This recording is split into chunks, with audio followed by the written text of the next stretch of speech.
Chapter 1. The Peculiar Orphan Cultivation System. In the realm of Linen Prefecture, within the county of Yuhang, a lavish carriage sped along the official road, stirring up clouds of dust. A young man clad in coarse garments shielded his mouth and nose with his sleeve, frowning as he coughed a few times. Cough, cough. Waving his sleeve to disperse the dust, he muttered under his breath, "People in ancient times truly lack refinement." Chen Ye lowered his sleeve and cast a glance at the distant, bluish-gray city walls, feeling a sense of relief.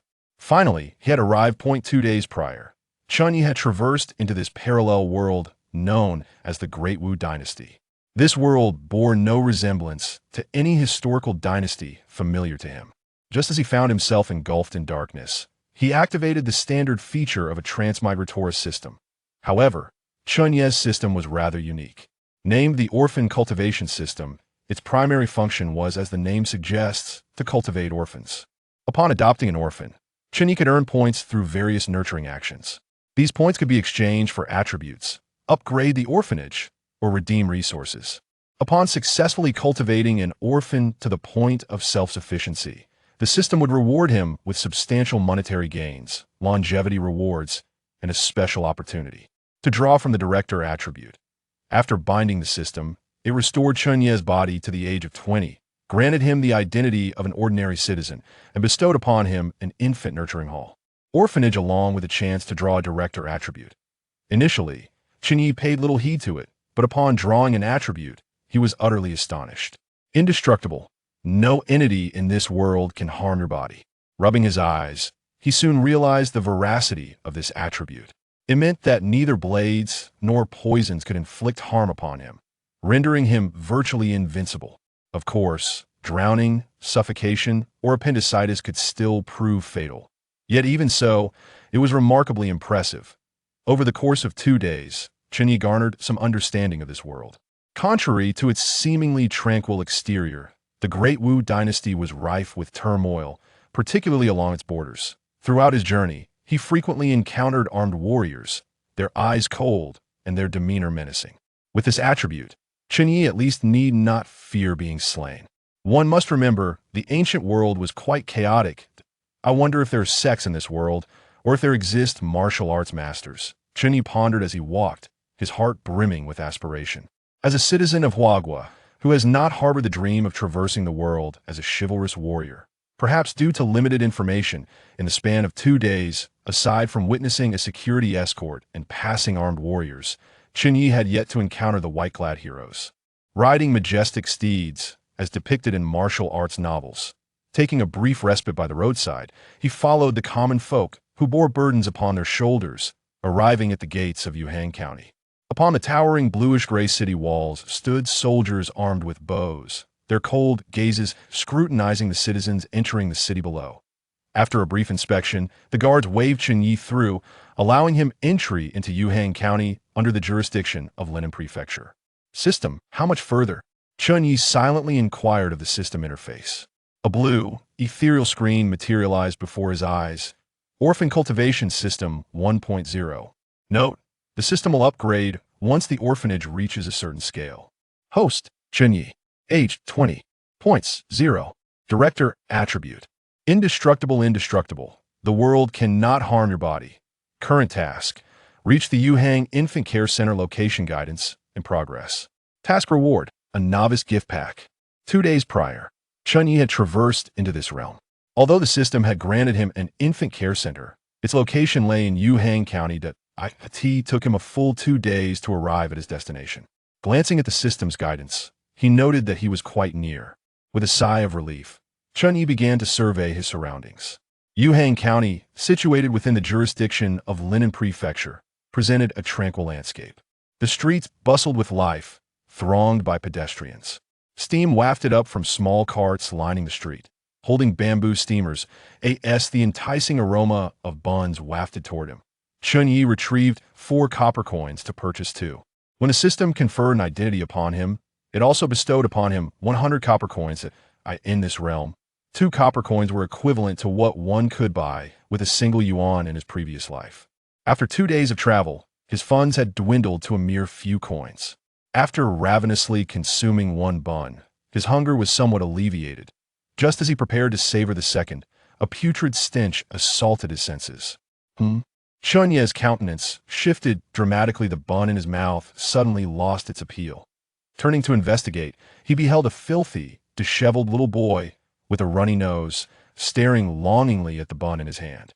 The boy sniffled as he watched, and Chen Ye instinctively stepped back, repulsed by the odorous emanations wafting from the child's unkempt form, even from a distance. Passers-by hastily covered their noses, eager to avoid lingering. The little boy continued to snuffle, his gaze vacant and dazed.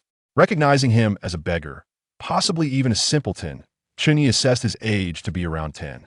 Over the past 2 days, he had encountered numerous beggars. The prevalence of vagrants in ancient times was staggering. They were nearly omnipresent. Having observed this, Chen Ye understood why the beggar gang was the largest organization in the realm. The sheer number of beggars was overwhelming. This thought sparked an idea in his mind. This child appeared to be an orphan. Should he consider bringing him back to his care center? A glimmer of hope flickered in Chen Ye's mind, but it was swiftly extinguished as he met the boy's gaze. His eyes were devoid of spirit, vacant and blank. Regaining his composure, Chen Ye stroked his chin contemplatively. How could he possibly nurture such a simple child to acquire survival skills? Perhaps it was best to abandon the thought. The difficulty was too great. Over the past 2 days, he had meticulously devised a plan. He intended to recruit a few astute orphans, mentor them for a time, and once the system rewarded him, he would revel in the fortune that in such a scenario, he could indulge in a life of leisure, surrounded by multiple wives and concubineship, a splendid existence that would be. He envisioned hiring a few individuals to manage the orphanage, exploiting the system's rewards to the fullest. With this in mind, Chen Ye shook his head and turned to leave. It was imperative to remain astute and avoid foolish actions. This was a lesson his father often imparted. Holding the bun, Chen Ye waited for the foul odor to dissipate before indulging further. After taking a few steps, he paused to sniff the air, then turned back. The little beggar was still trailing behind him, eyes fixated on the bun in Chen Ye's grasp, continually sniffling. At the sight of the boy's pitiful demeanor, Chen Ye initially contemplated scaring him away with a stern expression. However, noticing the faint bruises on the boy's face and his limping gait, he realized the child had likely endured considerable hardship in recent days. As Chen Ye traversed the streets, he encountered numerous beggars, stirring a deep sense of empathy within him. However, it was his first encounter with a boy so young. As a modern individual with a sound moral compass, he felt a pang of discomfort in his heart. In his past life, children of such tender age would typically be attending elementary school. Chen Ye pondered for a moment, sighed, and approached the young boy, placing a bun into his hands. "This is for you. Do not follow me any longer." Having spoken, Chen Ye turned and walked away, considering it a fleeting encounter that contributed to his good deeds. Following the system's guidance, he made his way to the Yuhang Infant Care Center. He wondered about the size of the center, the number of orphans it housed, and the amount of savings it possessed. As he proceeded along the cobblestone path, flanked by numerous shops and stalls, an array of edibles and goods filled the air. He glanced at the system's indication, noting that he was now less than 100 meters from the infant care center, which appeared to be situated at a street corner. Though the location seemed somewhat secluded, it was of little concern. As he contemplated, a faint scent of fragrant powder wafted towards him. "Sir, come a play." "Young master, I have missed you dearly." The alluring voices of several women reached his ears from ahead. Chen Ye halted, widening his eyes in curiosity at the words "Yihong Courtyard," his mind filled with uncertainty. He observed several elegantly dressed men exiting the establishment, their legs trembling, their faces aglow with a reluctant happiness. On the second floor, a woman clad in blue spotted Chen Ye and cast him a flirtatious glance. He gasped. Given the prosperity of Yuhang County, it was not unusual for such establishments to exist. "Father, I am hungry," came a naive voice from beside him. Startled, Chen Ye turned to see a young boy, seemingly lost, calling him father in an unrestrained manner. Just as he was about to greet the young lady above, a familiar, unpleasant scent caught his attention. He turned slightly to identify the source. The snot-nosed little beggar had followed him again, gazing at Chen Ye with longing. Upon catching Chen Ye's eye, the boy exclaimed once more, "Father, I am hungry." Chen Ye's expression shifted abruptly. The young lady who had cast him a flirtatious glance now turned away, seeking the attention of others. "Stop with the nonsense, or I'll give you a slap," Chen Ye warned, irritation crossing his face. Why was this child clinging to him? "Father, I am hungry," the little beggar repeated, sniffling. Feeling overwhelmed, Chen Ye quickened his pace toward the infant care center. After running a short distance, a cold, mechanical voice from the system echoed in his ears. "Ding! Congratulations to the host for arriving at Linen Infant Care Center. You have received a novice gift package." Chen Ye paused, staring at the modest courtyard of about 60 to 70 square meters before him, then glanced back at the Yihong courtyard, which was no more than 100 meters away. The courtyard's entrance bore the words Yuhang Infant Care Center. Chapter 2. Strange Entries, Robust Physique, Dexterous Hands. Chen Ye stood momentarily in disbelief, gazing at the quaint courtyard with its blue tiles and white walls, adorned with eaves that curved elegantly. Was this truly the orphanage bestowed upon him by the system? It seemed rather small. Moreover, who would place an orphanage so close to a brothel? After a brief contemplation, his expression grew peculiar as realization dawned upon him. It made sense. Should any of those young ladies inadvertently bear a child, they would inevitably send the infant to an orphanage. Chen Ye felt a twinge of discomfort in his jaw. He stepped through the door of the Yuhang Infant Care Center and beheld a modest courtyard of over 80 square meters. In addition to the courtyard, there were 3 small rooms, each approximately 100 square meters in size upon cursory inspection. The courtyard was immaculate, and the wooden doors of the 3 small rooms were brand new, exuding a faint fragrance of timber. As Chen Ye entered the room, his gaze swept across, taking in the complete array of furnishings. Aside from the absence of orphans, the small courtyard appeared quite satisfactory. Ding! Mission assigned. Adoption mission details. Please adopt an orphan within 3 days. Mission reward. 100 points, 20 taels of silver. Although the courtyard fell somewhat short of Chen Ye's expectations, it was still passably adequate. He decided to open his novice gift pack. With that thought, Chen Ye silently intoned, "Open novice gift pack." Ding! Novice gift pack opened successfully. Congratulations! You have received 20 taels of silver, orphan traits, robust physique, and skillful hands. Traits: robust physique, accelerated strength growth, can only wield heavy weapons, skillful hands, enhanced talents for cooking, mending clothes, and other life skills. Greatly increased talents for mechanisms and manual techniques. Upon opening the novice gift pack, a smile graced Chen Ye's face. 20 taels of silver equated to 20,000 copper coins, which, when converted to the purchasing power of his past life, amounted to 10,000 yuan. His gaze shifted to the 2 traits. Robust physique and skillful hands. These traits seemed rather peculiar. The first part was acceptable, but the latter was baffling. Can only wield heavy weapons, greatly increased talents for mechanisms and manual techniques. After pondering for a moment, Chen Ye dismissed the thoughts as inconsequential. For him, the priority was to recruit a few orphans, impart the traits to them, and teach them a few skills to ensure they wouldn't starve. He would simply wait for the system to dispense the rewards. There was no need to overthink it. With this resolve, Chen Ye sank into contemplation. Finding a clever and agile orphan within 3 days would prove challenging. Such children would likely have already been sold into servitude as household helpers or maidservants. "Father, I'm hungry." The innocent voice suddenly interrupted Chen Ye's reverie. "Hiss! How did you come in here too?" Startled, Chen Ye turned to see a small beggar, sniffling, who had unknowingly followed him in. The child stared at him with a blank expression. Chen Ye scrutinized the little beggar for a moment. The boy's eyes flickered slightly, yet he maintained his dazed demeanor. "Father, I'm hungry," sniffed the small beggar, reiterated. "What is this nonsense?" Chen Ye murmured as he regarded the small beggar. This child had followed him all the way, addressing him with an endearing familiarity. Although he did not meet Chen Ye's criteria for adoption, being clever and insightful, there were no other orphans in sight. Well, having fallen to the streets to beg, he must be an orphan, right? For the sake of the system's rewards, he resolved to take him in. "Very well, very well. Don't call me father, I'm hardly older than you. Call me director." Chen Ye's expression darkened, yet his gaze softened considerably as he looked at the little beggar. The small beggar continued to stare blankly at Chen Ye and called out once more, "Father, ding. Congratulations, host, on a successful adoption. Reward granted. 100 points, 20 taels of silver. Ding. Please name the orphan." Huh? There's a naming phase? Chen Ye gazed at the sniffling little beggar. The child looked back with a dazed expression. Chen Ye suddenly felt a headache coming on. From now on, you should be called Chen Daming. I hope you grow to be a bit wiser. This name encapsulated Chen Ye's heartfelt aspirations. Ding. Congratulations, host, on a successful naming, with a name now bestowed upon him. Chen Daming's eyes flickered, and he called out, Father, I'm hungry.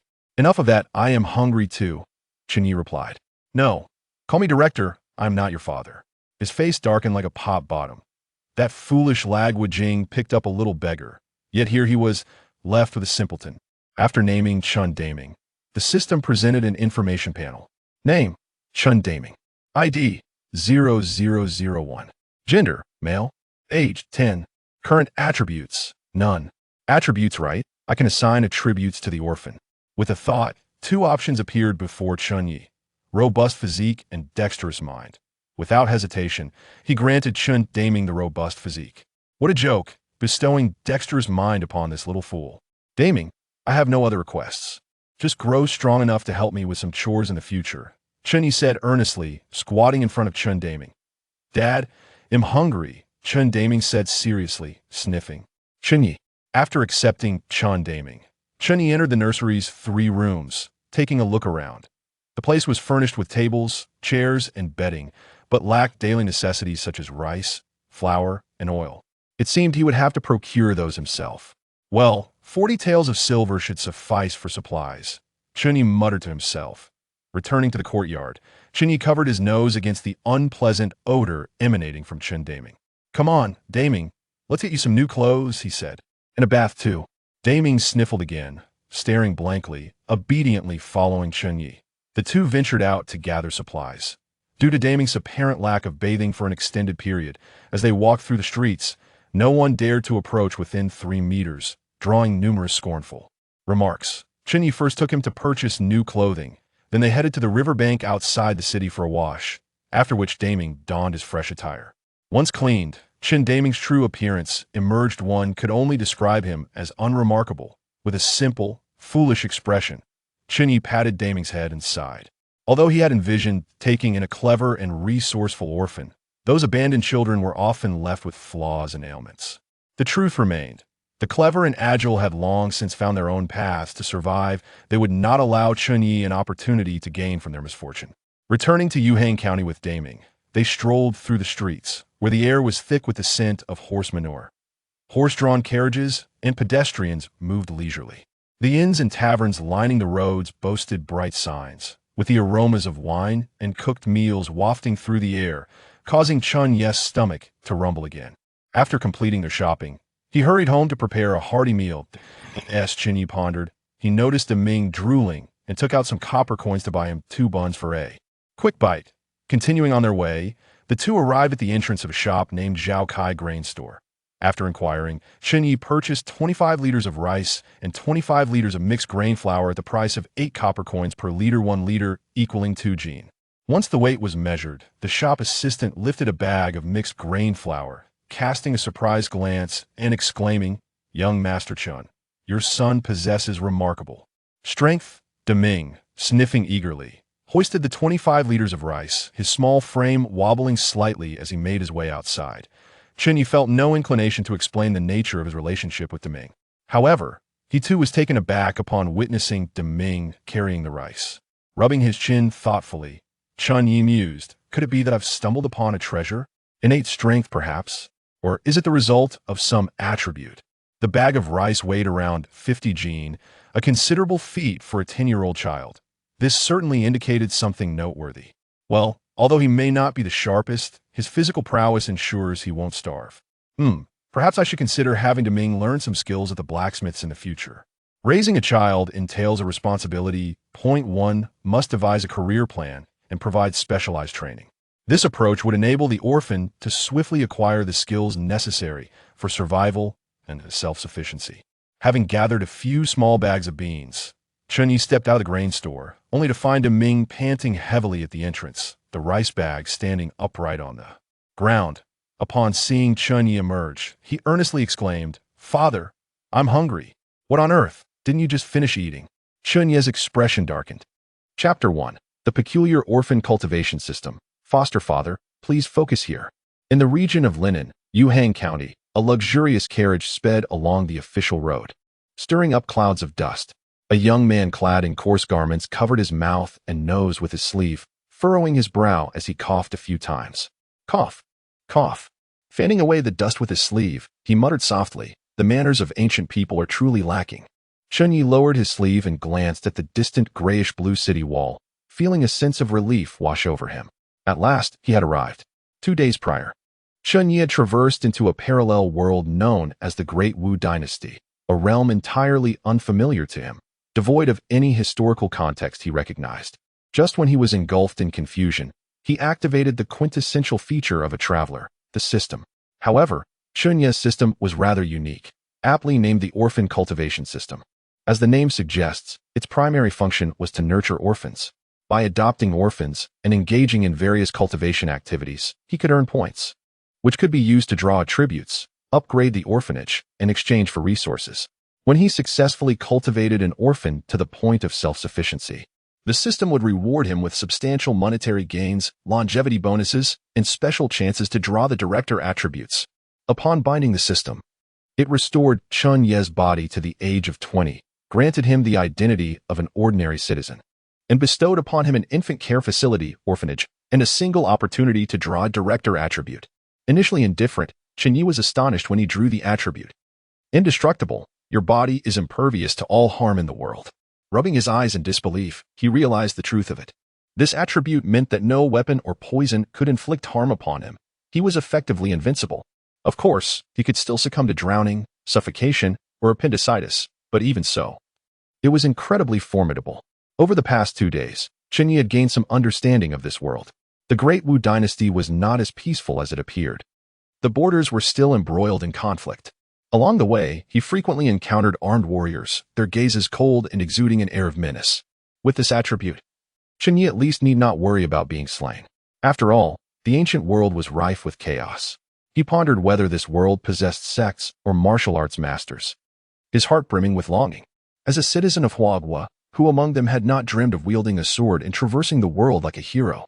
Perhaps due to limited information channels, in these 2 days, besides glimpsing a security agency and passing armed warriors, he had not encountered the gallant swordsmen depicted in martial arts novels, those clad in white, riding majestic steeds. Pausing momentarily by the roadside, Chen Ye followed the townsfolk carrying burdens on their shoulders to the gates of Yuhang County. Towering above him, the grayish-blue city walls were manned by soldiers wielding bows, their cold gazes scrutinizing the citizens entering the city. After a brief inspection, the guarding soldiers waved him through. He had entered Yuhang County, under the jurisdiction of Linen Prefecture. System, how much farther? Chen Ye silently invoked the system interface. A blue, ethereal light curtain materialized before his eyes. Orphan Cultivation System 1. 0. Note: the system will upgrade once the orphanage reaches a certain scale. Host, Chen Ye, age, 20 points. 0. Own director trait.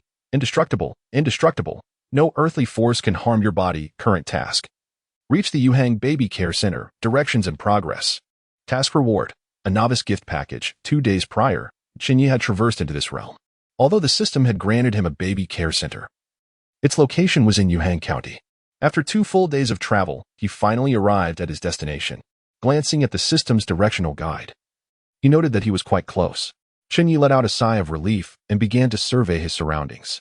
Yuhang County, situated within the jurisdiction of Linen Prefecture, lay inland, presenting a scene of tranquility. The streets bustled with activity, teeming with pedestrians. On the roadside, small carts displayed steaming bamboo baskets, from which white vapors rose languidly. The enticing aroma of buns wafted through the air, prompting Chen Ye to produce 4 copper coins and purchase 2. When the system conferred his identity, it had also bestowed upon him 100 copper coins. In this realm, 2 copper coins possessed an equivalent purchasing power to one of his past world's currency. After 2 days of travel, he had spent nearly all but a few. Having devoured 1 bun ravenously, he felt a slight alleviation of his hunger. Just as he was about to savor the second, an overpowering stench assailed his senses. What? Chen Ye's expression changed drastically, the bun in his mouth suddenly losing its appeal. He turned to discover a small boy, clad in filthy rags, his face unkempt and a stream of mucus trailing from his nose. Gazing hungrily at the bun in his hand while sniffing incessantly, Chen Ye took a few steps back, repulsed by the foul odor that wafted from the boy. which could be detected from a considerable distance.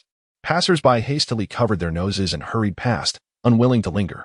The boy sniffled, his vacant gaze suggesting a certain dullness. At a glance, Chen Ye discerned that he was a beggar, perhaps even a simpleton, roughly around 10 years of age.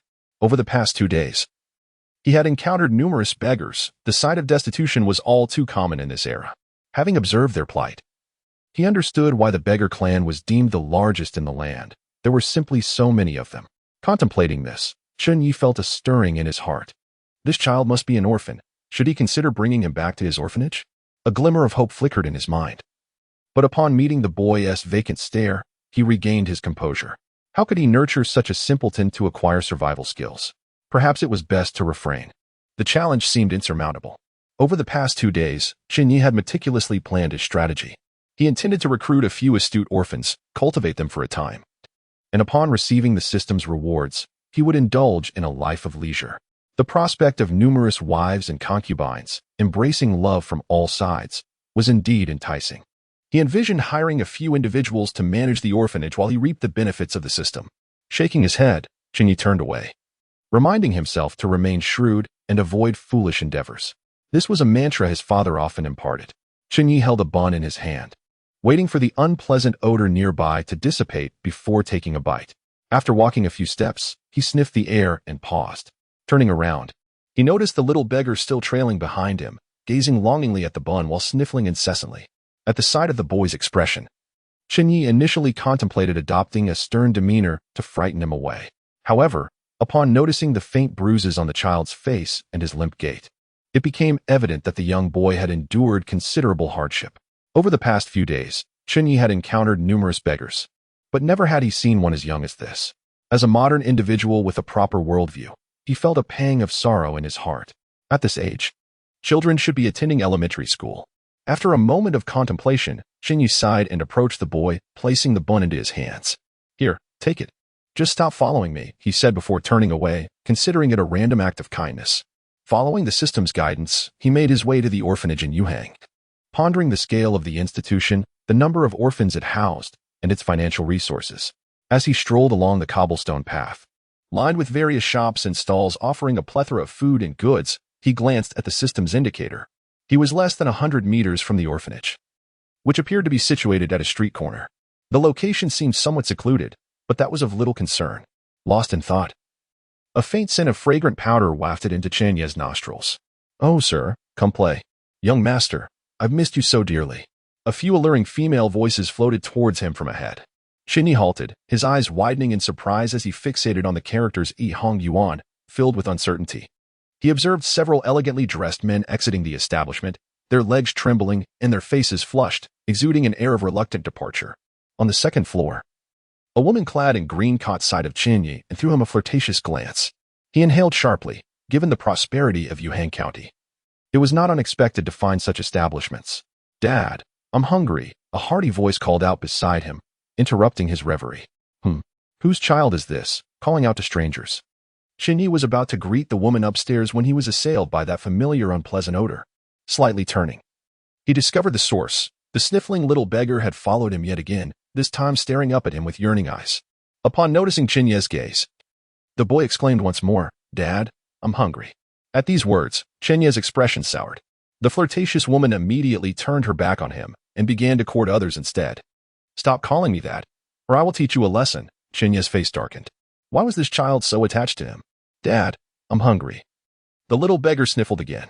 Feeling overwhelmed, Chen Ye quickened his pace towards the orphanage, attempting to ignore the boy. After running a few dozen meters, the cold, mechanical voice of the system echoed in his ears. "Ding! Congratulations, host has arrived at Linen Orphanage. You have received a novice gift pack." Chen Ye halted his steps, gazing intently at the modest courtyard of approximately 60 to 70 square meters, before casting a glance at the Yihong courtyard, which lay no more than 100 meters away. At the entrance of the courtyard, the words Yuhang Infants Nurturing Hall were prominently displayed. Chapter 2. The peculiar entry. Chen Ye stood in momentary disbelief, gazing at the quaint courtyard adorned with azure tiles and white walls, featuring eaves that gracefully curved upwards. Is this the orphanage bestowed upon him by the system? It seems rather modest, does it not? However, the pressing question is, whose orphanage is situated less than 100 meters from the Yihong courtyard? After a brief contemplation, an unusual expression crossed Chen Ye's face as he experienced a sudden epiphany. It dawned on him that should any of those young ladies accidentally give birth, they would undoubtedly have to send the child to an orphanage. A pang of discomfort surged through him. He stepped through the gates of the Yuhang Infants Hall and beheld a petite courtyard of over 80 square meters. In addition to the courtyard, there were 3 small rooms, each approximately 100 square meters upon cursory inspection. The courtyard was immaculate, and the wooden doors of the small rooms appeared brand new, exuding a faint aroma of fresh timber. As Chen Ye entered the room, his gaze swept across the interior, which was furnished with all essential amenities. Aside from the absence of orphans, the little courtyard was rather pleasant. Ding. Task issued. Adoption. Task information. Please adopt an orphan within 3 days. Task reward. 100 points, 20 taels of silver. Though the courtyard differed somewhat from Chen Ye's imaginings, it was still adequate for his needs. It was time to open the novice gift pack. With this thought, he silently murmured, "Open the novice gift pack." Ding. Novice gift pack successfully unlocked. Congratulations, host. You have received 20 taels of silver, orphan attributes, strong physique, skilled hands, attributes, strong physique, accelerated strength growth. However, can only wield heavy weaponry. Skilled hands, enhanced life skills such as cooking and mending clothes, greatly improved talent for mechanisms and hand techniques. Upon opening the novice gift pack, a smile blossomed on Chen Ye's face. 20 taels of silver equated to 20,000 copper coins, a purchasing power equivalent to 10,000 in his previous life. His gaze shifted to the 2 attributes. Strong physique, skilled hands. These 2 attributes seemed rather peculiar. The first part was acceptable, yet the latter raised eyebrows. Can only wield heavy weaponry? Mechanisms and hand techniques greatly enhanced. Chen Ye pondered for a moment, dismissing any further concern. For him, it sufficed to recruit a few orphans, bestow upon them the attributes, and teach them a few crafts to survive. He would simply await the system's rewards. There was no need to overthink it. With this in mind, Chen Ye fell into contemplation once more. Finding a clever and agile orphan within 3 days would be quite the challenge. Typically, astute orphans had long since sold themselves as household servants or maids. "Daddy, I'm hungry." The innocent voice abruptly interrupted Chen Ye's thoughts. Startled, he turned to find a sniffling little beggar who had somehow followed him inside, staring at him with a vacant expression. Chen Ye scrutinized the small beggar for a moment. The child's eyes flickered slightly, yet he maintained a dazed demeanor. "Daddy, I'm hungry." Sniffle. The little beggar repeated his plea.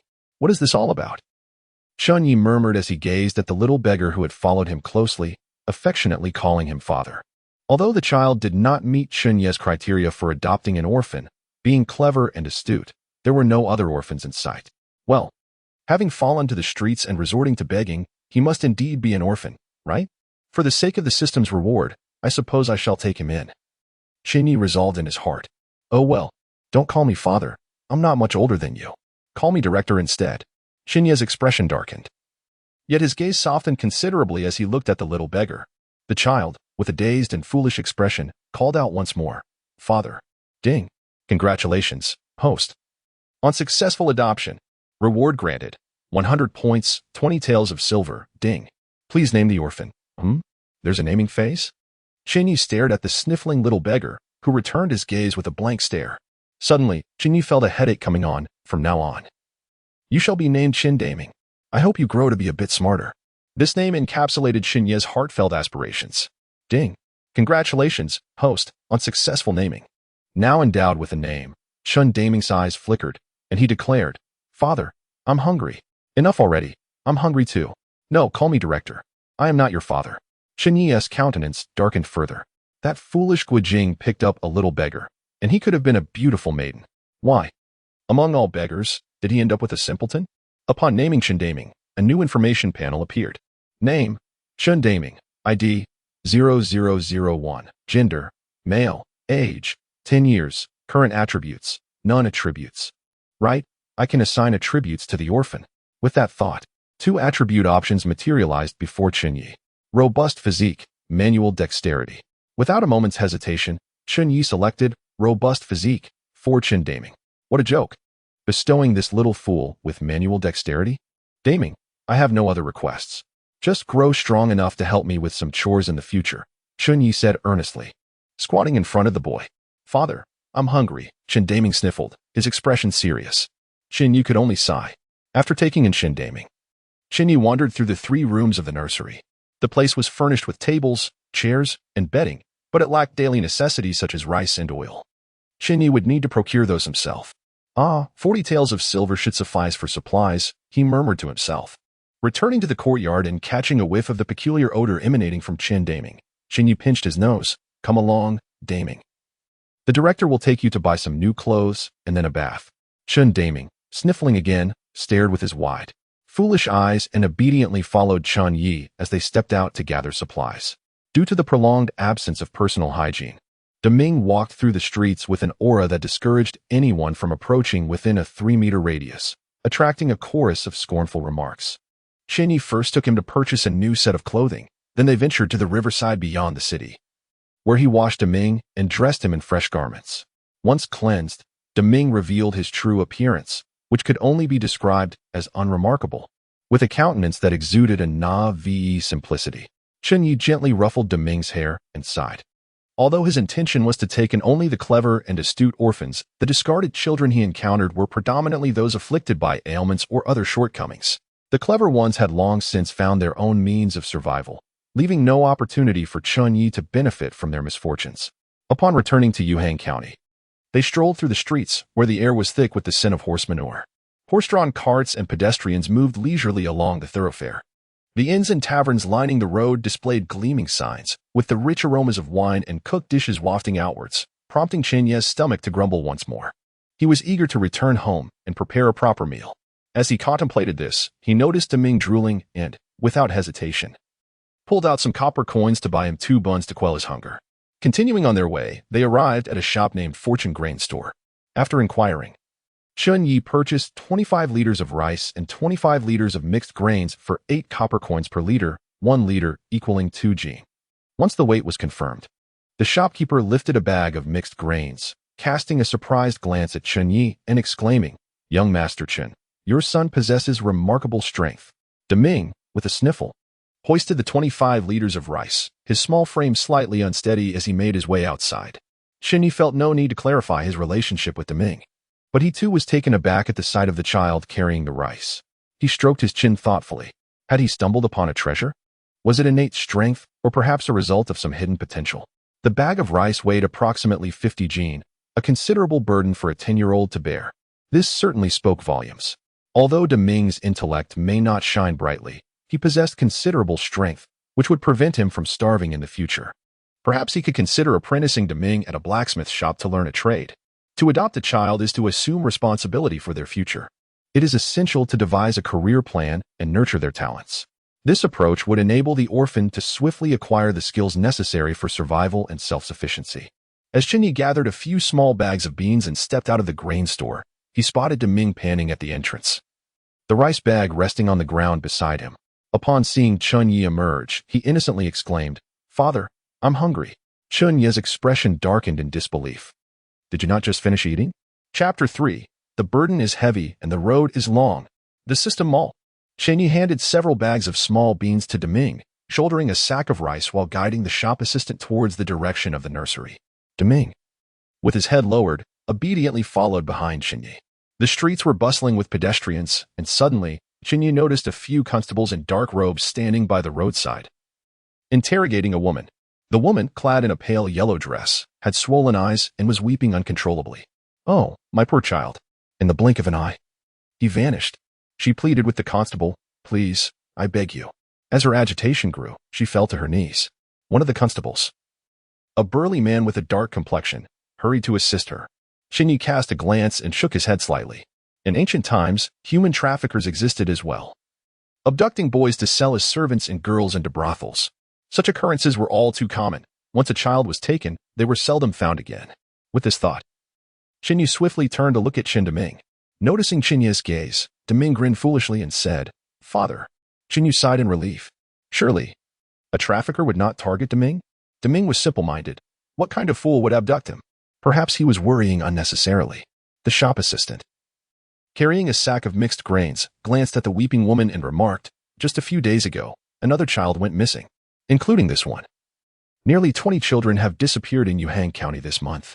Hearing this, Chen Ye was taken aback. Was it really that serious? Could the constables not investigate? The shop assistant scoffed. These constables are just loafing around. When something happens, don't expect much from them. Aside from harassing the local villagers, they accomplish nothing substantial. Not far away, the dark-complexioned constable, who was comforting the woman, suddenly turned to glance at Chen Ye and the shop assistant. The shop assistant, oblivious to this moment, continued his chatter. Chen Ye's heart raced in surprise. The distance between the shop assistant and the constable was nearly 10 meters. Given this distance and the surrounding chatter of passers-by, could the constable truly hear the shop assistant's words? As he pondered, Chen Ye stole another look at the constable. The constable seemed to glance back inadvertently before swiftly turning away. Was it mere coincidence? Or could it be that this world indeed harbored martial arts masters?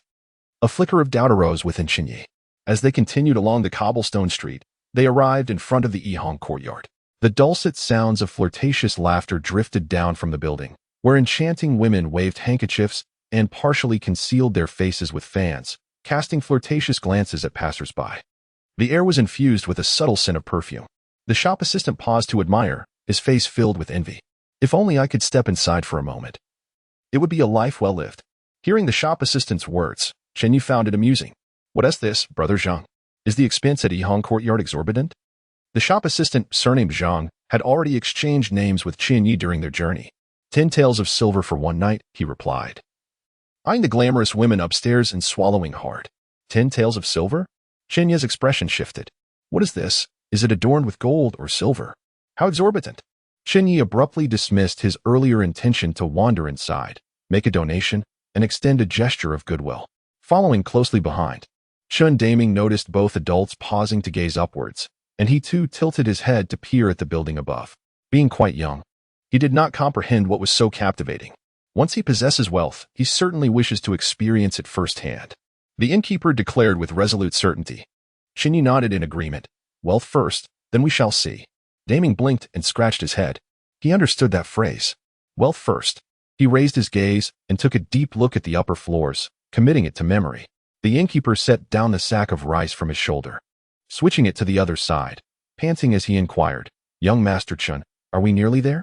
Chen Ye, equally drenched in sweat, wiped his brow and replied, just ahead. The location of the infant's care house was indeed somewhat remote, situated at the edge of the city. It was no wonder that it was adjacent to the pleasure quarters, as such establishments could hardly be placed in the city center. Chen Ye and the innkeeper quickened their pace, arriving at the entrance of the infant's care house. The innkeeper lowered the sack, gazing thoughtfully at the grand characters spelling out the name of the establishment. His expression suddenly morphed into something peculiar as he glanced at the nearby Yihang courtyard.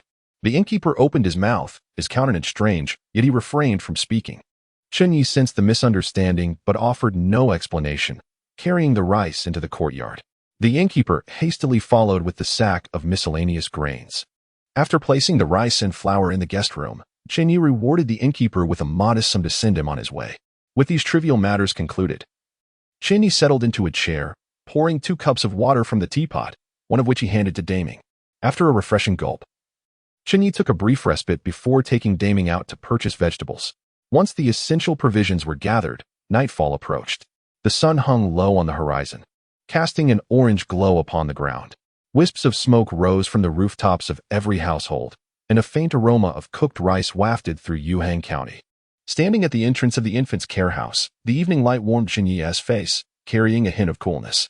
From this day forth, he would truly embark on a life in the ancient era. After 2 days of bustling about, arriving at the infant's care house marked the beginning of his new abode. For the people of the Huan nation, owning a house signified having a home. Chen Ye felt a tinge of sentiment as he lowered his hand to ruffle Daming's hair beside him. A new chapter of life was about to commence.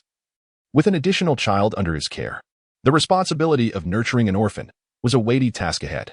Daming, feeling the warmth of Chen Ye's rough yet tender hand, looked up and said, Father, I am hungry. This utterance shattered the serene atmosphere, darkening Chen Ye's expression. Eat. Today you shall feast to your heart's content, he grumbled as he led Daming into the courtyard, shutting the gate behind them. Soon, a wisp of smoke also began to rise from the small courtyard inscribed with the name Yuhang Infant's Care House. Time passed, and night enveloped the surroundings. In the dimly lit room, Chen Ye retrieved a flint stone, carefully igniting the oil lamp. The flickering flame emitted a soft glow, dispelling the surrounding darkness. Daming sat at the table, wide-eyed, fixated on the oil lamp. In ancient times, the absence of electric lights was indeed quite inconvenient, Chen Ye lamented. The long night stretched on as Chen Ye and Ming stared at each other in their humble abode.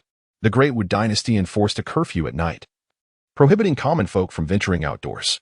Those dashing rascals from the neighboring brothel were likewise compelled to stay the night instead of returning home. Idleness was hardly a suitable option. Suddenly, Chen Ye recalled the system mall.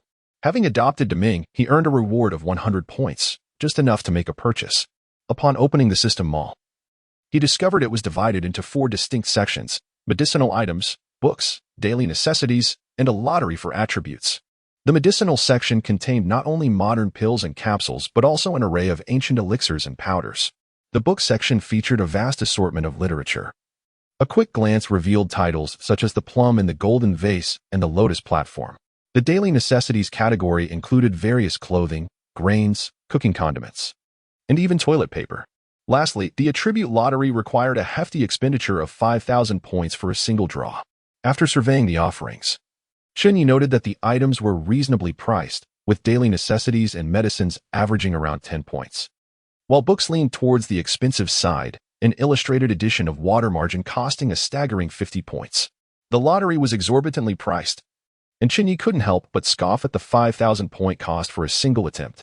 After spending a good 15 minutes familiarizing himself with the functionalities of the system mall, he noticed Ming sitting across the table, quietly fixated on the flickering flame of the oil lamp, appearing rather innocent. "Stop staring. You'll ruin your eyes."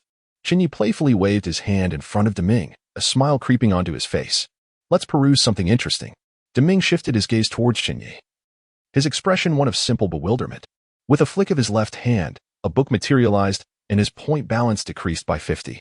He placed the book flat on the table, opened wide. "We'll read this together, and I'll teach you to recognize the characters." At 10 years old, not knowing how to read simply won't do. We can't have you being illiterate. Following Chen Ye's gaze, Ming leaned in closer after a mere glance at the pages, which depicted colorful little figures wielding various weapons in combat. "These 3 characters read Water Margin. Repeat after me." Observing Ming's evident interest, a smile blossomed on Chen Ye's face. "Father," Ming exclaimed innocently. "No, it's Water Margin, not father." "Father, Master Wei Water, drink 5 margins."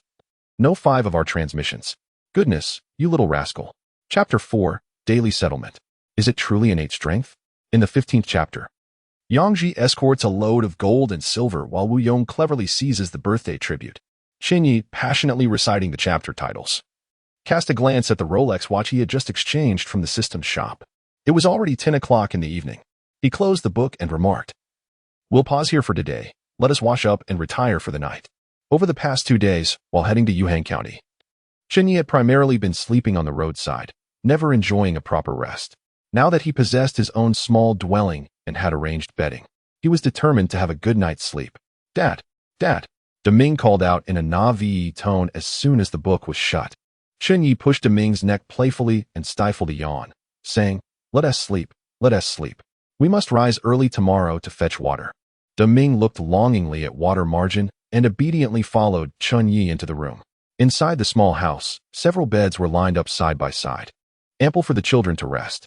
Having spent 5 points from the system shop on toothpaste and a toothbrush, Chen Ye helped Ming wash up and arranged his sleeping space. As soon as Chen Ye lay down on his bed, a cold, mechanical voice from the system echoed in his ears. "Ding! Detected an orphan without a defined career path. Initiating daily settlement. Today you arrived in Yuhang County. Took over the Yuhang orphanage and became an orphanage director. Reward, 10 points. Your benevolence shone through as you took in a little beggar, naming him Chen Ming. Reward, 200 points. You took Chen Ming shopping. Reward, 5 points. You bathed Chen Ming and dressed him in new clothes. Reward, 10 points. Chen Ming successfully lifted a sack of rice, strengthening his physique. Reward, 5 points. You shared dinner with Chen Ming, allowing him to feel the warmth of family. Reward, 30 points. At night, you exchanged for the comic Water Margin, accompanying Chen Ming while teaching him to read. Reward, 50 points. Before sleeping, you helped Chen Ming wash up and tucked him into a warm quilt. Reward, 20 points. Total, 330 points. Ding. Chen Ming's gratitude towards you has increased. Chen Ye gazed at the series of system notifications, his heart swelling with delight. The system possessed such a feature? Earlier, he had spent 50 points to exchange for the water margin comic, 5 points on toothpaste and toothbrush, and 20 points on a Rolex watch, leaving him with 25 points. After the daily settlement, his points had risen to 355. Once the system displayed the settlement information, a data box for Chen Deming popped up.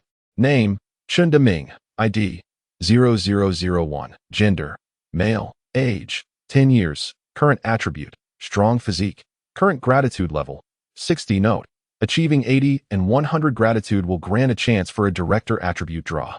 80% and 100% will allow a draw for a director attribute. Excellent. Chen Ye's eyes sparkled. The effect of the indestructible attribute was still vivid in his memory. Ding. Task refreshed. Current task. Adoption of orphans. Task description. Adopt the second orphan. 1-2. Task rewards. 200 points. 20 taels of silver. A chance to draw an orphan entry. Unlock building study out. A new task has refreshed. Splendid. Chen Ye exclaimed in delight. In the dark night sky, the bright moon hangs high, casting its gentle light. In Yuhang County, at the Gathering Guests Tavern, a young waiter leaned against the counter, struggling to keep his eyes open. Only one table of patrons remained in the hall, yet to depart. An oil lamp flickered atop a wooden table, its light dancing. A few constables in dark attire sat beside the table.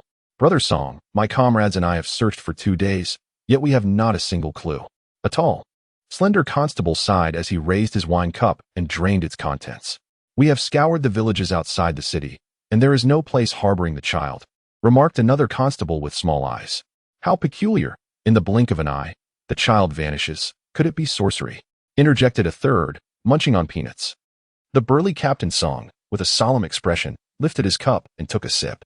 After a moment of contemplation, he spoke. I have borrowed some fragrant bait from the 6 doors.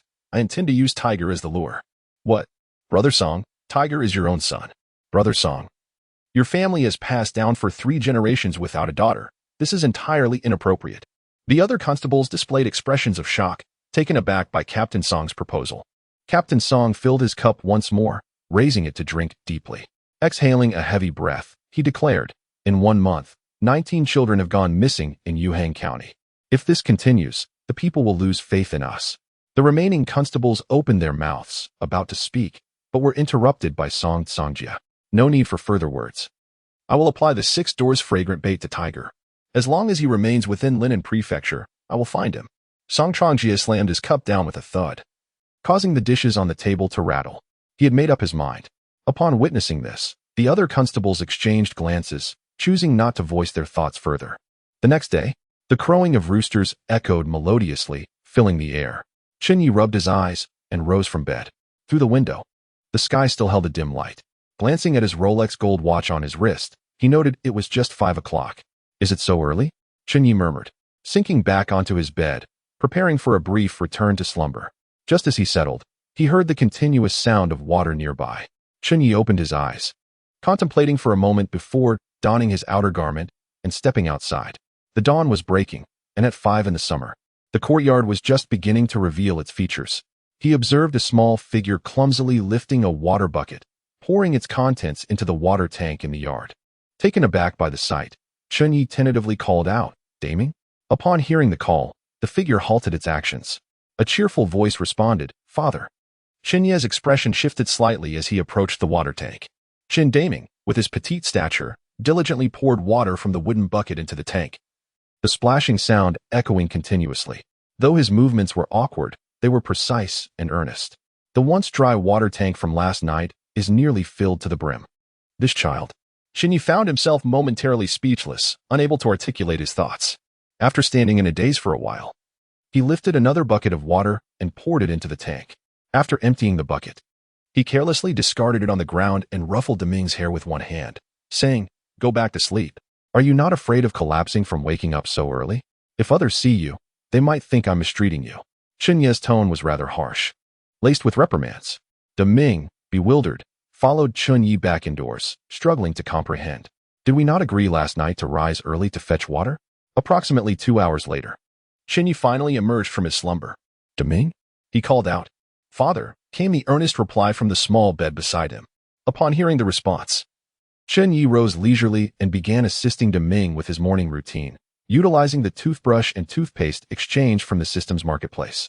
Once they were finished, Chen Ye waved his hand and declared, "Deming, the director is taking you out for breakfast. Feel free to order whatever you desire." Upon hearing this, Deming's previously vacant expression transformed, and he innocently replied, "Father, I am hungry." "You truly resemble a starving ghost reincarnated," Chen Ye chuckled with playful reproach. He led Deming out of the nursery and headed straight for the morning market. In Yuhang County, the morning market bustled with activity. Vibrant voices of vendors calling out filled the air. The entire market was enveloped in a veil of white mist. A small boy clad in a yellow-buttoned shirt held his father's hand, clutching a baked pancake.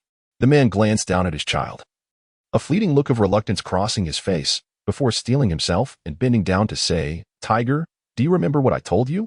The little boy nodded. "If I get separated from you and someone tries to take me away, I will go with them. You will come back to find me." Upon hearing the boy's repetition, Sangjia nodded, tenderly patting his son's head.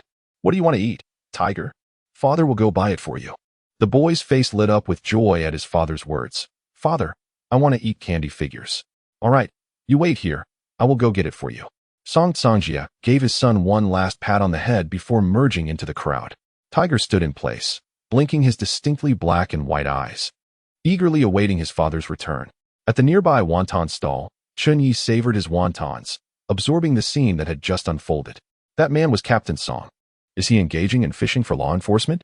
Chen Ye quickly pieced together the situation, yet it bore no relevance to him. He continued to focus on his meal. "Father, I am hungry," Deming exclaimed, having just finished his 5th bowl of wontons, his face glistening with oil. Chen Ye's expression darkened. "5 bowls already, Deming? Can your stomach handle that?" After consuming 3 bowls himself, Chen Ye felt nearly full. How could Deming possibly be satisfied with 5 bowls? Deming scratched his head, a look of confusion evident in his naive eyes. "Shopkeeper, bring me 2 more bowls of wontons," Chen Ye called out. "Certainly, please hold on a moment," replied the shopkeeper, hastily scooping more wontons from the pot. As Chen Ye regained his focus, he was suddenly startled. Did the fish bite? Suddenly, the little boy who had been standing nearby vanished. "Fish?" Deming replied, bewildered. Chen Ye remarked, "All you think about is eating." Deming paused for a moment, then lowered his head, idly toying with the porcelain bowl while waiting for the wontons. A sudden crack echoed as the bowl in his hand split in two. Both Chen Ye and Deming were taken aback. The shopkeeper, who was approaching with the wontons, momentarily froze, then hurriedly placed the dish down and said, "I apologize, dear guest. I hope your young master is unhurt." The shopkeeper wore a nervous expression, fearing Chen Ye's wrath. Chen Ye glanced at Deming with an odd expression and shook his head. "It's nothing." The shopkeeper picked up the shattered bowl, bowing repeatedly. "Dear guest, allow me to offer you an additional bowl of wontons." Chen Ye simply acknowledged him with a sound, refraining from further conversation. Deming stared blankly at Chen Ye, sensing he might have committed a faux pas, and avoided making eye contact. Chen Ye stroked his chin and attempted to break the wonton bowl. It did not yield. He handed it to Deming. "Here, give it a try." Deming took the porcelain bowl and with a sharp crack, it shattered into 2 pieces. Chen Ye gasped in astonishment. Was this a result of the ability? Or was Deming endowed with innate strength? Chen Ye was left in shock, somewhat perplexed. After a moment of contemplation, he recalled the incident from yesterday when Deming carried rice. Could it be that I unwittingly stumbled upon a little genius? Chen Ye murmured to himself. The ability of robust physique accelerates the growth of strength, which, by its very definition, requires time. Since he had only bestowed the ability upon Deming a day prior, it could not be attributed to that. How intriguing, Chen Ye chuckled softly.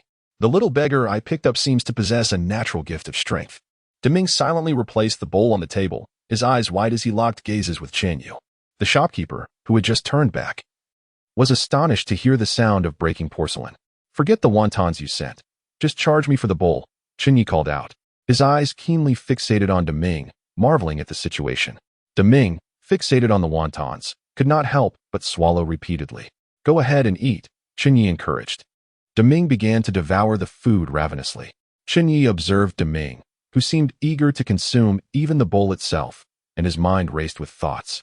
With innate strength and the robust physique, ability, how powerful would Deming become as he matured? Chen Ye mused silently. If there were indeed sects in this world, it would be quite fascinating.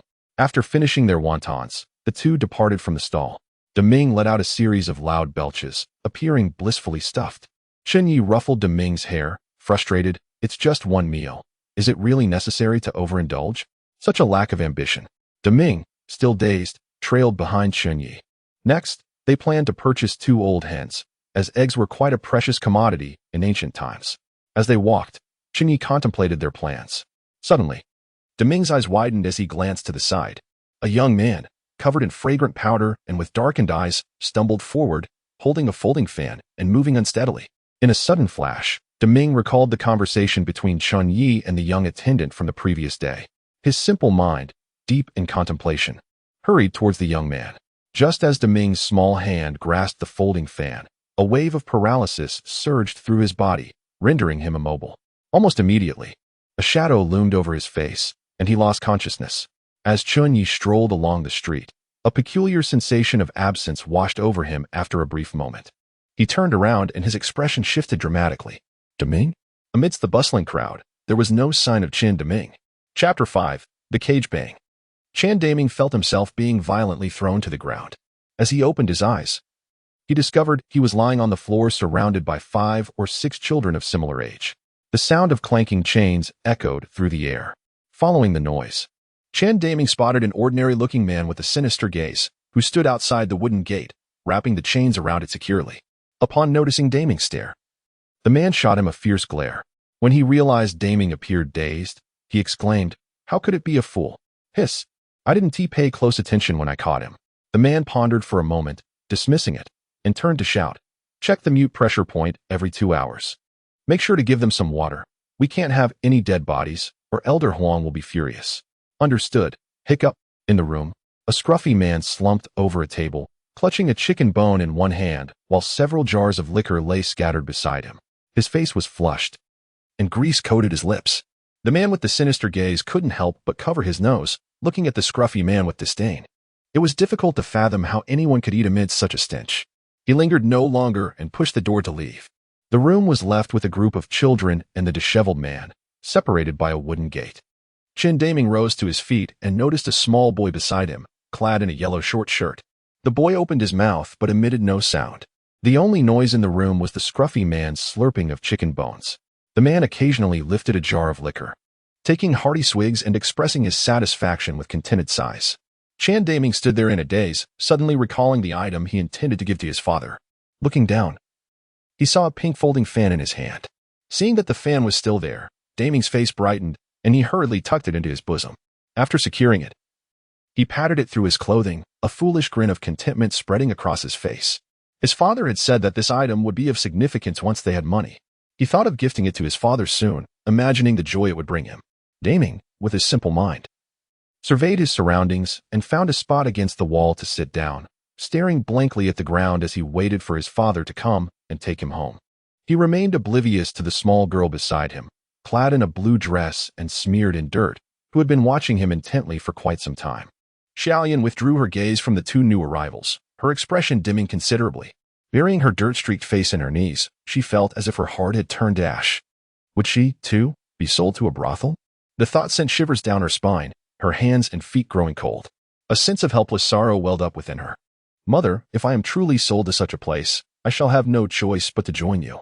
Xiaoyan gripped her dress tightly, her pale hands revealing faint blue veins as determination surged within her. A group of children sat on the ground, tears welling in their eyes, their eyelids swollen. Some attempted to pound on the wooden gate, but as soon as their fingers brushed against it, a piece of chicken bone flew through the air, striking their fingers with precision, causing them to weep in pain. After several such incidents, no one dared to touch the gate again. A group of children, unable to voice their sorrow, sat on the ground, wiping away their tears. Soon, the disheveled man drained a jug of wine, his bleary eyes casting a glance at the locked children, followed by a loud yawn. He staggered to the bedside and collapsed onto the bed, falling into a deep slumber. Witnessing this scene, Xiao Yin's eyes sparkled with a glimmer of hope. What a splendid opportunity. If she could obtain the key, freedom would be within reach. Her nimble gaze swept across the room, but the light of hope in her eyes quickly extinguished. The key hung from the man's waist, utterly unattainable. Xiao Yin bit her lip in frustration, her gaze dimming. Most of the other children had cried themselves to sleep, their eyes swollen and red. Only Chen Deming remained, staring vacantly at the ground. Suddenly, he stood up and approached the wooden prison door, striking it forcefully several times. The sound of clanging chains echoed throughout the room. The noise roused the other children, who, upon realizing they were still confined, began to weep silently once more. The drunken man snored loudly, completely oblivious to the clattering chains. An expression of urgency appeared on Daming's foolish face as he continued to pound on the wooden bars. Why had his father not come to fetch him yet? A terrifying thought suddenly crossed his mind. What if his father no longer wanted him? With that thought, Daming's eyes filled with tears. He exerted more force, pounding desperately, mouth agape, wishing to call for his father, yet no sound escaped him. Xiao Lian, who had been looking down, was drawn to the commotion Daming was causing. She raised her head, astonished at him. She noticed that with each blow, the wooden bars trembled. This fool possesses remarkable strength, she mused. Casting a glance, she lowered her head again, contemplating any possible means of escape. With no one to release them, Chen Daming became utterly frantic. He grasped the wooden bars, shaking them with all his might. Though the bars swayed, they remained steadfast. Daming's eyes reddened further, as if they might bleed, and he panted heavily. Suddenly, he stepped back and charged at the door with force. With a resounding thud, the disheveled man stirred, furrowing his brow before rolling over to continue his sleep. The loud noise captured the children's attention, and they all looked up at the fool who had crashed into the door. Xiaolian followed suit, her gaze dimming. Suddenly, she noticed that one of the wooden beams had actually warped. How could this be? Xiaolian's eyes widened in disbelief as she looked at Chen Daming. This fool appeared younger than herself, yet possessed such strength. Daming, panting heavily, his eyes bloodshot, continued to ram against the door, to the astonishment of the other children. One of the wooden beams began to bend further. At last, with a crisp crack, the beam broke apart, and Daming tumbled through, landing on the ground. The other children stared in shock at the broken wood, their faces filled with incredulity. Xiaolian, stunned for a few seconds, was the first to react, her face lighting up with joy. The beam, as thick as a bowl, had truly been broken by this fool. How splendid! A fortuitous opportunity to escape. The gap between the bars of the gate was narrow, yet after Daming broke a wooden beam, it became just wide enough for a child to slip through. Xiaolian glanced at the inebriated, disheveled man, noting his deep slumber and the sounds of his heavy breathing, and she suppressed the excitement swelling within her. With a gesture, she signaled for all the children to remain silent, then led them through the gate to the other side of the room. The children's faces lit up with astonishment. A few stifled sobs escaped their lips, yearning to shout but unable to make a sound. Xiaolian urged the children to keep their voices down as she cautiously approached the door, pushing it open to survey the outside. What lay beyond was an ordinary courtyard, devoid of any presence. A sigh of relief escaped her lips as she beckoned the children to emerge one by one. At that moment, Daming rose from the ground, his eyes bloodshot, eager to join the children in their quest to find Chen Ye. A glimmer of insight flashed in Xiaolian's eyes as she grasped Daming's arm. He stood bewildered, not comprehending why this child had halted him. Xiaolian pointed towards a rear window on the wall, indicating for him to follow her in that direction. Daming remained rooted in place, torn between the doorway and the rear window, struggling to understand. Xiaolian pushed open the rear window, revealing a passage directly to the backyard, which brought her some relief. Turning back, she saw Daming still standing there, and a wry smile crept across her face. She pulled him towards the rear window, and as they took a couple of steps, she suddenly noticed several unopened jars of liquor beneath the table. A cold glint flashed in her eyes as she pushed Daming towards the window, uncapped a jar, and with great effort, poured its contents across the room. Subsequently, she retrieved a pair of flint stones from her pocket, igniting the oil lamp on the table, and prepared to set fire to the bedding. Out of the corner of her eye, she caught sight of a purple-covered book protruding from the disheveled man's grasp. After a moment's thought, she carefully extracted the book, which bore the title Surprising Floral Gesture. Without a moment to ponder further, she tucked the book into her clothing, approached the rear window, and hurled the oil lamp outside. The lamp landed on the bedding, causing the oil to splatter and ignite in flames. In an instant, a fire erupted upon the bed. Upon glancing back, Xiaolian saw Daming still standing dazed before the window, and her frustration boiled over. This foolish boy. She seized Daming's hand and hurriedly leapt out of the rear window. Chapter 6. Chen Ye, I shall grant you 3 moves. Strike. A blade gleaming with a cold light swiftly magnified before his eyes. Sher San's hair stood on end, and cold sweat trickled down his spine. He hastily leaned back, narrowly evading the incoming long knife. With a thunderous crash, the blade struck the ground with force, shattering the stone pavement beneath it into 2 halves. The wielder of the long knife, clad in dark attire with a weathered visage, glared fiercely at Sher San as he prepared for another assault. Having escaped the initial strike, Sen focused his gaze and discerned that his adversary was merely an unremarkable martial artist. A sense of calm washed over him as he chuckled derisively. Just a mere, insignificant warrior. With a glint of malice in his eyes, he flicked his garments aside and unleashed a flurry of kicks, each one executed with ferocity akin to a tempest, rendering them nearly impossible to counter.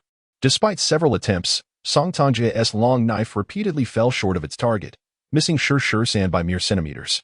After a few exchanges, San's kick landed squarely on Song Tangye's chest, causing his pallid complexion to turn even more as he staggered backward. In that moment, several concealed constables in dark attire surged forth, their blades whirling through the air with a menacing whoosh. Yet, after a few clangs, San had dispatched their weapons with swift kicks, leaving the constables' faces flushed and wounded. Song Tangye's expression soured as he recognized the technique employed by San. Was it the rainfall leg technique from the Wind and Rain Tower? San brushed off his robe, his gaze fixed malevolently upon Song Tangye, and sneered, "You possess some knowledge." The realization struck Song Tangye like a thunderbolt.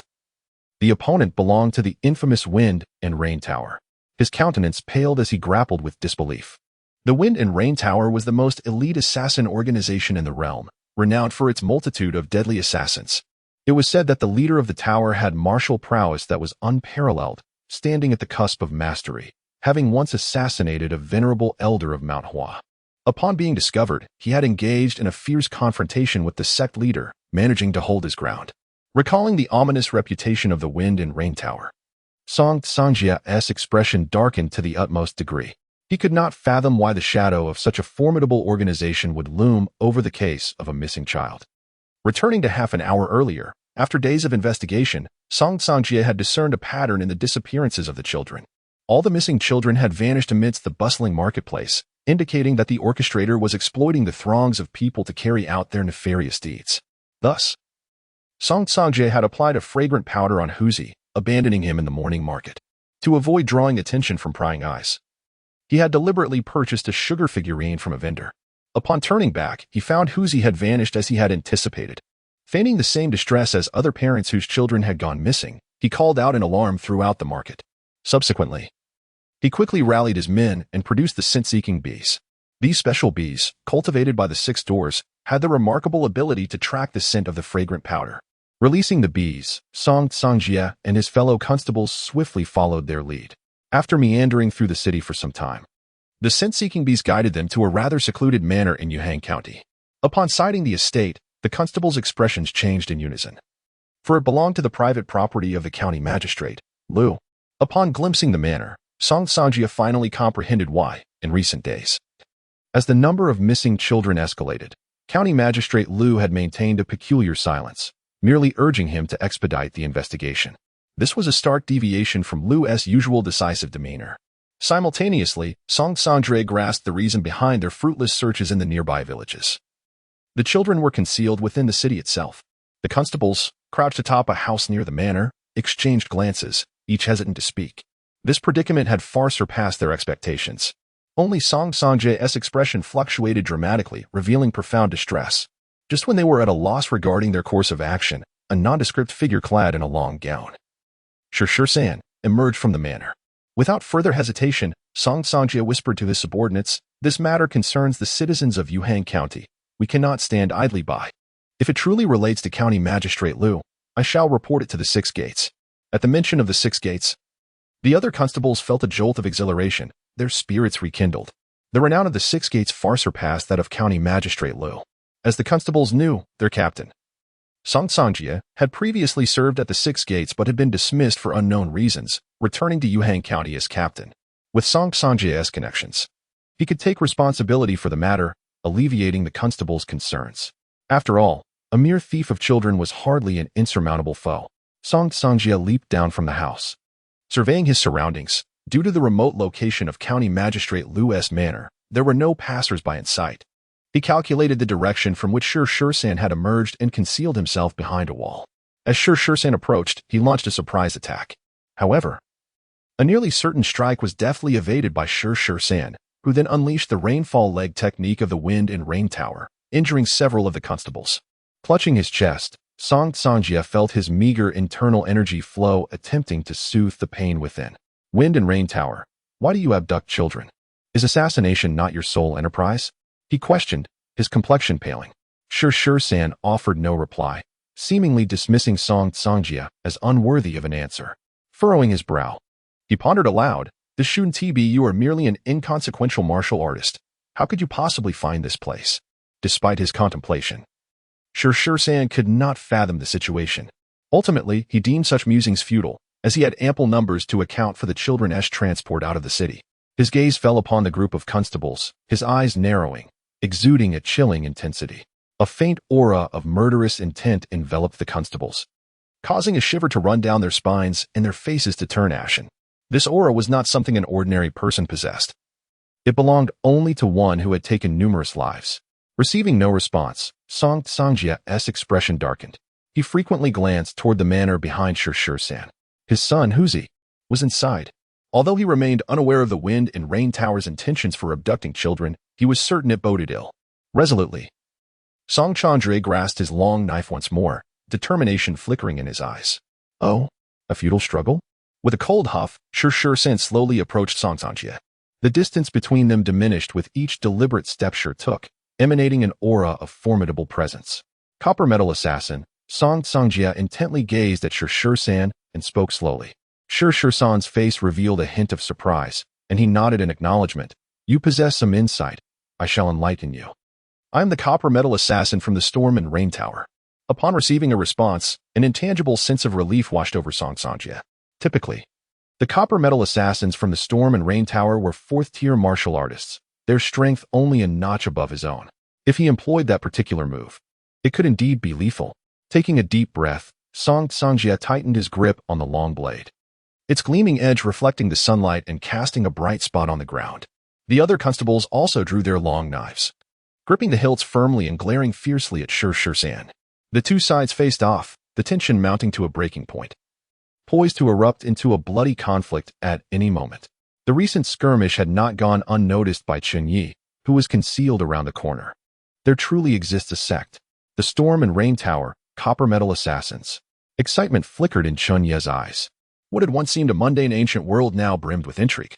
Summoning the system, a virtual blue interface materialized, revealing a red dot not far away. Earlier, during the morning market, Chen Ye had turned to find Deming missing. After fruitlessly calling out for him, he promptly contacted the system. Upon discovering the system's tracking functionality, his anxious heart settled. After all, the system's purpose was to nurture orphans. If a child were to be abducted by human traffickers, what then would be the point of nurturing? Calming his racing heart, Chen Ye cautiously observed the unfolding battle. It appeared that this group of constables stood no chance against the Copper Metal Assassin. Song Sangjia was an inferior martial artist. Was this the hierarchy of martial prowess?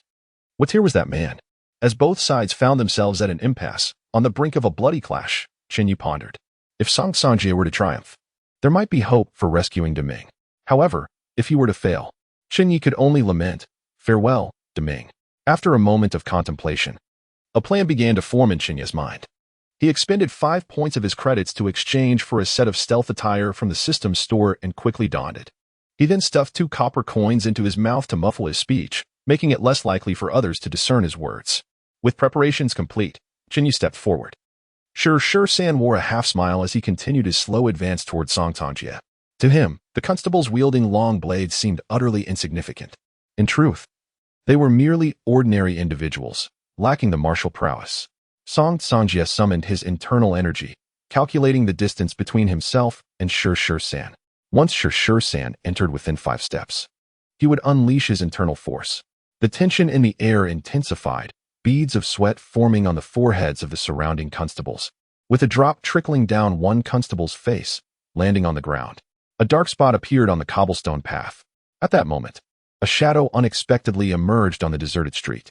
Upon noticing the sudden apparition, San hesitated, his expression turning wary. Observing that the newcomer was clad in dark attire during the day, with a black cloth obscuring their face, it became evident that they wished to remain unrecognized. A chill ran through him. Several constables, noticing San's change in demeanor, turned their gaze towards the corner of the street. At first, Song Sangjia assumed the figure was a martial artist, but upon seeing their disordered steps, lacking the balanced grace of a true fighter. He realized they were merely an ordinary individual, a flicker of disappointment crossing his eyes. He then called out loudly, "The magistrate is conducting an investigation.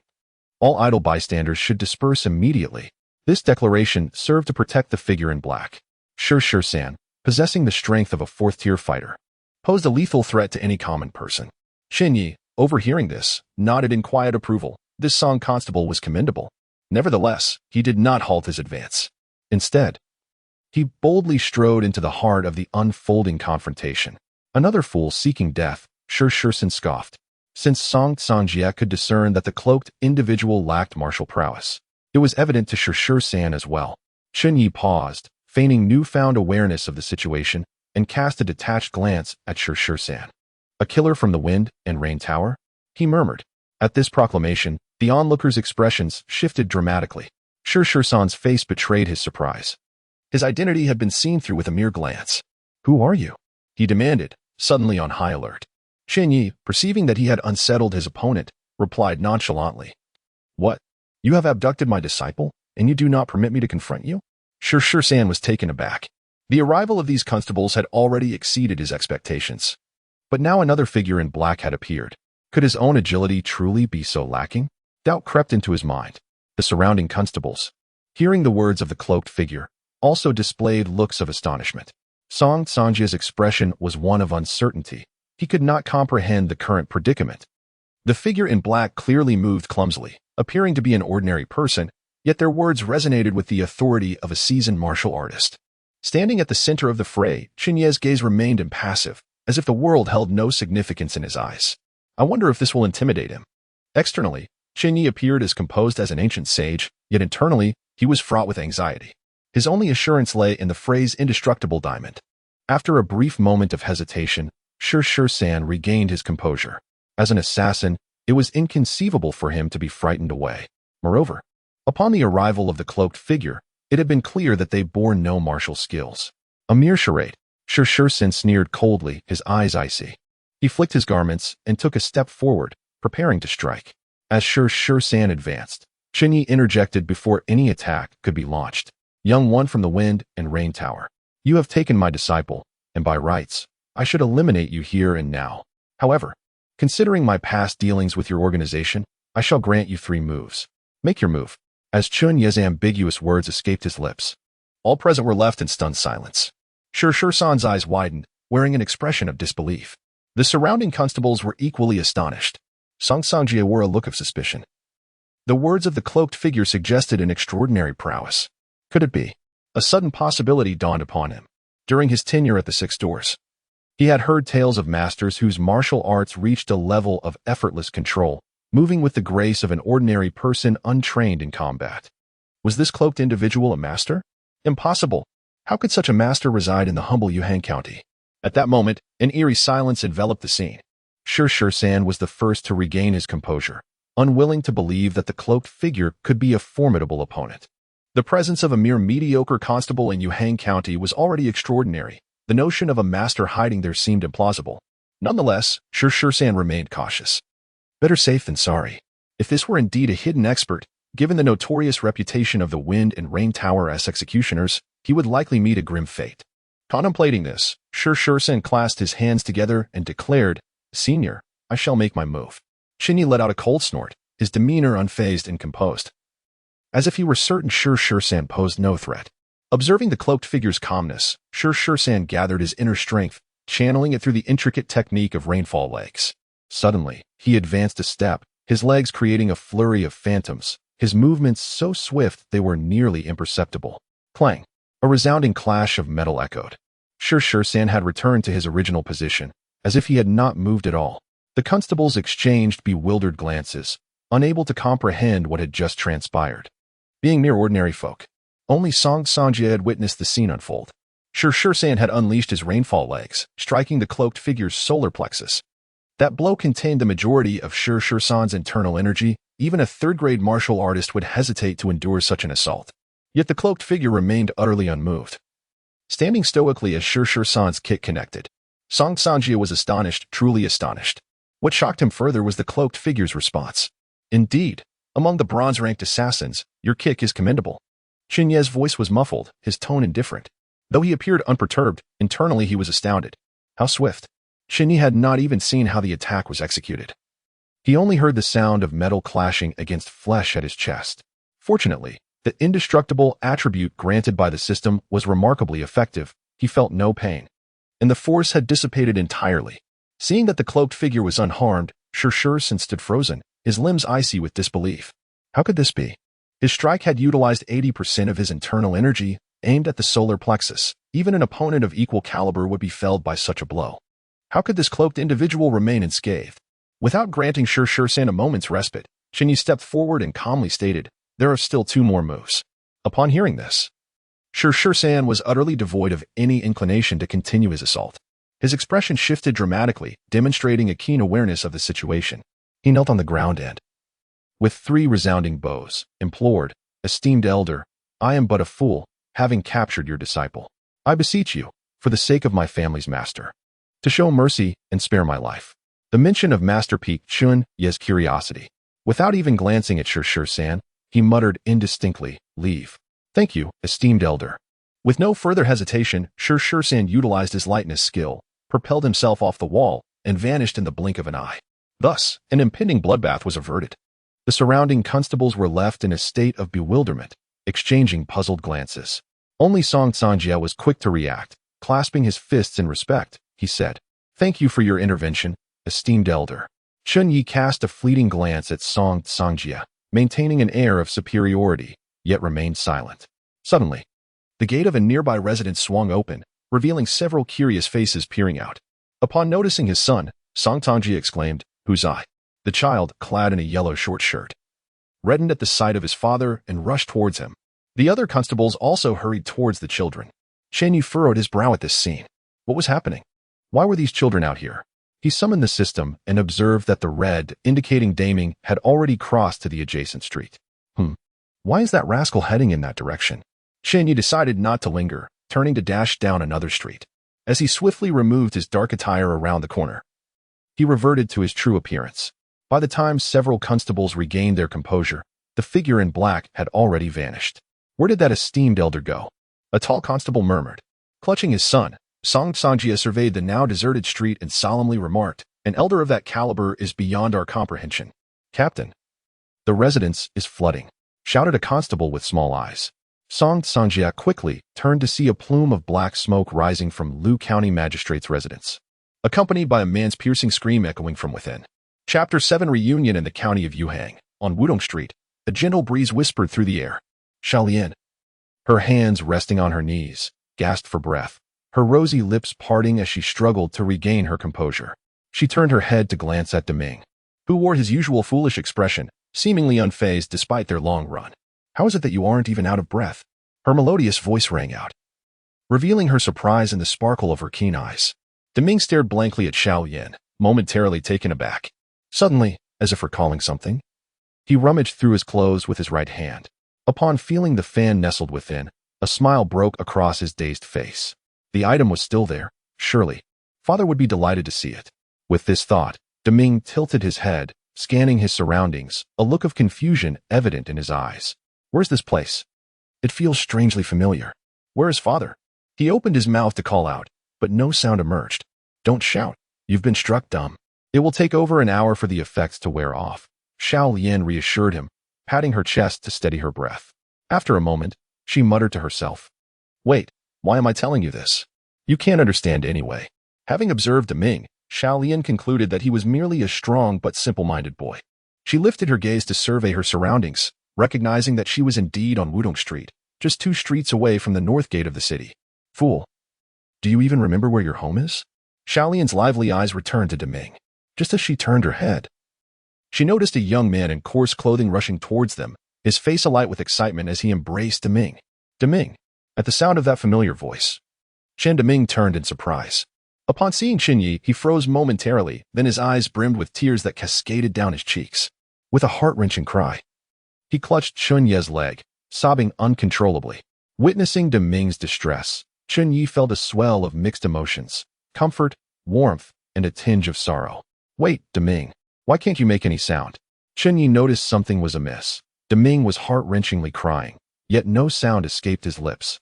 In a flurry of concern, Chen Ye opened Deming's mouth to examine his tongue and throat.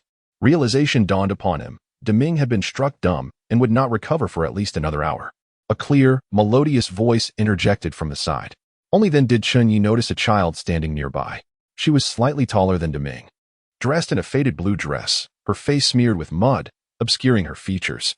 Yet from her voice, it was evident that she was a girl.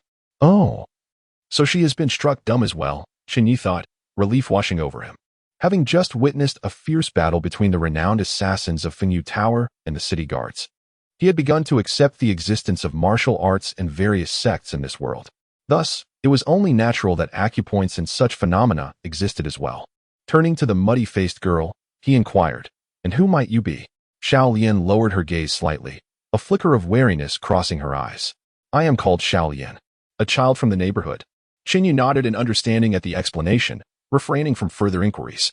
How could a child from the vicinity be aware that Deming had been silenced? Moreover, why had his face been painted in such a manner? Chen Ye chose to disregard Xiao Lian, leaning down to kneel before Deming. "How did you manage to escape? Are there any places that hurt? You must inform the director." Deming comprehended the words and shook his head. Concerned, Chen Ye conducted a brief examination, finding no issues with Deming's arms and legs. However, upon touching his shoulder, a shiver ran through him.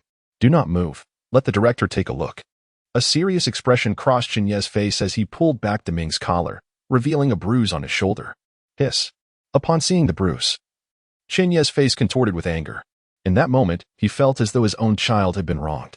"Come, Deming, we must return and apply some medicine."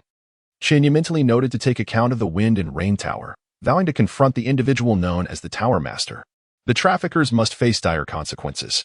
Chen Ye grasped Deming's hand, but Deming remained rooted to the spot, unyielding. "What is the matter, Deming?" Chen Ye was perplexed by his reluctance to move.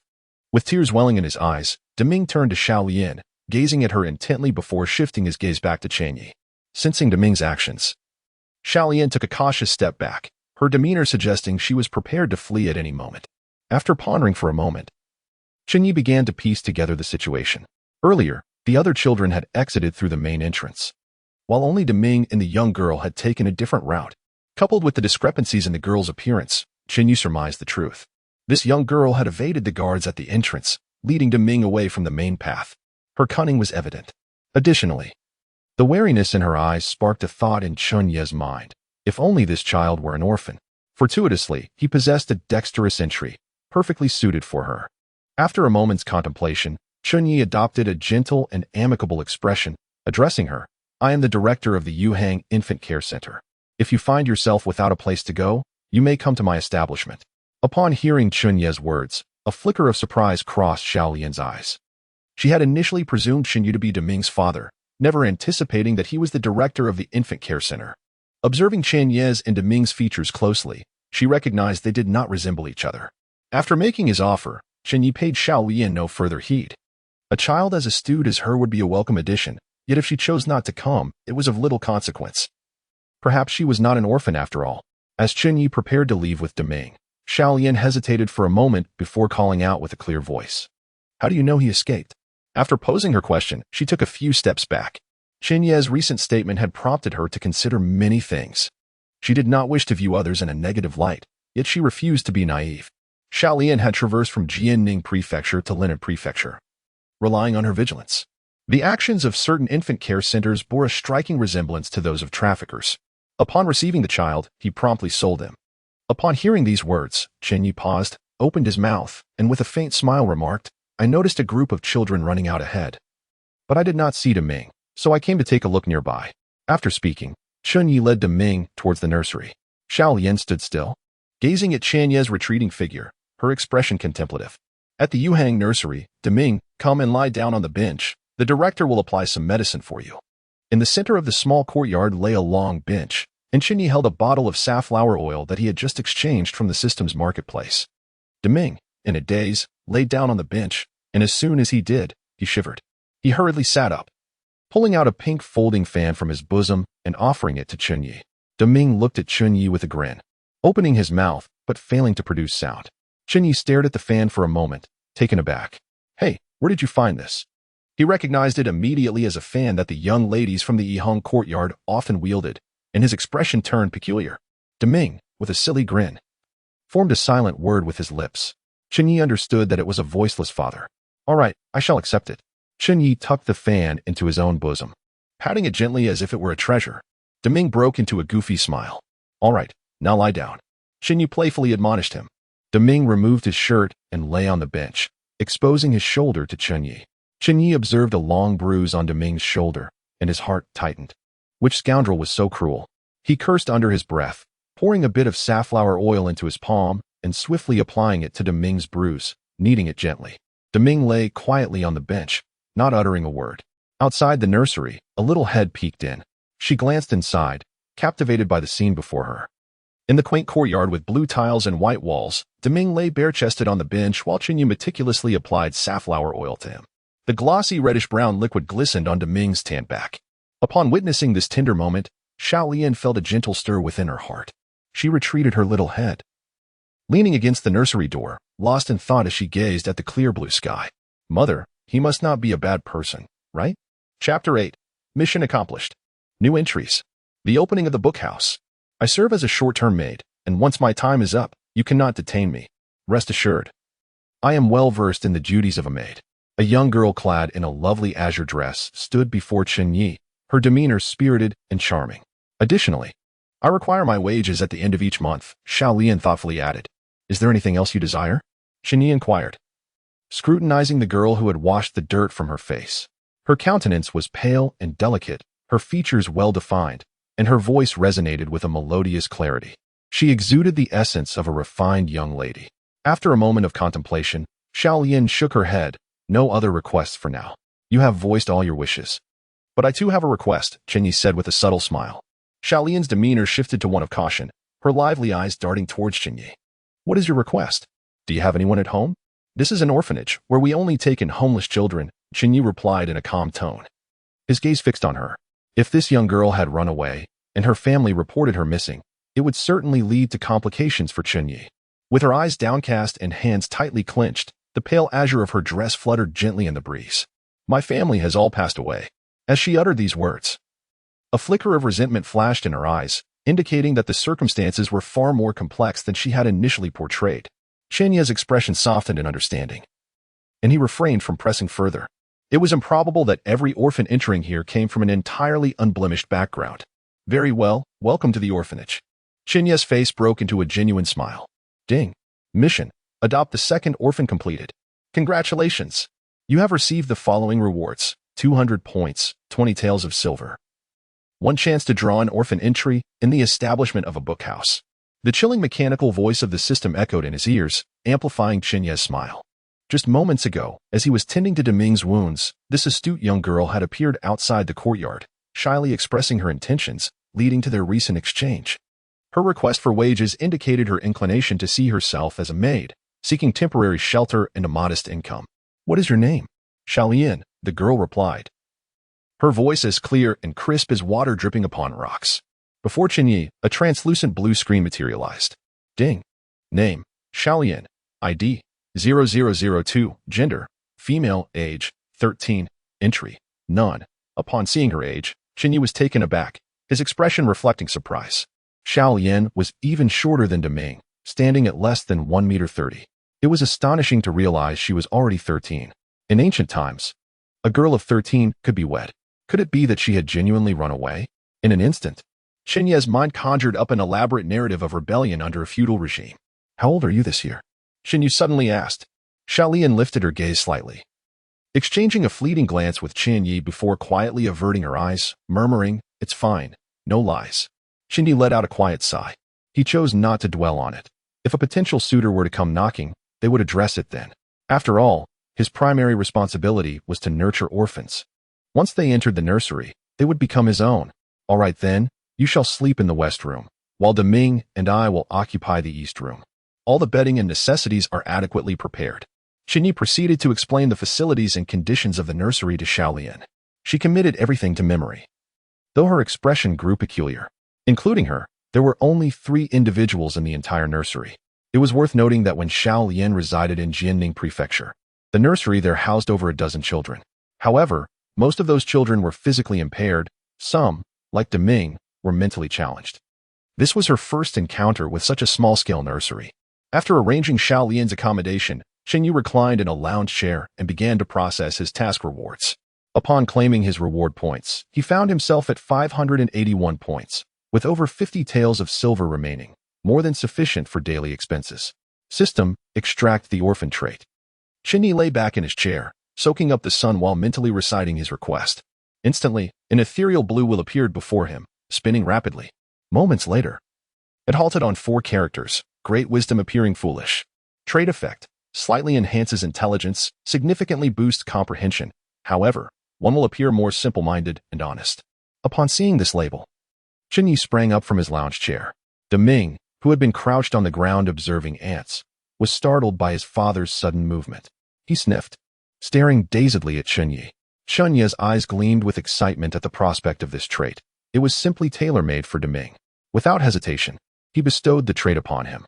Deming, still sniffling, suddenly froze. His previously vacant expression slowly transformed into one of simplicity and sincerity. He rubbed his head, feeling a vague sensation he could not quite articulate. Deming sensed his mind becoming clearer. Things he had previously struggled to understand were now within his grasp. After bestowing the trait, Chen Ye glanced at Deming, his lips twitching. He appeared to have become more pronounced in his simplicity. Previously, Deming merely appeared slow-witted, but now, in comparison, he exuded an added layer of endearing simplicity. To summarize, he now seemed rather foolish. Chen Ye scrutinized Deming earnestly. Deming stood up and gave Chen Ye a goofy smile, saying, "Father, there's indeed some effect," Chen Ye mused while stroking his chin. Upon closer inspection, one would notice that Deming's eyes sparkled more than before, embodying the essence of the trait, Great Wisdom appearing foolish. With this trait, Deming's intellectual shortcomings were at least somewhat compensated for. Let him appear foolish.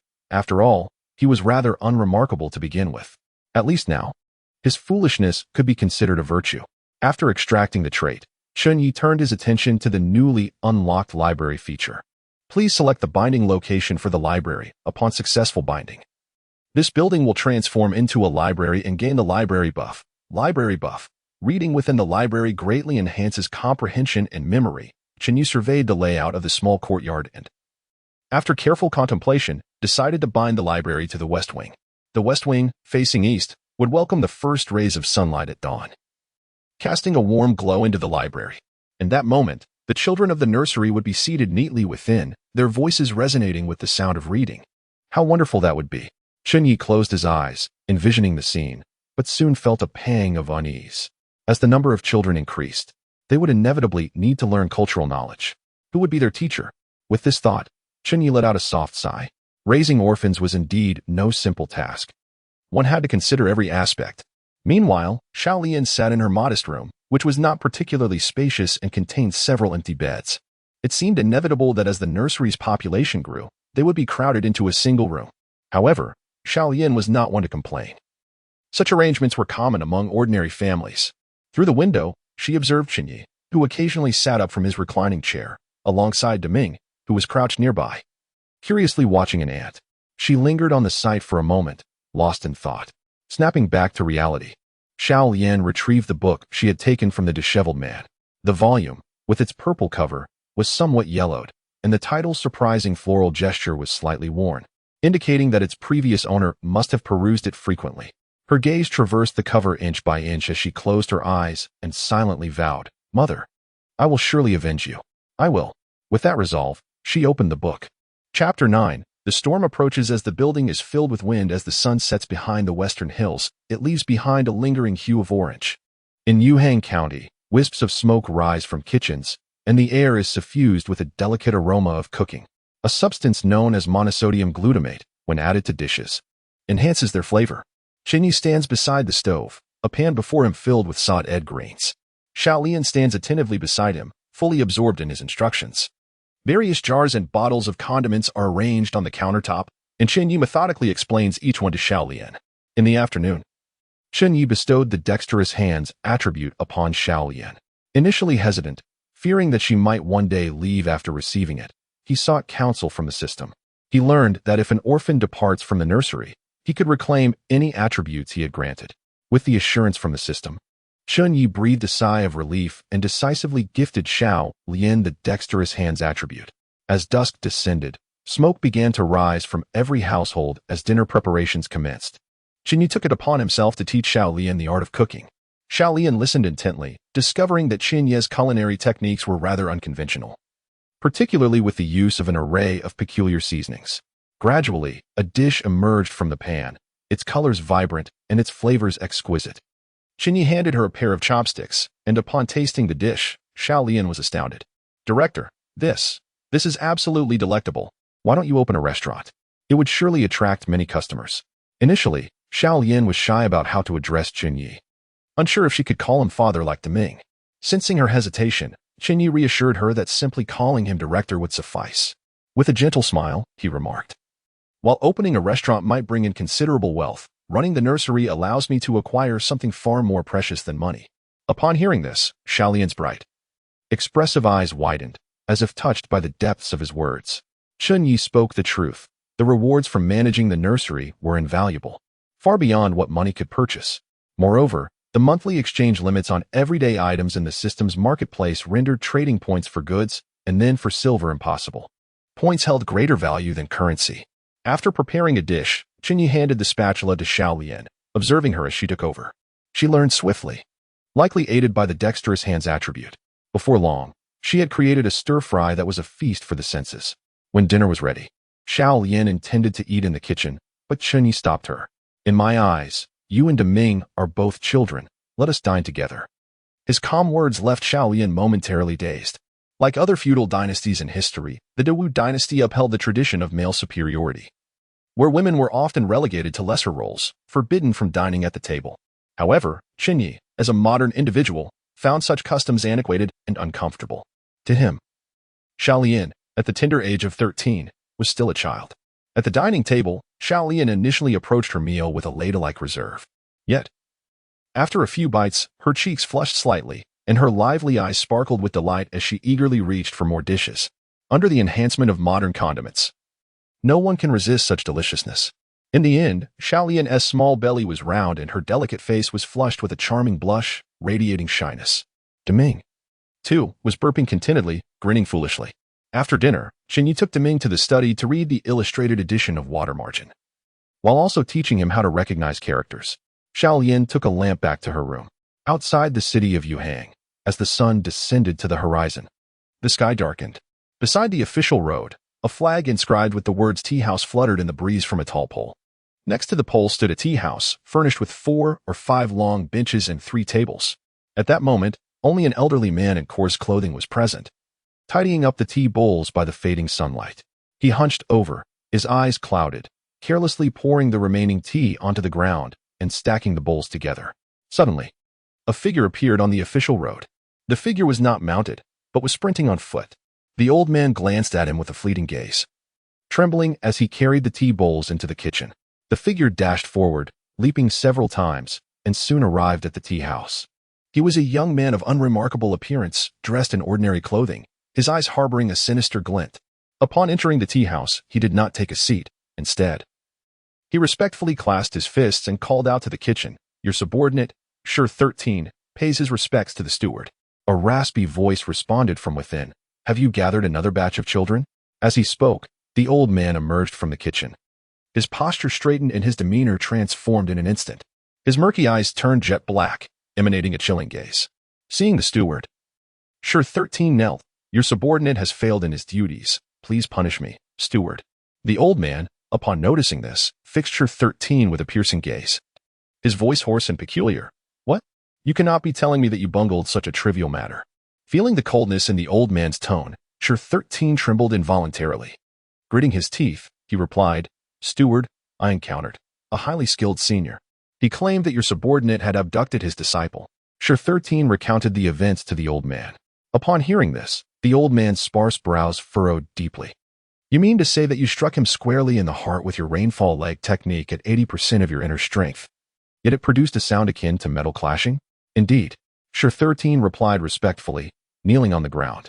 The old man's brow tightened further. "He must be a master of external martial arts. To remain unscathed from your blow, he should be of the second rank." After a moment of contemplation, he continued, "Do not return to Yuhang County for the time being." "Understood." The old man seemed to recall something suddenly and inquired, "What about 16? A look of embarrassment spread across Sure 13's face as he stammered. 16 was captured by the officials. Upon hearing this, the old man appeared momentarily stunned. Taking a deep breath, "Useless. This matter is concluded. Return to the building and switch to the third level of the cultivation technique." Sure 13's face brightened instantly, and he bowed deeply. "Thank you, steward." The elderly man, clad in simple garments, remained silent, his gaze fixed upon the northern horizon, eyes imbued with depth. On this summer night, a gentle, cool breeze swept through, lifting the hem of his attire. The trees along the roadside swayed, their leaves whispering softly. As twilight hastened its descent, ominous clouds gathered in the distant sky. A low rumble of thunder emanated from the darkening cloud mass, and soon, a torrential downpour ensued. Song Sanjie removed his hat and glanced at the gloomy sky, a sense of relief washing over him. He stood before a humble dwelling and knocked on the door. Knock. Knock. The door swung open, revealing a scruffy man who, upon seeing Song Sanjie, wore an expression of delight. "Brother Jia, you have finally arrived." Upon encountering the man, a smile graced Song Sanjie's otherwise dark countenance. "Elder brother, come in quickly. As brothers, we need not speak further." Chi Palong ushered Song Sanjie inside. Taking a seat, Song Sanjie wore a smile as he produced a bamboo tube from his robe and placed it upon the table. "Brother, this is Qian Lixiang and Zhongxiang Feng."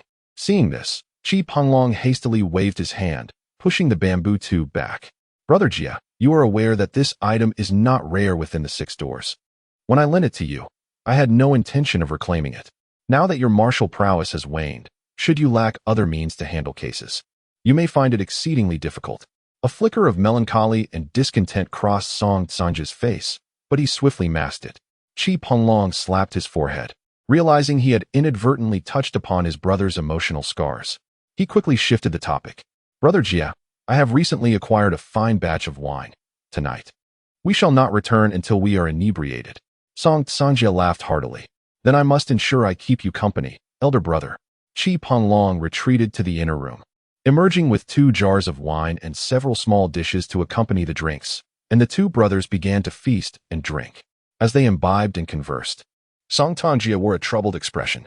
"The situation is thus. The missing child is within the private estate of County Magistrate Liu. That residence was engulfed in flames and destroyed.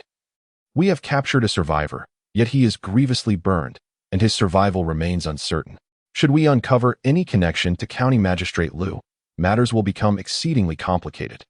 Chi Palong silently raised his wine bowl, sipping slowly, his beard stained with the liquid. Once Song Sanjie completed his tale, Chi Palong narrowed his eyes, a glint of cold light flickering within. He scoffed, "A mere county magistrate, entangled with the wind and rain building, will ultimately meet an unknown demise."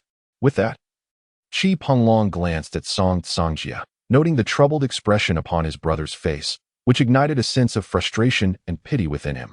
How could such a minor official cause such distress to Song Sanjie? "Leave this matter to me. Tomorrow, I shall arrange for a document to be written for you to take back."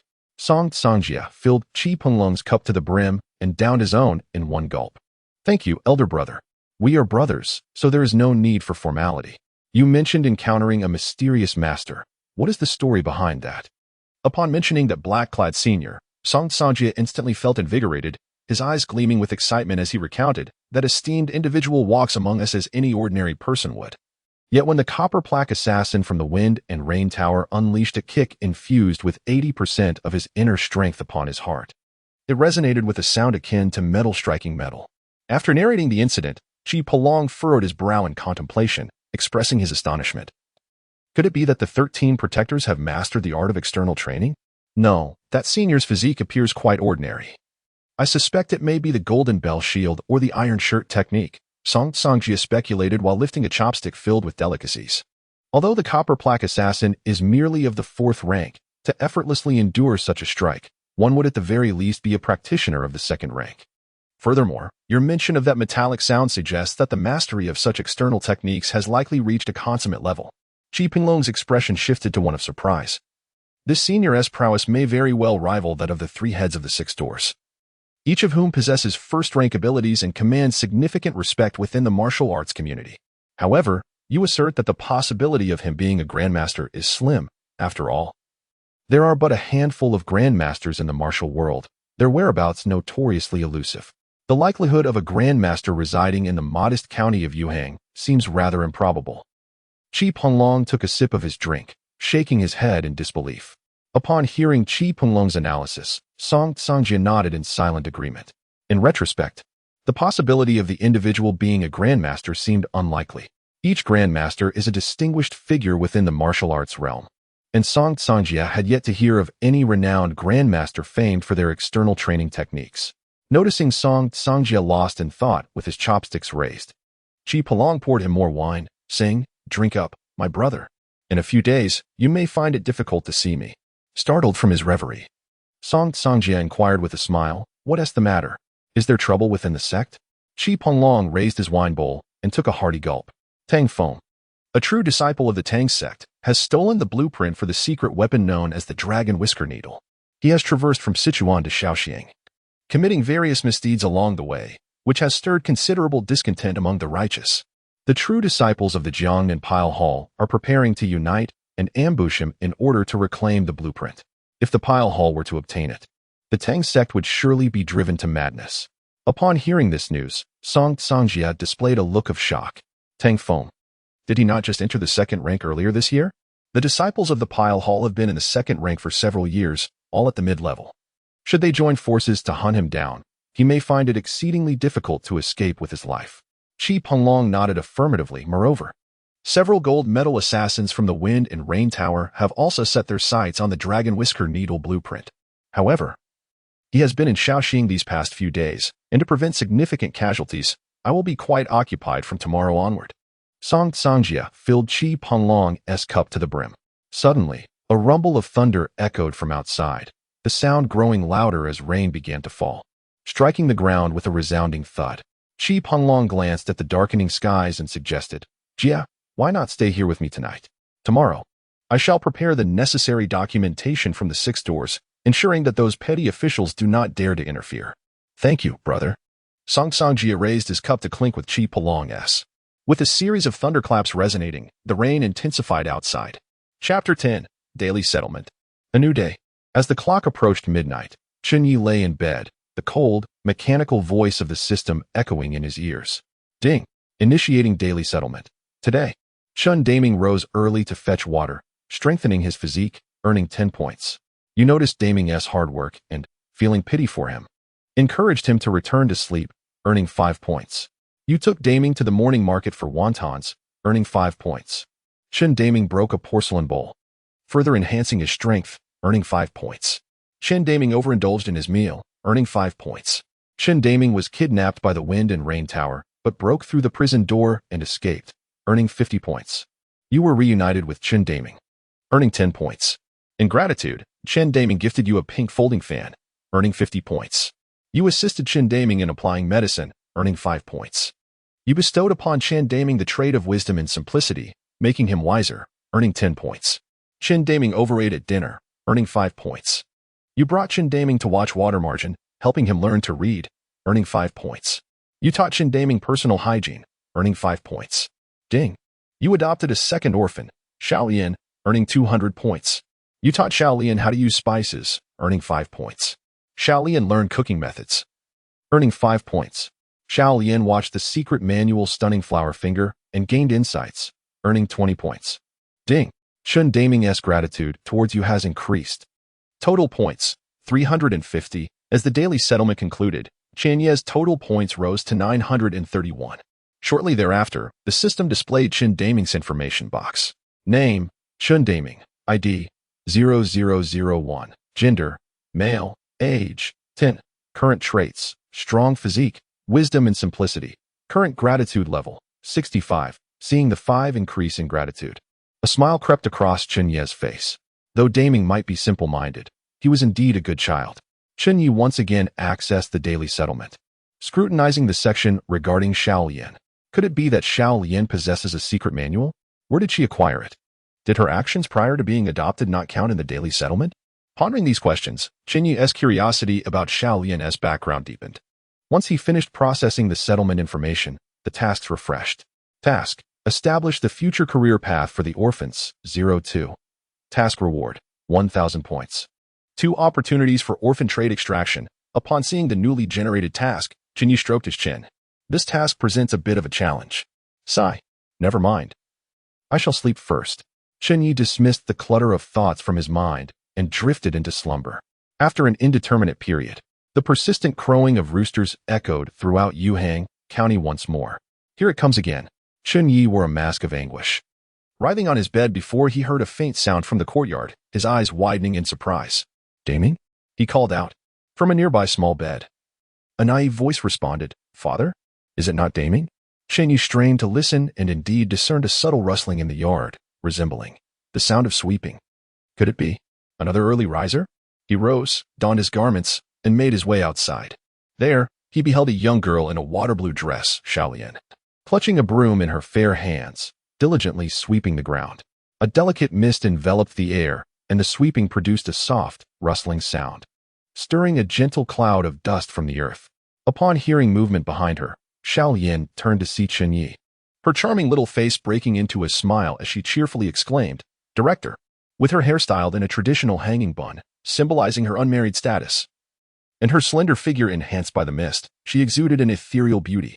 Chen Ye was momentarily taken aback. Then, regaining his composure, he queried, Xiaolian, what are you doing? I am tidying the courtyard. As Yuzi said, rise at dawn, sweep the grounds, and maintain tidiness both inside and out. Xiaolian replied, continuing to sweep. I've already warmed up breakfast, it will be ready shortly. At her words, Chen Ye's lips involuntarily twitched. A pang of guilt arose within him. The ancients were known for their early rising, unlike himself, who slept until the sun warmed his backside. He opened his mouth, wanting to suggest that Xiaolian take a break, but seeing her nearly finished and that breakfast was almost ready, the words fell silent. Sigh. He sighed inwardly, lamenting the situation. Very well, I shall rise. Chen Ye turned to return to his room to change when he suddenly paused, pivoting to ask, Xiaolian, have you ever attended a private school? No. I have only studied with my father, came her clear response. Chen Ye nodded. Acknowledging the intriguing background of Xiaolian, common folk seldom had access to the teachings of Zhuzi. He pushed the door to his room open. Unbeknownst to him, Xiaolian gripped the broom tightly, the veins on her delicate hands standing out. Moments later, she resumed her sweeping. Come, Daming, follow my rhythm. 1, 2, 3, 4. 2, 2, 3, 4. 3, 2, 3, 4. 4, 2, 3, 4. Once more. Good. Now for the chest expansion exercise. 1, 2, 3, 4. Chen Ye led Daming and calisthenics in the center of the courtyard. Xiaolian stood to the side, watching the peculiar yet somewhat graceful movements of the two. Her face a mix of amusement and restraint. Noticing her, Chen Ye extended an invitation. Xiaolian, would you care to join us in the exercises? Her cheeks flushed. She quickly shook her head and retreated into the study. These odd motions bore no resemblance to martial arts. She had no desire to partake. It was utterly pointless. Chen Ye guided Daming through several repetitions, sweat glistening on his brow as wisps of steam rose from his body in the coolness of the morning air.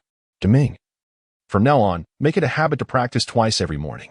You executed many of the movements incorrectly just now, Chen Ye remarked with a warm smile. Patting Daming on the shoulder, Daming responded with a simple, goofy grin, remaining silent. He did not perceive the recent movements as significant. Rather, he found them quite amusing. Chen Ye's intention behind leading Daming in calisthenics was profound. He realized that the daily accumulation of points constituted the primary source of their rewards, and engaging the children in exercise and interaction each day would yield greater points during the tally. After stretching his limbs, Chen Ye advised Daming, make sure to exercise regularly. When hunger strikes, we shall eat. The director has ample resources, so there's no need to worry about food. Daming possessed robust physical attributes, and regular exercise would only serve to benefit him. Chen Ye also inquired about the bruise on Daming's shoulder, noting with relief that it had faded significantly since yesterday. Through the previous day's tally, he had learned that the injury was sustained when Daming collided with the prison door. Considering that the individuals from Fingyu Building had temporarily placed the children in a residential home, it was reasonable to conclude that the door, given the children's age and strength, would not be overly sturdy. It seemed that Daming's return this time was indeed a stroke of good fortune. Chapter 11. Daming, is this what you aspire to do in the future? After enjoying their morning meal, Xiaolian emerged from the kitchen, having washed the dishes, and remarked, we are running low on firewood. We need to purchase some. Her lively eyes were fixed on Chen Ye, implying that funds were required. Understanding her intent, Chen Ye contemplated for a moment and replied, I shall go, and while I am at it, I will also procure some benches, oil lamps, and necessary items for the study. After a brief pause, he added, You should join me. I can advance you half of your wages. Feel free to buy anything you desire or need. Upon hearing this, Xiaolian's eyes sparkled with joy. The previous day, Chen Ye had agreed to pay her 4 taels of silver each month, equivalent to a salary of 2,000 in modern terms.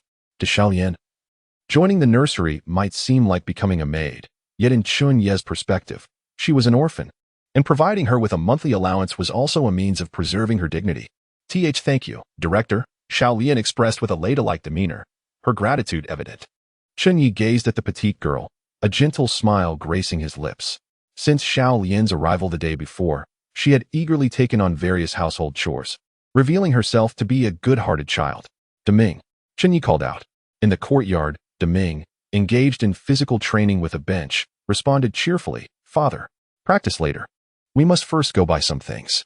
Deming set down the bench and rushed over to Chen Ye, appearing eager and prepared.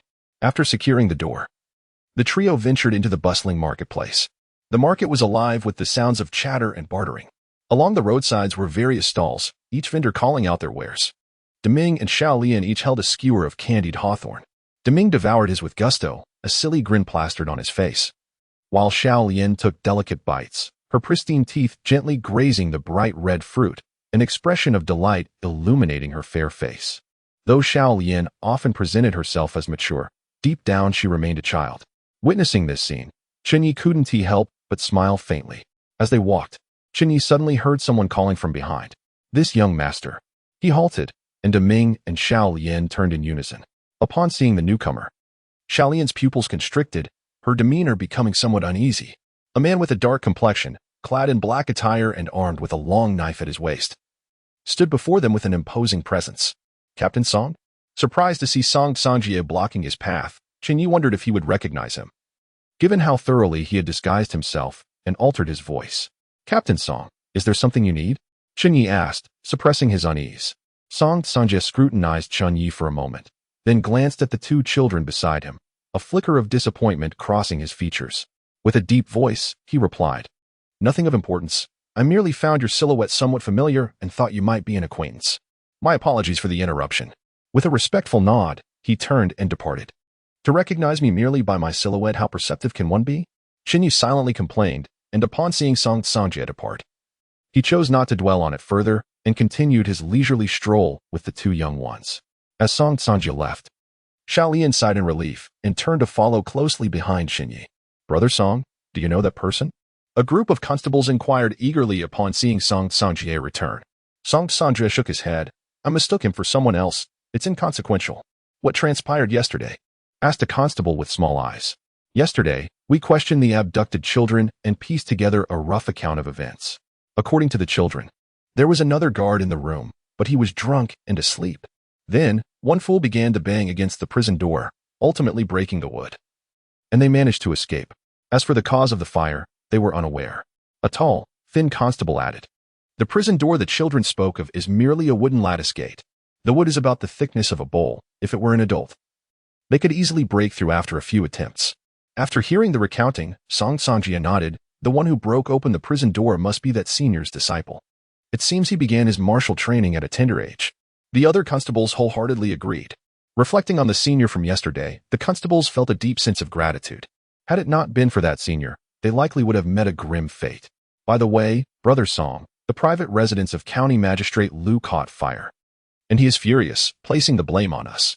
The small-eyed constable spoke with a frown, casting furtive glances at Song Sanjie as he spoke.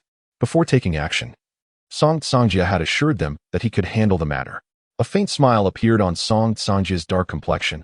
I will visit Magistrate Liu. This matter is trivial. Upon hearing this, the other constables expressed their delight. I knew it. Brother Song has connections in the 6 doors.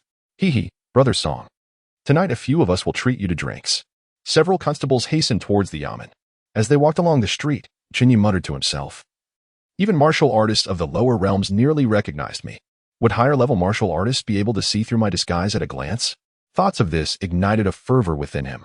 After discovering that this world indeed harbors sects capable of martial training, Chen Ye was elated for quite some time.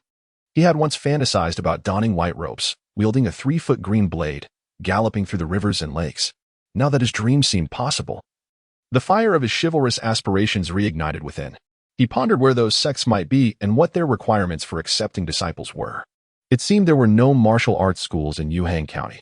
Chen Ye mused as he walked. The captain of Yuhang County was a martial artist of the lower realms. By this ratio, it appeared that the number of martial artists was not large. Suddenly, Chen Ye turned to Xiao Lian and asked, "Xiao Lian, what are the realms of martial artists?"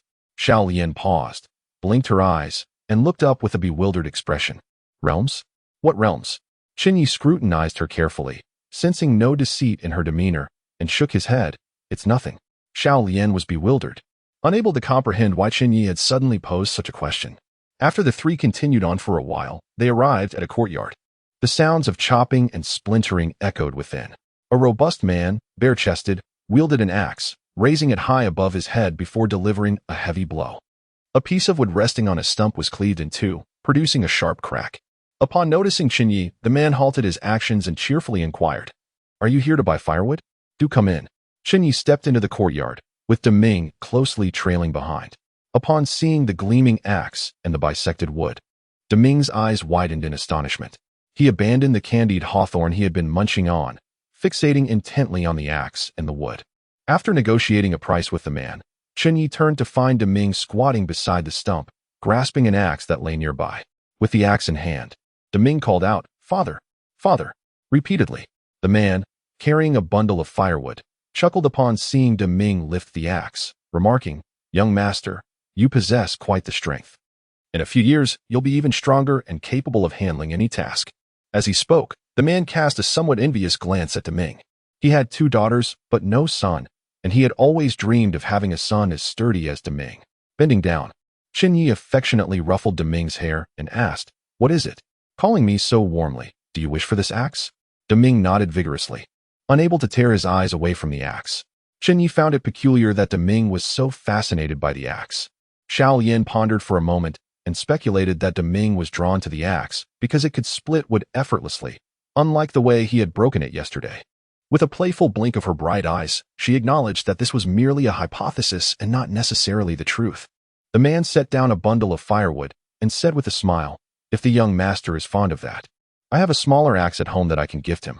With that, he entered the woodshed and returned with a slightly smaller, albeit somewhat worn, axe, which remained functional. Deming looked up, tightly gripping the axe in his hands, and called out once more, "Father." Chen Ye smiled, stood up, and retrieved some copper coins from his pocket, giving a little extra along with the payment for the firewood. "Young Master Chen, this is too much." The man attempted to decline, but Chen Ye was not one to accept favors without reciprocating. After covering the difference for the smaller axe, Deming now possessed a little axe that was perfectly sized for him.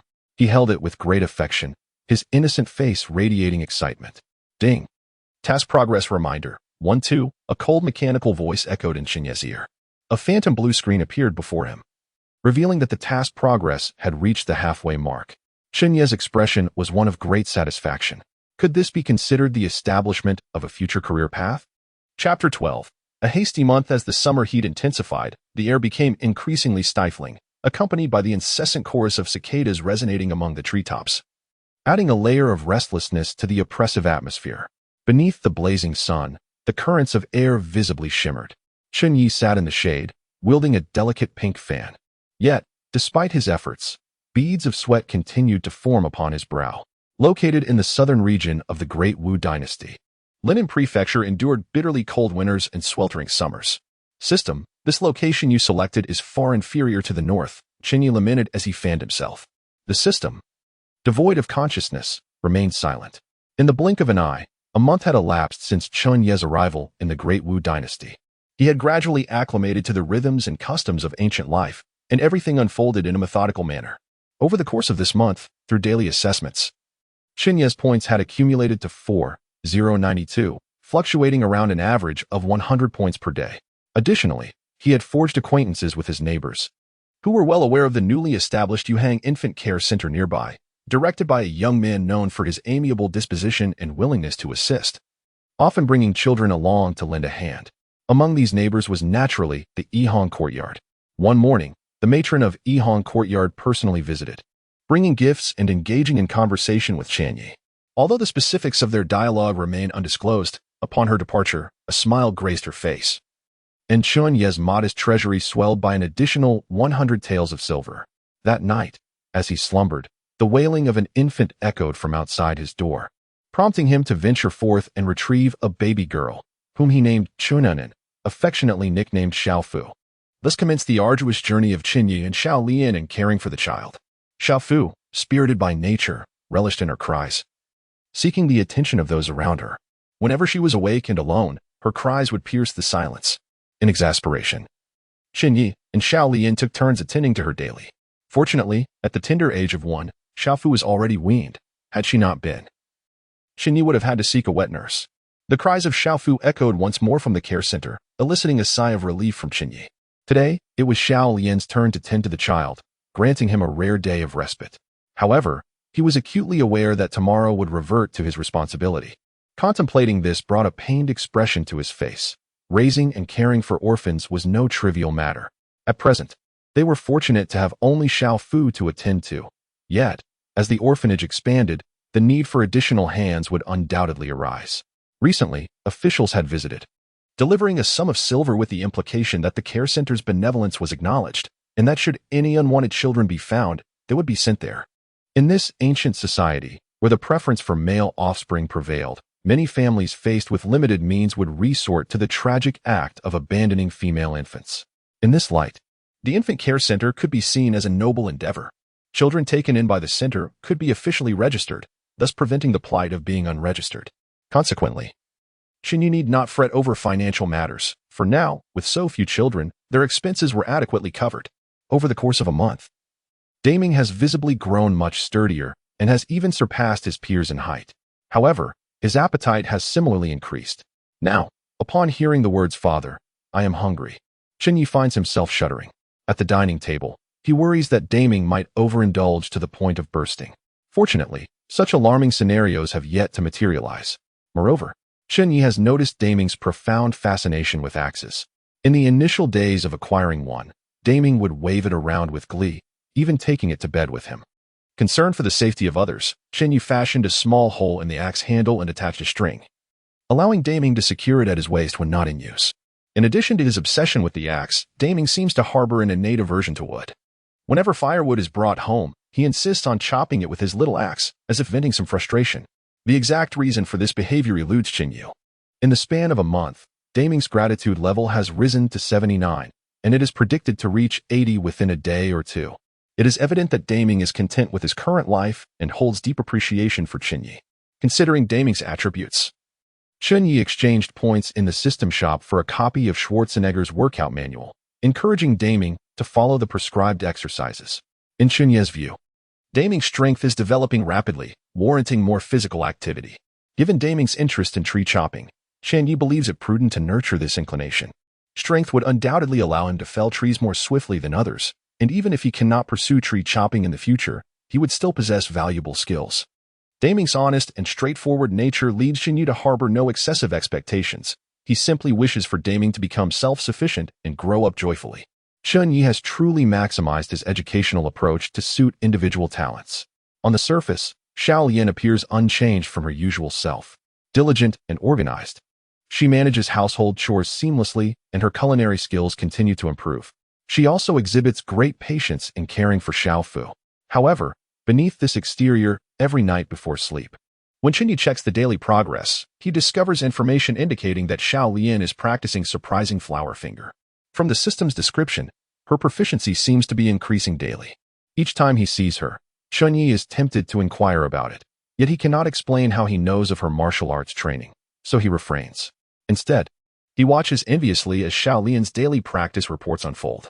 Additionally, half a month prior, Xiao Lian's gratitude level activated at a mere 62, and her progress has not accelerated as quickly as Daming's, leaving it as a modest gain. Overall, everything is progressing in a positive direction. The only perplexity for Chen Ye lies in the system tasks.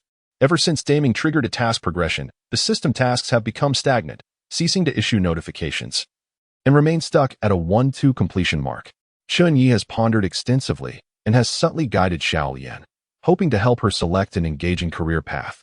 Yet she seems to exhibit interest in everything while simultaneously displaying a lack of interest in anything. Thus, the system tasks remain suspended, leaving Chen Ye without new orphan entries to provide for Xiao Fu. Alas, the accrual of points remains painfully slow. There are still numerous places in need of them, Chen Ye sighed. Since Xiao Fu's arrival, he had redeemed some vaccines, expending over 100 points. In Yuhang County, after the incident involving a missing child, no significant cases had emerged in the past month. Only petty thefts and drunken brawls, trivial matters indeed. Everything progressed at a tranquil and leisurely pace. As the weather grew increasingly warm, the advantages of Chen Ye's non-laborious lifestyle became evident. The surrounding populace toiled from dawn till dusk under the blazing sun, enduring considerable hardship. In contrast, Chen Ye merely needed to manage his modest plot of land. Naturally, Chen Ye was an exception. Under normal circumstances, the nursery department would allocate a piece of land for cultivation. Director, came Xiao Lian's call from the courtyard. Chen Ye rose, fanning himself with a hand fan, and strolled leisurely into the yard. Under the shade of the trees, Deming looked up while exercising, calling out cheerfully, "Father." Deming, bare-chested and clad only in shorts, exhibited a healthy wheat-colored complexion with visible muscle definition, a clear result of a month of diligent training. "Why are you exercising again? It's sweltering today. Wait for the heat to dissipate," Chen Ye admonished with a slight frown. Deming chuckled sheepishly and ceased his activity. Wishing to avoid inciting his father's displeasure, Chen Ye turned to Xiao Lian and inquired, "What is it?" Xiao Lian, carrying a basket on her arm, bore a hint of fatigue on her delicate, fair face.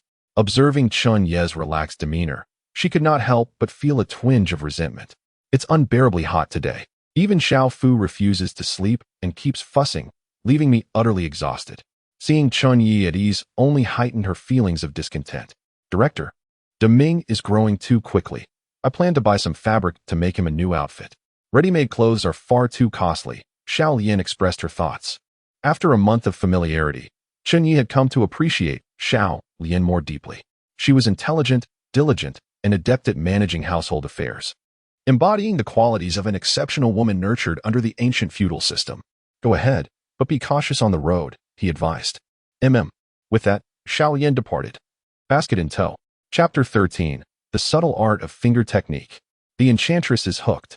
As Xiao Lian stepped out of the courtyard, a sigh of relief escaped her lips. She withdrew some silver coins from her bosom, counted them meticulously, and then tucked them back away. Her purpose for venturing out was not merely to procure some fabric. She had intentions to visit the blacksmith shop. After a month of dedicated practice, her comprehension of the stunning flower technique had deepened significantly. This technique is a manual detailing the art of concealed weapons, part of the esteemed Rain Codex reserved for the assassins of the Wind and Rain Tower. According to the text, Xiao Lian needed to experience various styles of hidden weaponry, ultimately selecting the one that best suited her capabilities. This was the primary reason for her excursion.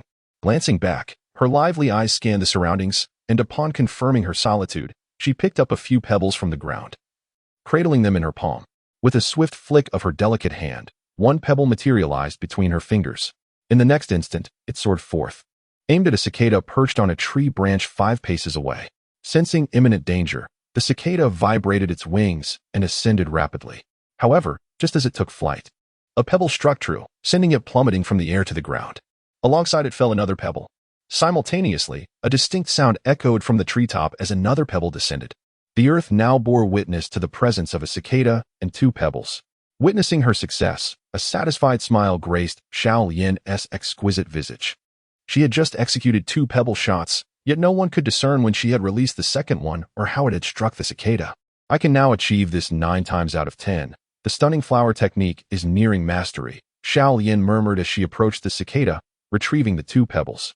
The concealed weapon technique she had employed symbolized the concept of the light emerging through the dark, akin to the idea that amidst a seemingly insurmountable path, another village lies ahead. It is when the adversary believes they have evaded danger that the fatal strike is revealed. Yet, what does inner strength truly signify?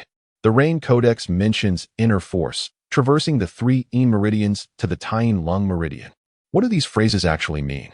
Reflecting on the contents of the manual, a furrow of concern creased Xiao Lian's brow. Although she could comprehend each character of the stunning flower technique, certain passages eluded her understanding.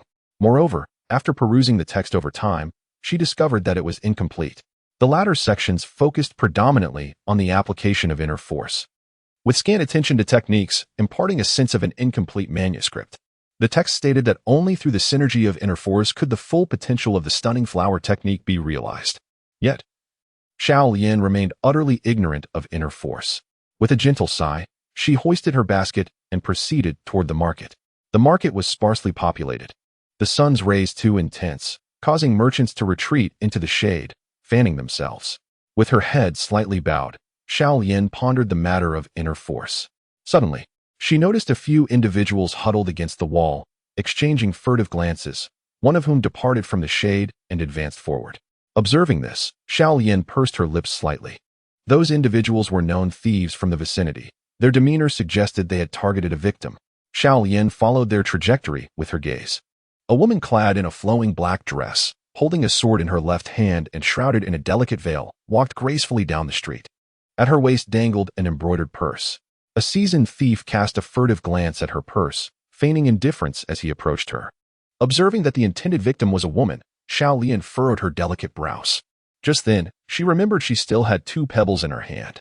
Quickening her pace, she maintained a distance of no more than 5 steps from the thief and the woman. She could guarantee a perfect hit within that range. Beyond it, her accuracy would significantly wane. The thief inched closer to the woman, extending his right hand to reveal a glinting blade between his fingers. He discreetly brushed past her, pretending to merely pass by. Just as the blade grazed the purse, his finger was struck by an unforeseen force. Although the impact was slight, it startled him, causing the blade to clatter to the ground. The woman in the black dress halted, her autumn-like eyes revealing a flicker of surprise. Without hesitation, the thief bolted away. While she did not pursue him, but turned to glance behind, Chen Ye surveyed her surroundings, a gathering of vendors seeking shade, hurried pedestrians, and a little girl with a basket. Her gaze briefly lingered on a sorrowful-looking girl holding a basket before swiftly retracting. Out of the corner of her eye, she noticed a pebble on the ground. The technique of the wind and rain building's flower finger, Chen Ye pondered. She averted her gaze and continued onward. Xiao Lian raised her head slightly, observing the receding figure of the woman in black, a hint of suspicion flickering in her eyes. Did she just look at me? Surely it must be an illusion. I was facing away from her. How could she have seen me? Shaking her head, Xiao Lian dispelled the impractical thoughts swirling in her mind. She first ventured to the renowned Qingjin cloth workshop in Yuhang County to purchase several feet of fabric, then proceeded to the blacksmith shop. Chen Ye strolled along the cobblestone path of Yuhang County, her internal cold attribute energy flowing languidly, dispelling the summer heat. The little girl from earlier exhibited not a trace of inner strength, yet understood the concealed weaponry of the flower finger technique. Could she be a new apprentice of Steward Huang? Chen Ye found the recent encounter intriguing. Since her elevation to a gold-tier assassin, few things in the world had managed to capture her interest, aside from her missions.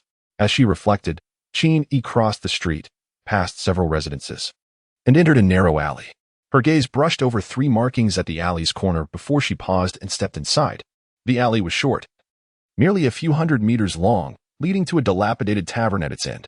The tavern was devoid of patrons, with only the faint scent of inferior wine lingering in the air. Upon entering, Chen Ye's autumn-like eyes scanned the counter, where a short, plump old man sat in a reclining chair, eyes closed in deep slumber. His face bore a wine-red hue, and a prominent, bulbous nose was strikingly conspicuous. A transparent silk thread dangled at the corner of his mouth. It was evident that the old man was enjoying a deep slumber. Chen Ye stood beside the counter, extending a hand as white as a green onion, lightly tapping the tabletop. Thud, thud, thud. The old man stirred at the sound, jolting awake. Yawning as a potent aroma of alcohol wafted through the air, Chen Ye silently stepped back a pace. What kind of wine does the esteemed guest desire? We have the finest yellow wine and strong white liquor. The wine I seek is likely not available here, Chen Ye replied in an even tone, devoid of any discernible emotion. Yet upon closer inspection, his voice carried a gentle, melodious quality. Upon hearing this, a glimmer of recognition sparked in the old man's bulbous eyes. What the guest wishes for must be daughter's red. Why? Because aside from daughter's red, we have everything else. In that case, I shall take 2 jars, Chen Ye stated calmly. The old man's demeanor instantly transformed into one of respect as he moved to the entrance of the tavern, peering outside before closing the door. Chen Ye produced a golden waist token from his belt, waving it before the old man. I require the latest intelligence regarding Tang Min's true disciple, Tang Feng, as well as his whereabouts. Please wait a moment. The old man responded with a hint of deference in his tone, turning to enter the kitchen. Chen Ye listened intently, catching the faint sounds of murmuring and the old man's footsteps within. After a brief interval, the old man emerged from the kitchen, lifting the curtain and holding a red satin pouch in his hand. He approached Chen Ye and handed over the pouch. Instead of departing, Chen Ye chose to open the pouch within the tavern, revealing a neatly folded piece of paper inside, inscribed in delicate, tiny characters. After a moment's contemplation, Chen Ye memorized the contents, casually placing the pouch back on the counter before exiting the tavern. Once Chen Ye had left, the old man returned to the kitchen, retrieving paper and ink.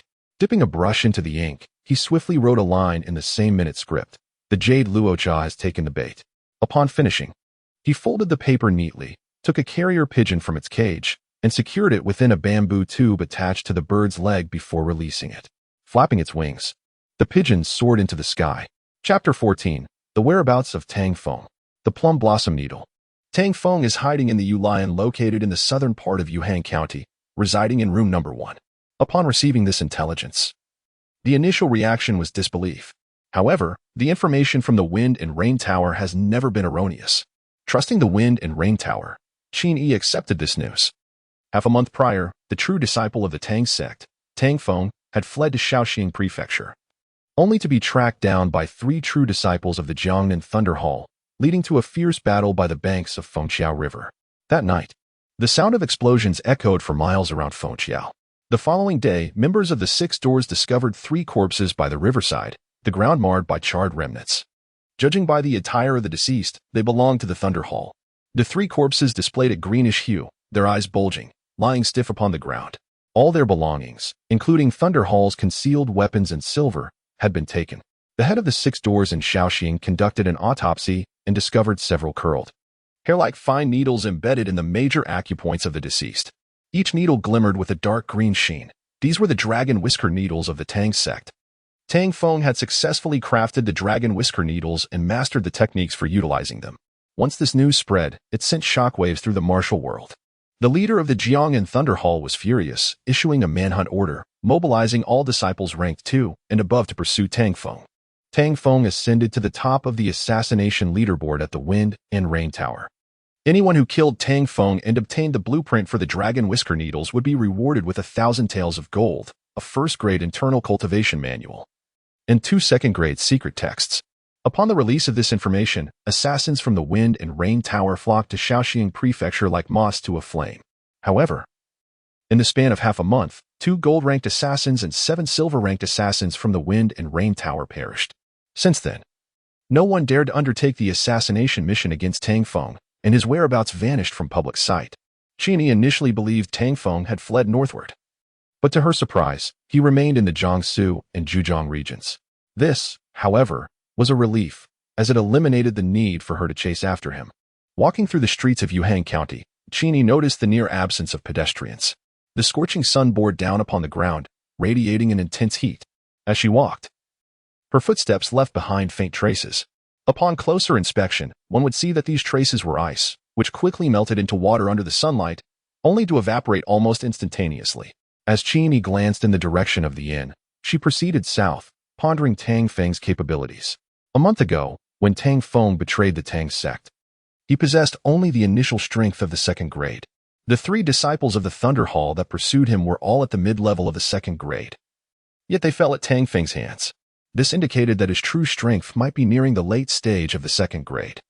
Tang Feng was a prodigious talent of the Tang sect in the past 2 decades, possessing a profound innate ability in the art of concealed weapons. Highly valued by the sect leader, he nonetheless betrayed the Tang sect for reasons unknown, stealing the blueprint of the dragon whisker needles and injuring an elder before fleeing. Chen Ye's brows furrowed slightly, as she sensed there was more to the story. It was said that only the sect leaders of the Tang sect throughout the ages could master the dragon whisker needles, which wield tremendous power, are minuscule in form, and are specifically designed to penetrate inner strength, becoming even more perilous when poisoned. If one afflicted lacks sufficient internal strength, they will be unable to expel the dragon beard needle from their body, leading only to a grim fate. given Tang Feng's talent. It is not far-fetched to envision him succeeding to the position of sect leader in the future. Thus, how could Tang Feng harm an elder of the sect and betray the Tang clan for the sake of the dragon-beard needle? As these thoughts swirled in Chen Ye's mind, she narrowed her eyes slightly. Perhaps the matter was not as straightforward as it seemed. While contemplating, Chen Ye traversed Gongchen Street and arrived at Tang Feng's hiding place. Ahead, a tall pole stood beside the door, adorned with 4 large red lanterns, each inscribed with the words, Yuelin. The inn's lobby was devoid of patrons, save for a waiter seated on a long bench, incessantly wiping the sweat from his brow. Noticing someone outside, the waiter hastily rose to greet them. Welcome, esteemed guest. Are you here for a meal or a room? As Chen Ye entered the inn, she retrieved a few pieces of silver from her pouch and tossed them to the waiter, replying in a calm tone, a room, please. I would like the ground floor room. The waiter weighed the silver in his hand, a joyful expression spreading across his face. With a cloth draped over his shoulder, he gestured towards the stairs, saying, this way, please. Following the waiter upstairs, Chen Ye soon arrived at room 1 on the ground floor. The door was firmly shut.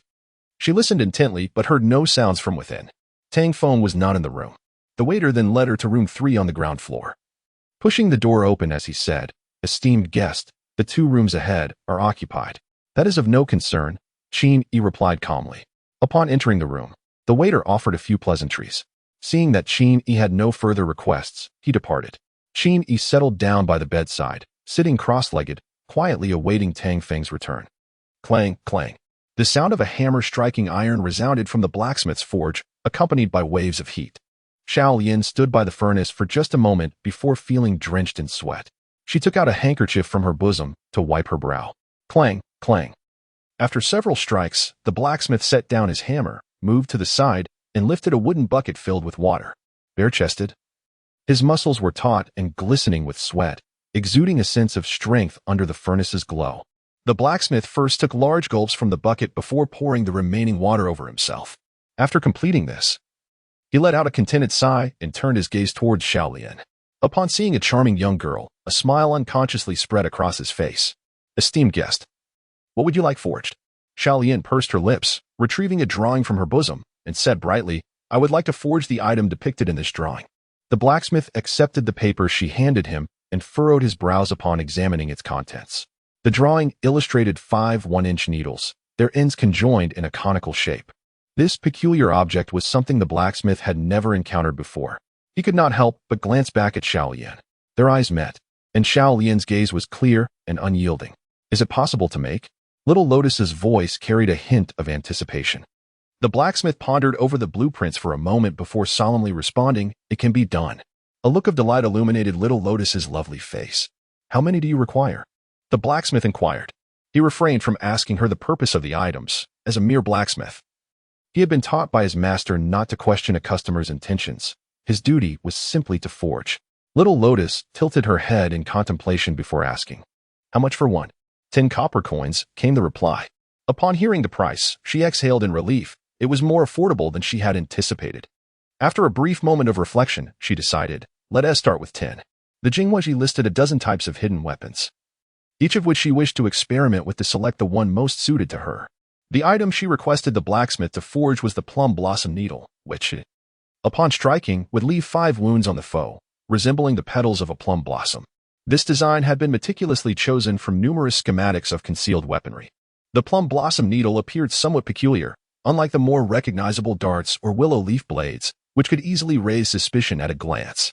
The blacksmith retained the blueprints and once more grasped the hammer beside him, stating, this is a trivial matter. Return at this time tomorrow. There is no need for a deposit. With that, he swung the hammer, sweat glistening on his brow, as it came crashing down upon the heated, crimson iron blank, sending sparks flying in all directions. Chapter 15. A humble request for the young lady to visit my abode for a heartfelt conversation. Xiao Lian departed from the blacksmith shop.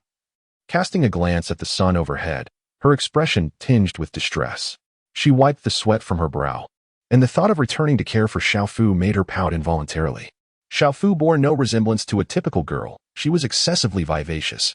With a soft sigh, Xiao Lian made her way towards the nursery. As she stepped into the courtyard, the sounds of Xiao Fu's wailing mingled with Chen Ye's soothing voice reached her ears.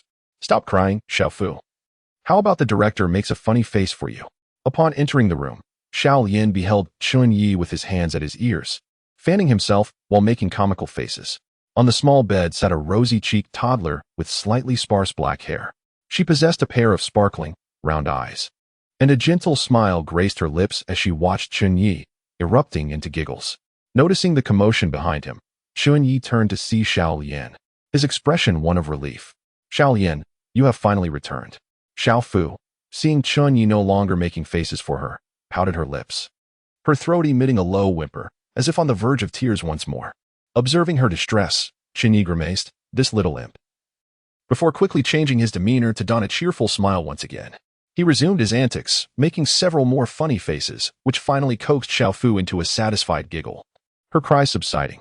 Witnessing Chen Ye's playful interaction with the child, a smile crept onto Xiao Yin's lips, her gaze towards him imbued with newfound admiration.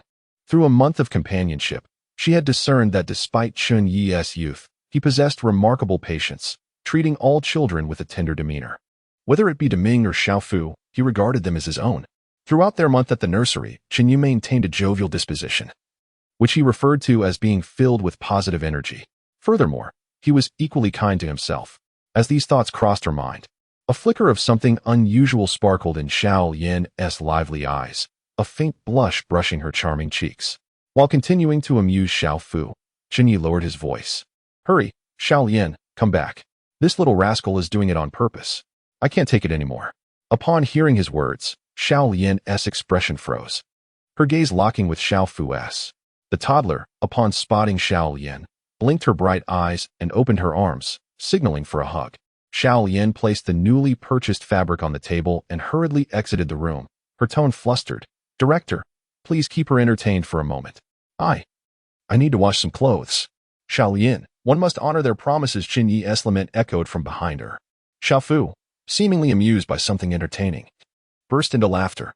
Upon stepping outside, Xiao Yin found Deming seated in the study, diligently engrossed in reading the comic adaptation of Water Margin. After Chen Ye had shared the story with Deming, he had gifted him the comic, which Deming cherished, spending hours each day perched on a stool, absorbed in its pages. In the tranquility of the study, Deming paused in his page-turning, a playful smile gracing his features as he dashed outside in response to Xiao Yin's call. He swiftly returned to his and Chen Ye's room, retrieving the soiled garments he had changed out of and handed them to her. Xiao Yin, holding a wooden basin, placed the clothes within before exiting the courtyard. To the south of Yuhang County lies a tributary of the Qian'an River, where the local residents often choose to wash their laundry. Despite the scorching sun, Xiao Yin opted to wash the clothes rather than tend to the rambunctious Xiao Fu. Upon reaching the riverbank, the gentle sound of flowing water offered a refreshing ambience, a soothing contrast to the oppressive heat. Finding a shaded spot, she set down the basin, rolled up her sleeves, and dipped her delicate hands into the cool river water. Scooping a handful, she gently splashed it onto her face, the heat dissipating immediately. With a contented sigh, she closed her eyes, feeling a wave of relief wash over her. Leaning down, she submerged the garments in the water, thoroughly soaking them before placing them in the basin. From a nearby bamboo tube, she extracted a handful of white, granular powder, which the director had dubbed laundry detergent, far more effective than soap pots. The director, with his peculiar assortment of oddities, never failed to astonish Xiao Yin. It was curious indeed that someone so capable of amassing wealth would choose instead to run a nursery. As she washed, her thoughts meandered. Time flowed like water, and soon the clothes in the basin appeared considerably cleaner, with frothy bubbles forming on the river's surface. Suddenly, Xiao Yin felt an unsettling sensation, as if someone were observing her. Turning her head slightly, she noticed a man standing under the shade of a tree, having seemingly appeared out of nowhere. Dressed in a purple satin robe with a jade belt cinched at his waist, he held a folding fan, his tall frame exuding elegance. His features were handsome, yet marred by a prominent mole on his right cheek, roughly the size of a coin, which detracted from his otherwise appealing visage.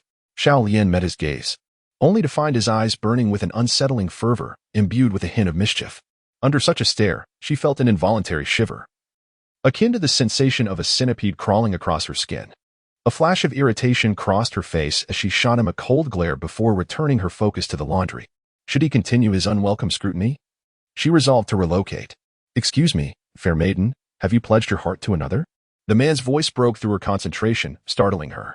She looked up, taken aback to find him suddenly beside her, his gaze fixed upon her with an intensity that made her uneasy. Though she remained silent, anger flickered in her eyes. Without uttering a word, she grasped the basin and turned away, determined to leave him behind. The man gazed at the silhouette of Xiao Lian, suddenly licking his lips. Such a delicate beauty, she truly embodied the essence of innocence and purity. A smile graced his face as he swiftly moved, appearing 3 meters away in the blink of an eye, and effortlessly caught up with Xiao Lian. He extended his hand, holding a folding fan, and gently prodded her with it. Xiao Lian, who was hastily carrying a wooden basin, suddenly felt a tingling sensation coursing through her body, rendering her motionless. The man, who had just been behind her, now stood before her, his face adorned with a sinister expression, his right hand gently tapping his left palm with the fan. With a respectful bow, he spoke, "My lady, your beauty and grace are truly celestial. I am utterly captivated and humbly request your company at my abode for an engaging conversation." Chapter 16. Swift Sword and Hidden Weapons. In the tranquil confines of the Yulai Inn, located in Yuhang County, Chen Ye suddenly opened her eyes, a glimmer of light flashing through her autumn-like irises. "I have returned," she murmured to herself. Rising from her bed, she grasped the sword resting beside her and stepped forward, pushing open the door. Unfazed by her surroundings, she approached room number 1 with swift precision, a gleaming flash of her sword severing the lock hanging from the door. Maintaining her stance with the sword still in her left hand, it seemed as though she had never drawn it at all. She retrieved the severed lock from the floor and entered the room. As the door swung open, several shadows lunged towards her, producing a series of dull thuds. The sword flashed like lightning, accompanied by the distinct sounds of metal clashing. Upon the ground lay several crossbow bolts, split in two. Stepping over the remnants of the bolts, Chen Ye retained her poised grip on the sword, as if she had not engaged in any combat. Once inside room number 1, she settled into the chair at the center, waiting in serene anticipation. Moments later, a man's voice from outside echoed in surprise. "What?" The door swung open, and a figure entered. A dazzling flash of the sword shot through the air with unparalleled speed. Chen Ye's voice, tinged with curiosity, resonated in the room. The sword's arc halted midair, a lock of raven hair cascading down. Xiao Lian gazed at the sword poised above her, her face paling in fright. The blade hovered perilously close, emanating a chilling aura that sent shivers down her spine. Despite the sword's stillness, she felt an imminent threat to her life. Clap, clap. Sounds of hands clapping resonated from behind Xiao Lian. What a swift sword. No wonder the renowned killer Yu Luocha from Fengyu Tower has such a formidable reputation. A man clad in purple satin stood behind her, a folding fan resting against her waist. He surveyed the woman in black before him, his gaze greedily tracing her form from head to toe. The woman possessed an exquisite figure, the black dress elegantly accentuating her perfect curves. A sheer veil partially concealed her features, revealing only her autumn-like eyes, which held an air of aloofness as they danced with emotion. The sight left the man salivating. Chen Ye's gaze fell upon the pale-faced Xiao Lian, a sense of familiarity stirring within her, as if she had encountered her before. Turning her attention to the man behind Xiao Lian, she spoke in a cool, emotionless tone. "Tang Feng, ranked first on the Earth list, a bounty of 1,000 taels of gold for your capture, along with a first-grade internal cultivation manual and 2 second-grade techniques." Her words bore no hint of emotion, as if she were merely reciting Tang Feng's worth. Tang Feng behind Xiao Lian burst into hearty laughter upon hearing this. He lowered his fan, lightly tapping it against her as warmth surged through her body, allowing her to regain a sense of control. "My dear, step back a bit. We wouldn't want to accidentally harm you," he said with a beaming smile directed at Xiao Lian. With that, he unfurled his fan and feigned an air of charm as he turned to Chen Ye. "Today, I am truly fortunate to encounter 2 uniquely captivating ladies. It appears that this evening, I must engage in considerable toil." Tang Feng laughed heartily, exuding a certain charm.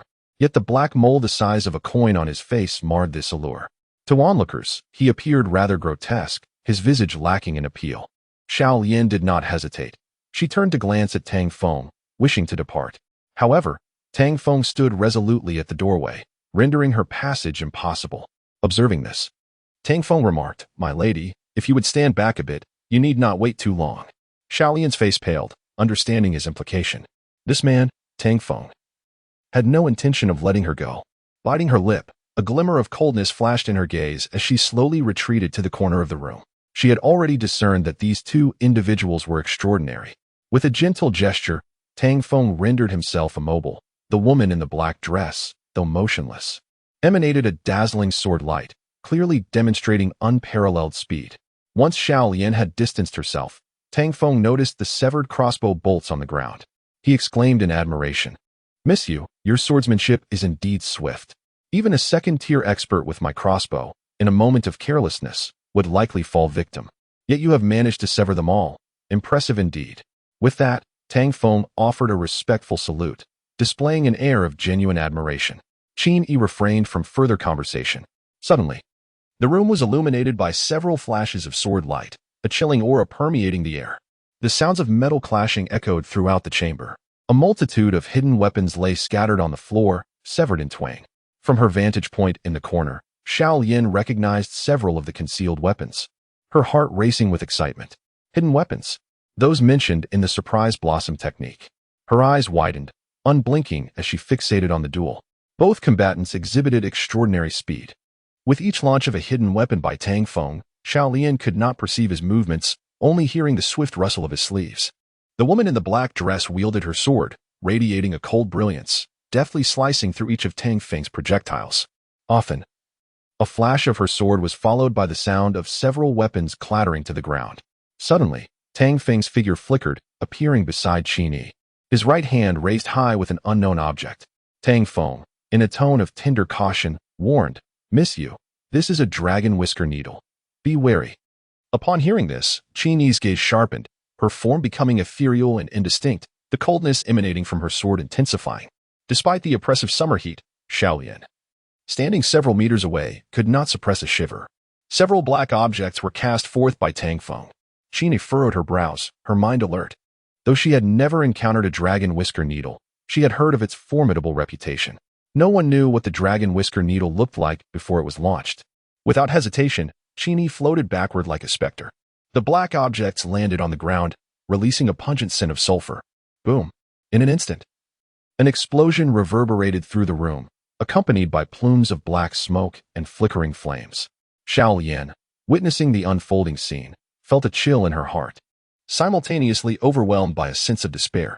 Originally, she believed that her mastery of the stunning blossom technique had reached a modest level, and that she was quite formidable. Little did she expect, however, that the clash between these two individuals would exhibit such overwhelming power. The furniture within the room lay in disarray, with the floor marred by countless scars, strewn with severed hidden weapons and dark charred marks. As the black smoke gradually dissipated, the figure of the woman in the black dress vanished. Xiao Lian's complexion turned pale, her lip caught between her teeth. Had the woman in black truly been defeated? Tang Feng, noticing the absence of Chen Ye amidst the smoke, allowed a faint smile to curl at the corners of his lips. Just as he was about to make a move, a brilliant flash of sword light surged forth. Tang Feng's pupils constricted, his body stiffening in disbelief as he slowly lowered his gaze, his right hand brushing against his neck. His fingertips met the warmth of fresh blood. How could this be? Tang Feng's eyes narrowed, confusion and shock etched across his face.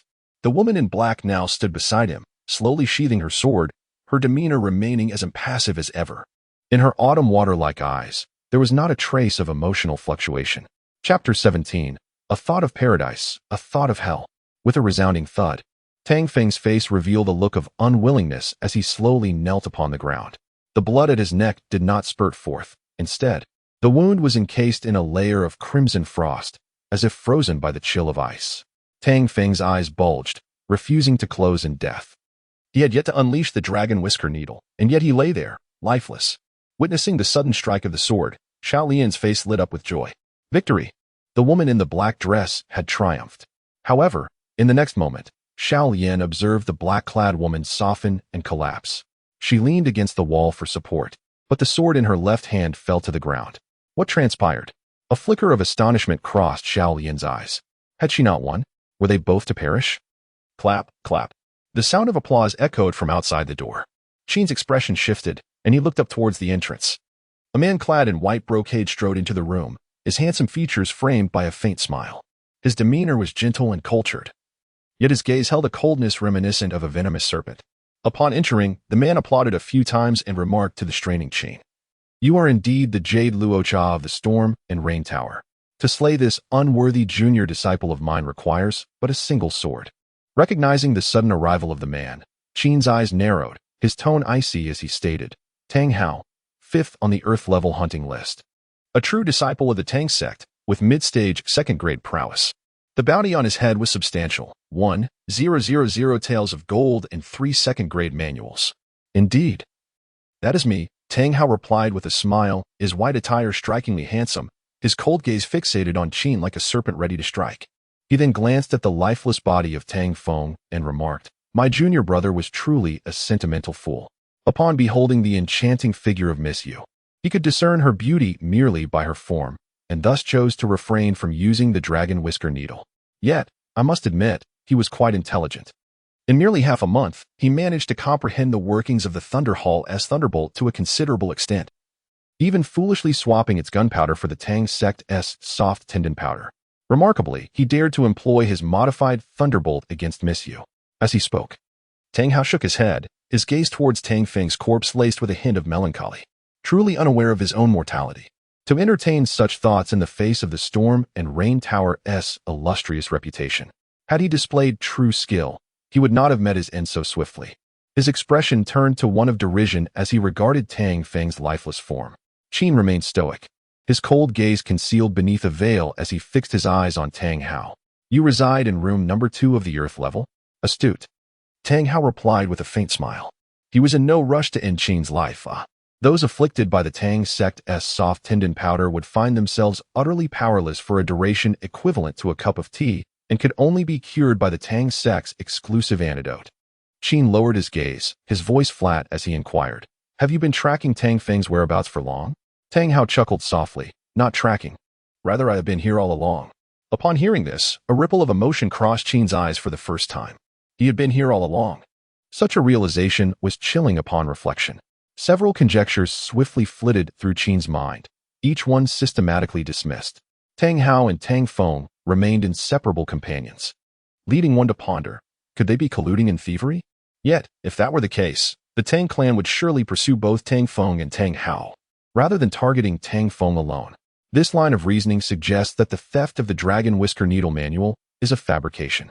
Upon grasping this intricate web of deceit, Chen Ye cast a cold, penetrating gaze at Tang Hao and declared, Tang Feng did not pilfer the Dragon Whisker Needle Manual. This is a trap set by the Tang clan. Indeed? Miss Yu, your intellect truly shines, allowing you to deduce this. Upon hearing Chen Ye's conjecture, Tang Hao's handsome visage reflected genuine astonishment. With this affirmation, Chen Ye abruptly lifted his head, a flicker of tumult surfacing in his icy eyes. Is this a ploy directed at the Wind and Rain Pavilion? What could their motive be? The smile that adorned Tang Hao's face abruptly vanished, replaced by a frigid demeanor and eyes that glinted like a serpent's fangs, exuding an aura of malevolence. He had initially intended to spare Miss Yu, granting her a fleeting glimpse of womanhood before her demise. However, since she had unraveled the riddle, it would be best for Miss Yu to embark on her final journey. His inept apprentice should not be far off. If blame were to be assigned, it should fall upon the Wind and Rain Pavilion for their ostentatiousness. With no further words, Tang Hao unleashed 5 or 6 types of Tang clan hidden weapons, enveloping Chen Ye in a deadly barrage. Yet, the moment Chen Ye, who had been leaning against the wall, turned his body with an ethereal grace, he evaded all the projectiles and, like a specter, surged towards Tang Hao, his alabaster hand striking towards Tang Hao's face. Tang Hao, taken aback by the sudden turn of events, reacted instinctively, raising his right hand to meet Chen Ye's palm. Their hands collided, and Tang Hao's complexion flushed crimson as his eyes widened, his right hand trembling slightly. Chen Ye, maintaining a serene gaze, extended her delicate and fair hand, channeling a surge of frigid internal energy into Tang Hao's palm. A layer of frost rapidly manifested upon Tang Hao's hand. The two engaged in a contest of internal power. From her corner, Xiao Yin observed this unexpected spectacle, her rosy lips parting slightly in disbelief. The swift turn of events left her momentarily dazed. Should she seize this moment to flee? The thought crossed her mind, yet she swiftly extinguished it. She had overheard the exchange between Tang Hao and Chen Ye. The outcome of their battle remained uncertain. Should Tang Hao emerge victorious, her fate would be sealed, silenced forever. Although she could not predict the consequences should the woman in the black dress prevail, she had no choices left. As she pondered, the battle took another unexpected turn. Chen Ye's form softened, and her hands fell away from Tang Hao's, her body collapsing in weakness. Tang Hao hastily retreated several steps, sitting cross-legged on the ground. Xiao Lian was astonished to see that frost had formed upon Tang Hao's brows, his face as pale as parchment, his teeth chattering uncontrollably. Despite it being summer, he seemed to exist in the depths of winterish chill. Renowned for their mastery of hidden weapons, the Tang clan lacked profound expertise in internal power. Chen Ye's internal energy, imbued with an icy essence and a depth of skill, rendered Tang Hao's right arm feeling as though it had turned to ice, every inch of his skin radiating a piercing pain. Fortunately, Chen Ye's internal strength had waned, leaving her too weak to continue the struggle. Otherwise, the outcome of the confrontation between Tang Hao and Chen Ye, given Chen Ye's relentless assault regardless of internal energy depletion, remains uncertain. Tang Hao sat cross-legged on the ground, eyes closed in meditation, channeling the principles of the Tang sect to dispel the frigid energy within him. "Little girl," Chen Ye suddenly spoke, her voice as faint as a whisper. Hearing this, Xiao Lian turned her gaze towards the crumpled figure of Chen Ye, her delicate features devoid of any expression. Upon hearing Chen Ye's words, Tang Hao abruptly opened his eyes and looked at Xiao Lian. "Little girl, kill him. Little girl, kill her." Both Chen Ye and Tang Hao uttered in unison. "Little girl, I am a disciple of the Tang sect. While that female demon is a notorious assassin in the martial world, with countless lives stained by her hands, she currently lacks the strength to retaliate. If you slay her, you will benefit the common folk, and your merit will be immeasurable. The Tang sect shall also reward you with 1,000 taels of silver, ensuring that you will never have to concern yourself with financial troubles for the rest of your life." Tang Hao's teeth chattered as he slowly articulated these words. He first highlighted Chen Ye's identity, thereby elevating his own moral standing, before enticing her with substantial rewards. His rhetoric was masterfully crafted. "Little girl, you heard what was just said. Should he regain his strength, he will not spare you and will undoubtedly seek to silence you." Chen Ye, now utterly weakened, spoke in a voice barely audible. The fates and lives of both individuals now rested in the hands of Xiao Lian. A single thought could lead to paradise or plunge one into despair. Chapter 18. A ray of hope amidst darkness, silent and resolute. Xiao Lian had already made her decision. Both of these individuals must perish. However, her priority was to eliminate Tang Hao first. Quietly, she approached Chen Ye, who, sensing her presence, felt a flicker of hope as he dispelled the coldness enveloping him. "Oh, little girl," he exclaimed, "it is imperative that we rid the world of this murderous sorceress. Once you have vanquished her, I shall reward you with 1,000 taels of silver." As Xiao Lian drew nearer, Chen Ye's once radiant eyes dimmed with resignation. She sighed inwardly, contemplating her fate. Was this to be her end? Such was her destiny. Yet, in her final moments, her thoughts lingered on why the Tang clan had ensnared the Wind and Rain Pavilion in this treacherous plot. A nagging suspicion arose in her mind that something was amiss with the intelligence of the Wind and Rain Pavilion. Amidst Tang Hao's fervent gaze, Xiao Lian bent down to retrieve the longsword that Chen Ye had dropped. The moment her delicate fingers brushed the blade, an icy chill surged through her, causing a sharp sting that made her release the sword once more. It was frigid. Glancing at her fingertips, she noticed them turning a chilling red, reminiscent of hands submerged in icy water during winter. Observing her surroundings, Xiao Lian swiftly removed the bedding from the Yin's bed and wrapped it around the sword's hilt. "Well done, little girl. You are truly clever," Tang Hao exclaimed with exaggerated praise. "Once you have dispatched this witch, you shall be hailed as a great hero. Your merit's boundless." Xiao Lian grasped the sword and shot a cold glance at Tang Hao as she approached him. Taken aback, Tang Hao's expression shifted to one of alarm. He had not anticipated that Xiao Lian intended to thrust the blade into him. "Calm yourself, young lady. I am a disciple of a righteous sect. The promised 1,000 taels shall surely be yours. With that fortune, you could acquire splendid garments, exquisite jewelry, and even properties." Tang Hao rambled on, attempting to dissuade Xiao Lian from her course. Yet, her eyes remained steadfast, the sword's tip aimed directly at him, the distance between them barely 5 paces. Chen Ye, who had resigned herself to death, now perceived a glimmer of hope at this unexpected turn of events.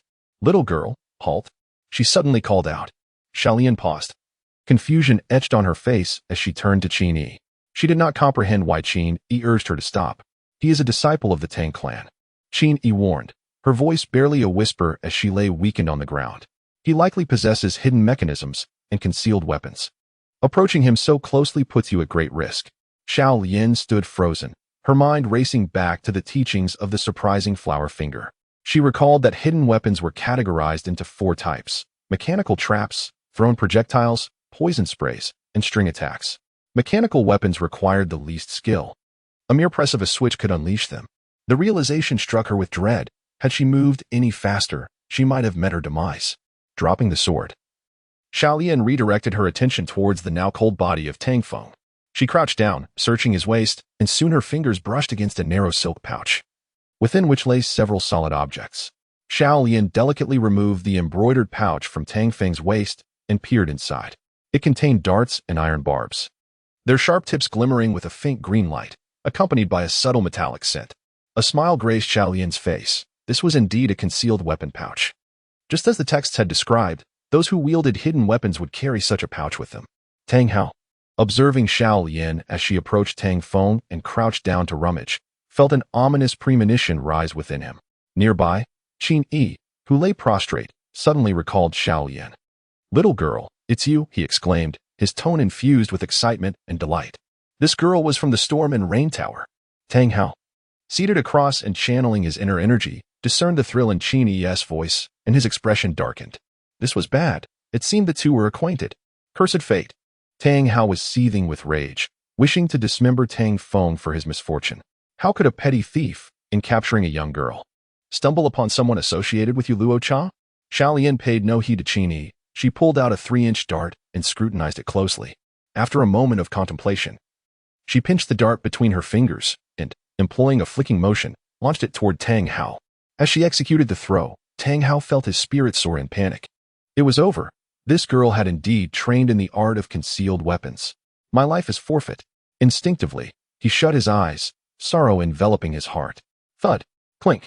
First, a dull thud echoed as the dart struck the wooden surface, followed by the sound of it clattering to the ground. Tang Hao opened his eyes in confusion, spotting a throwing dart lying a short distance away. Chen Ye, slumped on the ground, was equally bewildered. During their earlier encounter on the street, it was evident that this girl possessed remarkable skills, yet how could her aim with the dart be so lacking? Xiaolian's delicate, porcelain-like face remained inscrutable. She retrieved another dart and casually tossed it. Thud. Clink. Once again, it fell to the ground, mirroring her previous attempt. Tang Hao's emotions surged like tumultuous waves. The anxiety that had gripped him moments before eased.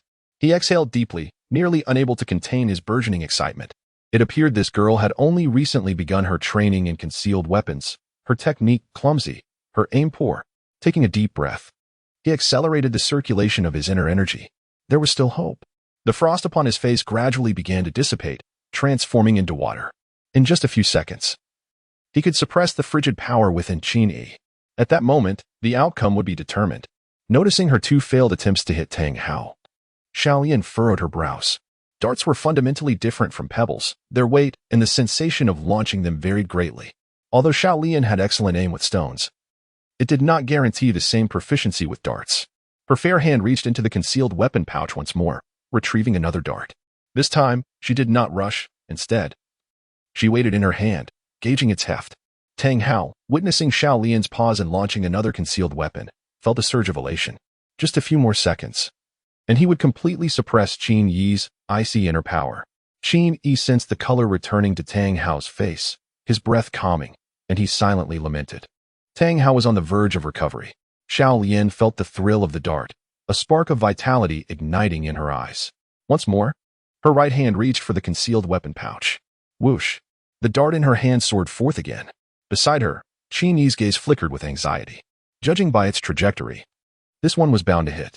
Just as the dart was about to strike Tang Hao, he abruptly turned his head, narrowly evading the projectile. His previously frozen body began to thaw as he suppressed the frigid energy emanating from Chen Ye by more than half. Just when Tang Hao believed he had escaped, a shadow struck his left eye. Ah!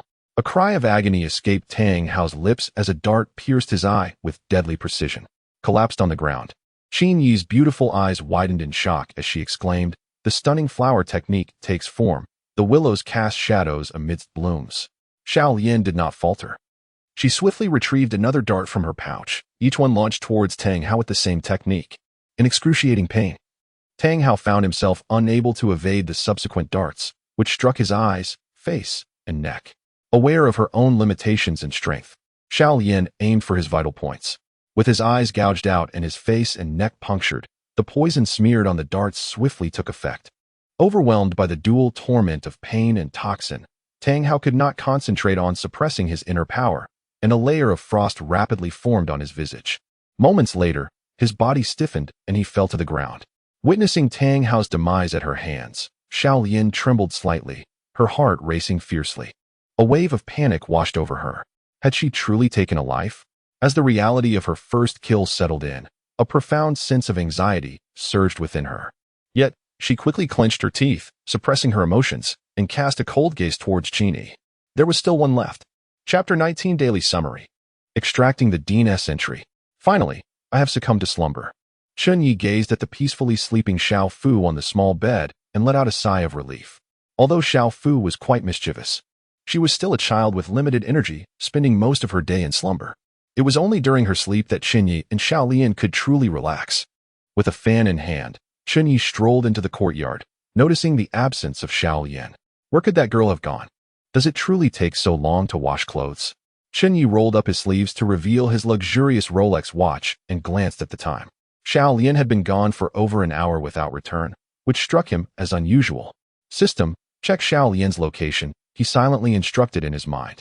A shimmering blue holographic screen appeared before Chen Ye, displaying a red dot on the system map that represented Xiao Lian. Huh? Chen Ye paused for a moment upon seeing her location. Xiao Lian entered the courtyard, carrying a wooden basin, and spotted Chen Ye standing there, lost in thought. Dean, Xiao Lian called out cheerfully. Chen Ye turned towards her, a hint of confusion in his expression. Why did it take you so long to wash clothes today? Typically, it wouldn't take you over an hour. Xiao Lian lowered her head slightly, her lively eyes avoiding Chen Ye's gaze.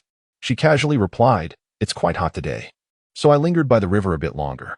Nodding in understanding, Chen Ye acknowledged the heat of the day, deeming it reasonable for Xiao Lian to seek respite by the river. Let me handle the clothes. There are only a few. He assisted her in hanging the clothes. And after her gratitude, Xiao Lian retreated to her room. Sitting on a chair, she stared blankly outside the courtyard, her mind replaying the recent events. In her hand, Xiao Lian clenched two throwing daggers, her gaze icy and filled with murderous intent, fixed on the weakened Chen Ye, who lay on the ground. Sensing the malice in Xiao Lian's eyes, Chen Ye spoke softly, Do you wish to kill me? Aren't you from the Wind and Rain Tower? Without uttering a word, Xiao Lian mimicked the motion of throwing. The surprising flower technique isn't reliant on internal power. You are not from the Wind and Rain Tower. Chen Ye's voice remained calm, though tinged with incredulity and confusion. Having witnessed the demise of Tang Hao, the same fate loomed over her, yet Chen Ye displayed no fear, only an eerie tranquility, as if death held no significance for her, merely an inevitable fate. Xiao Lian hesitated, her daggers poised to be thrown, as she regarded Chen Ye intently. Are you an assassin from the Wind and Rain Tower? Yes. What is internal power? The rain induction technique. The internal energy flowing through the 3 yin meridians to the Tien Lung meridian, what does it mean? Xiao Lian inquired, articulating the confusion that had plagued her for several days. She had witnessed the destructive potential in Chen Ye's encounters, and the thought of possessing such power ignited her ambition. If she could wield such strength, then eliminating that person would surely be effortless. Xiao Lian's questions momentarily stunned Chen Ye. Her beautiful eyes scrutinized Xiao Lian for a brief moment before her lips parted to elucidate the queries. As Xiao Lian absorbed the answers she had sought for days, she fell into deep contemplation. I am uncertain from where you acquired the stunning flower finger, yet without the inner cultivation techniques, even with extraordinary talent, you cannot unleash the true power of the stunning flower finger. Furthermore, the technique comprises 3 volumes, and the one in your possession is likely the first. Chen Ye closed her eyes and slowly regulated the internal energy within her body, speaking in a calm tone. She had just subdued the effects of the soft muscle powder using the characteristics of her ice energy, and then competed in internal strength with Tang Hao. The chaos within her ice energy was perilous. If left unchecked, her energy could traverse incorrect meridians and lead her to madness. How might one obtain the inner cultivation techniques? Where are the latter volumes of the stunning flower finger? After listening to Chen Ye's explanation, Xiao Lian's confusion slightly dissipated, yet her knowledge of martial arts was limited. To become an assassin for the Wind and Rain Tower, one must exchange merits for martial arts manuals. Chen Ye opened her eyes and gazed at Xiao Lian for a long while before softly saying, Perhaps you could take me as your mentor. Chen Ye looked at Xiao Lian earnestly, articulating each word. You are a born assassin. Wah wah wah. Xiao Fu awakened and began to cry once more. Xiao Lian was jolted from her reverie. You are a born assassin. she repeated silently in her heart. After a long moment, she sighed. The voice of that woman seemed to linger in her ears. At the midnight hour, I shall await you in the southern part of the city. Between death and the act of killing that individual, Xiao Lian ultimately chose the latter. She did not take Chen Ye's life. As nightfall quietly descended, Chen Ye returned to the room with Deming. Lying on his bed, he distinctly sensed that since Xiao Lian's return in the afternoon, something was amiss. Though he could not fathom what had transpired with her, the daily settlement would reveal the reason. Beep. Commencing daily settlement. Today, you assisted Deming and Xiao Lian with their hygiene, earning 5 points. After washing up, you and Deming performed calisthenics together, earning 5 points. Xiao Lian prepared breakfast and took care of Xiao Fu, earning 5 points. The 4 of you dined on breakfast together, earning 10 points. Deming trained according to the Schwarzenegger exercise method, significantly increasing his strength, earning 10 points. Xiao Lian cared for Xiao Fu, earning 5 points. You tended to Xiao Fu, earning 5 points. Xiao Fu cried less today than the previous day, earning 10 points. Deming read the comic adaptation of Water Margin, gaining insights, earning 10 points. Xiao Lian's practice of the stunning flower finger stagnated, earning 5 points. Xiao Lian went to the market to buy cloth, earning 5 points. Encountering a thief, Xiao Lian intervened to thwart the crime, earning 10 points. Xiao Lian commissioned plum blossom needles at the blacksmith, earning 5 points. Xiao Lian voluntarily washed clothes, earning 5 points. Xiao Lian encountered the flower thief Tang Feng and was abducted to an inn, remaining composed throughout the ordeal, earning 10 points. Upon reaching this point, Chen Ye abruptly sat up, cold sweat forming on his forehead. Surely, Xiao Lian's unusual state cannot be. A jolt of apprehension surged within him as he suppressed his unease and continued to read. Xiao Lian narrowly escaped death at the hands of the Jade Luosha, emerging alive, earning 50 points. Xiao Lian freed herself from Tang Feng's grasp, earning 50 points. She remained composed, observing the battle between 2 second-tier warriors, which rewarded her with 200 points. Xiao Lian vanquished the second-tier warrior Tang Hao, claiming her first drop of blood, garnering 500 points. She took Baiyu Luocha as her mentor, receiving an additional 100 points. Returning safely to the infant care hall, she earned 50 points. The 4 of them dined together, earning 5 points. After dinner, you and Deming each engaged in reading to elevate your cultural knowledge, which awarded you 10 points. Xiao Lian returned to her room to care for Xiao Fu, earning 5 points. The 3 of them washed up and went to bed on time, receiving another 5 points. In total, she amassed 80 points, with a current balance of 172 points. Chen Ye, wait a moment, system. Upon seeing the point summary, Chen Ye felt somewhat bewildered. He reread the daily summary and fell into silence.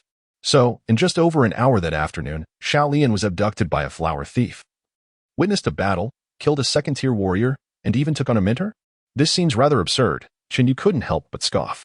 A sense of absurdity welled up within him, as if his tranquil life had been abruptly shattered by some unforeseen force. Immediately thereafter, the cold notification sound of the system echoed in his ears. Ding! Chen Deming's gratitude level has increased, currently at 80. Congratulations on receiving an opportunity for a Dean's Entry draw. Chapter 20, The Art of Instant Travel. Apprenticeship.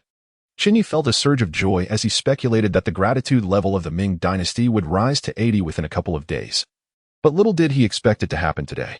Sitting up straight, he recalled that the last time the Dean had bestowed upon him the ability of indestructible, which rendered him immune to all harm in the world. What new ability would he receive this time? System, extract the Dean's ability. Chen Ye silently commanded. Ding. Beginning extraction. Ding. Congratulations, you have obtained the ability. Instant travel. Instant travel. You can shrink distances up to 100 meters with each step, appearing at any reachable location without cooldown restrictions. Upon reading this ability, Chen Ye was overwhelmed with ecstasy. This ability was extraordinarily powerful, rivaling indestructible. As he gazed at the description, his eyes sharpened, focusing on the key phrase, able to reach. After a moment of contemplation, he grasped the meaning of these 4 words. For instance, he could not simply appear at a height of 100 meters. If he could do that, it would not be instant travel, but rather flight. In other words, as long as he took a step, he could appear anywhere within a maximum distance of 100 meters. Chen Ye stroked his chin, pondering. This was a divine skill on the ground. He would no longer need a horse when going out, for he could move faster than any steed, who could catch up with a stride of 100 meters. With a slight smile, Chen Ye summoned his attribute panel. Orphan Cultivation System 1. 0. Host, Chen Ye, age, 20 points. 5,172. Abilities obtained from the Dean. Indestructible, instant travel, indestructible. No harm in the world can affect your body. Instant travel. You can shrink distances up to 100 meters with each step, appearing at any reachable location without cooldown restrictions. Current task. Establish the future career direction for the orphan. 1-2. Task reward. 1,000 points, 2 chances to extract orphan abilities. Excellent, with maximum defense and agility. If he could acquire an offensive ability, he would likely dominate all martial artists. After completing the extraction of abilities, Chen Ye contentedly lay down to sleep. However, he had barely settled in when he was awakened by the sound of a child's wailing. It was little Fu from next door. Chen Ye sighed, turned over, covered his ears, and inwardly hoped, Xiaolian, please manage the little ancestor soon. In such situations, Xiaolian would typically soothe little Fu until she calmed down, allowing Chen Ye to return to slumber.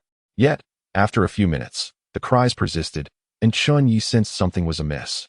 He rose and walked to the door of the room where Xiaolian and little Fu were sleeping, knocking gently. There was no response from within. Chen Ye activated the system map and noticed that the red dot representing Xiaolian was not in the nursery, but rather in the southern part of the city. Rubbing his temples, he murmured, "This is hardly reassuring. It's currently curfew." With a sigh, he pushed open the door, picked up little Fu, and began to comfort her. In the southern part of the city, the night was deep and the moon was partially veiled.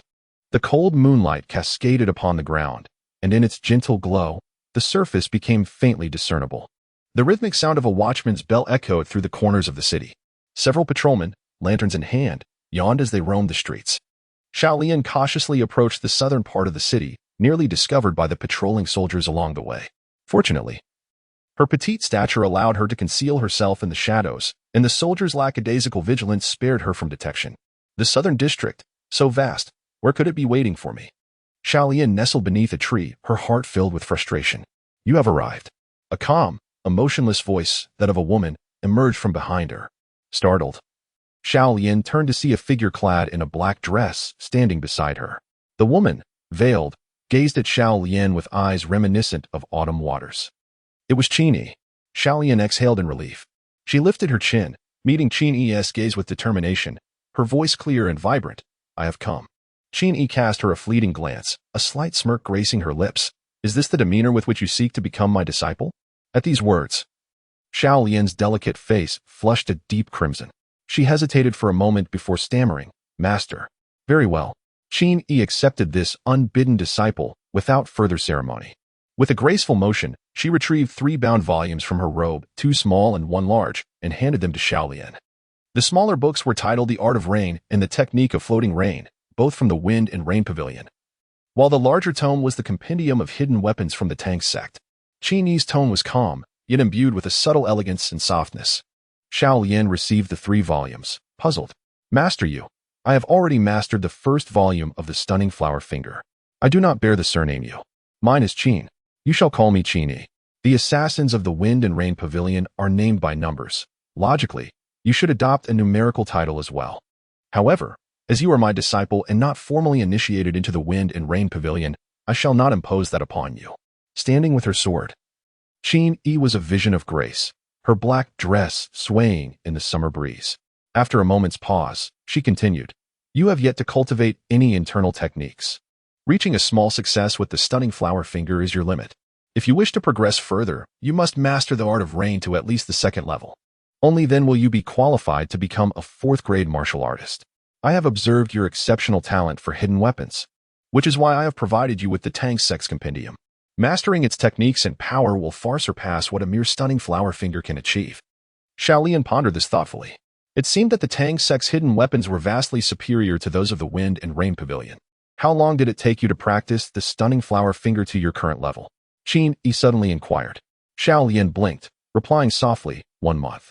Excuse me? Chen Ye appeared momentarily taken aback, as if she had misheard. How long? 1 month, Xiaolian reiterated, confused. In Chen Ye's autumn-like eyes, ripples of astonishment appeared, her breath quickening. 1 month. How is that possible? Chen Yiguan observed that Xiaolian possessed no internal energy, yet had managed to master the intricate technique of the Stunning Flower Finger. She regarded this as a manifestation of extraordinary talent. To achieve such a feat without the enhancement of internal energy would typically require several years of dedicated effort. Even for a martial artist endowed with internal energy, reaching such proficiency necessitates months of rigorous practice. Now, Xiao Lian claimed to have accomplished this in merely a month? From where did she acquire the stunning flower finger? Qin Yiguan took a deep breath, her heart filled with skepticism. Xiao Lian then recounted the events of her abduction from a month prior. Upon listening, Qin Yiguan pondered deeply and concluded that Xiao Lian was likely not lying. After a prolonged silence, she sighed. It is a pity that Tang Feng does not possess the dragon whisker needle diagram. Otherwise, if it were to be bestowed upon you. Perhaps. Xiao Lian's lively eyes blinked twice, her curiosity piqued.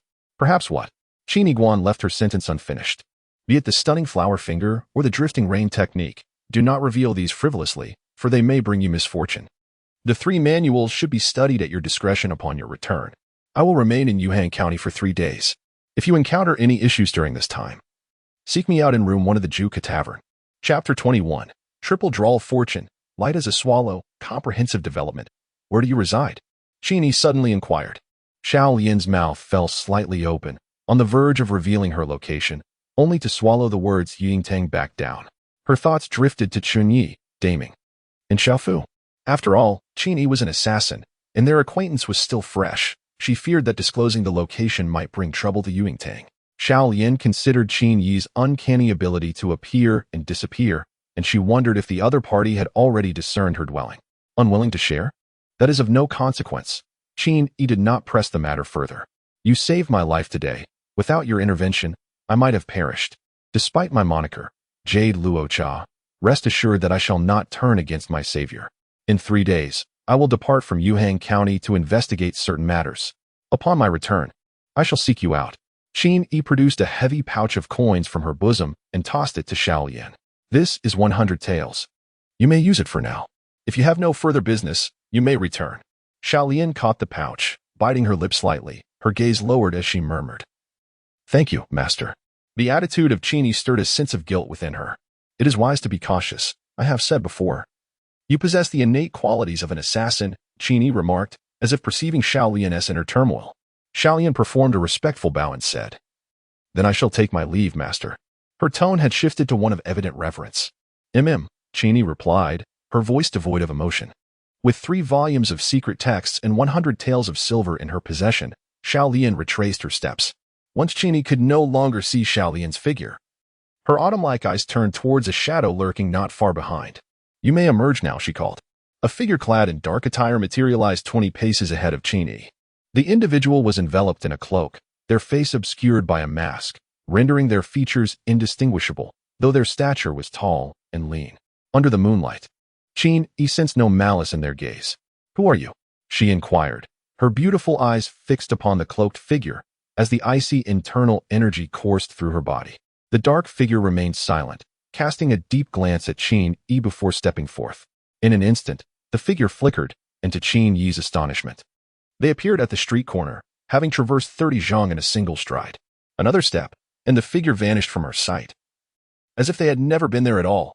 In the quiet of the night, a gentle summer breeze stirred Qin Yi's skirt, and she surveyed the deserted street. A sudden chill crept over her delicate skin, raising goosebumps. This agility, is it human or ghost? She murmured softly, feeling her sword-bearing hand grow cold. Yuhang Yubingtang. Xiao Lian entered the courtyard, carefully closing the gate behind her. She touched the secret texts nestled in her bosom, her emotions swirling in complexity. She had acquired them. She had truly acquired them. Xiao Lian lifted her gaze to the profound night sky, a hint of sorrow glimmering in her eyes. Mother, I shall take his life. Pushing open the door to her room, she found a solitary oil lamp flickering on the table in the center. The flame danced gently, casting a warm glow. Qin Yu sat in a chair, resting his elbows on the table, his head slightly bowed as he dozed. Upon hearing the sound of the door opening, Chen Ye opened his bleary eyes and saw Xiao Lian. He stifled a yawn. You're back?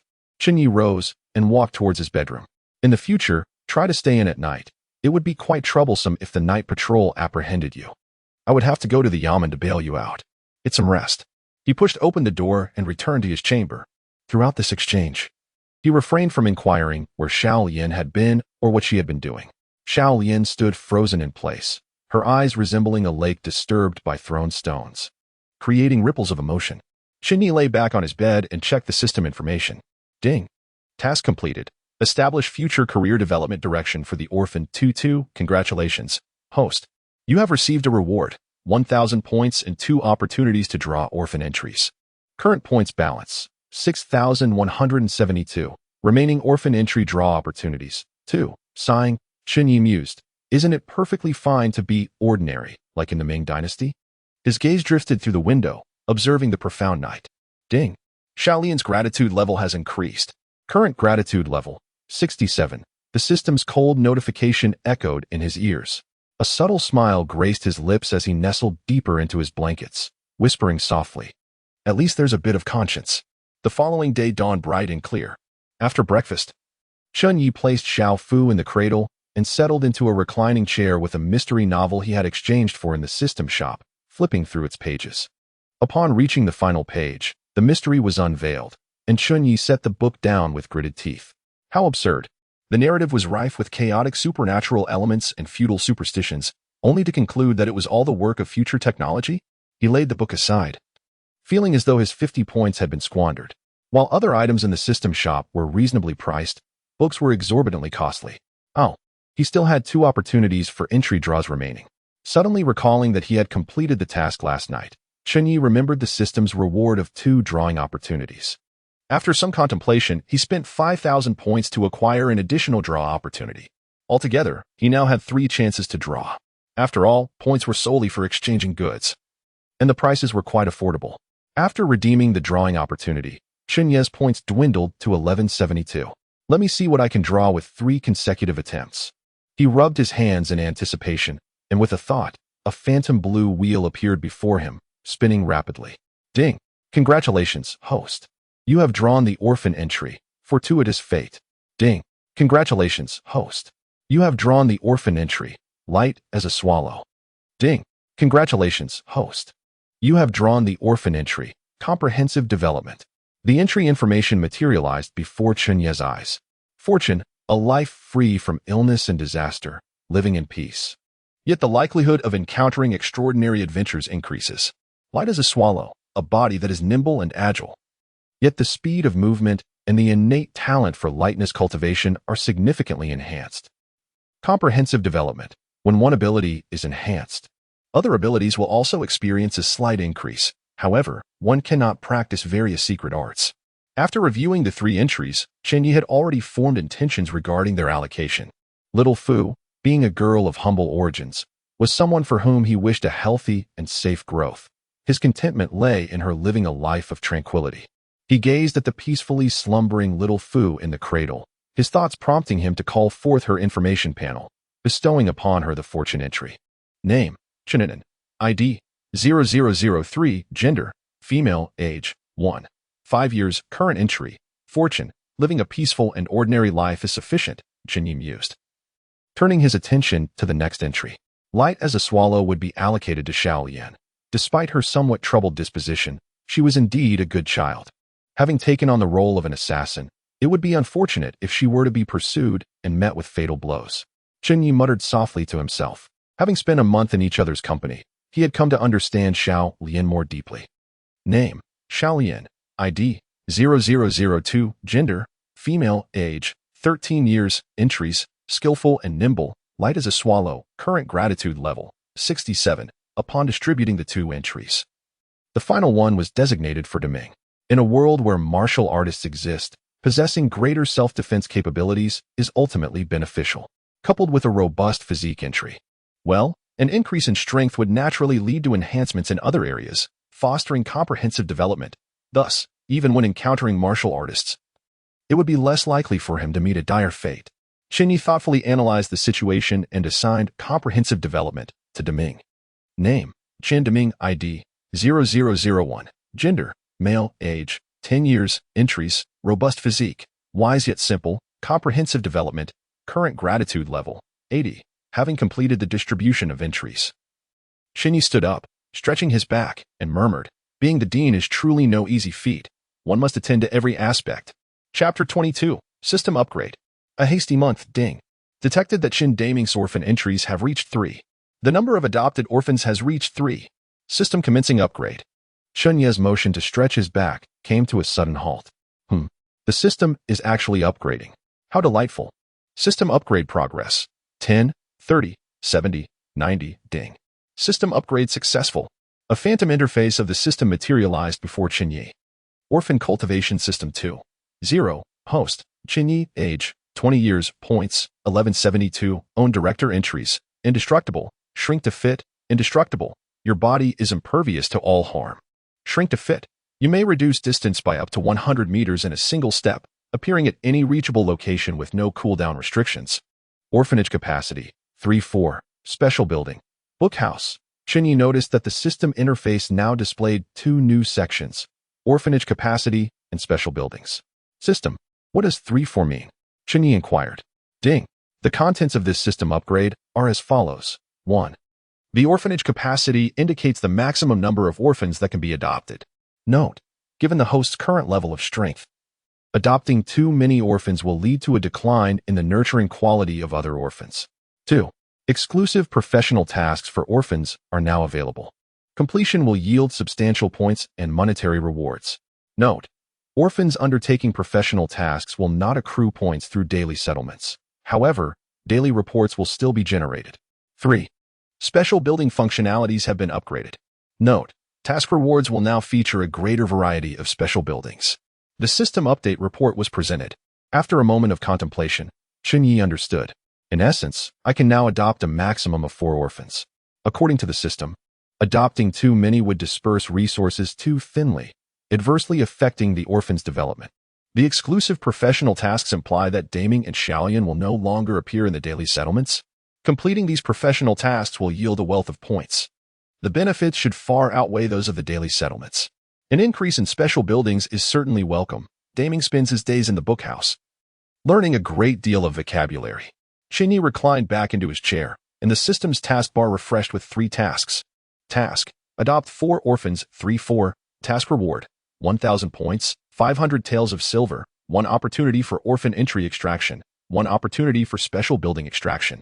Chen Daming's exclusive task: woodcutter.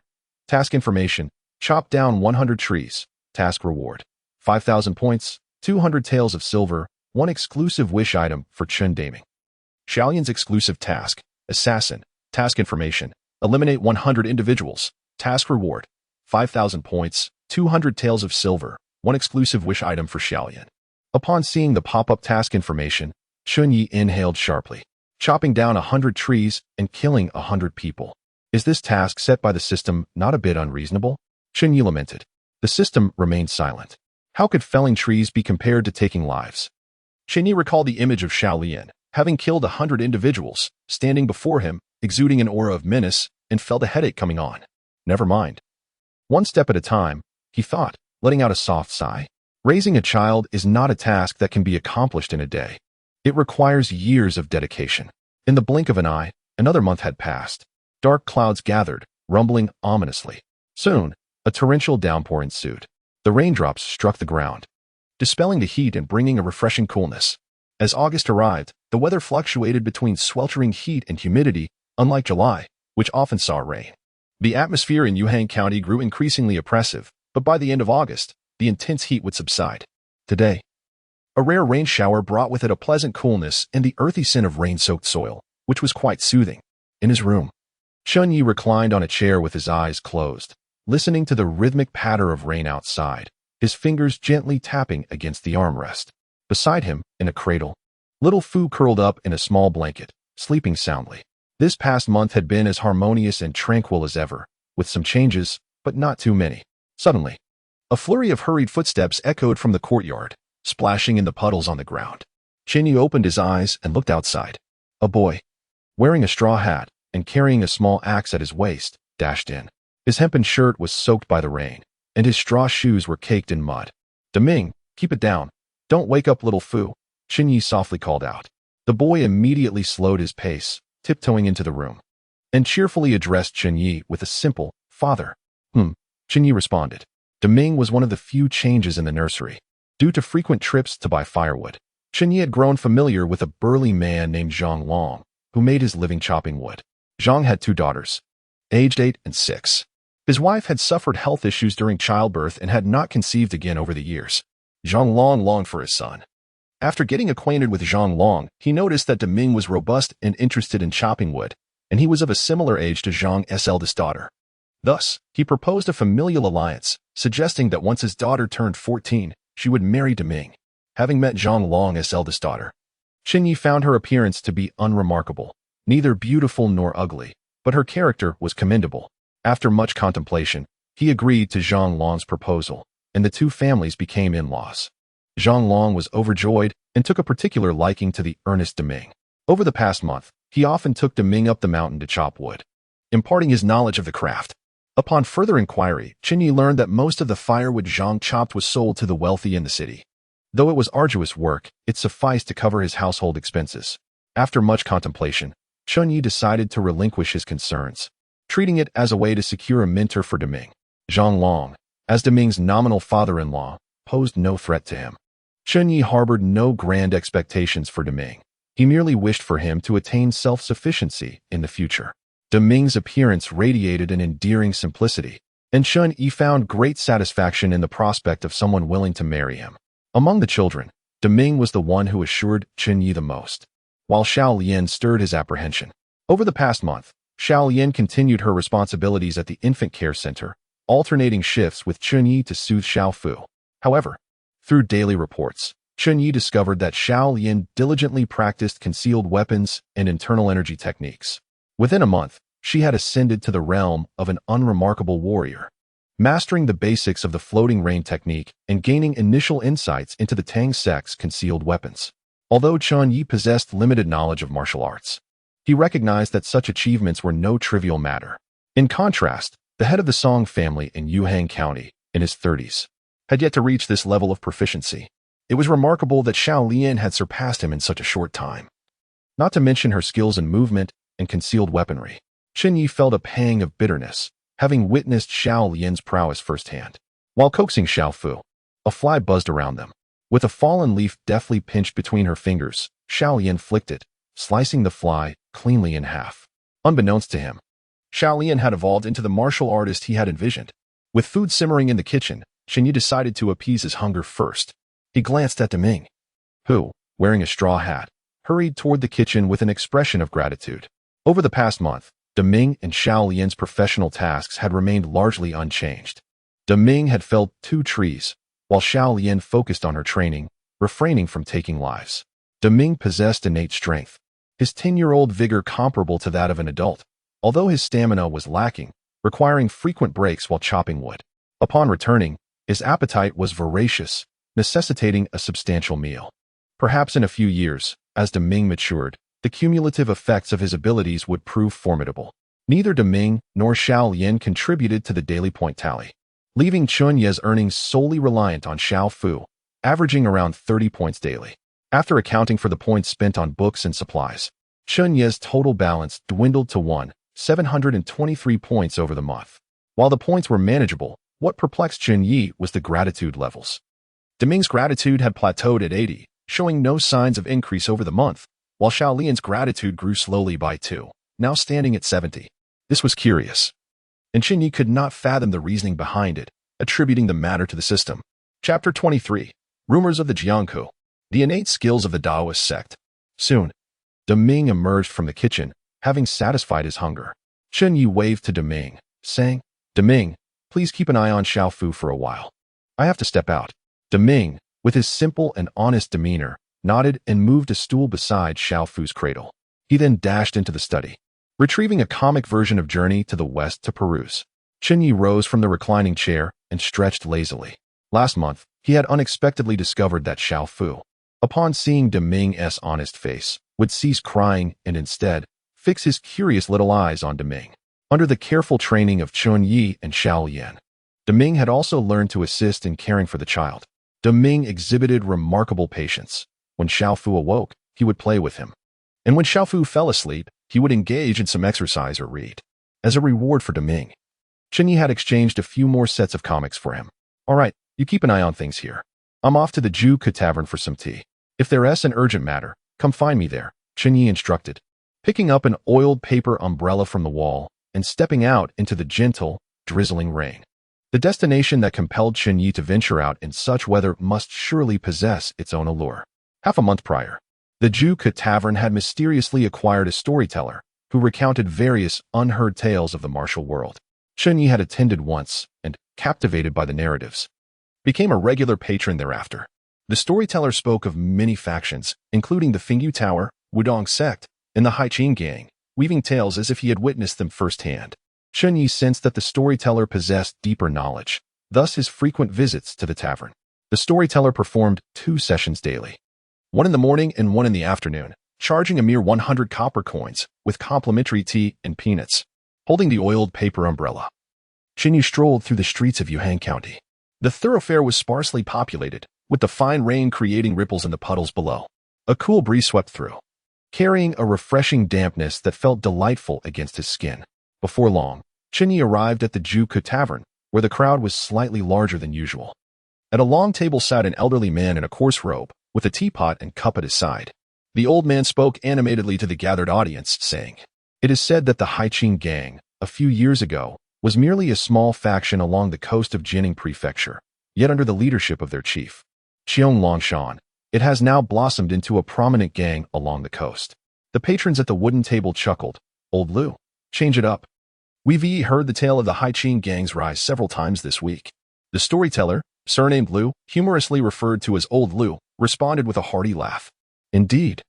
Old Lu, if you've run out of material, do share something more scandalous," one man suggested, his expression hinting at shared understanding.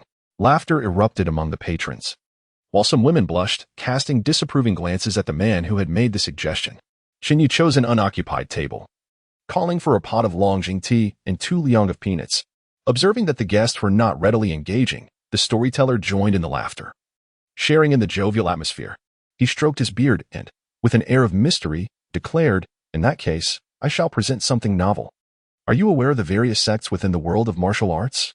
A patron, sipping his drink and munching on peanuts, interjected, "Did you not mention previously that there are 3 main sects today, Qiqing, Wudong, and Xuanjin?" Old Lu nodded in agreement, responding, "Indeed. The Taoist sects are currently divided into these 3 factions. The fresh tale I wish to share pertains to the Taoist path." The storyteller lifted his teacup, took a sip to moisten his throat, and continued, 20 years ago, a prodigious talent emerged from the Taoist sect, known by the title King Suzi. As the storyteller finished his statement, a diner exclaimed in surprise, "King Suzi Zhang Jilin." Chen Ye, maintaining a calm demeanor, turned to the source of the voice and observed a group of martial artists clad in brownish-yellow short tunics, with the word Jinyuan Escort Bureau embroidered on their chests, gathered around a table. The remark had been made by a younger escort. The leader of the group shot a glare at the young escort, who instinctively recoiled, realizing he had spoken out of turn. The storyteller, slightly taken aback, cast a glance at the young escort, but upon noticing the embroidered words, he shifted his gaze away. "Indeed, it is Zhang Jilin, King Suzi," he confirmed. "This King Suzi Zhang Jilin has changed affiliations 3 times, having been associated with Qiqing, Qiwanjin, and Wudong sections."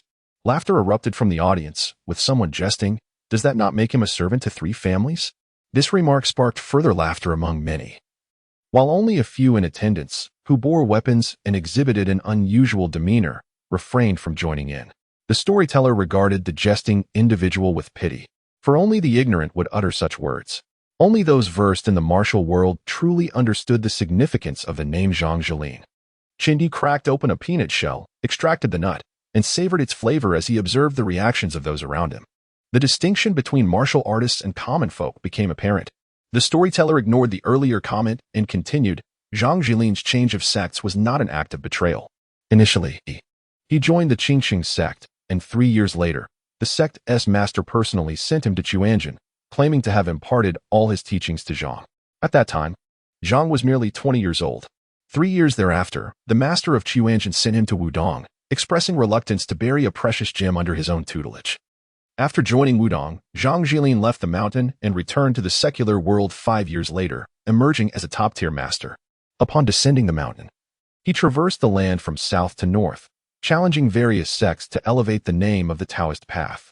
During that period, the leaders of the major sects were also at the first-tier level, yet they could not withstand even 10 exchanges with Zhang. Without a grandmaster present, None could contend with Zhang Jilin. At that time, the tales of King Suzi were the most prevalent in the martial world. As the storyteller recounted this, his eyes sparkled with reminiscence, as if reflecting on a glorious past. The tavern fell into a profound silence, with both commoners and martial artists alike enraptured by the narrative unfolding before them. Although Qing Shuzi has brought fame to the Taoist sect, the three factions of Taoism are not fond of his demeanor. Taoism emphasizes tranquility and non-action, shunning conflict with others. In his youth, Qing Shuzi was exceptionally arrogant, claiming to elevate the Taoist name, yet in reality, it was merely an elevation of his own. Among the patrons, a man clad in an open-collared shirt scoffed, voicing the truth. The storyteller paused momentarily, not contesting this assertion. The world is well aware of Qing Shuzi's renown, and soon, trouble would follow. A mission to assassinate Qing Shuzi was issued beneath the Rainstorm Tower, offering 5 first-grade manuals and 10 second-grade manuals as a bounty for the demise of this Taoist prodigy. It is said that that night, 8 masked first-grade experts surrounded Qing Shuzi. The patrons displayed expressions of shock. Chen Ye, too, was moved. After days of listening to the tales, Chen Ye understood the rarity of first-grade manuals. Anyone who could cultivate a first-grade manual to perfection would ascend to the ranks of first-grade experts. In the entire realm, the number of first-grade manuals is exceedingly scarce. Without the appearance of a master, first-grade experts represent the pinnacle of martial prowess. Naturally, the number of first-grade experts is limited, as not everyone can cultivate a first-grade manual to mastery. The backbone of the martial world comprises second- and third-grade experts. To be besieged by 8 first-grade experts. Did he succeed? A restless patron inquired. The storyteller chuckled. Naturally, it was a failure. A collective gasp echoed through the room. Surviving an ambush by 8 first-grade experts. Qing Shuzi must be terrifying indeed, someone murmured.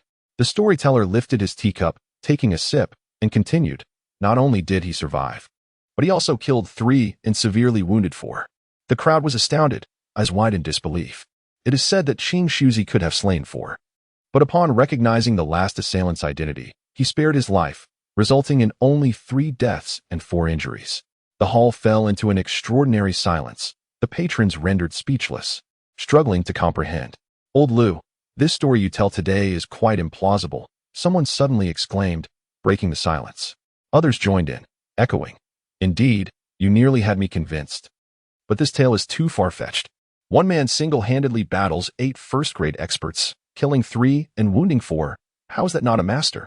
The hall erupted into lively chatter, voices rising in disbelief at old Lu's tale. Chen Ye remained silent, casting a glance at the bodyguards and martial artists present. The members of the Jinyuan Escort Bureau sat quietly, sipping tea and munching on peanuts.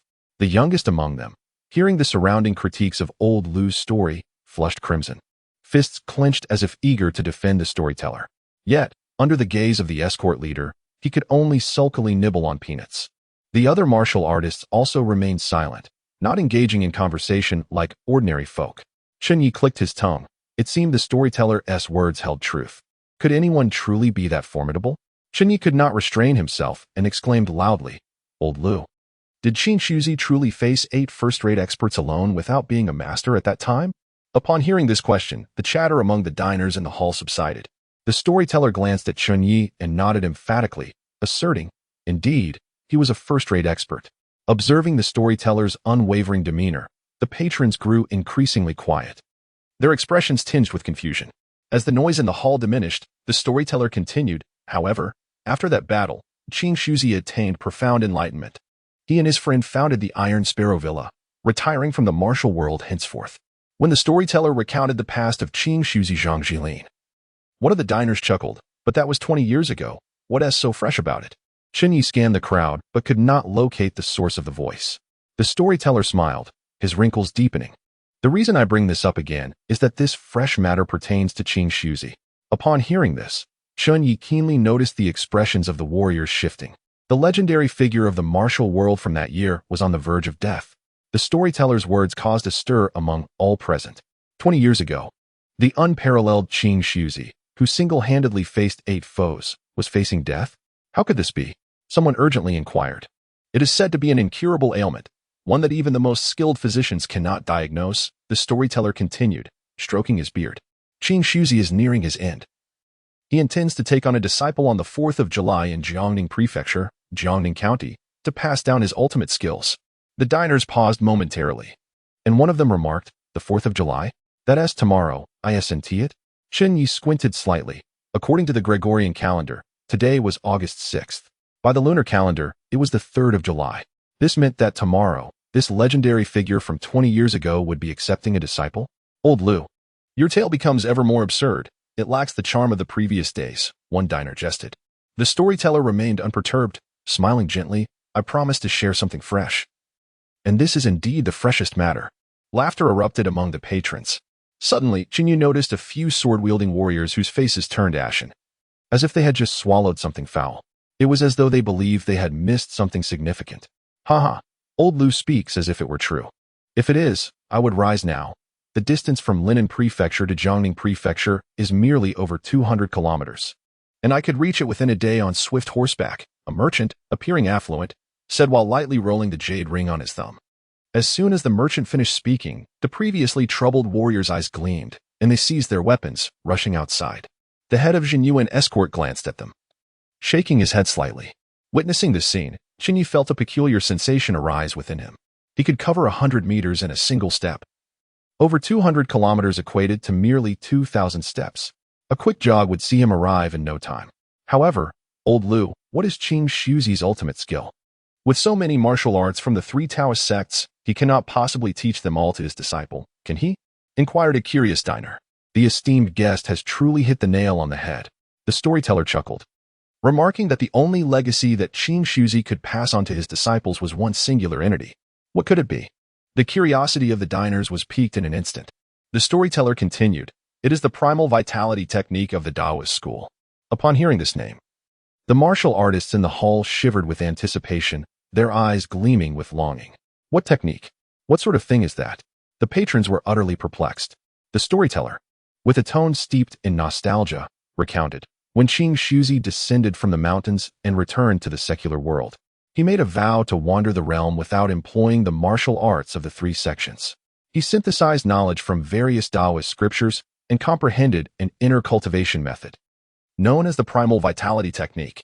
After descending the mountain, when engaging in combat, he relied solely on the most rudimentary of punches and kicks, without any ostentation of technique. Yet, he earned the respect of the leaders of all sections. When he faced 8 opponents, he wielded but a single sword. The diners below were bewildered. Is this primal technique truly so formidable? The storyteller smiled faintly. Qing Shuzi's primal vitality technique draws from the essence of the 3 sect scriptures, representing the most authentic Taoist heart method. While still in the womb, a person is nurtured by the primal vital energy, but upon birth, much of it dissipates, and as one ages, it is gradually lost entirely. This heart method of Qing Shuzi can refine the primal vital energy anew, nourishing the self. It is said that Qing Shuzi possessed pure and formidable inner strength, embodying the effects of numerous Taoist heart methods, holding boundless mysteries. Beyond its immense power, it also promises longevity and eternal youth. One diner laughed heartily, saying, "Old Lu, if what you say is true, mastering this technique would grant one a lifespan of 100 years. Yet, how did Qing Shuzi meet an early demise?" The storyteller chuckled. "I have mentioned that it is an incurable affliction. What do I, an old man, know of medicine? I share this solely for your amusement, not to be taken seriously." The diners erupted in laughter. Suddenly, Chen Ye spoke up. "May I inquire, old Lu, what rank would you attribute to the primal vitality technique created by Qing Shuzi?" The storyteller regarded Chen Ye with a more benign gaze and replied with a smile, "This esteemed guest has truly stumped this old man. Throughout the world, aside from Qing Shuzi, perhaps no one knows the rank of that technique. However, the master realm is also referred to as the primal realm." Chapter 24, Jiangning County. Donkey Cart. Master. Innate realm. Upon hearing the storyteller's response, the patrons were momentarily taken aback. Does this imply that the innate Qi technique comprehended by King Shuzi is a master-level martial art? A young man clad in a short, fitted outfit whispered softly. The storyteller lifted his teacup, gently blowing on the dark green tea leaves floating upon the surface, revealing the light brown tea within. After taking a sip, he remarked, "I cannot say for certain." He then addressed a question to Mr. Lu. "Might I inquire what requirements the esteemed King Shuzi has for his disciples?" This question came from a robust woman dressed in a blue arrow shirt, with large hands calloused from labor. "Requirements, you ask? I am not privy to such details. King Suzy mentioned that all requirements and regulations will be announced tomorrow at the Taikei Villa, the storyteller replied kindly. The woman respectfully clasped her fists together and said, "Thank you, Mr. Liu." With that, she turned and left the gathering hall without a backward glance. The remaining martial artists, armed and restless, could no longer restrain themselves and began to leave as well. The ordinary patrons, witnessing the exodus of these martial artists, exchanged puzzled glances. Suddenly, a middle-aged man dressed as a merchant remarked, "I believe I saw the Taikei Villa when I passed through Jiangning County 2 years ago." At this statement, everyone present fell silent. Chen Ye finished his tea, retrieved an oiled paper bag, and carefully wrapped up the leftover peanuts. Standing up from his seat, he ambled towards the exit. As he passed a few individuals from the Jinyuan escort agency, he overheard one of them snicker, another one hoping to test his luck. Emerging from the gathering hall, Chen Ye found the rain still falling outside. The drizzle hung in the air, and the sound of hurried horse hooves echoed down the street. Splashing through puddles, he spotted several martial artists who had just been in the gathering hall, hastily riding towards the city gate. Raising his head, the edge of his oiled paper umbrella shielded him from the overcast sky. Raindrops fell steadily. A smile suddenly crept upon Chen Ye's lips, as if a spark of light flickered in his eyes. After finally hearing something related to the martial world, how could he resist joining the fray? Besides, what if he truly was chosen? With a slight smile, Chen Ye quickened his pace. In the next moment, he appeared at the street corner. One more step, and his figure vanished. Yuhang Infant Care Center. Chen Ye entered the courtyard, holding his umbrella, and heard the indistinct babbling of Xiao Fu. Ming, Ming. Upon stepping inside, he saw De Ming entertaining Xiao Fu. Xiao Fu's small face was beaming with joy, laughing uncontrollably, utterly delighted. Yet, De Ming had done nothing. He merely grinned foolishly at Xiao Fu. Hearing the footsteps, De Ming turned around and cheerfully called out, "Father." Chen Ye instinctively nodded. De Ming had taken a liking to this address, and after 2 months, Chen Ye had come to accept it. "Fall." Xiao Fu's youthful voice piped up. Chen Ye nearly lost his composure. "Xiao Fu, you must address me as the dean. You cannot call me father." Xiao Fu blinked her bright, round eyes and began to giggle. After amusing her for a moment, Chen Ye turned to De Ming, his expression becoming more serious. "De Ming, I must step out for a matter. If all goes well, I shall return within a day. If not, I will be back within 3 days. When Xiao Yan returns, inform her of my swift return. There is no need for concern." De Ming nodded vigorously, understood. After bestowing upon De Ming the attribute of great wisdom disguised as folly, Chen Ye noted a marked improvement in his intelligence, a stark contrast to the foolish demeanor he had exhibited upon their first meeting. After a moment's contemplation, Chen Ye entered the room and retrieved 20 taels of silver from beneath the bed, handing them to De Ming. "Should there be any urgent matters requiring funds, use this. Once Xiao Yan returns, you may give it to her." "All right," De Ming replied.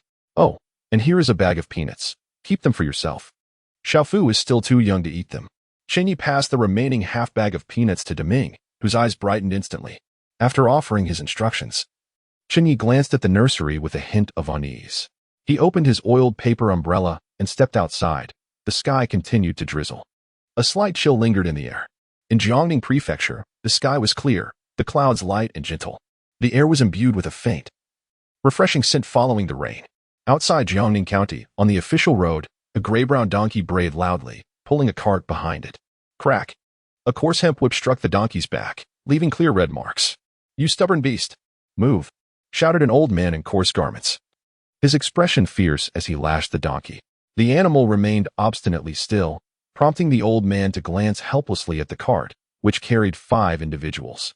Among them was a middle-aged Taoist dressed in purple robes, a man in a yellow short shirt exposing his chest, a woman in water-washed blue attire with a light veil obscuring her features, a blind man with black cloth over his eyes, and a young man in black clothing wearing a silver mask, which bore a leaf design on its side. The old man turned back, his face awkward, and addressed the 5. "I apologize, but you see how stubborn this donkey is. Even with the whip, it refuses to budge. Jiangning County is just ahead, not far now. I shall only charge half the fare." Upon hearing the old man's words, the woman in water-washed blue, her features obscured by the veil, frowned slightly as she surveyed the rain-soaked road. The surface was muddied, strewn with various tracks of carts and hoofprints. She wore embroidered cloth shoes, and stepping down onto the ground would surely mire them in the mud. "No worries, good sir. The road is quite muddy if we disembark." it would be difficult to walk. The one who spoke was a middle-aged Taoist priest clad in a purple robe, his voice gentle, evoking an immediate fondness in those who heard him. The woman with delicate brows remained silent, her demeanor calm. Such a beast should be put to death. When I was in Baoding, the donkey meat there was truly exceptional.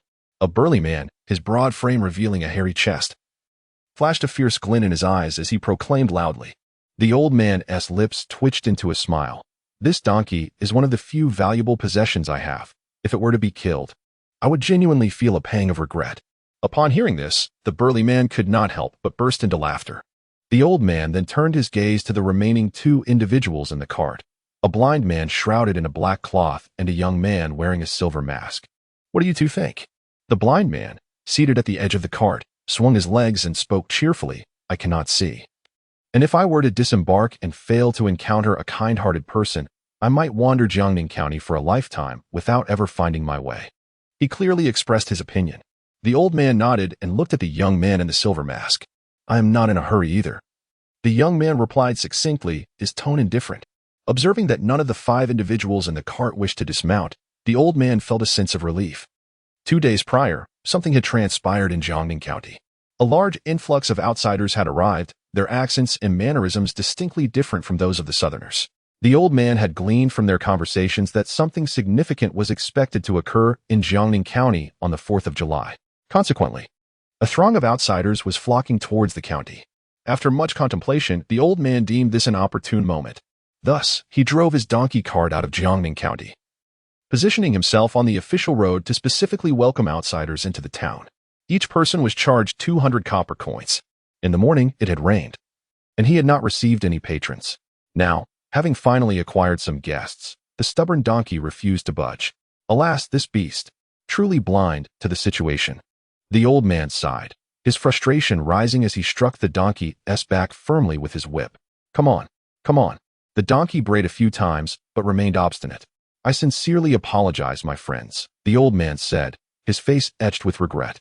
No worries. This beast does not comprehend human speech, the middle-aged Taoist priest replied gently. Suddenly, the man clad in a yellow short shirt, exposing his chest, chuckled. Taoist priest. Why not predict when this donkey will start moving? It would save us from waiting idly. The middle-aged Taoist priest maintained his gentle demeanor. Shaking his head, I am not skilled in the art of divination. The man, slightly disappointed, glanced at the little blind man sitting at the edge of the cart and remarked, Little blind one, do you understand divination?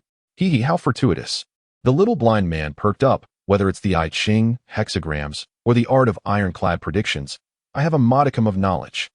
The others in the cart displayed keen interest.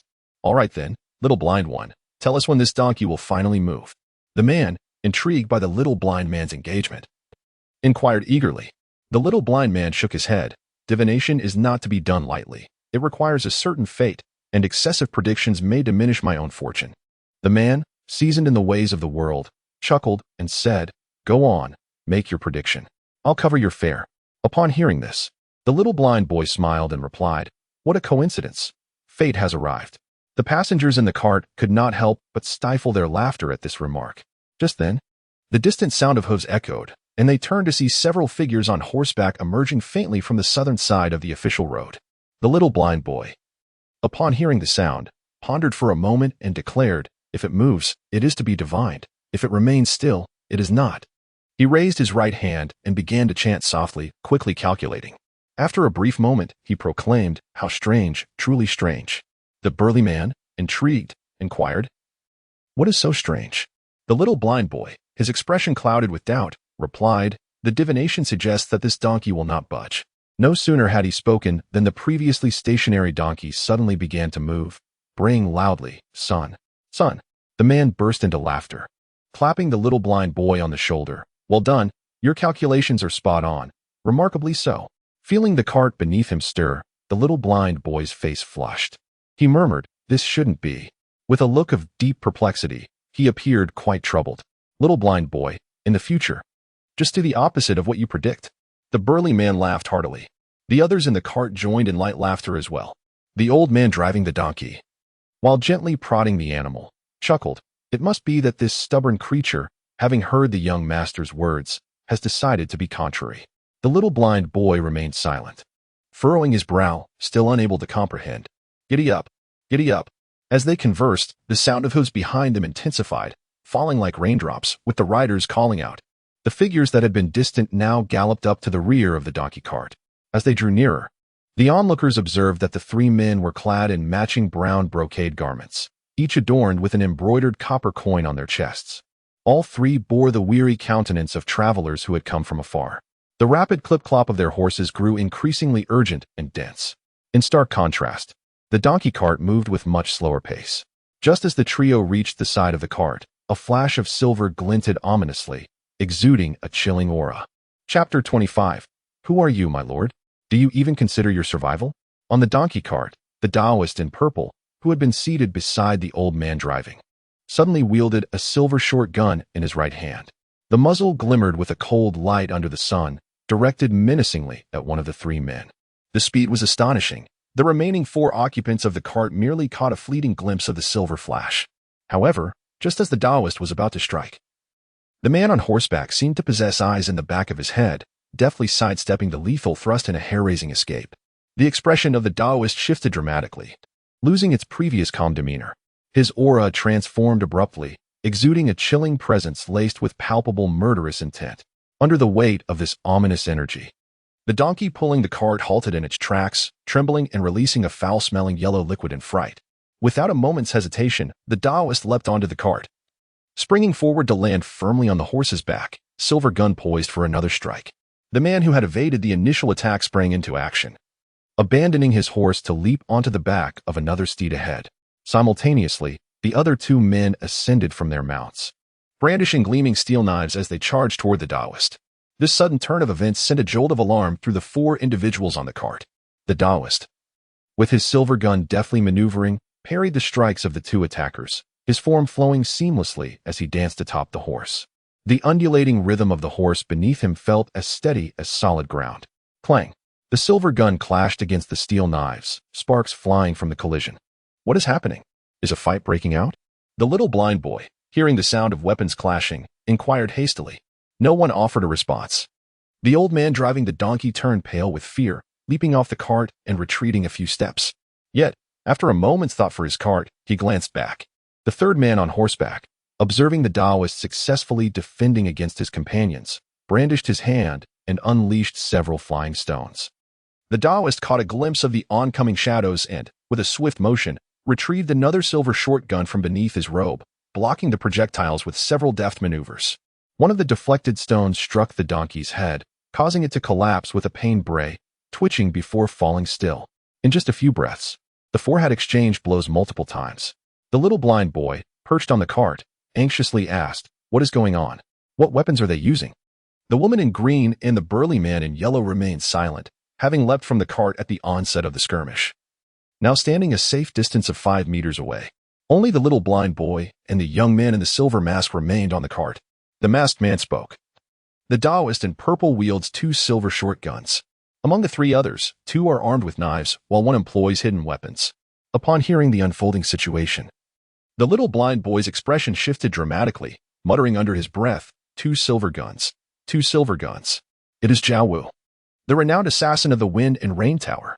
Upon hearing this name, the woman in green and the man in yellow wasted no time, fleeing toward Jiangning County without looking back. After a few steps, their shoes were caked in mud. At this moment, the woman in green paid no heed to the cleanliness of her footwear. The mere mention of Silver Lance Jiao Wu evokes the dread of a deathly Yama, a vengeful specter. The man in the silver mask cast a fleeting glance at the 2 fleeing figures before adding, "The other 3 are clad in ochre garments, each adorned with embroidered copper coins. Yes, they are from the Golden Hall." The little blind boy exclaimed, revealing the origin of the 3 individuals. As the 2 conversed, the figure in the purple robe, Silver Lance Jiao Wu, executed a series of swift movements, his agility reaching its zenith. He leaped gracefully over the heads of 2 men wielding long knives. In unison, they bellowed, their steel blades crashing toward him with tremendous force. In midair, Jiao Wu skillfully landed on the 2 knives, sustaining no injury. Instead, he harnessed their momentum to propel himself forward. The man seated upon his steed was taken aback, a sense of trepidation creeping into his heart. With a forceful flick of his wrist, Jiao Wu hurled 2 silver lances, which flew like arrows towards the man who had launched the concealed weapon. The man gasped in shock, too late to evade. The lances pierced through his chest and abdomen, rendering him lifeless. The steed whinnied in distress as the corpse tumbled to the ground. Zhao Wu deftly performed a somersault beside the fallen body, retrieving his silver lance. The corpse quivered momentarily, releasing 2 spurts of warm blood that stained Zhao Wu's purple robe. A faint scent of blood lingered in the air as Zhao Wu remained unfazed, his expression cold as he fixed his gaze upon the remaining 2 members of the Golden Hall. The man with the steel blades paled, rooted in place, casting a bewildered look at Zhao Wu. The little blind boy, sensing the metallic scent of blood, turned pale and asked, "Has someone died? Who is it?" "The one from the Golden Hall who launched the concealed weapon," replied the man in the silver mask, a hint of excitement coloring his tone, as if the unfolding conflict had satisfied his curiosity. The little blind boy exhaled a sigh of relief. Fortunately, the 3 from the Golden Hall likely possessed limited prowess. "What? Do you have faith in Silverlance, Zhao Wu?" inquired the silver-masked man with intrigue. The little blind boy shook his head, asserting, "It is not faith. It is merely that the demise of those from the Golden Hall is well-deserved." Simultaneously, the surviving men glared fiercely at the little blind boy. One of them shouted, "Are you not going to make a move?" The little blind boy, trembling in his seat on the donkey cart, cast a terrified glance at the man in the silver mask. The silver-masked man attempted to touch his nose, only to find his fingers brushing against the mask. "It is not me."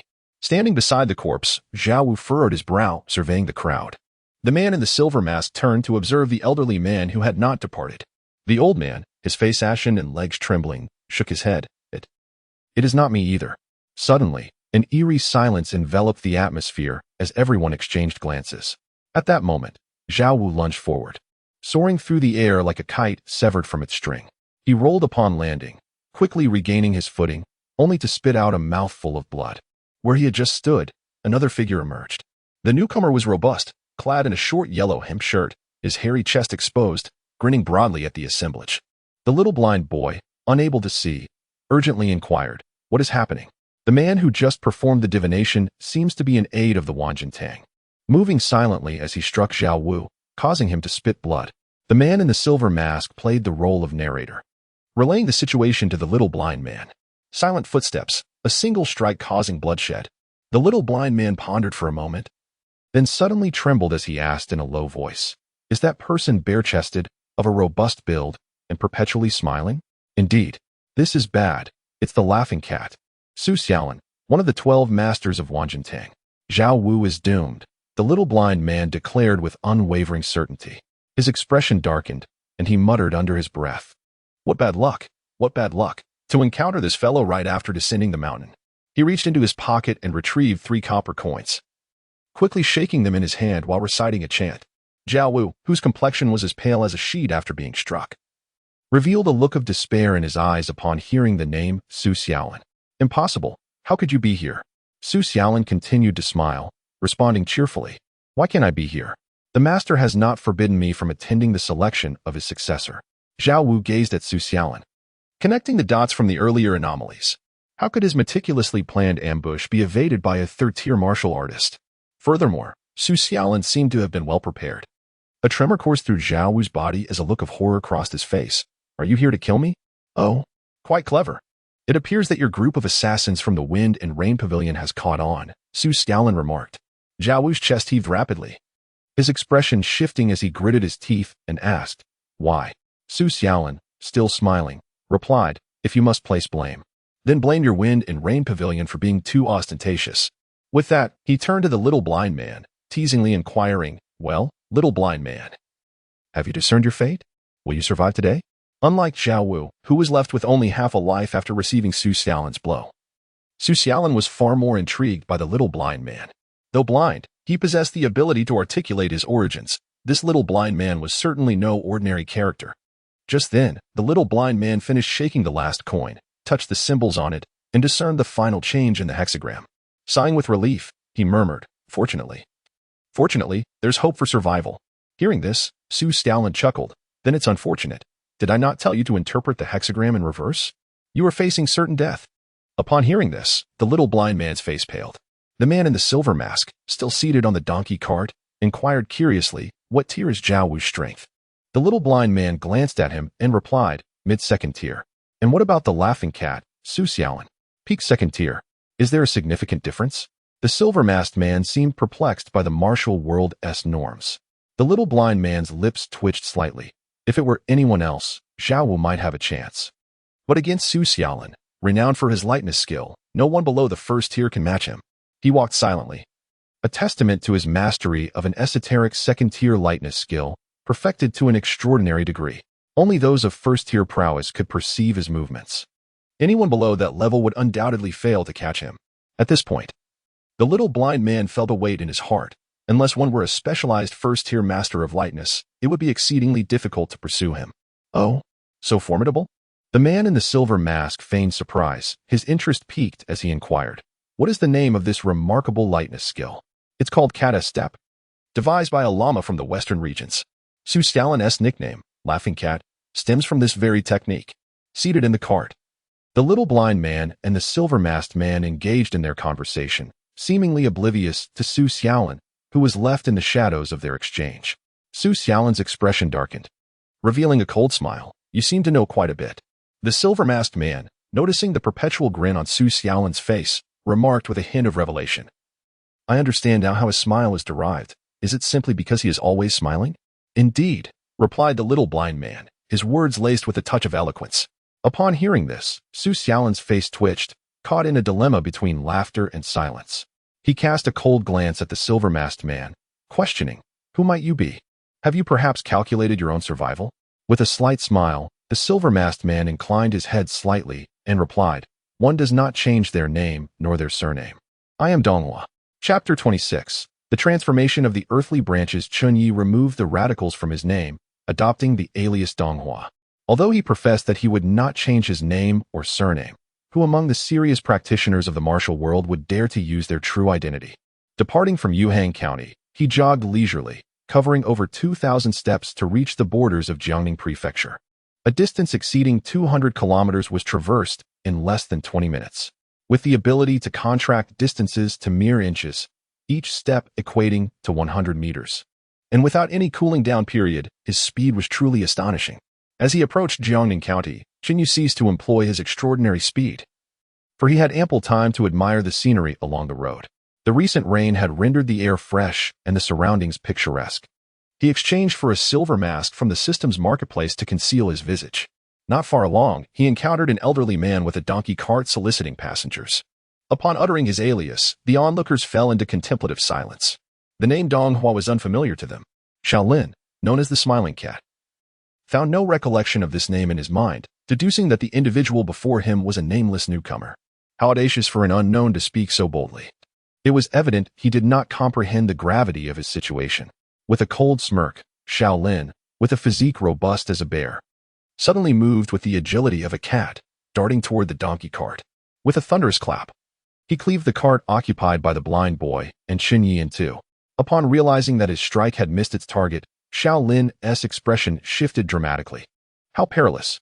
He narrowly avoided a grave consequence. Two figures emerged approximately 30 paces away. Chen Ye, having set down the blind boy, felt a chill of sweat trickling down his back. Had he reacted just a moment later, he would have surely faced the brunt of that strike. Despite possessing the indestructible diamond attribute, it was not his intention to endure blows without recourse. To be struck without retaliation would tarnish his reputation. Determined to uphold the persona of Donghua as he navigated the martial world, he could not allow future heroes to speak of him with disdain, remarking, "That fellow can certainly take a beating." The blind boy, shaking his head, felt as though he had entered an entirely different realm. He inquired, bewildered, "What happened? What is going on?" With a smile, Chen Ye replied, "The little cat missed its paw strike." The blind boy paused, momentarily stunned, then displayed an expression of incredulity. To describe the renowned Smiling Cat Xiaolin in such a manner, this Donghua must indeed be unique. Xiaolin, his expression darkening, glared at Chen Ye and the blind boy from a distance of 30 paces. "Who are you, exactly?" he inquired in a low voice. His jovial demeanor replaced by an air of seriousness. A laugh emanated from behind the silver mask. "Did I not inform you? Are you unable to comprehend?" Chen Ye's tone was calm, laced with amusement, as though he regarded the formidable second-tier Master Xiaolin with utter indifference. Zhao Wu, grievously injured, gaped in astonishment at the sudden appearance of Chen Ye and the blind boy from a distance of 30 paces. The other two members of Wanjintang were equally astonished. In the blink of an eye, a distance of 20 to 30 zhang was traversed, a display of lightness, skill, unparalleled in history. Su Xiaolin, with a heart full of contemplation, questioned himself. Even at his utmost effort, he could scarcely cover more than 10 zhang. Even a master renowned for their lightness skill might manage but 20 zhang at best. Yet, this Donghua managed to span 20 to 30 zhang in an instant. Su Xiaolin felt a chill sweep over his limbs. If this individual were to launch a surprise attack, he would surely be doomed. The onlookers fell into a hushed silence, staring blankly at Chen Ye. What was the matter? Why did no one speak? The little blind boy was oblivious to the fact that he had just been grasped by Chen Ye. Covering a distance of 20 to 30 zhang, Su Xiaolin inhaled deeply, the smile on his face vanishing completely. His expression turned grave as he clasped his hands towards Chen Ye, inquiring, "Sir, this matter does not concern you. Do you truly wish to intervene?" Chen Ye replied, a smile dancing on his lips. "When did I ever say I intended to involve myself?" Upon hearing this, Su Xiaolin could not help but show a flicker of joy. Judging by the opponent's remarkable lightness skill, it was evident that this individual was extraordinary. His intervention was solely to prevent the assassination of Zhao Wu. Should this silver-masked man choose to meddle, complications would surely arise. The little blind boy trembled at the exchange between the two, exclaiming in astonishment, "You! The fortuitous turn in the divination refers to you?" Chen Ye chuckled softly. "Oh, is it truly me?" The little blind boy detected no hint of alarm in Chen Ye's voice, only a serene confidence. He could not help but laugh. How intriguing. I knew my luck could not be that dire. Su Xiaolin discerned Chen Ye's disinterest in the affairs of the Fengyu Tower and the Wanjin Hall. He glanced once more at the injured Zhao Wu, his expression transforming back into that of a cunning tiger. Zhao Wu pressed his hand against his chest. His complexion as pale as paper, his breath erratic. Su Xiaolin's previous strike, imbued with formidable inner strength, had severely wounded him. Had Su Xiaolin not specialized in lightness skill, his palm technique would have been insufficient. Had that strike been delivered by any other peak second-grade master, Zhao Wu would have already met his demise. Wanjin Hall and Fengyu Tower will avenge me. Zhao Wu coughed up another mouthful of blood, his gaze dimming, devoid of any will to survive. Su Xiaolin smiled. "I am most eager to see how you will enact your revenge." His body contracted slightly, his back arching, moving with an unusual grace akin to a nimble cat pouncing towards Zhao Wu. In the blink of an eye, he covered a distance of over 10 zhang. Arriving before Zhao Wu, with a determined stomp, lunged towards two other Wanjin Hall henchmen wielding steel knives. Even in death, he sought to take two others with him. What audacity! Su Xiaolin scoffed coldly, his steps silent as he appeared like a wraith behind Zhao Wu. At that moment, Zhao Wu suddenly reversed his stance, wielding the two silver short guns in his hands, thrusting them upward and downward with lethal intent towards Su Xiaolin. Su Xiaolin's heart sank. He abruptly halted, leaping 3 feet high to evade the lower gun. His feet deftly landed upon the tips of the silver guns. At this juncture, a fierce glint flashed in Zhao Wu's eyes. Abandoning his guns, he raised both palms skyward, attacking Su Xiaolin with astonishing speed. In the air, Su Xiaolin found himself with no means of escape, as he drew his palms in a circular motion to confront Zhao Wu. The moment their palms met, Zhao Wu's figure shifted, revealing that his earlier strikes were mere feints. With nimble footwork, he executed a lightness skill, rushing towards Chen Ye, who was watching the performance not far away. Su Xiaolin was taken aback and enraged. He had not anticipated that Zhao Wu's seemingly desperate demeanor was merely an act. Chen Ye, witnessing Zhao Wu sprinting towards him, felt a pang of frustration. "Running towards me won't save you." As Su Xiaolin regained his composure, he barely touched the ground with the tips of his toes before launching himself forward. "Your Excellency, please convey a message to the Wind and Rain Tower. The earthly branches have shifted." Zhao Wu cried out desperately as he hastened towards Chen Ye. No sooner had he uttered these words than Su Xiaolin caught up to him, delivering a lethal blow to his back, causing blood to spurt forth, and he fell lifeless to the ground. Clad in a purple Taoist robe, Zhao Wu slowly collapsed, his chest stained with blood. His eyes bulged, fixed on Chen Ye, filled with a profound plea. Chapter 27. For words. Worth a fortune as Chen Ye witnessed a living person being struck down before his very eyes, blood splattering onto the ground. He felt a chill run down his spine. Being a modern individual, he had never encountered such brutality. The recent murder of a member of the Wanjintang by Zhao Wu had transpired so swiftly that Chen Ye had scarcely registered the gravity of the event. However, The stark reality hit him when Zhao Wu, who had just moments ago been pleading for his assistance, was suddenly killed. This evoked a flicker of sorrow within Chen Ye. The world of martial arts was not as he had envisioned. Its true nature was one of bloodshed and violence. Su Xiaolin, with an expression still adorned by a smile, effortlessly dispatched the gravely injured Zhao Wu with a single palm strike, as if he had merely slain a chicken or an ant. The sight of Su Xiaolin's cheerful demeanor sent shivers through Chen Ye. Turning his gaze towards Chen Ye, Su Xiaolin cheerfully inquired, "My dear sir, how much would it take for you to forget those words spoken moments ago?" Snapped back to reality, Chen Ye's tone grew slightly colder as he responded, "Oh, are you quite wealthy?" At this remark, an odd expression crossed the faces of those present, as if Chen Ye had committed a blunder that everyone else was privy to but him. After a moment's contemplation, the blind boy beside him remarked, "Wanjin, what does Wanjin signify?" It is said that the wealth of Wanjin surpasses all rivaling nations. The merchants of the Great Wu Dynasty are predominantly associated with Wanjin. He then chuckled, "However, Wanjin seldom purchases what it desires with mere money. Yet, if they choose to buy something, its worth is certainly immeasurable." Su Xiaolin's expression shifted slightly. Yet his smile remained as he gazed at Chen Ye. "May I inquire, what are your thoughts on this matter?" Chen Ye smiled and turned to the blind boy. "So, does this imply that Wanjin possesses immense influence?" "Indeed, quite substantial," the blind boy affirmed earnestly. "And they are exceedingly wealthy?" "Absolutely," he confirmed. "What sum do you believe would be appropriate for me?" Ignoring Su Xiaolin, Chen Ye continued conversing with the blind boy. "At the very least, it should be 1,000 taels of gold. Anything Wanjin is willing to purchase must be exceedingly rare," the blind boy replied with a grin. "For words, 1,000 taels of gold," Chen Ye exclaimed, his tone laced with astonishment. 1,000 taels of gold equates to 10,000 taels of silver, with a purchasing power of approximately 5 million. For words, 5 million. This price is utterly staggering. "That is still a conservative estimate," the blind boy replied earnestly. Su Xiaolin, observing the interplay between Chen Ye and the blind boy, felt his lips twitch. 1,000 taels of gold. How bold you are to speak such a figure. "My dear sir, I offer you 100 taels of gold in exchange for your forgetfulness regarding those 4 words. Consider it a gesture of friendship. In the future, should you encounter anyone from Wanjin, kindly mention my name, Su Xiaolin." Su Xiaolin then retracted his smile and clasped his fists. "What do you think of this offer?" Chen Ye inquired of the blind boy. Lowering his voice, the blind boy replied, "That's about right. 100 taels of gold is not an insignificant amount for the leader of Wanjin. To eliminate a late-stage, third-rate expert in Fengyu Tower costs merely 200 taels of gold. For words valued at 100 taels of gold is sufficient." Chen Ye swiftly calculated in his mind. 100 taels of gold equated to 1,000 taels of silver.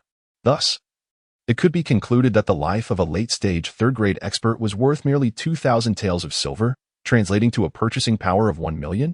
TSK. Chen Ye gained a deeper understanding of the power hierarchy in this world. While he pondered, the little blind boy tugged at his sleeve and whispered, "Are you not afraid of the Hall of 10,000 gold?" Naturally, he was unafraid. Chen Ye smiled. With his abilities of shortening the distance and indestructible diamond, he feared no one. "Then make a bold request, 200 taels of gold, and Su Xiaolin will likely acquiesce," suggested the little blind boy. "If he is willing to offer you 100 taels of gold, it implies that those 4 characters are undoubtedly worth far more." Understanding this, Chen Ye turned to Su Xiaolin and calmly stated, 200 taels of gold. Su Xiaolin's eyelids twitched, and his expression darkened instantly, though he quickly masked it with a smile. Without hesitation, he produced 20 gold notes from his bosom. "I hope you will honor your promise," he said, handing the gold notes over to his lackeys, who stepped forward to receive them before presenting them to Chen Ye. Chen Ye accepted the notes, narrowing his eyes slightly. 200 taels of gold? Had he truly exchanged 4 characters for that sum? This money came too easily. "Sir, I look forward to our next meeting," Su Xiaolin said with a smile. He slightly cupped his hands in a gesture of courtesy, leading his 2 companions away towards Jiangning County. Clearly, he was not there to participate in the selection of the successor to Qing Shuzi. Chen Ye counted the gold notes in his hand, feeling a touch of disbelief. "They have left?" the little blind boy inquired nervously. "Indeed," Chen Ye replied, his tone remaining calm. The little blind boy sighed in relief, murmuring, "As long as they are gone, that is good." He looked at Chen Ye, grinning. "Did they truly give you 200? Chen Ye glanced at him, smiled. and handed him a tin-tail gold note. Consider this your commission. No, the little blind boy insisted, shaking his head vigorously, embodying a principled demeanor. You saved my life. Let this be a life-saving fee. Chen Ye pocketed the gold note without further insistence. Do you possess much knowledge about the affairs of the martial world? Chen Ye expressed a flicker of interest in the little blind boy. I know a bit, just a bit. The little blind boy grinned sheepishly. Casting a glance at the disheveled official road, Chen Ye inquired, Are you also heading to Iron Sparrow Manor? Yes, but I am going to find someone. Not to participate in that selection, the little blind boy replied, shaking his head. As if recalling something, he added, That selection has long been predetermined. Going there is futile. Chen Ye looked at the little blind boy in surprise. He was surprisingly well informed. Then let us travel together, Chen Ye proposed. His understanding of the martial arts realm in the Great Martial Dynasty was rather limited, and he urgently needed a knowledgeable companion like the little blind boy for enlightenment. The little blind boy beamed with delight, his heart filled with joy. To have a master capable of scaring off Su Xiaolin by his side, his safety was undoubtedly assured. Master, oh master, my luck is truly exceptional. The little blind boy was utterly delighted. Outside Jiangning County, Chen Ye and the little blind boy arrived at the city gates, where the lethargic soldiers tasked with monitoring entry stood idly by, their eyes reflecting impatience and annoyance as they beheld the armed figures approaching. Beside the soldiers hung a large sign stating that entry into the city cost 40 copper coins per person. What is your name, little blind boy? Chen Ye inquired as he navigated through the crowd towards the city gate, paying the entrance fee for both of them before stepping into Jiangning County. The little blind boy, wielding a long branch as a makeshift cane, responded with a playful shake of his head, I am Tianjizi. Tianjizi? That name is rather unique. Sounding almost like a title, Chen Ye mused. Upon entering Jiangning County, they were greeted by a bustling street filled with armed martial artists of all ages and genders, all evidently gathered for the selection of disciples by Qing Shuzi. Young Master Dong Hua, are you also here to participate in the selection? Tianjizi tilted his head and asked. Chen Ye smiled. I came to observe, primarily to broaden my horizons. The martial world of Dawu differs from what I had imagined. That's splendid. Young Master Hua, if you encounter any unfamiliar sects, feel free to ask me. Tianjizi proclaimed confidently, thumping his chest, I am well acquainted with nearly every notable figure in this realm. Very well, I shall rely on you then, brother Tianjizi. Chen Ye responded amicably. The little blind boy chuckled, feeling a bit bashful at the compliment. By the way, young Master Hua, let us hasten to the inn to secure a room. If we delay any longer, we may find ourselves sleeping on the streets tonight. Tianjizi suddenly remembered, slapping his forehead. Chen Ye nodded, aware that the streets of Jiangning County were teeming with martial artists in anticipation of the selection tomorrow. And he wondered if any accommodations were still available. Chapter 28. The one who just spoke must be a beauty at the end of a long street. Before a building stood a tall wooden pole adorned with 4 fiery red lanterns, upon which were inscribed the 4 characters, Dragon Gate Inn. Upon seeing these words, Chen Ye felt a surge of conflicting emotions. Is there truly an inn by that name? He silently scoffed, then entered the inn alongside Tianjizi. As they stepped inside, a young attendant at the counter approached them. Esteemed guests, we only have rooms of the Rin category left, priced at 10 taels of silver per night. Upon hearing this price, Chen Ye was taken aback. Good heavens, this rate rivals that of a night's stay at the Yihang courtyard in Yuhang County. The attendant's expression conveyed a sense of indifference, as if to say, take it or leave it. Noticing Chen Ye and the blind boy as attire, he presumed they were not affluent. Quite normal, the blind boy mumbled, rummaging through his pockets before producing a 10-tael silver note and handing it to the attendant. The attendant, momentarily stunned to see the boys could indeed pay, quickly shifted his demeanor, draping a cloth over his shoulder and cheerfully exclaiming, right this way, esteemed guests. With a stoic expression, Chen Ye followed the attendant deeper into the inn. Throughout the ages, there has never been a shortage of those who judge by appearances. Such is the nature of humanity. As they entered the main hall, several tables were occupied by patrons. From their attire and the weapons at their sides, it was evident that they were martial artists. Chen Ye glanced briefly before averting his gaze. Ascending to the 2nd floor, the attendant led them to Aaron category room. Upon opening the door, they found the room somewhat cramped, with a bed on each side and a wooden table flanked by 2 chairs in the center. Apart from these furnishings, there was little else. The conditions were poor, but there was no alternative. Creaking, the door of the adjacent Ren room swung open. Young man, please bring me a bowl of Yangshan noodles to my room. A woman clad in a black dress, holding a sword in her left hand, requested of the attendant. Her voice, though plain, carried an elegant undertone. Chen Ye was momentarily taken aback upon seeing her, a subtle smile curling at the corner of his mouth beneath his mask. "Certainly, esteemed guest. Please hold on for a moment."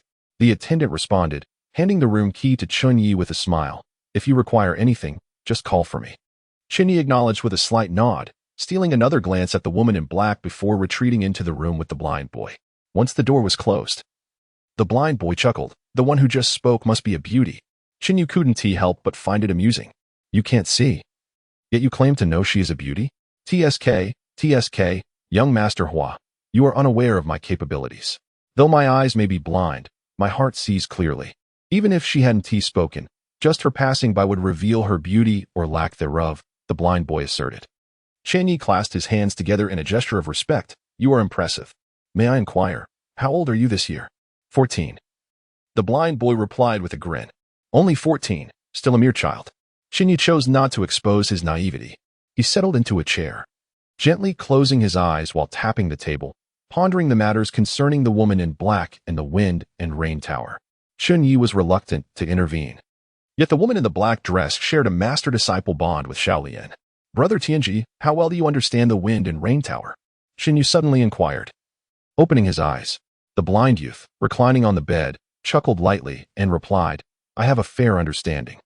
The Wind and Rain Tower stands as the foremost assassination organization in the Great Martial Dynasty, with an intelligence network that spans the entirety of the realm. It is said that even the slightest change in weather is immediately reported to them. The workings of their intelligence network remain a mystery, yet their formidable reputation is well established. The tower boasts no fewer than 30 second-tier gold medal assassins, while the number of third and fourth-tier assassins exceeds 100. Once a target is marked by them, escape is nearly impossible." Chen Ye asked, 30 second-tier experts. Does this not attest to the Wind and Rain Tower's strength?" Sitting upright, the blind youth responded earnestly, "Indeed. They are quite formidable. The 5 mountain sword sects, Huashan, Songshan, Taishan, Hongshan, and Hongshan combined can scarcely muster 30 second-tier experts. The origins of the Wind and Rain Tower's elite remain unknown. They seem to have emerged from thin air." Chen Ye nodded, gaining insight into the Wind and Rain Tower's might. It could be said that both the Wanjin Hall and the Wind and Rain Tower are the most formidable organizations in the martial world. Their confrontations would likely result in considerable casualties. With a tinge of melancholy in his voice, the blind youth reflected on this. Between Wanjin Hall and the Wind and Rain Tower, which has a better reputation? Chen Ye suddenly asked. The blind youth scoffed. Neither are virtuous, however, in comparison. The Wind and Rain Tower is somewhat more transparent. "Oh, pray tell," Chen Ye urged. While Wanjin Hall appears illustrious on the surface, its sordid dealings behind the scenes far exceed those of the Wind and Rain Tower. The latter is more forthright than most sects in the martial world. As for those so-called righteous factions, the blind youth's tone shifted to one of derision. They are rife with trivialities, such as senior brothers and sisters, disciples, and their masters. It was evident from his tone that he harbored a deep disdain for the so-called righteous sections. After listening, Chen Ye gently tapped the table. Deep in thought, "Shaolian, why did you choose this profession? Of all paths, why the life of an assassin?" With a clearer understanding of the Wind and Rain Tower, Chen Ye had come to a decision. He turned to the blind youth with a smile, saying, "Brother Tianji, do you wish to reconsider your assessment of that enchanting lady?" Chen Ye placed her long sword beside the table, a bowl of plain noodles situated before her, the pristine strands adorned with a sprinkle of scallions. A glimmer of oil floating atop the broth. Slowly, she removed the black veil from her face, revealing a delicate, fair visage with porcelain-like skin and finely sculpted features. Her elegantly arched brows, high nose, and full, rosy lips exuded a gentle charm. As her autumn-like eyes blinked, they radiated a captivating grace. Anyone who beheld her beauty would scarcely believe that its owner was a cold-blooded assassin. In fact, her countenance resembled more that of a refined lady nurtured in the tranquil waters of Jiang'an. Chen Ye picked up her chopsticks and had just lifted a strand of noodles when a series of knocks echoed from outside the door. She set her chopsticks down, donned her veil once more, and grasped her longsword. Approaching the door, she opened it to reveal a silver mask adorned with an intricate leaf motif. "Is there something you seek?" Chen Ye inquired, her tone unperturbed. A soft chuckle emanated from behind the silver mask. "On my way here, I encountered a friend by the surname Zhao, a master of dual pistols and graceful lightness. Before his demise, He entrusted a message to a friend of mine, to be conveyed to the Wind and Rain Tower. Upon uttering these words, the masked man stepped aside, revealing a small blind boy concealed behind him. The boy's pallid visage turned toward Chen Ye, and he forced a smile that was more sorrowful than any frown. Upon hearing the masked man's words, Chen Ye's pupils constricted, urgency creeping into her voice as she urged, "Please, do come in so we may converse further."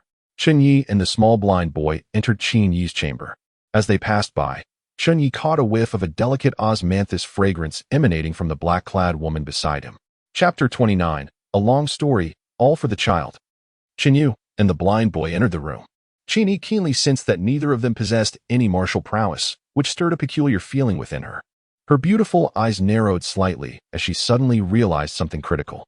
How did these two know she was affiliated with the Wind and Rain Pavilion? The assassins of the Wind and Rain Pavilion maintained their identities in secrecy, and no likenesses had ever been circulated.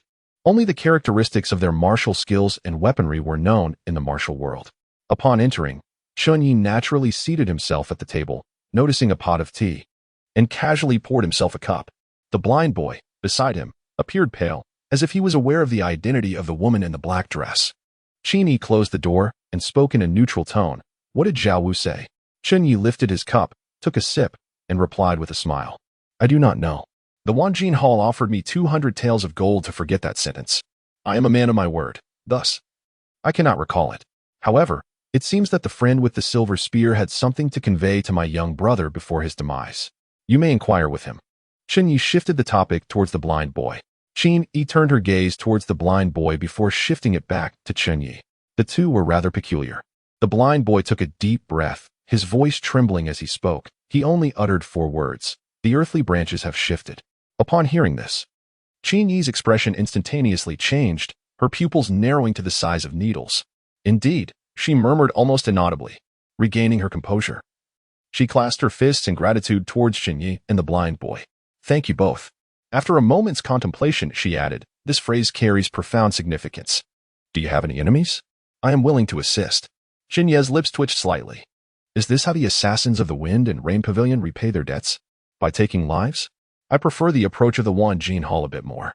"No need for that," he replied. "We are all children of the martial world. We shall settle our own grievances personally." Chen Ye finished his tea in one gulp, stood, and cupped his hands in farewell. "The message has been delivered. I take my leave." With that, he made no further delay and exited with the blind boy, returning to his own room next door. As soon as they entered, the blind boy leaped onto the bed, his teeth chattering. He clutched himself and whispered, "It is indeed her. It is indeed her." Chen Ye, puzzled, inquired, "Who is she?" "The renowned gold medal assassin of the Wind and Rain Pavilion. Yu Luocha. Is she that famous?" The blind boy, aware that this enigmatic young master Donghua seemed rather unfamiliar with matters of the martial world, explained, "Though her strength lies in the mid-second rank, her status within the Wind and Rain Pavilion is unparalleled. She is the direct disciple of the pavilion master. In her youth, she encountered extraordinary fortune and is said to have consumed something that granted her a chilling and inner strength. It is rumored that even when poisoned, she can momentarily suppress it with her internal energy. Coupled with the pavilion master's personal training, her prowess is exceedingly formidable, surpassing even the likes of the infamous Shaolin. Moreover, she never resorts to stealthy assassinations. She confronts her targets openly and decisively. Anyone who obstructs her from killing her intended target will meet their end at her hands. Thus, she is known in the martial world as Yu Luocha, with countless blood debts on her hands." The young blind man, on the verge of tears, muttered to himself, "What misfortune! What utter misfortune! How could I encounter her even while lodging at an inn?" Chen Ye, observing his distressed demeanor, couldn't help but chuckle. "So, what do you make of her? Is she, as you described, a beauty?" The young blind man's expression shifted dramatically, his face tightening as he whispered, finger poised near his lips, "Shill. We are merely a wall apart. She can hear us." "Is she truly that exceptional?" Chen Ye replied with a mischievous grin. The young blind man lamented, "For heaven's sake. Young Master Hua, the spies and assassins of the Wind and Rain Tower are far more perceptive than ordinary warriors. Just a wall separates us, and our conversation has likely reached her ears by now." With a hint of confusion, the young blind man inquired, "Young Master Hua, why are you wading into such murky waters? If the Golden Hall learns that you have betrayed them, they will surely hunt you down." Chen Yi sighed with a faint smile. "It's a long story, all for the sake of the child. The young blind man paused, contemplating Chen Ye's words. And recalling his earlier question, his expression turned peculiar. Young Master Hua, she is not someone an ordinary person can. Before he could finish, he abruptly ceased. Wary of the wall eavesdropping on their conversation, a single strike from her could spell disaster for him. After a moment of silence, he expressed, I admire your bravery.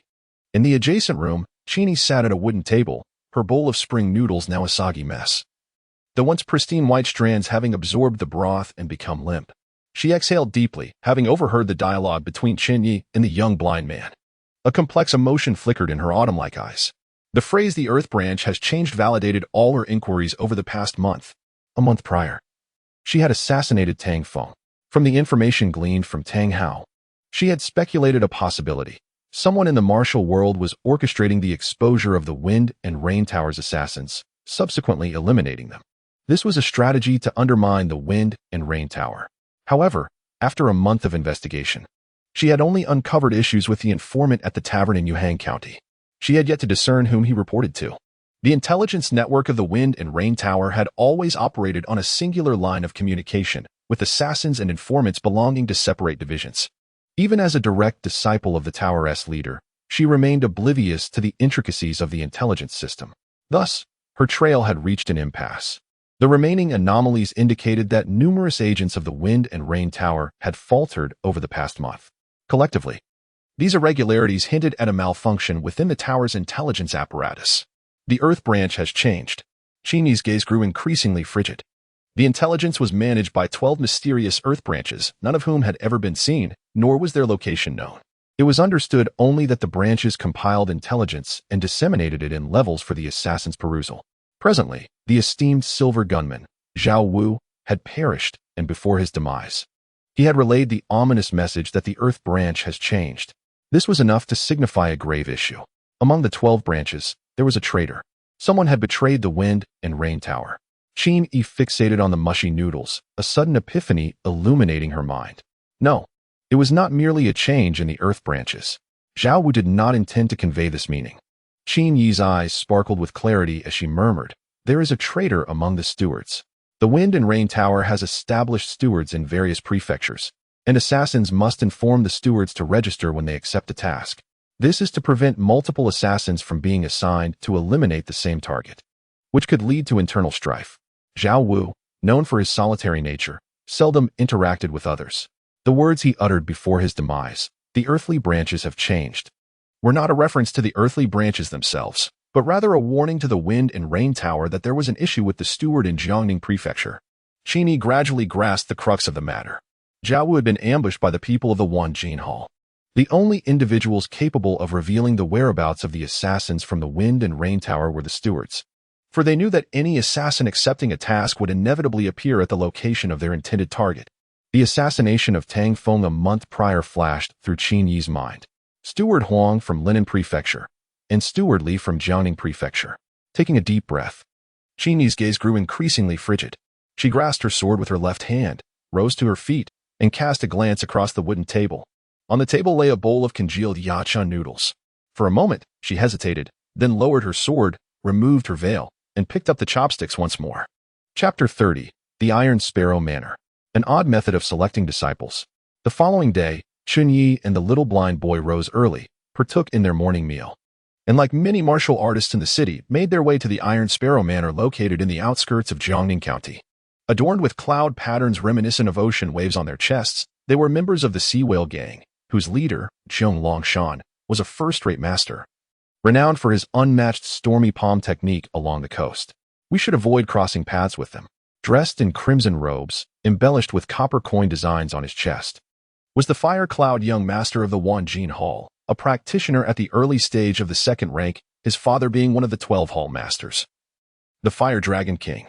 It would be wise for us to keep our distance from them, as Chen Ye recounted the identities of those around them. The little blind boy incessantly chimed in. Chen Ye turned his gaze to a group of 5 not far away and inquired, those wielding iron fans, flying claws, and crescent-shaped shovels, clad in ochre brocade, with mountain motifs embroidered on their backs. What sect do they belong to? Are they indeed 5 in number? Indeed, replied the little blind boy in a hushed tone. They are the 5 masters of Kongtong, the younger generation of the Kongtong sect. Their martial arts are intricate and enigmatic, capable of interchanging weapon techniques with palm strikes, allowing a single weapon to execute multiple styles. While individually they may not be formidable, they favor group combat. So we should exercise caution and steer clear of them. As they traversed the path, the little blind boy introduced Chen Ye to numerous sects and organizations. The journey was brief, and as noon approached, the duo arrived at the expansive Iron Sparrow Manor. The estate sprawled over hundreds of acres, its walls adorned with azure tiles that shimmered like emeralds under the sun's rays. The ground was paved with stone slabs resembling meticulously carved white jade, and the garden was home to a variety of trees. At the entrance of the manor stood an elderly man in a deep blue long robe. His hair flecked with gray, yet his spirit undiminished. He was surrounded by numerous martial artists who, armed with weapons, clustered in small groups nearby. Their expressions a blend of indifference and vigilance. Chen Ye and the little blind boy reached the entrance. With half an hour remaining before the official selection of disciples commenced at noon, they stood at a short distance. Counting the renowned martial artists present, the fire-cloud young master of the Wanjin Hall, the 5 masters of Kongtong, the young deputy leader of the Sea Whale Gang, the 5th-generation disciples of the Kunlun sect, and members of the Beggars sect, among others, mingled with wandering practitioners from various regions. Brother Tianchi, why do I not see anyone from the 5 Mountain Sword sect or the 3 Taoist sects? Chen Ye remarked. Having scanned the area without spotting any disciples from those prominent martial factions, the little blind boy scratched his ear with his fingernail and chuckled. The 5 Mountain Sword sect would not descend the mountain unless absolutely necessary. Moreover, Qing Shuzi had once bested all the sect leaders of the 5 Mountain Sword sect. If their disciples were to come down for the selection, their leaders and elders would surely chastise them. As for the 3 Taoist sects, they would never attend. Qing Shuzi has long since designated his successor. Intrigued, Chen Ye asked, designated a successor? If that is the case, why go through the trouble of such a grand selection? Suddenly, the little blind boy fell silent, a smile creeping across his face. That, I cannot say. It has nothing to do with me. I am merely here to seek someone. Who am I searching for? What do they look like? If I see them, I shall call you. Chen Ye was aware that the little blind man possessed considerable knowledge, yet he remained tight-lipped about certain matters. I cannot describe their appearance. But I know that the individual I seek is the same as the one Zhang Jilin is after. The little blind man flicked the earwax from his fingernails and declared. Chen Ye understood. You are in search of the chosen disciple of Zhang Jilin? Indeed. As their conversation unfolded, time slipped away. The steward of Iron Sparrow Manor glanced at the sun, realizing the moment had arrived. He cleared his throat softly, his deep voice resonating like thunder. The previously boisterous martial artists suddenly found their ears ringing and instinctively turned to face the steward. The little blind man grimaced, covering his ears, and remarked, this person possesses profound inner strength. They are no less than a 2nd-tier master. Chen Ye looked at the elder, whose expression was indifferent, despite his graying hair. He appeared to be merely in his 60s. Esteemed guests, I trust you have all come to participate in the selection of disciples by our manor's lord. Let us dispense with idle chatter. The first rule established by our Lord is that only those above the 2nd-tier realm are eligible to inherit his legacy. The elder's voice boomed, echoing in the ears of the assembly like rolling thunder. Upon the steward's pronouncement, the countenance of the martial artist shifted dramatically. Above the 2nd-tier realm? What a joke. There are hardly a few 2nd-tier masters among the various sects. Is this a mockery? By heavens, I rushed here from 800 miles away, only to be told I am ineligible? The surrounding martial artists erupted in furious discussions. Most of them were at the 3rd or 4th tier in the entire martial world. The 2nd-tier realm is considered a pillar of the sect, a prospective heir. After hearing this requirement, Chen Ye was also somewhat taken aback. Is Master Qingshu's demand too steep? Through his conversation with the little blind man, Chen Ye had acquired a fair grasp of martial knowledge. To require only those above the 2nd tier, could it be an attempt to poach disciples from other sects? The little blind man chuckled, saying, it is intentional. I told you it was predetermined long ago. Suddenly, the old steward's expression changed. Among the martial artists, someone began cursing the ancestors of Master Qingshu. Whoosh. Several sounds of slicing air were heard. Accompanied by several cries of anguish, 5 or 6 martial artists found a money dart lodged in their throats. Clutching at their necks, their faces a mask of disbelief. Those martial artists emitted a series of muffled sounds before collapsing to the ground, leaving the earth stained with crimson. This sudden turn of events startled all present. The old steward snorted coldly, his voice reverberating like thunder, deafening. Should anyone dare to utter disrespectful words against the manor lord, Though I may be advanced in years, I still possess some strength." At this proclamation, the surrounding martial artists fell silent. "It is him, Golden Thunder Dart, Hong Jinlei," someone whispered in astonishment, recognizing the identity of the old steward. A wave of astonishment swept through the crowd, their gazes towards the old steward tinged with trepidation. Chen Ye leaned closer to the little blind boy and whispered, "Who is he?" Jinlei Biao, came the reply, "A master of hidden weapons who has roamed the martial world for 2 decades. He possesses the second-tier realm of internal energy, formidable in strength. His voice is as thunderous as his reputation, hence the moniker Jinlei Biao. Formerly the third-in-command of the bandits of Taihang Mountain, he vanished after a fateful encounter with Zhang Jinlin. Everyone presumed him dead, only to discover he has been serving as Zhang Jilin's steward. Upon realizing that the venerable steward before them was the legendary Jinlei Biao, who had dominated Taihang Mountain 2 decades prior, the surrounding martial artists fell silent. A second-tier master was far beyond the reach of these lesser practitioners. As it happened, the esteemed Elder Hong was known to the family master, who had once shared a bond with him in Taihang Mountain. A 5th-generation disciple from the Kunlun sect stepped forward, offering a respectful salute and clasping his hands. Hong Jinlei glanced at the young man, recognizing the attire of the Kunlun sect, and his expression softened as he nodded slightly. Seeing this, the Kunlun disciple smiled and introduced himself. "I am Lu Kaiyun, and I have perfected the red sand palm technique." Hong Jinlei exhaled deeply, his voice resonating like rolling thunder. "Step forward and demonstrate." At his command, Lu Kaiyun deftly executed his martial art, his movements fluid and agile, swiftly appearing before Hong Jinlei. He cupped his fists and bowed. "Elder Hong, I beseech you." Hong Jinlei nodded in acknowledgement. Lu Kaiyun withdrew his fists, adjusting his stance to close the distance to within 3 feet of Hong Jinlei. He transformed his fist into an open palm, a dark crimson sheen emanating from his hand, the essence of the red sand palm. With a calm glance at Lu Kaiyun, Hong Jinlei struck with his right palm, devoid of any ostentation. The impact resounded with a thunderous bang. Lu Kaiyun was sent stumbling back several paces, his complexion shifting from pale to flushed, then returning to normal. "Impressive," Hong Jinlei remarked coolly. "The red sand palm has reached maturity. You have earned your place. Stand behind me." Elation spread across Lu Kaiyun's face as he moved to take his position behind Hong Jinlei. The ease with which he had passed the test stirred the surrounding martial artists into a fervor. Chapter 31. Overcoming Challenges. The Division of Strength. The little blind man, unable to see, hastily inquired of Chen Ye, "What is the situation?" Chen Ye replied. Lu Kaiyun from the Kunlun sect and Hong Jinlei exchanged a palm strike and passed. The little blind man pondered for a moment before asking, what was Lu Kaiyun's expression after receiving the palm? Chen Ye, surprised by the question, added. His complexion shifted from yellow to red, then back to yellow, finally returning to normal. That indicates his internal power is not yet fully cultivated. Though his red sand palm is quite accomplished, likely at the early stage of the 2nd rank, the little blind man opined. Chen Ye humbly inquired, "How is the strength within the 2nd rank delineated?" He understood that achieving the pinnacle of a corresponding martial art or technique equated to attaining that rank. But the specifics of the classification eluded him. The little blind man, aware of Chen Ye's limited knowledge of the martial world, patiently elucidated. Take the 2nd rank as an example. Regardless of whether it is internal power, weapon techniques, or agility, as long as one has cultivated a 2nd rank manual to perfection, one is broadly considered a 2nd rank martial artist.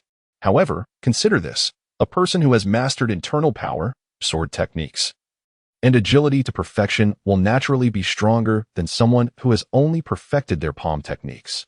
Thus, within the 2nd rank, the number of perfected 2nd rank manuals serves as the standard of measurement.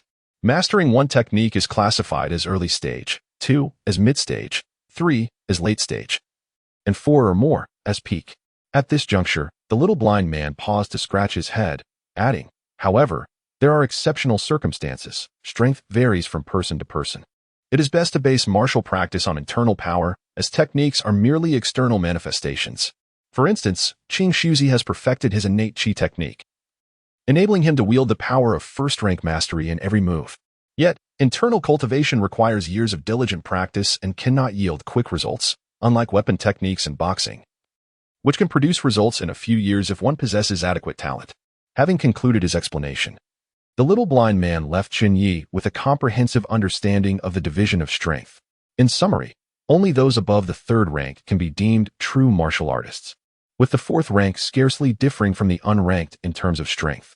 As the little blind man elucidated, a new challenger appeared before the Iron Sparrow Mountain Villa. Clad in crimson, the fiery Cloud young master, with 2 white jade pearls in his right hand, approached Hong Jinlei and bowed respectfully. "Senior Hong, please impart your wisdom." Hong Jinlei remained silent. The Cloud young master leapt into action, his red attire blazing like fire, darting towards Hong Jinlei with the speed of a shooting star. Hong Jinlei's eyes widened, taking a deep breath as his internal energy surged into his arms. Bang! Bang! Both combatants employed their palm techniques, engaging in a flurry of exchanges within mere breaths. The Cloud young master moved with agility, resembling a flickering flame, while Hong Jinlei's strikes were powerful and expansive. His expression stoic, each palm strike accompanied by a gusting wind. The surrounding low-ranked martial artists were filled with trepidation, fearing that a single strike from Hong Jinlei would spell their demise. With a resounding crack, the Cloud young master flipped backward, landing steadily on the ground. His face, akin to a polished jade, exuded an ethereal charm as he cupped his hands in greeting, addressing Hong Jinlei with a courteous, "Senior Hong, I humbly accept your guidance." Hong Jinlei offered no further words, merely nodding before gesturing with his left hand for him to proceed. The Fire Cloud young master, wearing a faint smile and delicately holding a white jade pearl, approached Hong Jinlei from behind. Their duel promised to be more aesthetically pleasing than that of Kunlun's Lu Kaiyun. The young female warriors present could not help but steal glances at the Fire Cloud young master, their eyes shimmering with admiration. Chen Ye observed the Fire Cloud young master for a moment. Indeed, he possessed an appealing visage, though he felt there was still a gap between them. Were Chen Ye to remove his mask, he would likely captivate the attention of numerous young heroines. At that moment, a robust youth clad in a deep blue garment made his way through the crowd. His expression was serious as he clasped his fists in salute, announcing, "From the Sea Whale Gang, I am Qiang Aohai. I seek your guidance." The young man appeared no older than 18 or 19. He spoke little, and upon finishing his introduction, he launched into action, his palms aimed at Hong Jinlei. Chen Ye's gaze fixed upon the youth. Recognizing him as the young master of the Sea Whale Gang, a prodigy with second-tier strength at such a tender age, greatly favored by the gang's leader, Qiang Aohai wielded his palms with grandeur and authority, each movement resonating with the overwhelming force of crashing waves. Even as an onlooker, one could almost feel the pressure akin to towering ocean swells crashing down. It was the Sea Whale Gang's thunderous palm. How formidable! The surrounding martial artists gasped in awe, their eyes reflecting envy and admiration. Qiang Aohai's palms moved with relentless precision, launching continuous assaults towards Hong Jinlei, reminiscent of unending ocean waves. Sensing the tsunami-like power behind the strikes, Hong Jinlei's expression shifted to one of caution. The two exchanged rapid blows, each impact echoing with the sound of flesh meeting flesh. After several exchanges, Qiang Aohai unexpectedly struck Hong Jinlei squarely in the chest, forcing him to stagger back a few steps. He managed to dissipate the force, yet surprise flickered in his eyes. Qiang Aohai withdrew his palms, standing firmly in place with a solemn demeanor, and offered, "I humbly accept your kindness." Having said this, he positioned himself behind Hong Jinlei, joining the Fire Cloud young master and Kunlun's Lu Kaiyun. The Fire Cloud young master lauded, "Brother Aohai, your palm technique is truly impressive." However, Qiang Aohai did not even spare him a glance, his focus directed towards the other martial artists. The Fire Cloud young master, feeling somewhat embarrassed by the lack of reciprocation, chose to remain silent. Witnessing Qiang Aohai's ability to repel Hong Jinlei left the surrounding warriors astounded. To have sent back Senior Hong with a single strike was indeed a testament to the young master's prowess. Born under the auspices of the divine mechanism sex prophetic insights, Qiang Aohai was a natural-born martial artist. Speculations arose among the crowd regarding whether he was already betrothed. Chen Ye, too, was taken aback, remarking, "Qiang Aohai is remarkably strong, capable of fending off Hong Jinlei."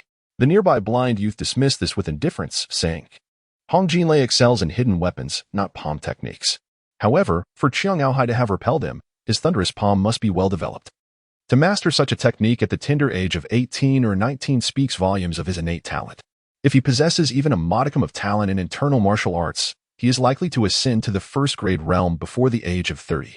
The little blind boy remarked with a hint of nostalgia, his innate gifts far surpass those of his father. Chen Ye directed his gaze towards Qiang Aohai, whose robust physique, muscular arms, and virile visage bore an underlying hint of youthfulness. Hong Jinlei surveyed the surrounding martial artists, his voice booming. Is there anyone else? The 5 disciples of Kong Kong exchanged glances, gritting their teeth in reluctant defiance. All 5 of them had attained late 3rd grade strength, yet fell short of the 2nd grade realm required by Qing Suzi. Elder, could you possibly relax the standards? One of the Kong Tong disciples called out. Hong Jinlei cast him a cold glance, dismissing him with indifference. The disdainful treatment incited a visible displeasure among the Kong Tong 5. Meeting each other's eyes, they declared in unison, "We shall come forth to experience the elder's esteemed skills." With that, the 5 leaped into the arena, wielding an array of peculiar weapons, an iron fan, flying claws, a judge's brush, an abacus, and a crescent shovel. Whoosh, whoosh, whoosh. The sound of slicing air echoed as they landed, only to have their knees struck simultaneously. Ouch! Hiss. The 5 cried out in unison, collapsing to the ground, each with a golden money dart embedded in their knees, their garments stained crimson with the flowing blood. Hong Jinlei did not even spare them a glance, proclaiming loudly, "Is there anyone else?"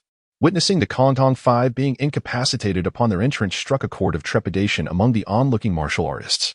Indeed, Hong Jinlei, a seasoned 2nd grade warrior, displayed formidable prowess. If it were an ordinary early 2nd grade warrior facing 5 late 3rd grade opponents, retreat would be their only option. Yet, Hong Jinlei dispatched the 5 in an instant, showcasing his exceptional strength. Perhaps he also sought to reclaim some face through this encounter, as being forced back several paces by a junior would certainly be an unflattering tale to tell. "I shall go. I, too, wish to give it a try." 2 voices rang out simultaneously. The crowd turned to see a young man with a long knife at his waist, striding boldly through the throng. Another, clad in a simple blue robe, with a pallid complexion, appeared to be a young gentleman. The martial artists surrounding them recognized their identities. It is he, the blade master of Guangdong CFA, the pointing master of Wuxiang Shanwei. Chen Ye regarded the 2, both of whom were wanderers with unknown masters. Chapter 32. Chen Ye takes the stage. Hong Jinlei raised his left shoulder, revealing a flaw beneath his ribs. Upon noticing this, Shanwei's face brightened as he employed the Wuxiang finger technique, aiming for the acupoint beneath Hong Jinlei's ribs. However, as soon as his finger made contact, a formidable surge of internal energy forcefully repelled his hand. Shanwei had never encountered such a situation before.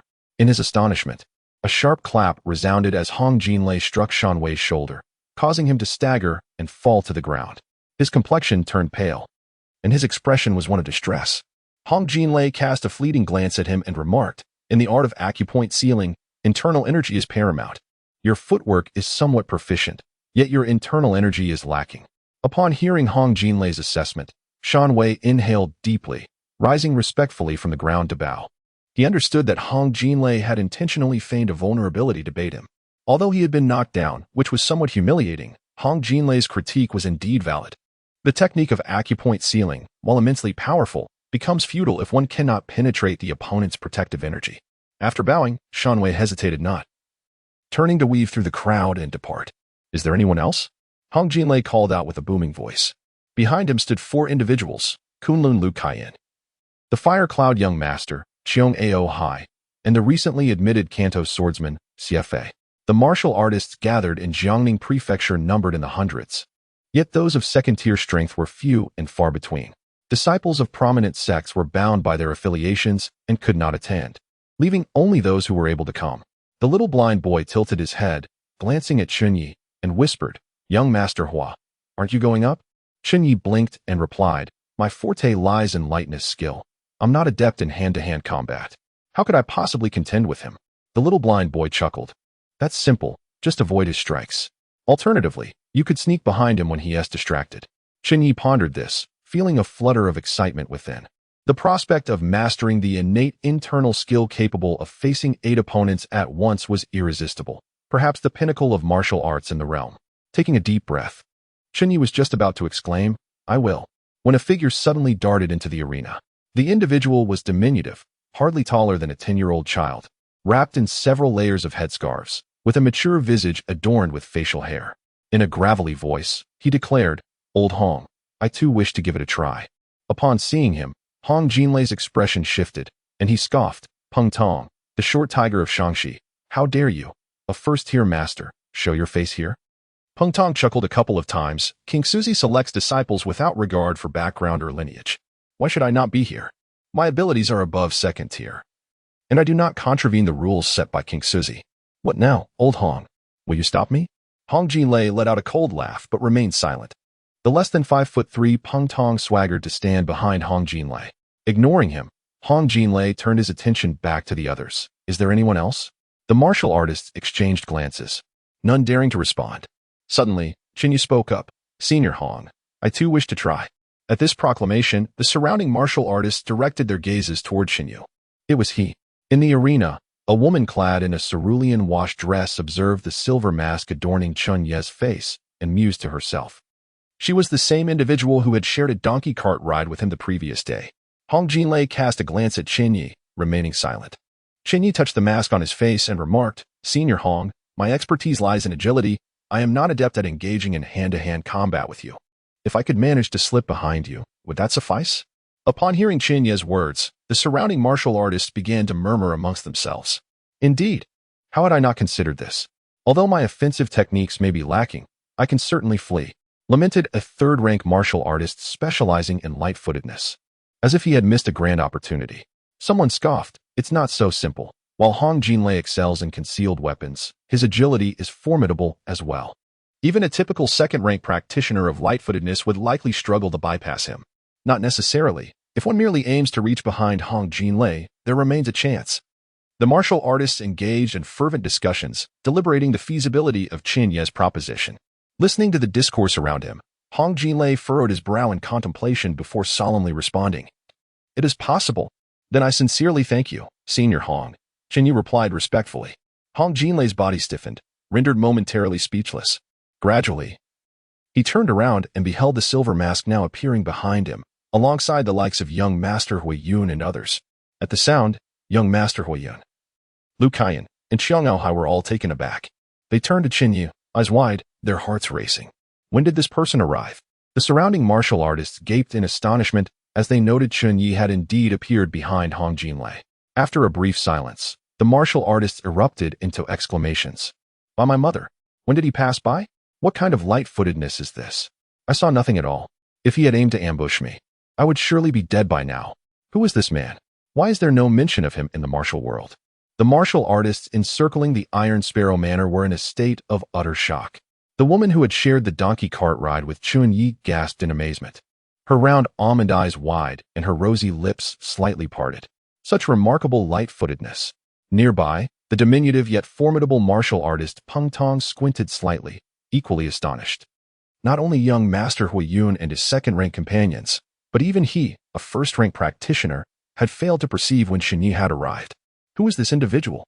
Hong Jinlei studied Chen Ye intently, his gaze subtly sweeping over the crowd. He nodded and turned back to address the other martial artists. Who else? It was clear that Hong Jinlei acknowledged Chen Ye's exceptional agility. Among the crowd, the little blind boy hesitated for a moment, tilting his head to the side. Young Master Hua? No familiar voice reached his ears. The little blind boy's mouth twitched slightly as he murmured. No wonder Su Xiaolin did not intervene. He raised his gaze towards the direction of Iron Sparrow Manor, a smile gracing his face.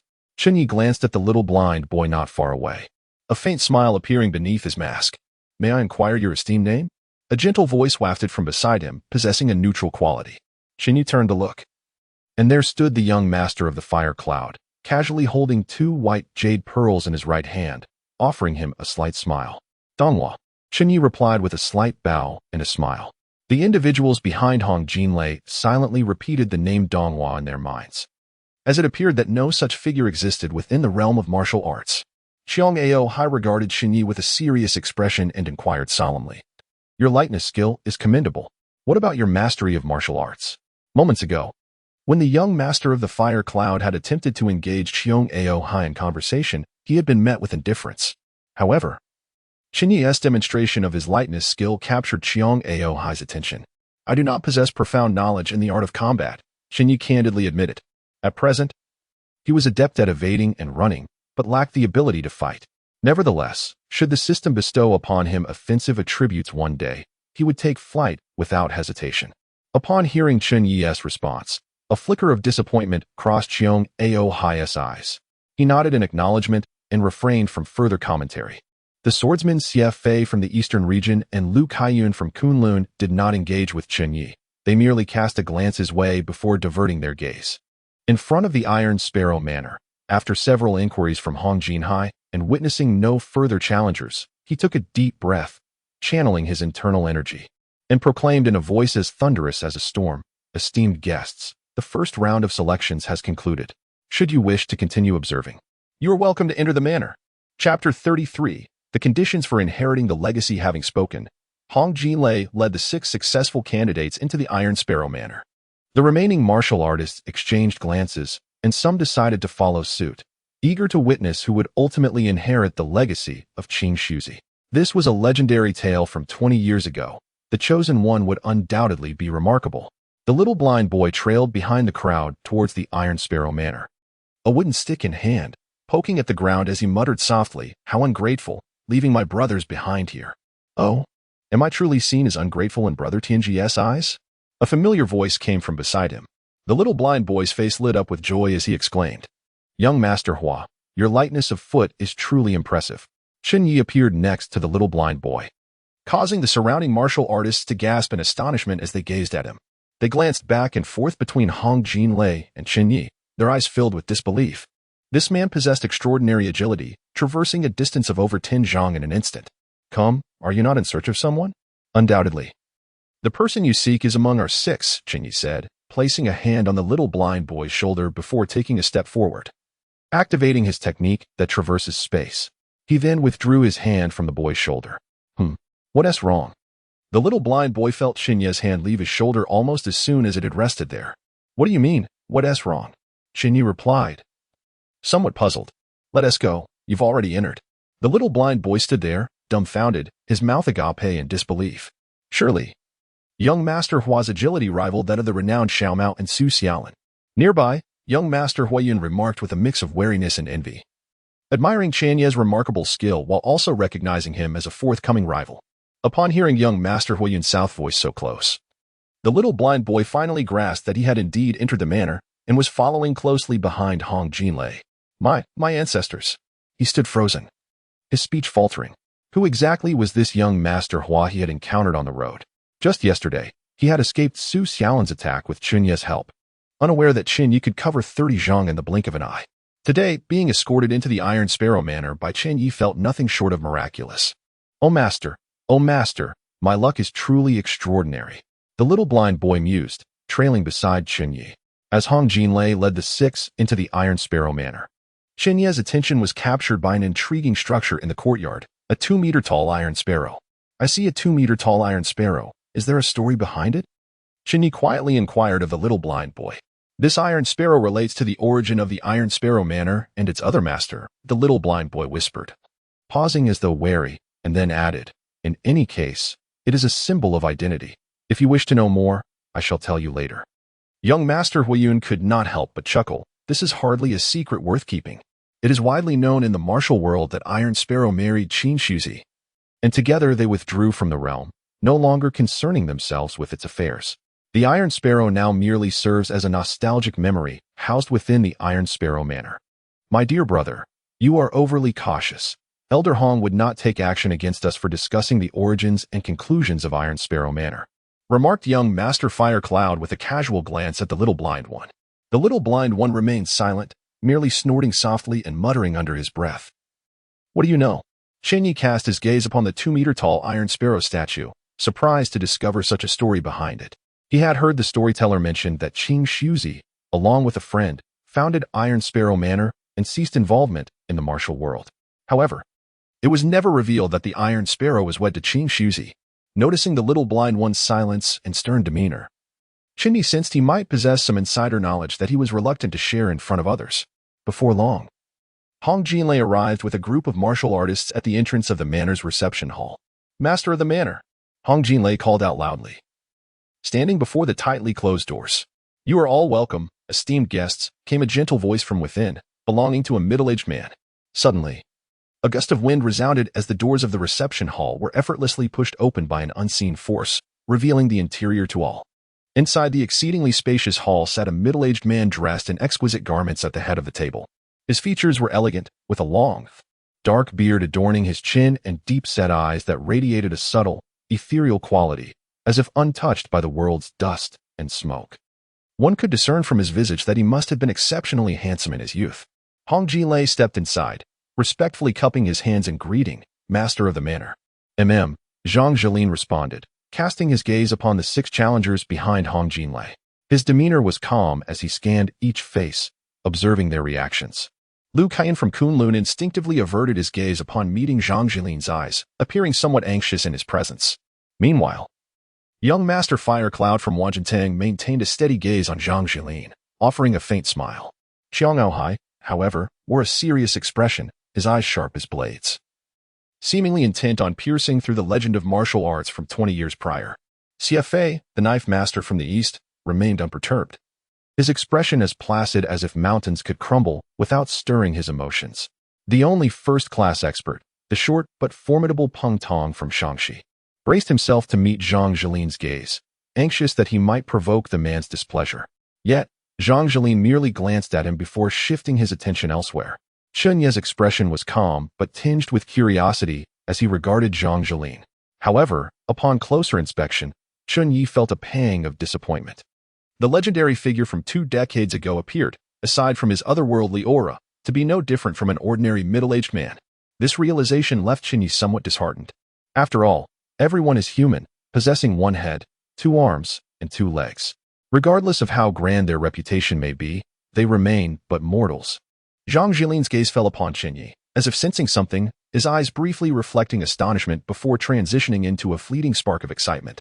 This moment, however, went unnoticed by all.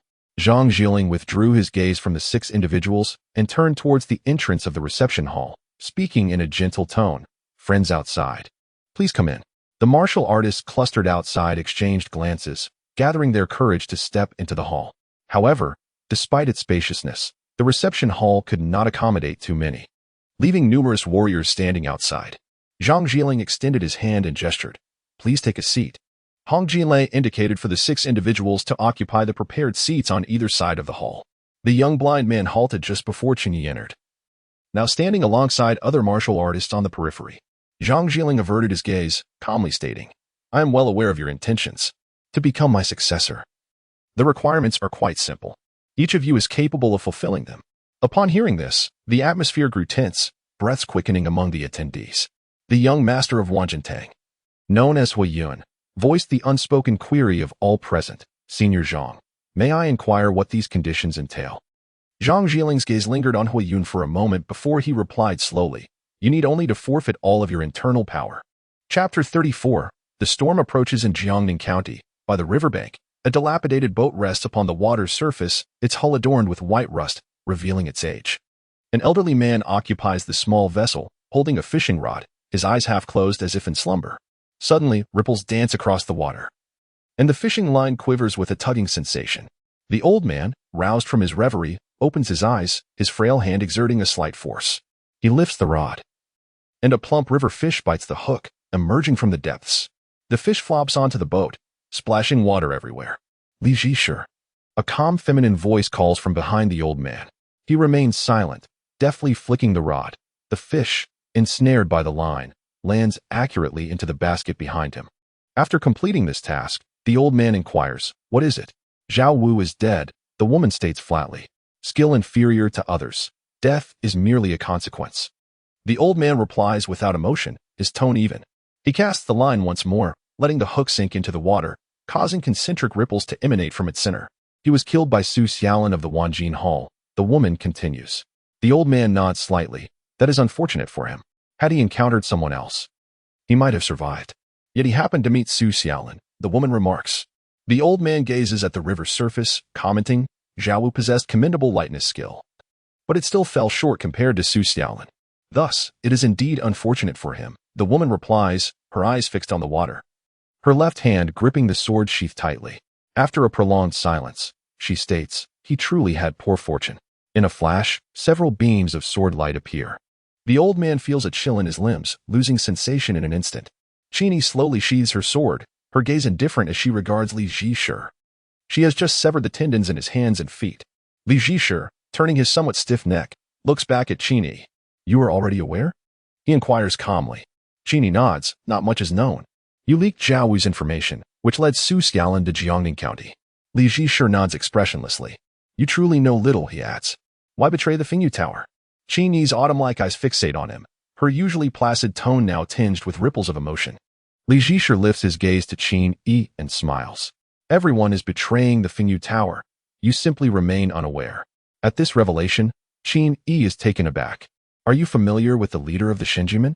Li Zhishe inquires, his attention seemingly absorbed by the lake, as if unperturbed by his severed tendons. I am. Chen Ye responds, puzzled as to why he suddenly brings up the most enigmatic sect in the martial world. 3 months prior, I had an intuition and consulted an oracle. Li Zhishe explains calmly. And what of it? Chen Ye asks. Deacon Li smiled and said, Master of the divine mechanism. You have not engaged in divination for 20 years.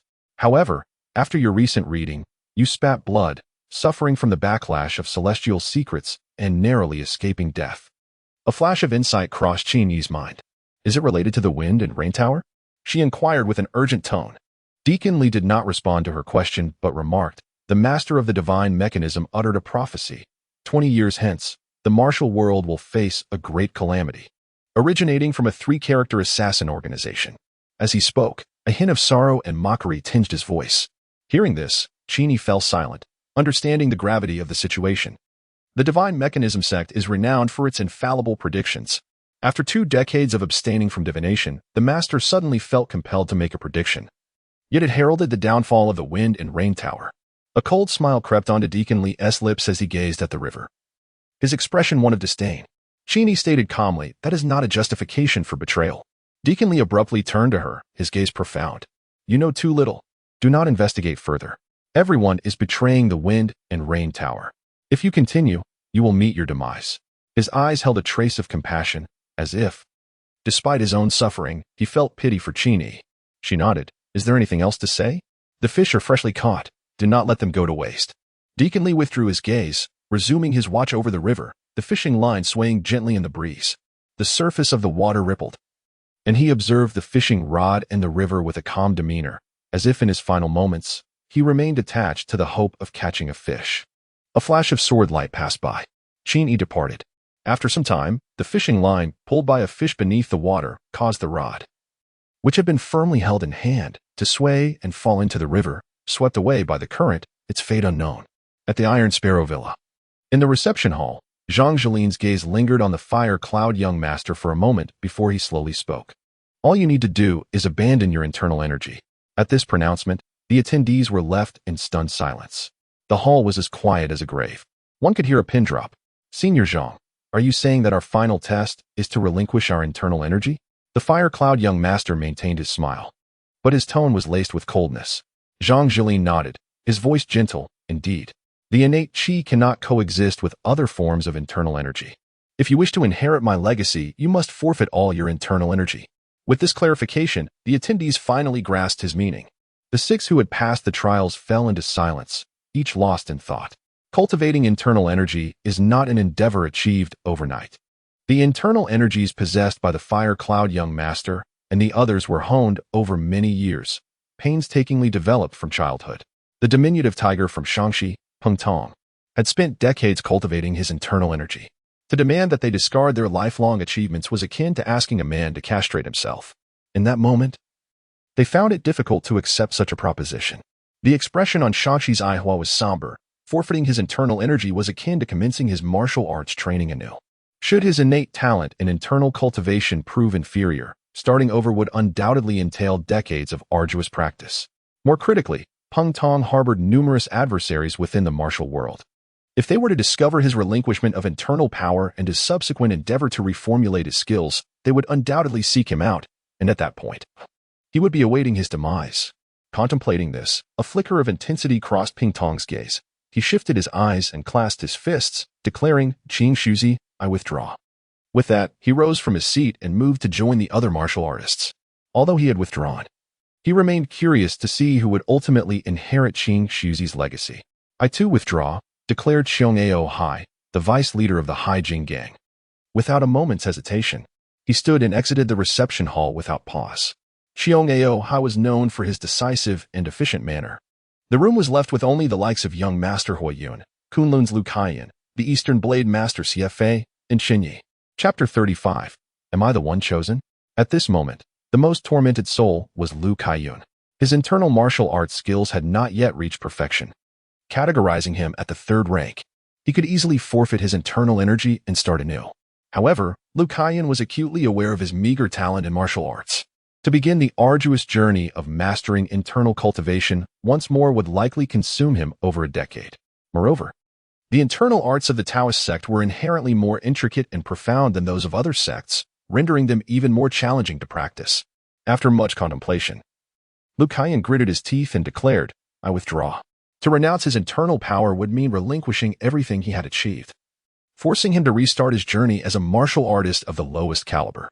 Transitioning from a second-rank master back to an inconsequential practitioner was a disparity Lu Kaiyan could not bear. With another withdrawal, only 3 remained. Prince Huiyun pondered for a moment, then shook his head with a smile, bowing to Zhang Jilin as he said, Senior Zhang, I too shall withdraw. The internal arts he practiced were originally a first-rank technique, and after painstakingly honing it for over a decade to reach the second rank, abandoning it was simply out of the question. Prince Huiyun possessed a clear understanding of his limitations. He would likely never rise beyond the first rank. The ethereal realm of a master was beyond his reach.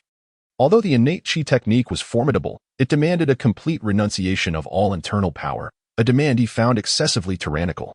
Most martial arts circulating in the world were accommodating. One could switch techniques as long as the attributes of the internal energy did not conflict. The innate chi technique, however, lacked such flexibility, and Prince Huiyun was unwilling to part with the internal power he had painstakingly cultivated. With another withdrawal, only CFA, the Blade Master of Guangdong, and Chen Ye remained. Without hesitation, CFA raised his left palm and struck his dantian. His body jolted, his complexion turned as pale as a sheet, and blood trickled from the corner of his mouth. CFA calmly wiped away the blood, remaining silent. It was done, truly done. The surrounding martial artists stared in astonishment. CFA had gained some notoriety in Guangdong for his ferocious and bold 5-tiger blade techniques. No one expected him to genuinely renounce his internal power. It was madness. To discard years of arduous cultivation? To forfeit his second-rank prowess, just like that? Undoubtedly, CFA was poised to become Zhang Jilin's disciple. The onlookers murmured among themselves, casting glances at CFA filled with envy, schadenfreude, and a hint of malice. Such a ruthless individual. Over a decade of hard work. And he simply threw it all away. The surrounding martial artists simultaneously admired and envied him. They respected CFA's audacity but envied his impending status as a disciple of a legendary figure in the martial world. All eyes then turned to Chen Ye, placing the pressure squarely upon him. Everyone awaited the decision of this enigmatic figure donning a silver mask. Would he withdraw or choose to renounce his internal power? Chen Ye remained seated, motionless. He possessed no internal energy to renounce in the first place. As the crowd witnessed his inaction, whispers began to circulate. Was he hesitating? It is indeed a pity. After dedicating over a decade to the cultivation of internal skills, relinquishing them is a daunting prospect. The most concerning aspect is that to begin anew would likely require another 10 years. In the realm of Taoist internal cultivation, the foundation is of utmost importance. And to regain the second tier of mastery may not be achievable in a mere decade.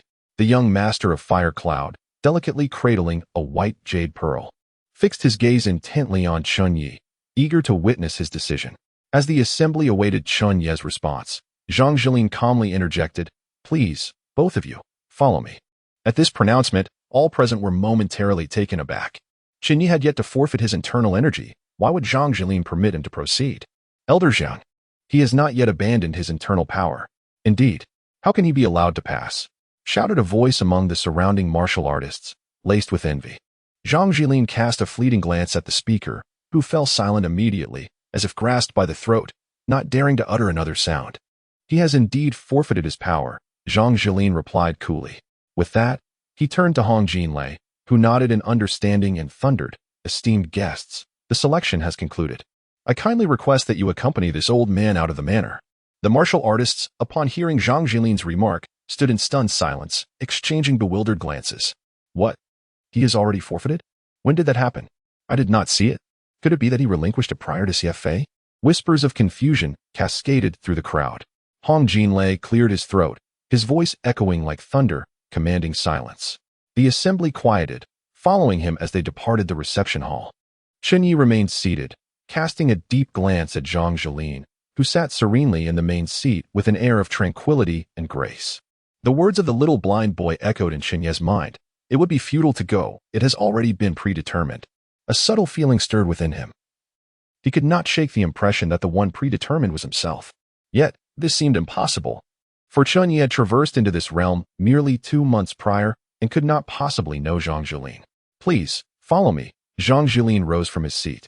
His tone still gentle, devoid of the arrogance often associated with martial arts masters.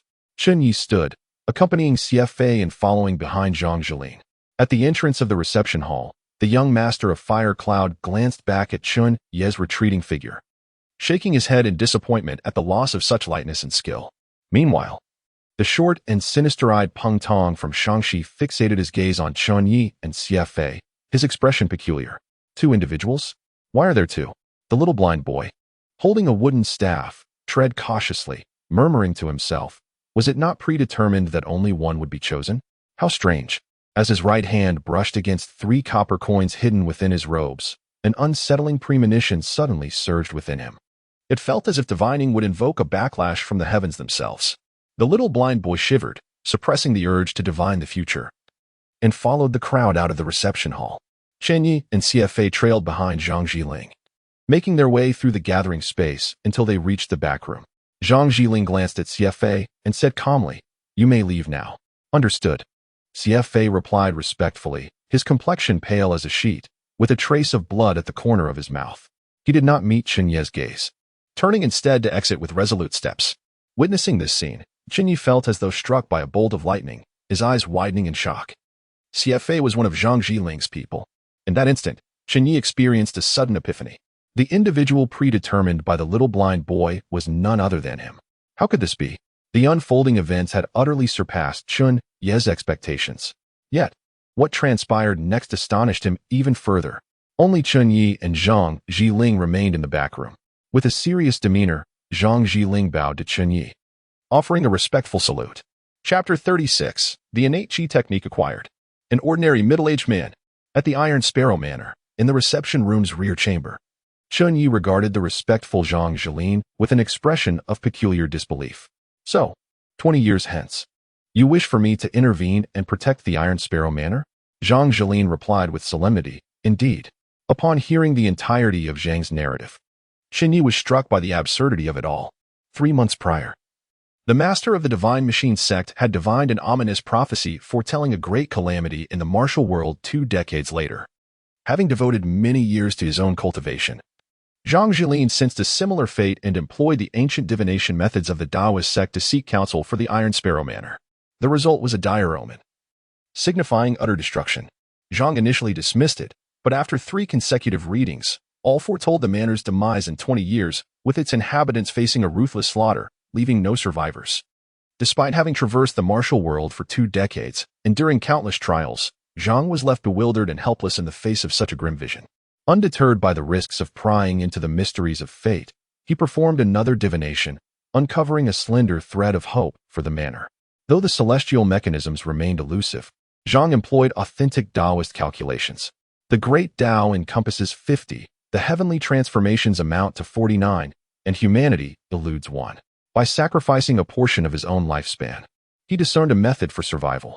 Thus, you disseminated word in the martial world that on the 4th of July, you would receive an heir to your teachings. In search of me? Chen Ye's expression remained peculiar. He never anticipated that the legendary figure of the martial arts world from 20 years ago, the foremost master beneath the Grand Masters, Qingxuzi Zhang Jilin, would orchestrate such a scheme to find him. "How did you know I would come?" Chen Ye inquired. Curiosity etched upon his face. Zhang Jilin sighed softly. "I do not know. The divination indicated only a 30% chance of locating you."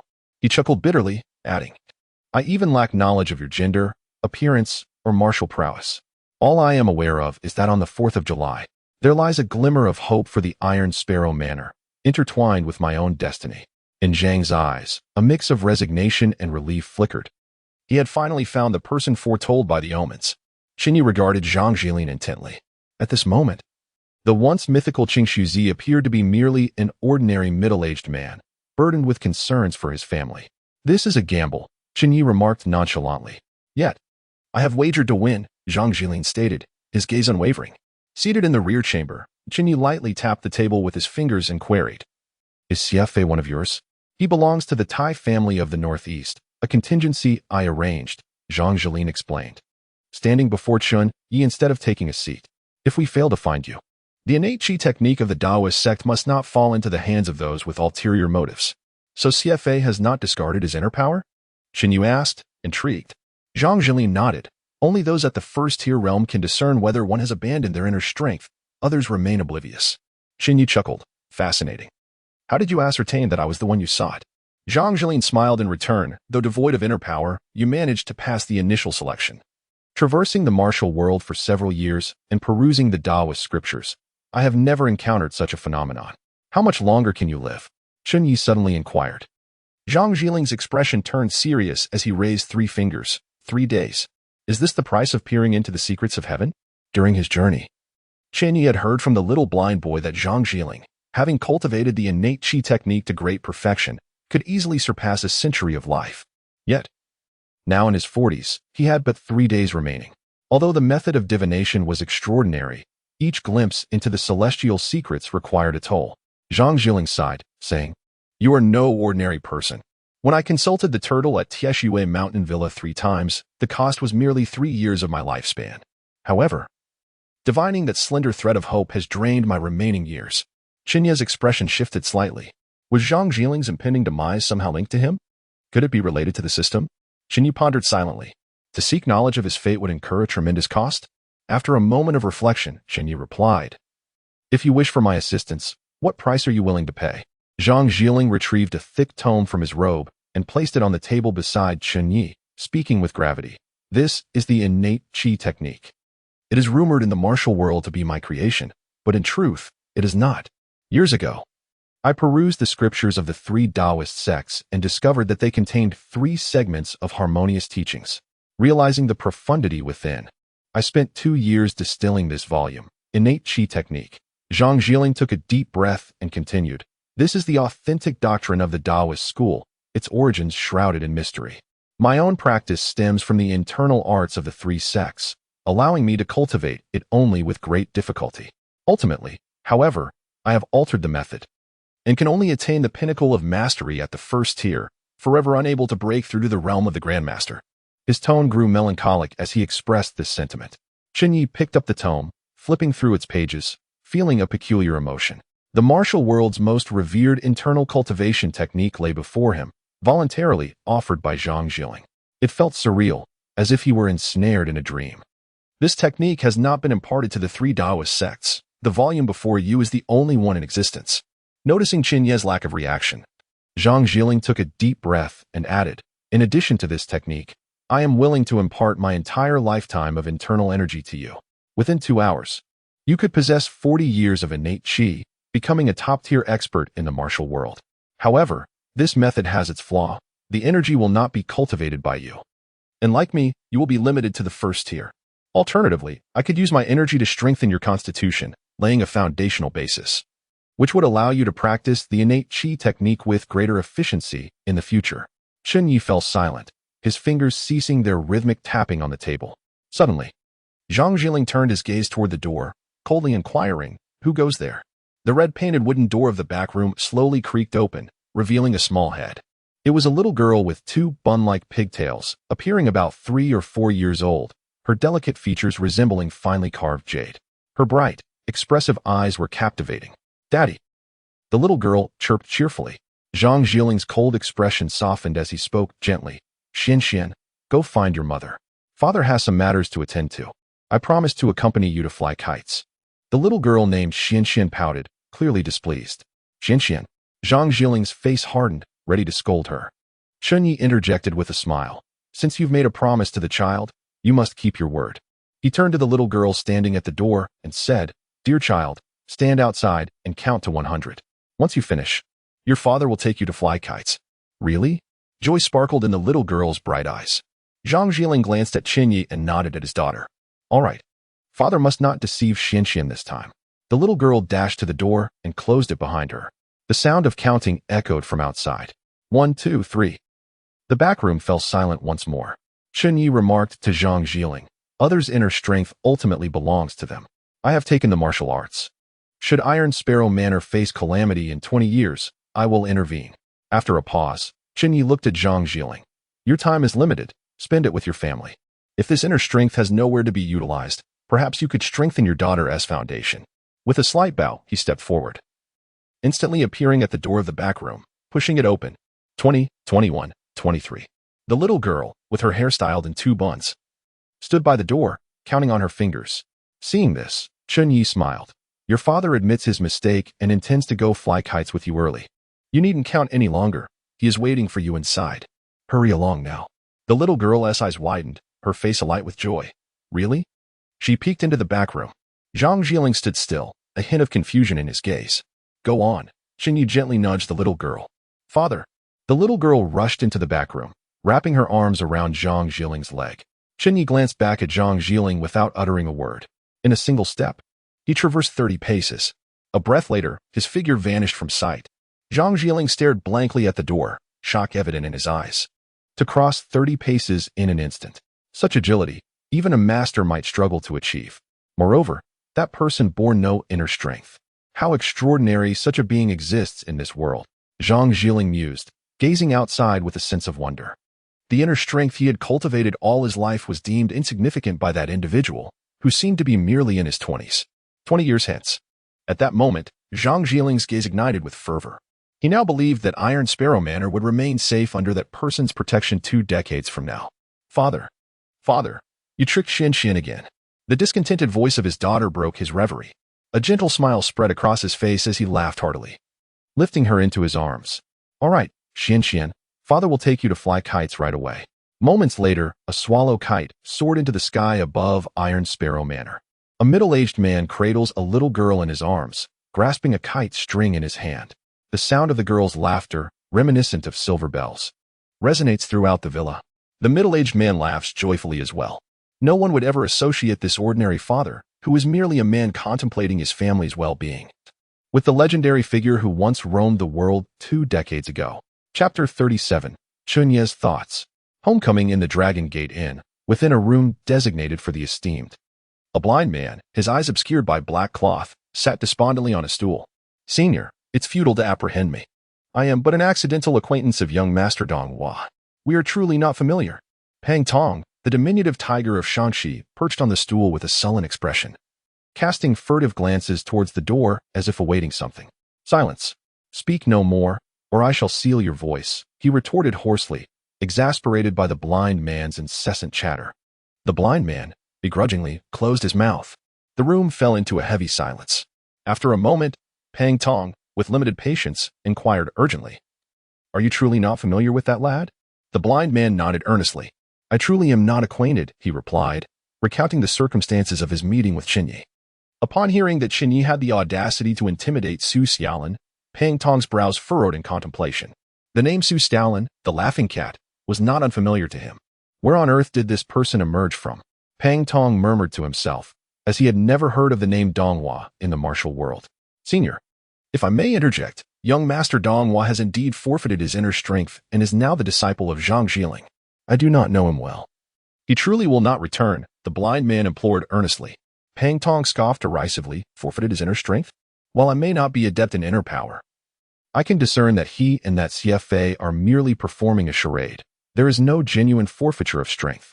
They may deceive others, but not me."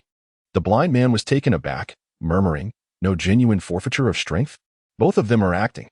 He paused, suddenly feeling overwhelmed, struggling to comprehend the situation. "Could it be that I miscalculated again?"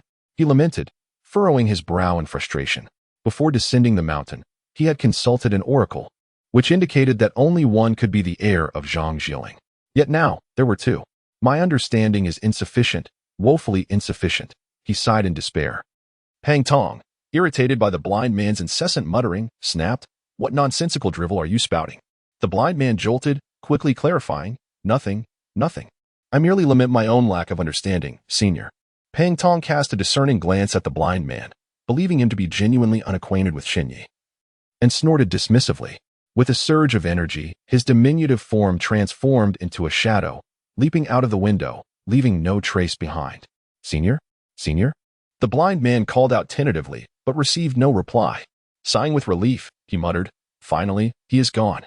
Pang Tong's abrupt visit had indeed terrified him. Was it young Master Donghua or Xie Fei?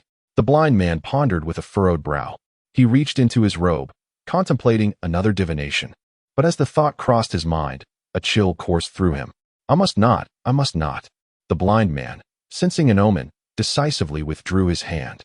Alas, this opportunity slipped through my fingers, and I am left pondering where the next one may lie. The little blind boy, with a furrowed brow, rested his head dejectedly upon the table, his expression laden with discontent. Outside Jiangning County, horses neighed and galloped swiftly down the official road. With the acceptance of his disciple, the esteemed King Suzi Zhang, the martial artists gathered in Jiangning County no longer lingered and began to disperse. With his mask removed and donned in a pristine white garment, Chen Ye walked along the path, observing the departing horses with a tranquil demeanor. The outcome of this journey far exceeded his expectations. Most significantly, he had acquired the legendary innate qi cultivation technique.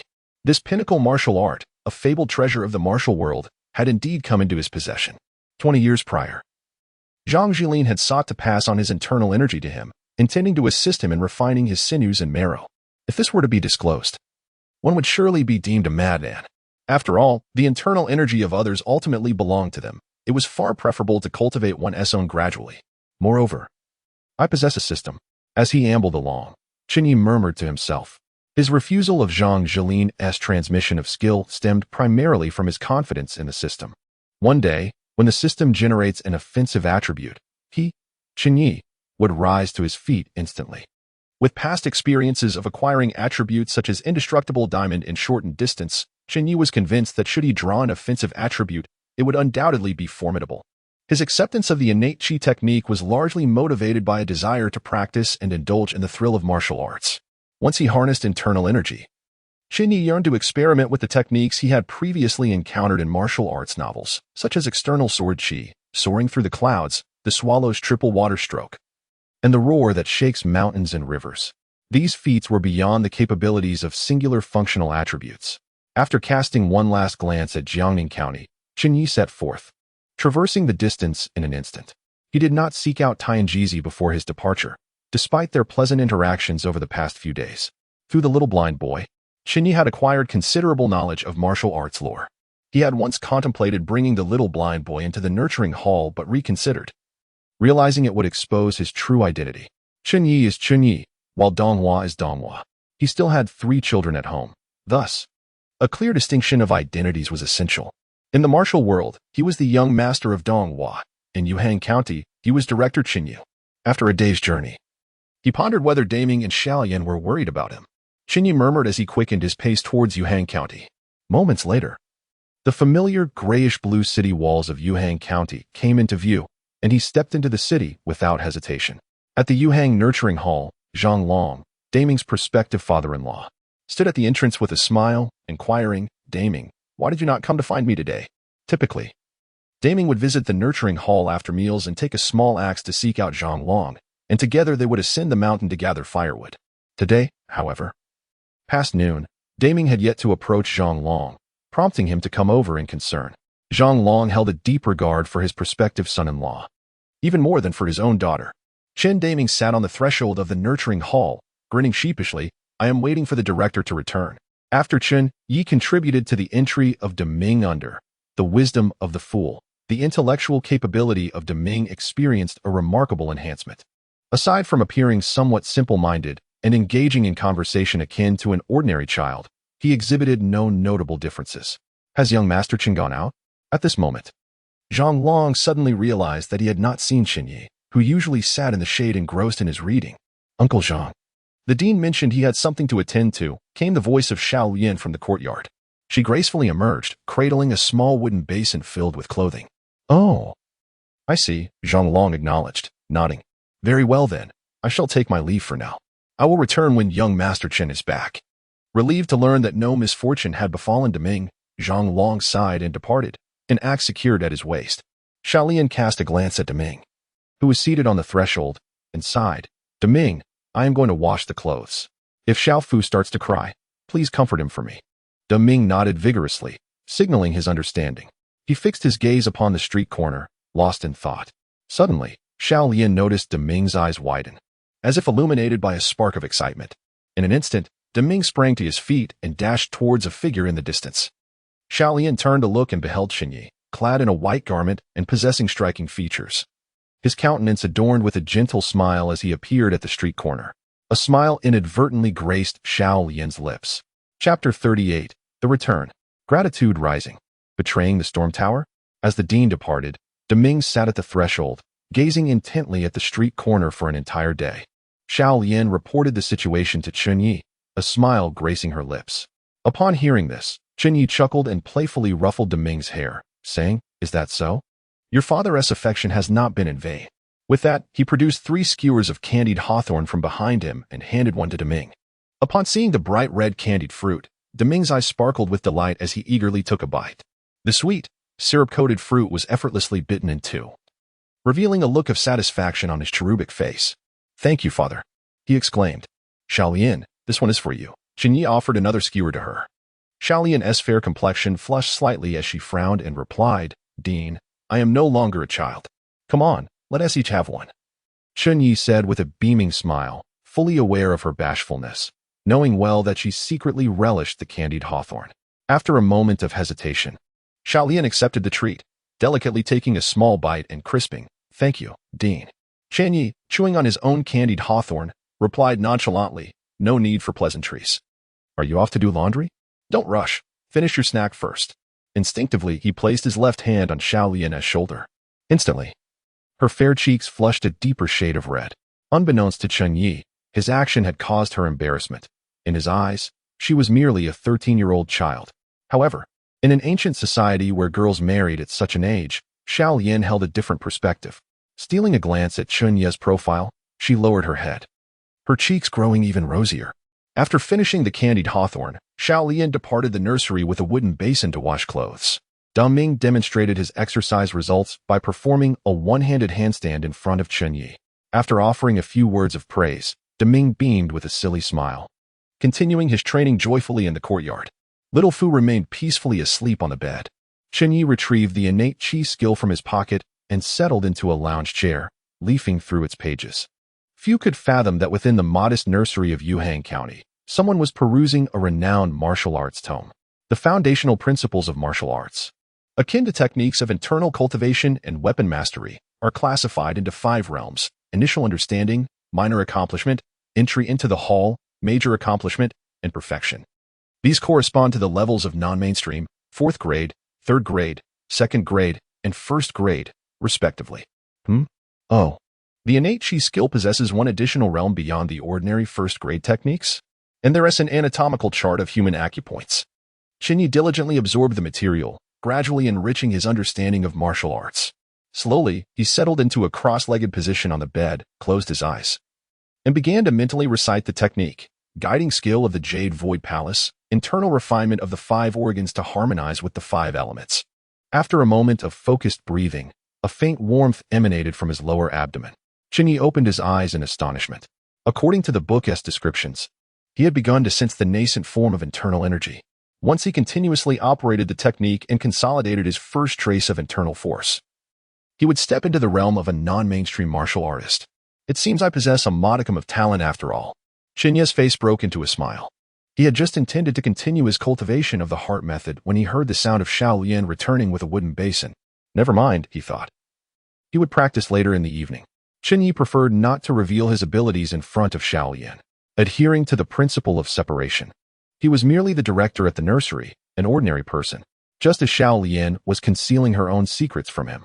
As night fell, the 3 of them finished their dinner and busied themselves with their own tasks. Xiao Lian returned to her room, taking care of Xiao Fu while sitting cross-legged on her bed, practicing the rain character technique from the Wind and Rain Tower. Ming made his way to the study to continue reading his comic books.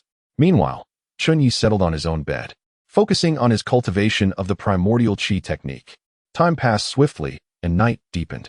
After Chen Ye finished his evening routines, he extinguished the oil lamp and prepared to practice when a cold, mechanical voice of the system echoed in his ear. "Ding! Daily settlement activated. You left the nursery. Xiao Lian and Deming independently completed their breakfast and had a hearty meal. After finishing his meal, Deming sat on the threshold waiting for your return.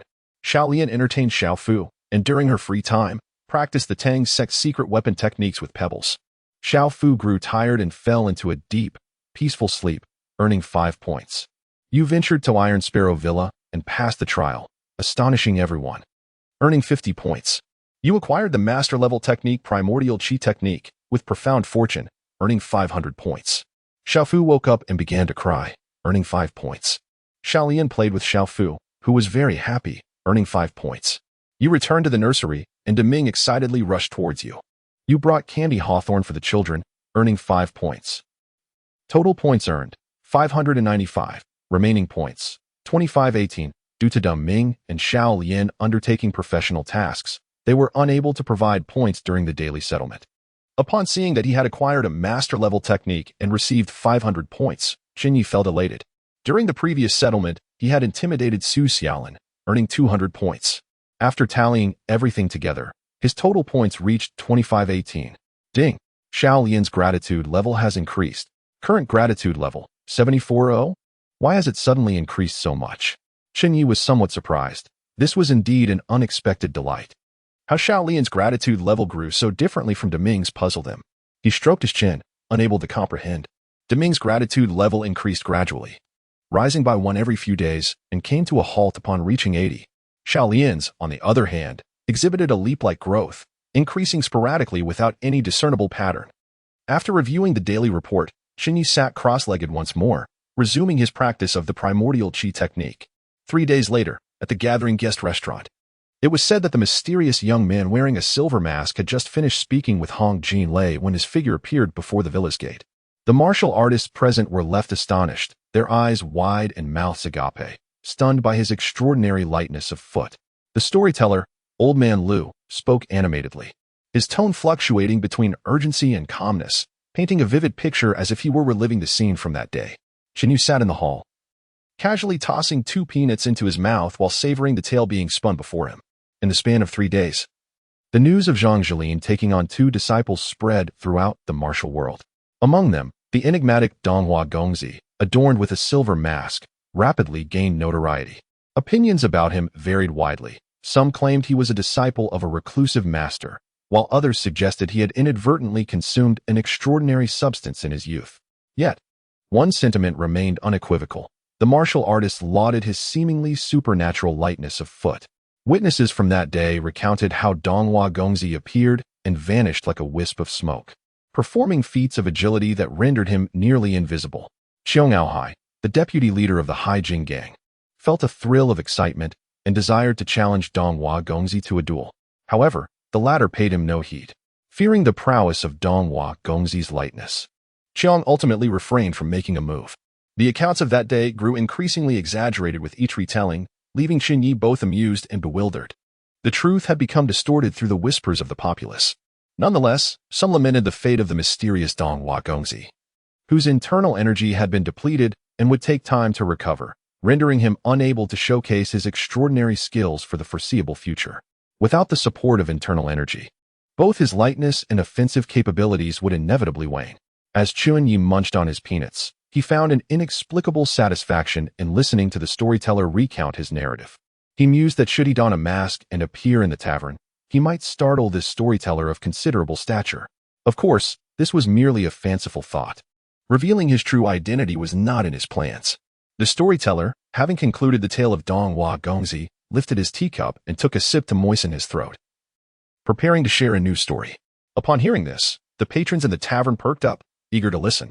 Since the elder Lu had finished narrating Zhang Jilin's recruitment of disciples, numerous tidings had emerged from Jiangning County, most corroborating the elder's account. The diners began to realize that Lu's identity was likely of no ordinary kind. Chen Ye too felt a surge of interest. Lu was his conduit for information about the martial world. Recently, a renowned assassin known as Yu Luocha had defected from the Fengyu Tower. Upon hearing this, Chen Ye felt as though struck by a bolt of lightning. Yu Luocha had betrayed Fengyu Tower? What could have transpired? Suppressing his curiosity, he continued to listen intently. The storyteller, Elder Lu, eloquently began recounting a fabricated duel between Yu Luocha and an unnamed steward. After a few lines, Chen Ye furrowed his brow. The only pertinent detail was this. Yu Luocha had slain a steward and was subsequently expelled from Fengyu Tower, with numerous assassins now pursuing her. Chapter 39. The hidden weapons of Shaolin outside Yuhang County. A few fine steeds whinnied as they galloped swiftly along the official road, raising a cloud of dust. A woman, clad in a black dress, wielding a sword in her left hand, and veiled, walked serenely along the path. The back of her sword-bearing hand was as white as snow, and the azure sharkskin sheath glimmered with a dark blue hue under the sunlight. Beside the road stood a modest tea house, where a flag fluttered in the wind from a wooden pole towering several feet high. The woman entered the tea house and casually selected a long bench to sit upon. The establishment was not large. 2 merchants, who appeared to be traders, occupied a corner, their goods resting in baskets at their feet as they gulped down tea that was little more than froth. Upon noticing a new guest, the tea master lifted his gaze briefly, instinctively straightening his stooped back before hunching down again. The woman remained seated without ordering tea, and the tea master, understanding the unspoken agreement, refrained from attending to her until the traders departed. Before long, the merchants finished their refreshments, gathered their baskets, and left the tea house. In the ensuing silence, an aged, raspy voice broke the stillness. "Do you dare to come again?" "Why would I not dare?" The woman replied in a calm tone. The tea house's facade of the tea master began to dissolve as Huang Shiji, disguised as such, smiled and straightened up, taking a seat opposite the woman. "Did you kill the steward from Jiangning Prefecture?" "Indeed, it was I who did," she affirmed. After a moment of silence, Huang Shiji, with a hint of exasperation, remarked, "Do you understand what this means? To betray the storm tower?" She answered, her tone still unperturbed. With a sigh, Huang Shiji replied, "You know, yet you proceed." "I have not betrayed the storm tower. It is not I who has done so," she asserted firmly. Huang Shiji remained silent. "I wish to see the lord of the tower. Grant me a token," she stated, revealing the purpose of her visit. Huang Shiji still said nothing. A voice from behind her interrupted the tension. "You shall not see the lord of the tower." It was a man's voice, deep and resonant. The woman turned slowly to face the source, spotting a languid man leaning against the flagpole, clad in a plain yellow hemp garment. A blade sheet in black hung at his waist, and he chewed on a piece of grass, exuding an air of weariness and nonchalance. "Huang San." The woman uttered his name, casting a glance at Huang Shiji. "Is this your source of confidence?" After a brief moment of contemplation, Huang Shiji replied, "I anticipated your visit. Since you have slain the steward, it indicates you have uncovered something substantial." The woman regarded the elder with calm intensity. "Are you afraid?" Huang Shiji nodded. "Your sword is too swift. I do not wish to meet my end just yet. However, his blade is as quick as yours." He directed his gaze towards the man leaning against the flagpole, a sense of pride gleaming in his eyes, as though he were observing his own prodigy. The woman remained silent, her left thumb gently pushing the sword hilt, revealing an inch of the blade. A chilling cold radiated from the sword's body, infused with her inner strength. The cold light glimmered in Huang's eyes as he slightly squinted, his body tensing imperceptibly. Even though he had yet to draw his sword, he felt as though he was enveloped by the chilling tip of a blade. Huang's complexion paled slightly, and with a voice that carried urgency, he whispered, "Are you not going to make a move?" The man, leisurely chewing on a blade of grass, approached without haste, spitting out the root as he walked. Huang San did not draw his sword. Instead, he calmly approached Huang. Sensing an unusual shift, Huang's expression subtly altered. Huang San gazed at him with an untroubled demeanor, stating, "In truth, I too wish to understand what has transpired at the Wind and Rain Pavilion." In the infant nurturing hall, Shaolin sat cross-legged on her bed, slowly opening her eyes and exhaling a breath of turbid energy. She had just completed a full cycle of the rain character technique. Feeling her inner strength in the dantian increase slightly, a genuine joy illuminating her exquisite face. At this rate, she would soon reach the 4th rank within a few days. Having obtained the rain character technique from the Wind and Rain Pavilion over a month ago, Shaolin practiced diligently, cultivating 9 streams of inner strength within her. Once she nurtured her inner power to 10 streams, she would be able to study the 2nd level of the rain character technique and achieve minor success. Beyond the enhancement of her internal skills, Shaolin was even more thrilled with her progress in the Rainy Steps and the Tang Sect's Dark Weapon Compendium. Just yesterday, she had advanced from the initial stages to minor success in the Dark Weapon Compendium. The Rainy Steps were also on the verge of transitioning from minor success to true mastery. Overall, Shaolin's current strength could be considered a solid late 4th rank. Once she mastered the Rainy Steps, she would ascend to the 3rd rank, enabling her to venture into the martial world where, even in the absence of formidable opponents, her agility would suffice for self-protection. According to her master, upon reaching minor success in the Tang sect's dark weapons, she could unleash multiple types of hidden weapons simultaneously, potent enough to slay a third-rank warrior. Regrettably, the compendium lacked methods for crafting poisons. Otherwise, she could contend with second-rank experts by employing toxins. A hint of excitement graced Xiao Lian's lovely face. The dark weapon compendium given to her by Chen Ye had been discovered on Tang Hao, capable of being cultivated to great success, second rank, and detailing various techniques and applications of hidden weapons. Notably, it described an elite technique called Rain of Flowers from the Sky, which, once mastered, could launch over 10 types of hidden weapons in an instant, striking 64 vital points simultaneously. Once released, it would be unstoppable, guaranteed to draw blood with unparalleled power. However, Xiao Lian was still far from that accomplishment. This past month, her practice with hidden weapons had focused on mastering the feel and techniques of various Tang sect weapons. During her training, she compared the Tang sect compendium with the surprising flower finger, realizing the vast chasm between the two. The Tang sect truly stood as the foremost school of hidden weapons in the martial world, far surpassing the capabilities of the Wind and Rain Pavilion's techniques. The surprising flower finger suggested that practitioners of hidden weapons should identify a few types that suited them to specialize in. In contrast, the Tang sect compendium stated that those with talent could concurrently refine various hidden weapons, as the more they mastered, the closer they would come to understanding the essence of the Rain of Flowers from the Sky. After commissioning a blacksmith to forge over 10 types of hidden weapons, Xiao Lian discovered she possessed an exceptional talent for them. After experimenting with over 10 types of concealed weapons, Xiao Lian found herself adept at wielding each one with ease. After much contemplation, she resolved to practice them concurrently. A month later, she had committed to memory the various launching techniques of the Tang sect's concealed weapons. What remained was merely the fluid application and creative combinations of these techniques. At present, Xiao Lian had made initial progress in her internal cultivation. Her agility had reached a modest level, and her proficiency with concealed weapons was budding, according to the classification of martial prowess in the Jianghu. She stood at the late stage of the 4th rank. However, given that she was practicing concealed weapons, which are inherently designed for the weaker to triumph over the stronger, it would not be overly difficult for her to eliminate a 3rd-rank warrior through a surprise attack.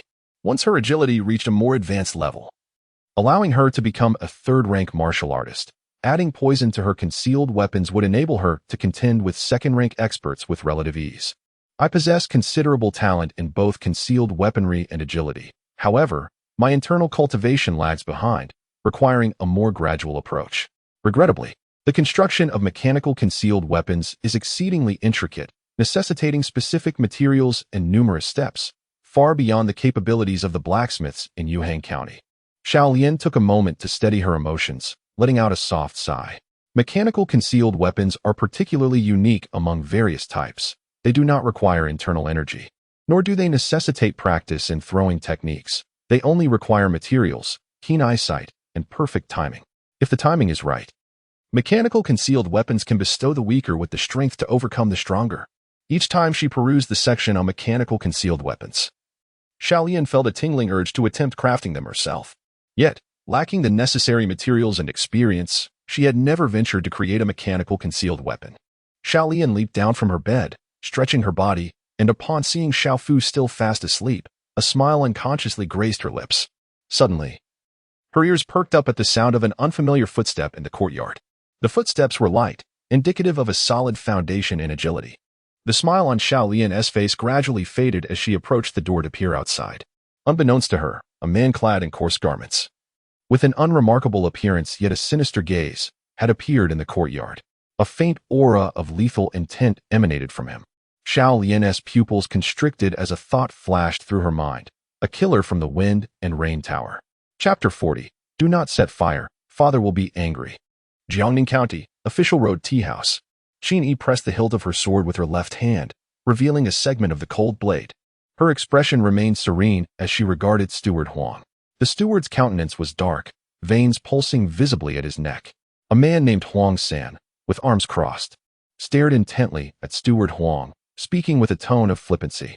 I discovered in Shaoxing Prefecture that the 4th-rate assassins of the Wind and Rain Tower have taken up the trade of kidnappers.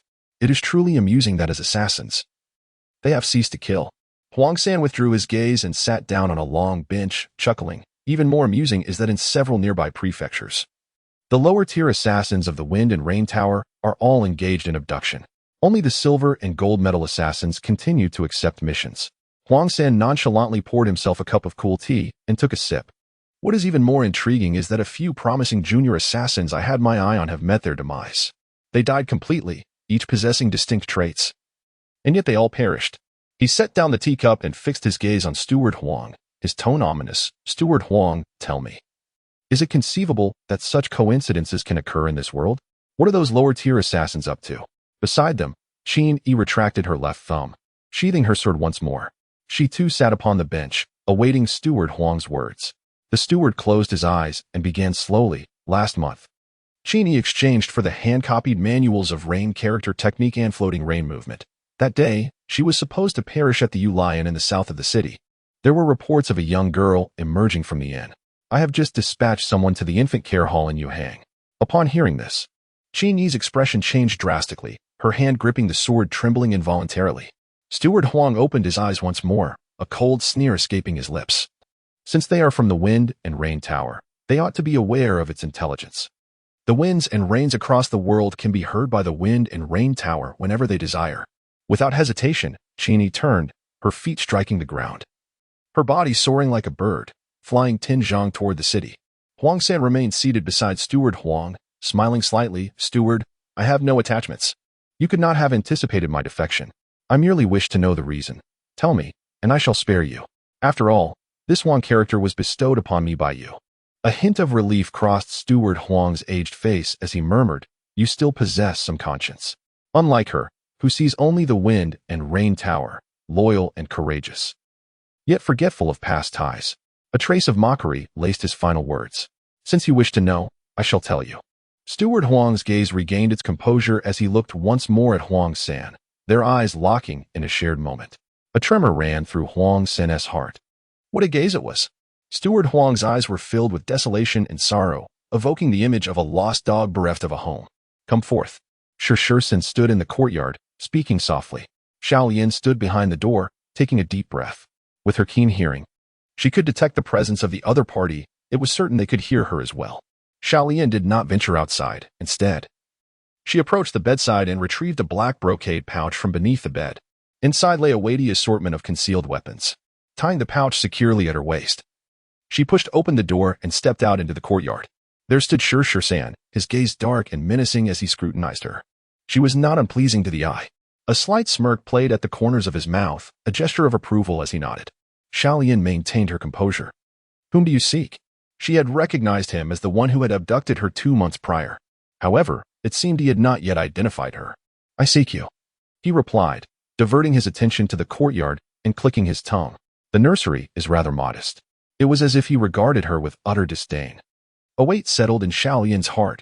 She feared he had uncovered her arson 2 months ago and was now here for revenge. Yet, she remained emotionally steadfast, her right hand discreetly moving towards her lower back. If I were you, I would refrain from engaging in futile endeavors, he remarked, his gaze still fixated elsewhere. But he appeared to be acutely aware of her every movement. I seem to not recognize you, sir, Xiaolian inquired, her right hand concealed behind her back. A smile gracing her lips. Shurshursen replied coolly, you need not recognize me. In a month's time, even if I were to bestow upon you the rain character technique and the drifting rain movement, what mastery could you possibly attain? Will you have time to practice leg techniques or swordplay?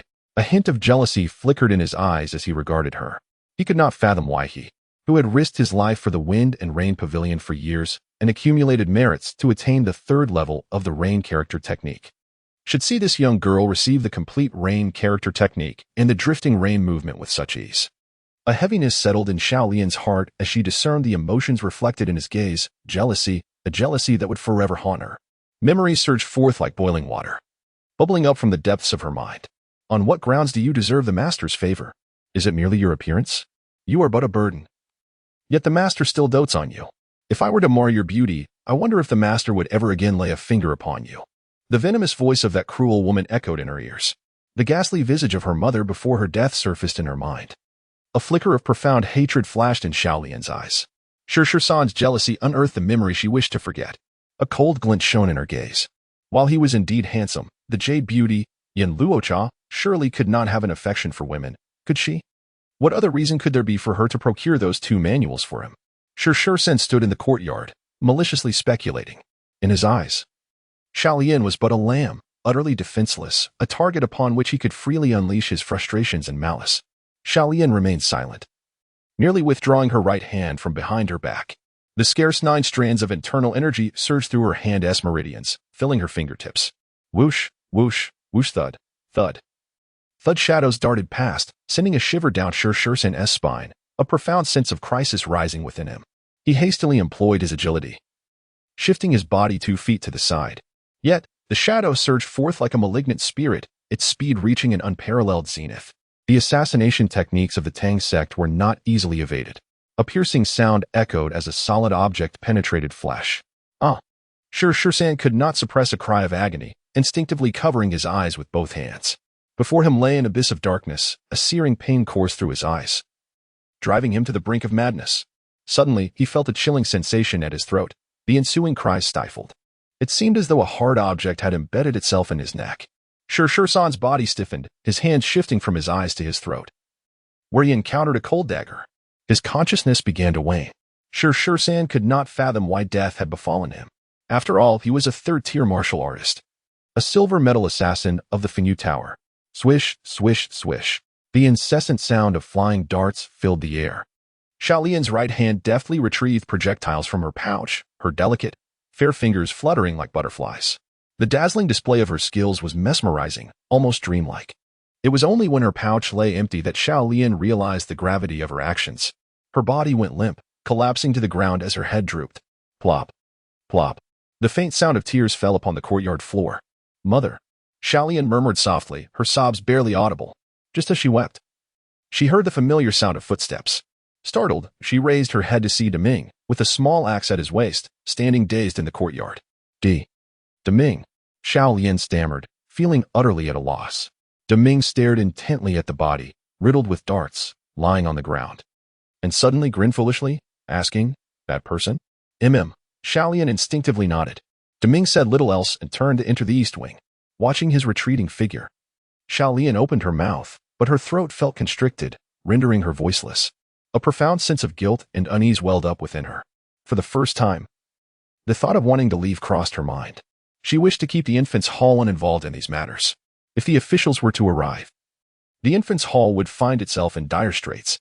In that moment, Xiaolian was engulfed by regret. Tap, tap. Footsteps echoed again in the courtyard, revealing Deming carrying a burlap sack.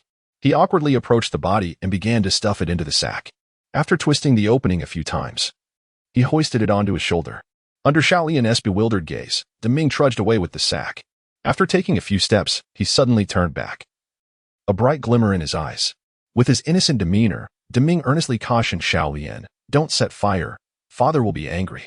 Meeting his gaze, Xiaolian was momentarily lost in confusion. Gazing at that honest face, she felt an unfamiliarity wash over her. Chapter 41. Chen Daming stepped out of the courtyard, sunlight enveloping him, and an immediate sense of heat washed over him. He clutched the opening of the burlap sack tightly and glanced at the empty street. There was no one around. With a simple smile, he squared his shoulders, hoisting the sack as he ventured onto the street. Daming was aware of his limited intellect. Many concepts eluded his comprehension. However, since last month, it seemed that matters once perplexing had begun to clarify. Each day, he sat in the study, perusing the illustrated version of Water Margin, grasping the narratives within. He had learned much, such as the necessity to intervene when encountering wrongdoers, the protocol of disposing of a deceased villain in a sack, and the caution required when dealing with dubious ends, aware that the authorities would seize the dead. Daming understood that his father was imparting life lessons through books. He cherished these teachings in the illustrations of battling figures. His time at the nursery had been his happiest days. He feared that should a villain perish in their home, the authorities would take his father away, akin to Lin Chong or Yang Ji, leading to his father's anger. Daming wished to avoid his father's capture at all costs, not to mention his ire. With the sack resting on his shoulder, Daming walked with his head lowered down the street. Although merely 10 years old, his physique surpassed that of his peers. Standing nearly 6 feet tall, perhaps in a few years, he would tower over adults, stronger than most. Yet presently, Daming pondered where he might bury the sack. A gentle, warm breeze swept by, carrying a subtle fragrance of osmanthus. He slowly raised his head and spotted a woman in a black dress at the end of the long street. He flashed a simple smile at her and continued onward with the burlap sack. Chen Ye halted, detecting a faint scent of blood in the air. Her gaze fell upon the sack Daming bore on his shoulder. Sensing her scrutiny, Daming looked up and smiled innocently, his demeanor unchanged, presenting a guise of simple-mindedness as if he were merely performing a task. The sight of his carefree smile sent an inexplicable chill through Chen Ye. Even under the blazing sun, the warmth could not dispel the coldness creeping into her heart. The boy was carrying a corpse. He was smiling at her with such nonchalance. Even someone as stained with blood as Chen Ye felt a shiver of dread at that moment. A thought flashed in her mind. This child was a natural-born killer. Without time for further contemplation, she inhaled deeply, employing her agility to swiftly enter the nursery courtyard. There, she found her disciple, Xiaolian, standing in the yard, her gaze lost in the direction Daming had departed, seemingly still in shock from the earlier scene. Relieved to see Xiaolian unharmed, Chen Ye exhaled softly. "Master," Xiaolian murmured, her eyes still clouded with confusion and deep sorrow. Chen Ye's lips parted slightly. Her voice steady. "Are you all right?" Xiaolian shook her head. "I killed him." After a deep breath to quell her rising emotions, she forced a smile. "Master, who was he? Another assassin from the storm and rain tower, perhaps?" Chen Ye remained silent, her gaze fixed upon the ground, where she observed several scattered concealed weapons and traces of blood. "Where's the corpse?" The thought instinctively crossed her mind. As soon as she voiced her query, she realized the whereabouts of the body. Turning her head, Chen Ye noticed the figure, burdened with a sack, nearing the street corner. The innocent smile that had adorned the child's face resurfaced in her thoughts. A chill crept down her spine. "I understand now. Tonight you will find me in the southern part of the city. I shall take care of the body." A subtle tremor laced her otherwise calm voice. Upon finishing her words, she swiftly moved, her feet barely touching the ground as she soared over 10 paces, quickly catching up to Daming. Moments later, Daming returned, still wearing that naive grin. He had encountered a kind-hearted stranger.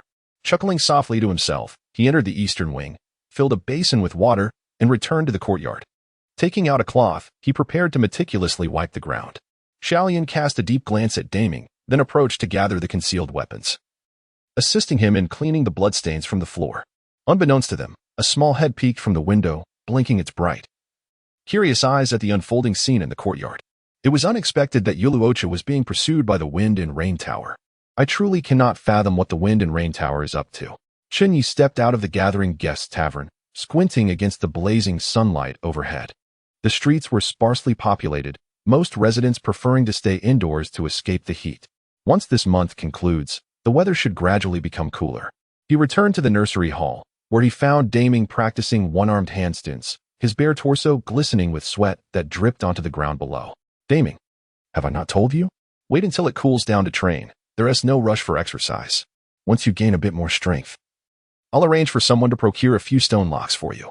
Chen Ye approached, and Daming flipped over, landing steadily on his feet. He beamed with a foolish grin. "Father." Chen Ye couldn't help but smile back, pulling a packet of peanuts from his pocket. "Here, you little rascal." Daming's eyes sparkled with delight as he took the peanuts, eagerly unwrapping the oil paper and stuffing them into his mouth. Chen Ye patted Daming's shoulder and entered the house. Inside, he noticed Xiaolian sitting by the bedside, a needle and thread at her side, gazing out the window, seemingly lost in thought. "Is something troubling you?" Chen Ye inquired casually. Xiaolian snapped back to reality, her eyes cast downward as she replied softly, "It's nothing." At a glance, Chen Ye discerned her deception. Xiaolian was not adept at lying. Whenever she did, she instinctively avoided his gaze, lowering her head. "If something is on your mind, feel free to share. Perhaps the director can assist you. Is it a new garment you desire, or perhaps some jewelry? The director may not have much else, but he still possesses a little money." Chen Ye casually took a seat, his demeanor warm and inviting. Su Xiaolin from the Wanjin Hall had given him 200 taels in gold notes, which he had exchanged entirely for silver notes, leaving aside other matters. At least the living expenses of the nursery hall were entirely secure. Chen Ye's voice was like a gentle spring breeze, causing Xiaolian's eyes to glisten with unshed tears, and an overwhelming sense of guilt welled up within her. Today, the assassin from the Wind and Rain Tower came knocking, nearly involving the infant care center. This left Xiaolian feeling quite unsettled. She had lived with Chen Ye and Daming for 2 months, and Chen Ye had treated her exceptionally well. She did not wish to bring any trouble upon him. After a long pause, she opened her mouth hesitantly. "Director, I Just as Xiaolian mustered her courage to voice her thoughts, Little Fu suddenly burst into tears. Chen Ye promptly rose and went over to embrace Little Fu, soothingly saying, "What is it, my dear? Why are you crying again?" Observing Chen Ye's patient efforts to comfort Little Fu, the courage Xiaolian had just summoned dissipated entirely. She bit her lip, remaining silent. Chapter 42. If someone outside bullies you, return, the dean will stand up for you. In the tranquil depths of the night in Yuhang County, a petite figure deftly evaded the gaze of patrolling guards. Her internal energy surging beneath her feet as she gracefully leaped over several courtyard walls. The guard dogs in the yard were silenced before they could utter a sound. Their throats struck by a small stone. The canines emitted soft whimpers, their fur bristling, tails drooping as they anxiously observed the shadow flitting across the rooftops. Having traversed the last household, Xiaolian arrived at a seldom frequented alley. Just as she paused, a voice emerged from the treetops. "Your floating rain technique is progressing swiftly. In just a few days, you will transition from minor proficiency to mastery. At that point, you will attain the 3rd tier of martial prowess." Chen Ye, clad in a black dress and wielding a long sword, perched on a tree, concealed within the foliage. The night breeze rustled her dark attire, rendering her an ethereal specter. Chen Ye immediately discerned Xiaolian's advancement in technique, her voice tinged with admiration. Xiaolian's innate talent for movement and concealed weaponry was remarkable. Evoking a hint of envy in Chen Ye, a faint smile graced Xiaolian's delicate, pale face, though her eyes were cast downwards, revealing her melancholy. "Master, who was that person during the day?" Xiaolian inquired softly, her fair hands clasping together, betraying a touch of anxiety. Chen Ye leapt down from the tree, landing soundlessly. "It was an assassin from the Wind and Rain Tower," she replied matter-of-factly. "This tale is quite lengthy." Chen Ye recounted her current predicament and the reasons the assassin had targeted Xiaolian. Upon hearing the explanation, a shadow of worry flitted across Xiaolian's refined brow. "The intelligence of the Wind and Rain Tower is unparalleled. I initially intended to recruit you into their ranks. With your talents, you would soon rise to become a gold-tier assassin. However, internal strife has arisen within the tower, and you are now exposed to their scrutiny. Thus, I wish for you to leave with me." Chen Ye stated calmly, "Once your martial skills reach the 3rd tier, I will procure some poison for you to apply to your hidden weapons. When faced with 2nd-tier masters who are not renowned for their lightness of foot, you will be able to protect yourself in the midst of conflict. Your practical experience is too limited. By staying beside me, I can both protect you and guide you." Upon hearing this, Xiaolian's gaze fell, her lively eyes dimmed. She lightly bit her lip, torn within. She did not desire to leave the nurturing hall. Yet staying would bring trouble to Chen Ye. After 2 months of companionship, she had developed a subtle affection for him. At 13 or 14, one is often on the brink of awakening to emotions. Though Xiaolian had not acknowledged it before, at this moment, her heart was in turmoil. "What do you think?" Noticing her disciple's downcast demeanor, Chen Ye felt a flicker of curiosity. Despite being women themselves, Chen Ye had grown up in the Wind and Rain Tower. Her life intertwined with bloodshed, never having experienced such feelings. Hence, she was unaware of Xiaolian's emotional state. A disciple should heed her master. After a prolonged moment, Xiaolian exhaled deeply, her gaze firming slightly. Chen Ye nodded. "Very well, we should not delay. Let us depart at once." Xiaolian hesitated. Her tone somewhat unnatural as she replied, Disciple wishes to set out tomorrow instead." Chen Ye, puzzled, inquired, "Why?" "I wish to bid farewell to the people of the infant nurturing hall," Xiaolian said, gently biting her rosy lip, a faint blush adorning her fair and lovely face. Chen Ye responded in a calm voice, "It is a common sentiment. I shall await you outside the city at the first moment of the hour tomorrow." "Yes." With that, Chen Ye lightly stepped onto the ground, employing his agility to vanish into the night like a startled swan. Xiaolian gazed at Chen Ye's departing figure, a hint of confusion flickering in her eyes. The following day, the crowing of roosters echoed in a rising crescendo. Chen Ye, seated cross-legged on his bed, opened his eyes and exhaled a breath of stale air. Mastering inner strength is truly arduous. The rain character method that Xiaolian practiced had allowed her to cultivate a surge of internal energy within mere days, elevating her to the rank of an unremarkable martial artist. Yet, for him, a persistent warmth enveloped his abdomen, but he could not condense any internal strength. Chen Ye felt somewhat dejected. Over the past few days, he had meditated throughout the night, practicing the primordial qi technique, but his progress remained painfully slow. This led him to question his own aptitude for internal cultivation. Stretching lazily, the sound of cracking joints filled the room. Although his internal training was progressing at a snail's pace, Chen Ye discovered that while practicing the primordial qi technique, he was able to calm his mind and unwittingly meditate through the night without feeling the slightest fatigue, despite having sat in meditation for an entire night. He awoke the next morning feeling invigorated. Such an extraordinary phenomenon, Chen Ye could only attribute to the mystical nature of the primordial qi technique, after all. It was an authentic Taoist method of the highest caliber. In the courtyard, the gentle sound of sweeping floated in the air. Chen Ye rose from his bed, donned a white garment from the nearby chair, and glanced at his wristwatch, which read just past 5:02 a.m. Utilizing the faint light from outside, Chen Ye noticed that Ming Ming was also absent from her bed. Where could she have gone? He muttered softly to himself as he stepped outside into the courtyard. The sky was dimly lit, a golden glow illuminating the distant horizon. In the courtyard, Xiao Lian stood gracefully in the same green dress she had worn upon her arrival, delicately sweeping the dust from the ground with her small white hands. Upon hearing Chen Ye's footsteps, she turned around, a gentle smile gracing her fair, radiant face, with a subtle dimple appearing on her cheek. "Director," Xiao Lian's voice rang clear and melodious, akin to a lark's song. "Thank you for your hard work. You rise so early every day." Chen Ye regarded the charming young girl and suddenly comprehended the meaning of delicate beauty. It embodied the vivacity of a girl on the cusp of maturity, infused with a hint of youthful innocence. Xiao Lian's lively eyes lowered slightly as she focused on the ground. Chen Ye faced the dawn's light, the air slightly crisp.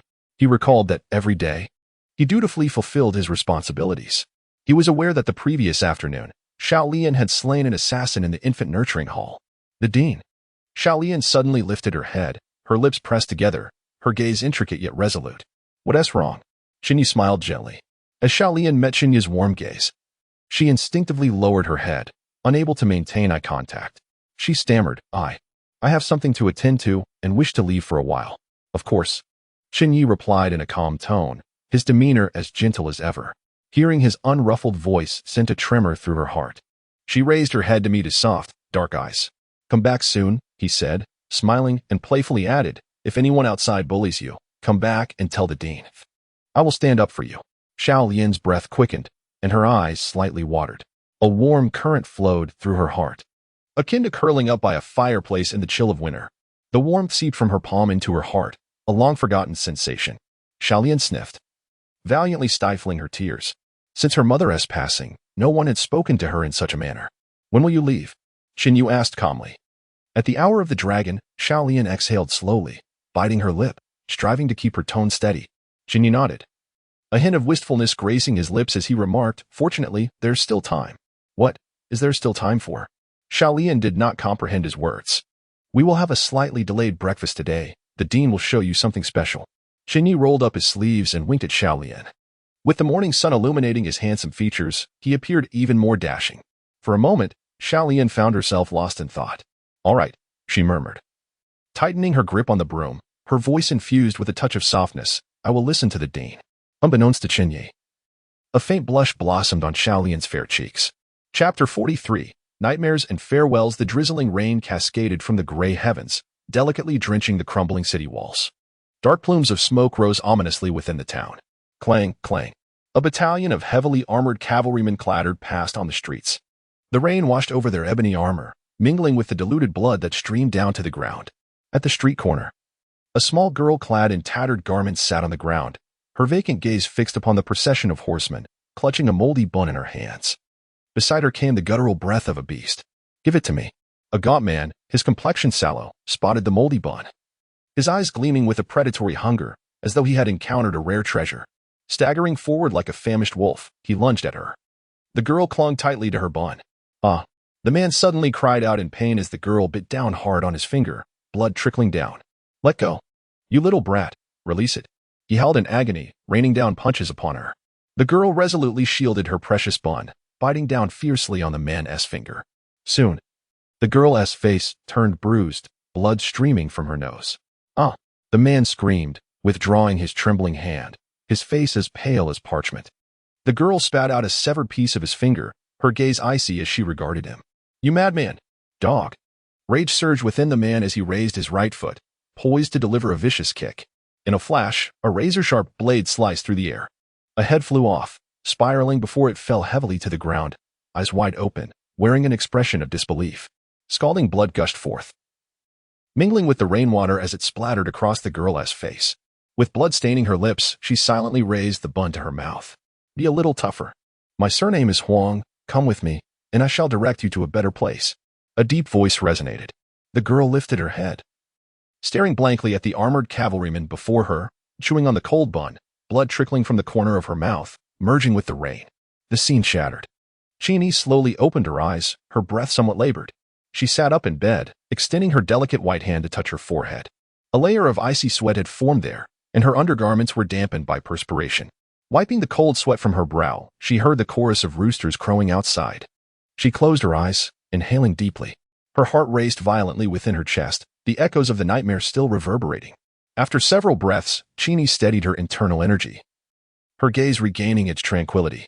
She reached for the long sword beside her pillow, her fingertips brushing against the cold, hard sharkskin sheath.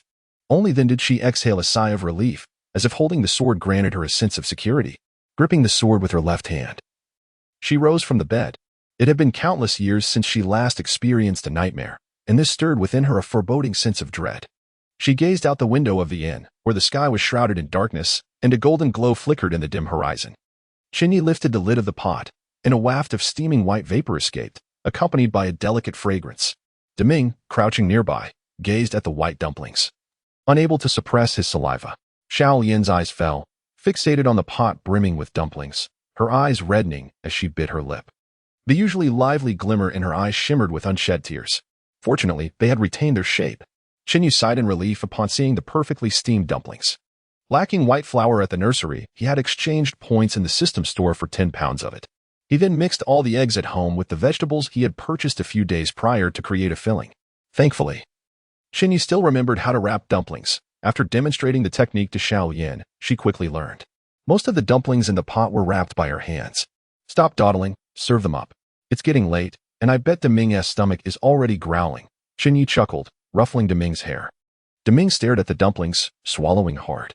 The dumplings were transferred to a porcelain plate and brought to the dining table by Xiao Lian and Deming. On the table were 3 bowls, each containing a splash of vinegar. Chen Ye served each child a dumpling, smiling as he remarked, Xiao Lian will be leaving soon. As the saying goes, dumplings before the journey, noodles upon return. Let's enjoy this meal of dumplings as a send-off for her. He picked up a dumpling and took a bite, the tender, smooth skin yielding to reveal a golden filling of scrambled eggs and green vegetables.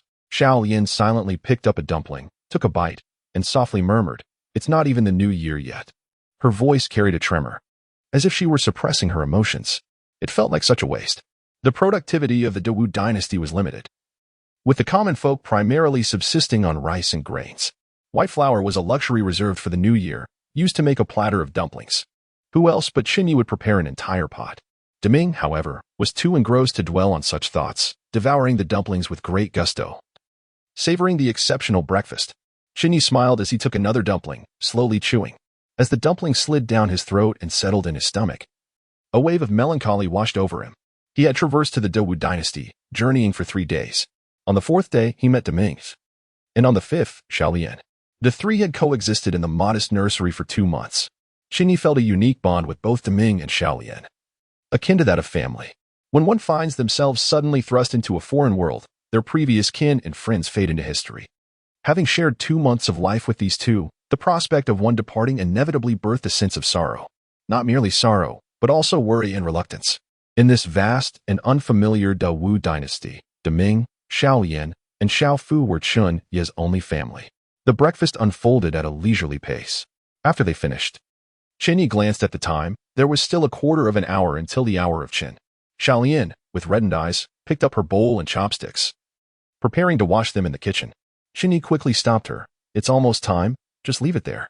Xiao Lian shook her head gently, her gaze cast downward as she softly spoke. Director, I wish to wash the dishes before I leave. Upon hearing this, Chen Ye chuckled, extending his hand to affectionately ruffle her hair.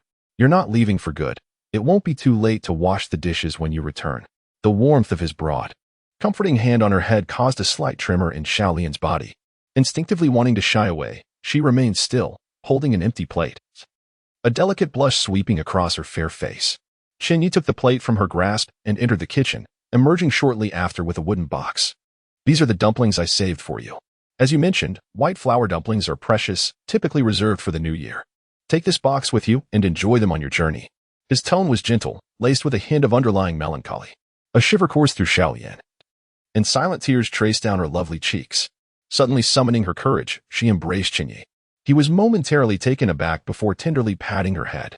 Remember, if anyone bullies you outside, come back to find me. The director will stand up for you. With tears glistening on her cheeks, Xiaolian nodded vigorously. Still a child, shedding tears, Chen Ye remarked teasingly, noticing the dampness on his white shirt. Xiaolian abruptly lifted her head, her red-rimmed eyes fixed intently on Chen Ye. Her expression earnest. I am no longer a child. Chen Ye chuckled nonchalantly, wiping the tear stains from her cheek. All right, I acknowledge you are an adult now. If we don't set off soon, we will miss the appointed time. Come now, I shall escort you out of the city. Chapter 44. I wish to forge brotherhood with my benefactor. Xiaolian has departed. Chen Ye reclined in his chair, holding the innate chi cultivation manual, gazing at the pristine sky outside. With the sudden absence of a person within the home, an overwhelming sense of solitude enveloped him. From now on, the mundane tasks of cooking, laundry, and tending to Xiaofu would all rest upon Chen Ye's shoulders. Of course, attending to his small household was not burdensome, however. The nursery felt unexpectedly desolate. Gazing at the heavens, Chen Ye, feeling somewhat agitated, closed the manual, lacking the desire to continue reading. Father, I am off to gather firewood.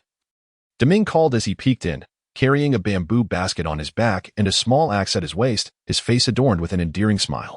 Go on. Be careful on the mountain, and make sure to bring enough provisions. Our home can withstand your appetite. Chen Yu casually waved his hand.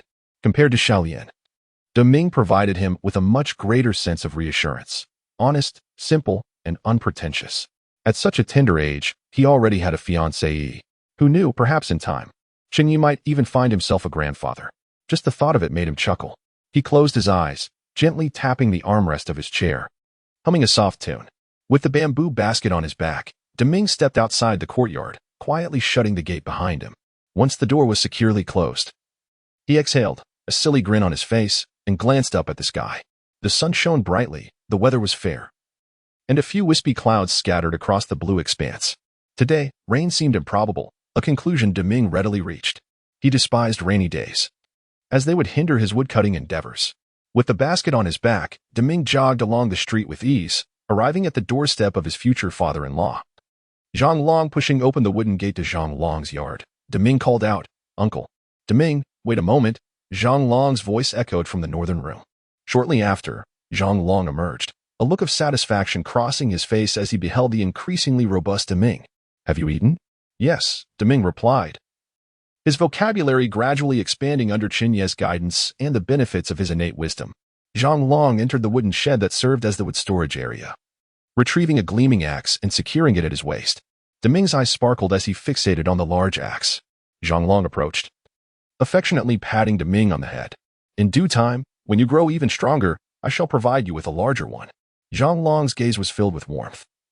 He genuinely adored this sturdy young lad. Deming remained silent, merely responding with a couple of silly chuckles. As was customary, the two set out of the city, heading towards the nearby forest.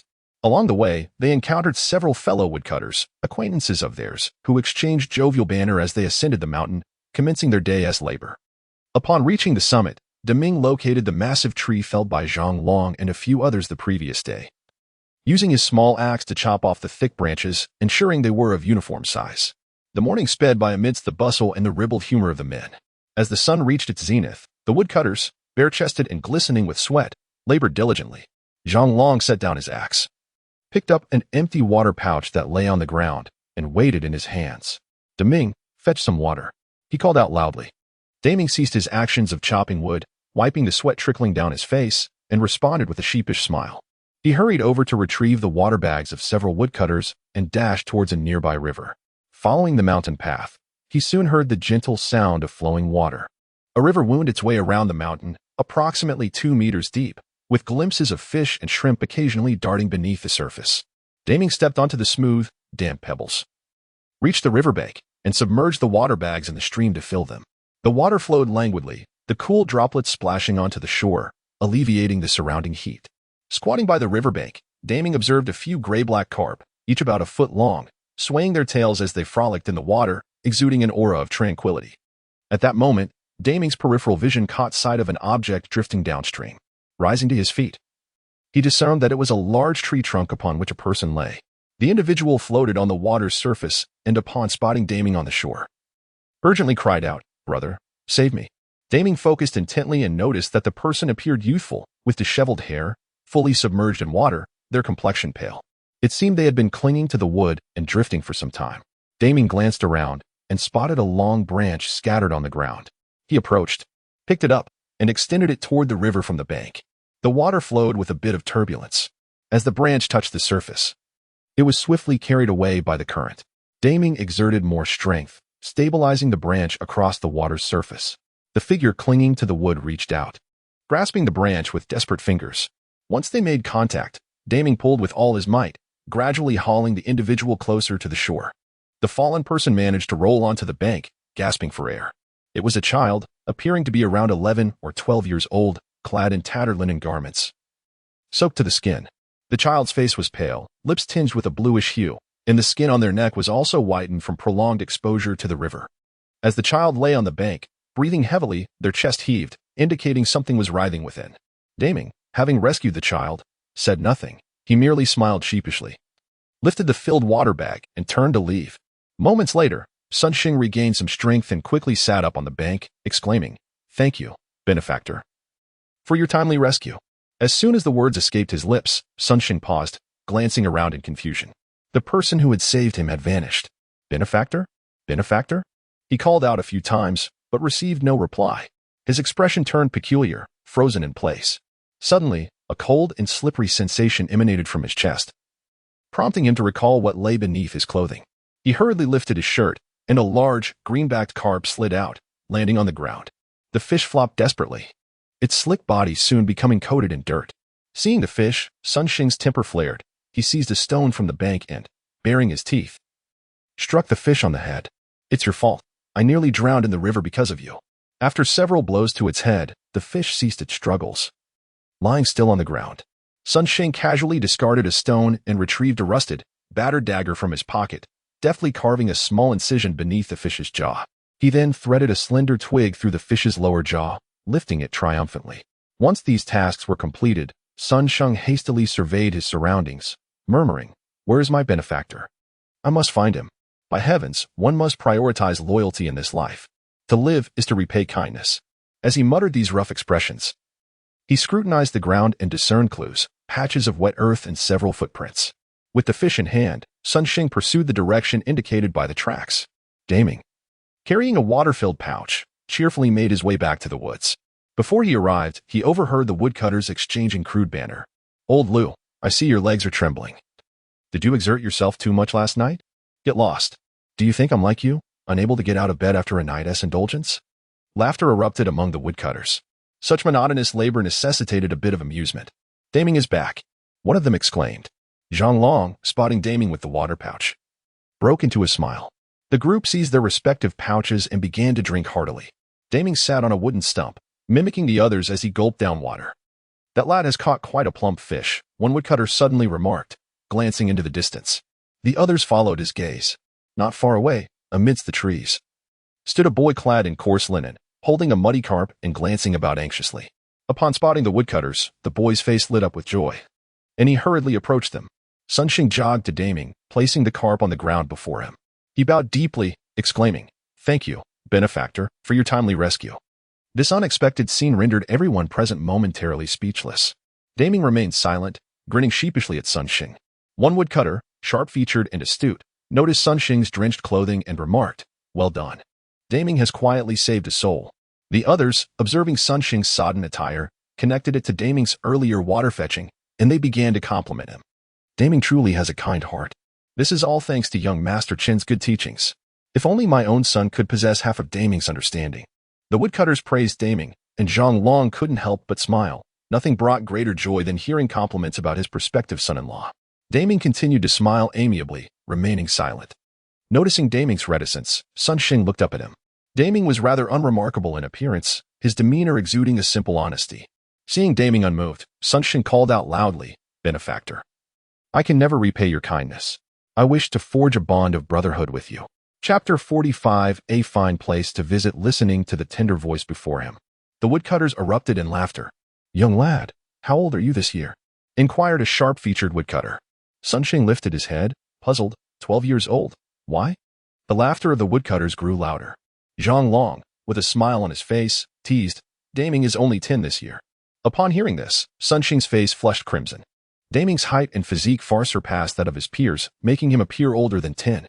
Although he was clearly older than Daming, he had sworn allegiance to him as an elder brother. Sun Shing glanced at the simple-hearted Daming and gritted his teeth. "I owe you my life and cannot repay the debt. In this world, loyalty must be upheld. Brother." With that, Sun Shing stood up, mimicking the traditional gesture of respect. The woodcutters were thoroughly amused by Sun Shing's antics. "Child, wherever you came from, you should return," they advised. "We are merely a group of woodcutters, not wanderers of the world."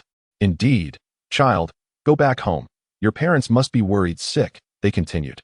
Sun Sheng's eyes reddened as he replied, "My parents are both deceased. I am all alone now." Upon hearing this, the woodcutters fell silent. "So, he is an orphan." Zhang Long stroked his rough beard, pondering for a moment before a spark of inspiration lit his eyes. "If you truly wish to call Daming your brother, I shall teach you a skill. Bind those branches with rope." He pointed to the wood Daming had split in the morning. "Once you finish, I will tell you of a splendid place." Clattering hooves echoed as a horse-drawn carriage traversed the main road. "Miss, just ahead is Linen County. There is a tea house along the road. Would you like to disembark for some refreshments?" The coachman remarked as he drove. Inside the carriage, Chen Ye opened her eyes, calming the internal energy circulating within her. She turned to Xiao Lian and asked, "Shall we get off?" Having left Yuhang County, the two had hired a carriage and traveled for the entire morning. Considering the time, it was indeed time for lunch. Xiao Lian nodded. "I am fine with it." She had a wooden lunchbox beside her, her lively eyes fixed on the scenery outside. Chen Ye sensed a hint of concern in her disciple. "Once we ascertain the situation regarding the Fingyu Tower, you may return." Chen Ye spoke in a calm tone. "MHM." Xiao Lian responded, her charming face breaking into a subtle smile, a glimmer of anticipation brightening her eyes, as if she longed to return to Yuhang County. The carriage halted in front of the tea house. Chen Ye addressed the coachman, "That will be enough." Shortly thereafter, the carriage came to a gentle stop. Both Chen Ye and Xiao Lian alighted and approached the tea house along the main road. The sun was high in the sky, and the tea house was devoid of patrons. The tea master inside wielded a fan, occasionally waving it to dispel the stifling heat. "One pot of tea and some snacks." "Please," Chen Ye requested softly. The tea master acknowledged her, setting aside the fan and retreating to the kitchen. Being close to Linen Prefecture, this tea house was slightly larger and prepared some light refreshments for travelers. However, snacks alone would not suffice. "Isn't there a lunchbox? Let me see what's inside," she inquired. A light and languid voice emerged. Xiao Lian felt a sudden lightness in her left hand as a man clad in a yellow hemp shirt, with a blade of grass clamped between his lips, materialized beside her. He bore a black-sheathed dagger at his waist and carried a wooden food box in his left hand. Its presence a mystery to him. "Return it to me." Xiao Lian's delicate face shifted slightly, her eyes flashing with an icy glare. The man paid her no heed. Engrossed in opening the food box, and upon seeing its contents, exclaimed, "Ah, white dumplings. But it's not even the Mid-Autumn Festival yet." Before he could finish his sentence, he executed a mid-air somersault, evading the several lethal glints aimed at him. Xiao Lian pressed her lips together, her gaze frosty, as her hands unleashed a barrage of hidden weapons. Over a dozen types of Tang sex-concealed projectiles rained down upon the man. A cacophony akin to crashing waves ensued, followed by several flashes of blades that formed a barrier against the incoming threats. Numerous hidden weapons scattered across the ground. "Stop. Cease at once." The man, still holding the food box in one hand and gripping the ebony-handled long knife in the other, noticed the blade of grass had fallen from his mouth. The long knife-esque blade, dark as ink, appeared ominous and chilling under the sun's rays. With a resigned expression, he shielded himself with the food box, understanding that if Xiao Lian continued her assault, the projectiles would strike the box. Observing this, Xiao Lian's eyes remained cold, yet her hand ceased its assault. Relieved by her pause, the man regarded her with newfound astonishment. "Chen Ye, is this your disciple? With such skill in Tang sect techniques, I would have thought her a prodigy of the clan." Huang San sheathed the dagger, returning the food box to Xiao Lian with an air of resignation. Xiao Lian pursed her lips, reclaiming the box, her gaze towards Huang San laced with suspicion. Huang San, sensing her scrutiny, felt a twinge of guilt. akin to a thief snatching a child's candied hawthorn. Chen Ye cast a measured glance at Huang San, settling onto a bench, and in a calm tone inquired, "What brings you here?" Huang San remained silent for a moment, scanning the ground, then dashed into the grass, plucking a blade to chew before responding, "Hey, look at what you're saying. We are all in the same boat now." At his words, Chen Ye's delicate brows furrowed. "You killed him?" Huang San shook his head. "Why would I kill him without payment?" Xiaolian placed the food box on the wooden table, casting a sideways glance at Huang San. He shifted the conversation with a grin. "However, I did seize a token." He produced a golden token adorned with a swirling storm motif from his pocket. Chen Ye's eyes flickered with intrigue. "What do you desire?" Huang San chuckled softly, stowing the token away. "Conversing with you is quite refreshing.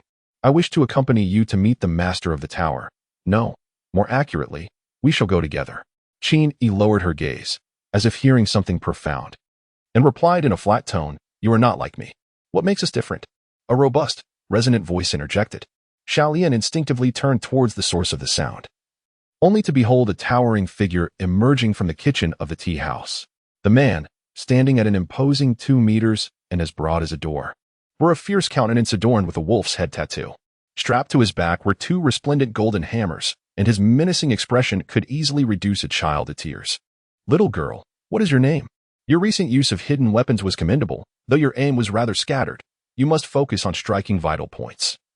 A raspy voice emerged from behind Xiaolian. She hurriedly turned around to discover a hunchbacked old woman with silvery hair standing behind her.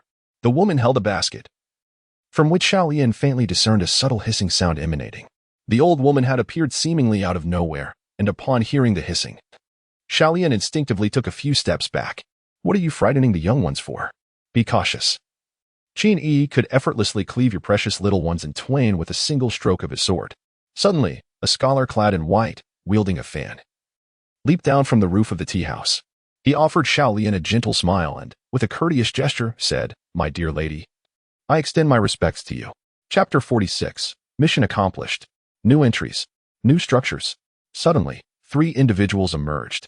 Yet Chen Ye remained unperturbed as she directed her gaze towards Huang San. "Do the 4 of you also wish to ascend the wanted list of the Fengyu Tower?" Huang San seated himself opposite Chen Ye, placing a golden token upon the wooden table, a faint smile gracing his lips as he remarked, "Chen Ye, it appears you are the only one in the dark." The other 3 turned their complex gazes towards Chen Ye, their expressions revealing disdain, envy, and sorrow. It was difficult to fathom what event could elicit such intricate sentiments from 3 of the Fengyu Tower's elite assassins. "What matter is it?" Chen Ye inquired, her tone remaining calm, yet her autumn-like eyes betrayed a ripple of intrigue. "Huang San, do enlighten her. Once you have finished, we shall set forth together," proclaimed a robust man, adorned with 2 purple gold hammers slung across his back. The scholarly figure in white, holding a fan, seemed somewhat displeased with the straightforwardness of the burly man, retorting, "Chen Ye, why the haste? One cannot consume hot tofu in a rush."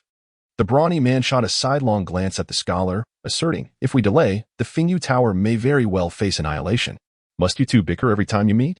"It is quite tiresome," interjected an elderly woman, her voice tinged with impatience as she carried a basket on her arm. Xiaolian noticed the sudden shift in her tone from a raspy timbre to one as crisp as a young maiden's, a stark contrast to her appearance. Chen Ye cast a dispassionate glance at the 3 individuals before her, demanding, "What is the matter?" Huang San grinned, his gaze towards Chen Ye laden with pity. "Aside from the elite assassins in linen, all others scattered throughout the Great Wu Dynasty have been summoned back to the tower by the master." As he spoke, he gestured skyward. "You are the master's sole direct disciple. Why, do you suppose, has he not summoned the assassins from Linen and Shaoxing?" Chen Ye's pupils constricted as realization dawned upon her. Meanwhile, Sun Xing struggled to tie the branches together, the coarse hemp rope chafing against his palms. Having already soaked in water for the better part of the day, his stomach was empty save for the water he had consumed. Now, under Zhang Long's orders, he was tasked with binding all the chopped branches. Famished, with his stomach pressing against his back, he felt weak and fatigued as he spent considerable time securing the scattered firewood. "Uncle, I am finished," Sun Sheng announced as he approached Zhang Long, who was wielding an axe. Zhang Long paused, panting, wiped the sweat from his brow, and approached the bound branches. After a thorough inspection, he nodded in satisfaction, stating, "Soon, you shall accompany Deming. Whether you remain or not depends on your performance." Zhang Long patted Sun Sheng on the shoulder before returning to the lumberjacks, resuming his vigorous chopping. Sun Xing stood there momentarily, scratching his head. The instant his palm brushed against his hair, a sharp pain shot through him. He quickly grimaced and withdrew his hand, settling beside the others to await their completion. Before long, the woodcutters had finished their work for the day, shouldering their firewood as they descended the mountain together. Sun Xing trailed behind Deming, holding a muddy, unrecognizable carp in his hands. Upon entering the city, Deming and Zhang Long parted ways, leading Sun Xing in a different direction. Sun Xing was perplexed. He had initially believed that the good brother he recognized was the son of Zhang Long, but it appeared otherwise. He walked along the flagstone path, the faint scent of cosmetics wafting through the air. Delicate female voices floated down from above, following closely behind Deming. Sun Xing beheld the buildings ahead and the elegantly adorned women on the upper floors, his eyes widening in astonishment. He swallowed involuntarily, gazing at the women. Hearing the noise, Deming turned his head and chuckled at him, saying, "Money speaks." Sun Xing was momentarily stunned, staring blankly at Deming, finding it hard to reconcile those words with the naive demeanor of his brother. After speaking, Deming resumed his earnest stride. Sun Xing's gaze, however, was irresistibly drawn to the women. Although he was still innocent, he had often heard the brothers in the gang speak of women, describing them as made of water, capable of stirring up greater tempests than those on the sea. Only a true man could withstand the storms they conjured. As Sun Xing recalled the lewd remarks of his comrades, his face flushed, and he instinctively bent slightly, avoiding the sight of the courtesans in the pleasure house. Upon turning the corner, a sign emblazoned with the characters Yuhang Infant's Pavilion appeared before him. Deming led Sun Xing directly to the entrance of the pavilion. Standing outside, Sun Xing stared at the sign in a daze. After a moment, he felt the last character seemed familiar, as if he had encountered it before. Was it Hui Chun Tang or Bai Chao Tang? He pondered over the characters on the sign, trying to reconcile them in his mind. But the number of characters did not match. The medical establishments he had seen before had 3 characters. Why did this one have 5? After a long pause, he snapped back to reality and asked, "Brother, does your family run a medical clinic?" This question caught Deming off guard. He contemplated for a moment, but remained silent. Sun Xing, still holding the fish, followed Deming into the small courtyard. "Father," Deming called out loudly upon entering. "What is all this shouting for?" Came a languid voice from within the house. Chen Ye rose from his recliner and emerged. Who is this?" Chen Ye inquired, noticing a small boy with disheveled hair and a fish in hand following Deming. Deming turned his head, looking at Sun Xing with a naive expression. Sun Xing, momentarily taken aback, quickly approached Chen Ye, placed the fish aside, and bowed deeply, saying, "Respected uncle, I am Sun Xing, a sworn brother of Deming." Chen Ye observed Sun Xing's proper kneeling posture and bowing, falling into silence. After a while, he gleaned the situation from Sun Xing's words. His gaze turned peculiar as he asked, "Are you an orphan?" "Yes," Sun Xing replied, his eyes reddening, his mood dipping as it seemed to evoke memories he wished to forget. Chen Ye stroked his chin, scrutinizing the frail, pallid boy before him. Sun Xing clasped his hands in a gesture of respect, mimicking the etiquette of the martial world, his expression earnest. This child appeared quite clever, though his physique seemed excessively weak, as slender as a reed. Chen Ye pondered for a moment and said, "If you have no place to go, you may stay with me. You can help with some chores and learn a few things in the process. You shall not lack for sustenance." Upon hearing this, Sun Xing was overjoyed and immediately bowed in gratitude, exclaiming, "Thank you, uncle. I have long cherished the art of acupuncture and stone therapy. Yet I have found no means to pursue this path. I possess a heart eager to benefit the world, but I have been left without a place to apply my skills." Sun Xing's tone was a blend of joy and sorrow, as if the lifelong ambition he had pursued was finally within his grasp. Chen Ye was momentarily taken aback, struggling to comprehend how this related to him. Suddenly, an epiphany struck him. He took Sun Xing outside the infant care hall and pointed to the 5 large characters on the plaque, asking, "What do these characters say?" Sun Xing was startled, and cold sweat broke out on his back. Oh no, he realized that the clinic only accepted apprentices who could read. Would he be cast out for his illiteracy? As this thought surged within him, Sun Xing's fervor ignited, and he promptly performed a formal bow. "Uncle, I only recognize the last character, Tang, which I assume refers to the name of our clinic." Chen Ye was both amused and exasperated. "Well, here we do not have a clinic. We have an infant care hall," he explained with a smile. Upon hearing the term infant care hall, Sun Xing's expression faltered, revealing a hint of embarrassment. Actually, I have always held a deep admiration for the benevolent acts of the infant care hall," Sun Xing managed to utter, forcing the words out. Chen Ye chuckled lightly and gave Sun Xing's shoulder a reassuring pat. "Come in, welcome to the Yuhang Infant Care Hall. You may simply call me Director. Ding. Task: Adopt 4 orphans completed. Congratulations on receiving task rewards. 1,000 points, 500 taels of silver, 1 opportunity to draw from the orphan entry, and 1 chance to draw for a special building. The familiar sound of the system notification echoed in Chen Ye's ears. Chapter 47. Victorious and yet unfulfilled. Only regretting the absence of a wise lord. A blue ethereal interface materialized before him. Chen Ye, with a mere thought, dismissed the interface. The sound of a rumbling stomach echoed through the air. Sun Xing's cheeks flushed as he timidly murmured, "Director, may I have something to eat first?" Another growl punctuated the silence. Father. Deming, with a broad grin, turned his gaze toward Chen Ye. Exchanging glances, Sun Xing and Deming broke into silly laughter. Chen Ye, standing behind the 2 boys, playfully swatted each of their heads. "Come on, the director will prepare a meal for you." Just then, Sun Xing had brought a fish, which, once cleaned, would surely make for a delightful steamed dish. Deming, take Sun Xing to the riverbank for a wash. And after that, change into clean clothes.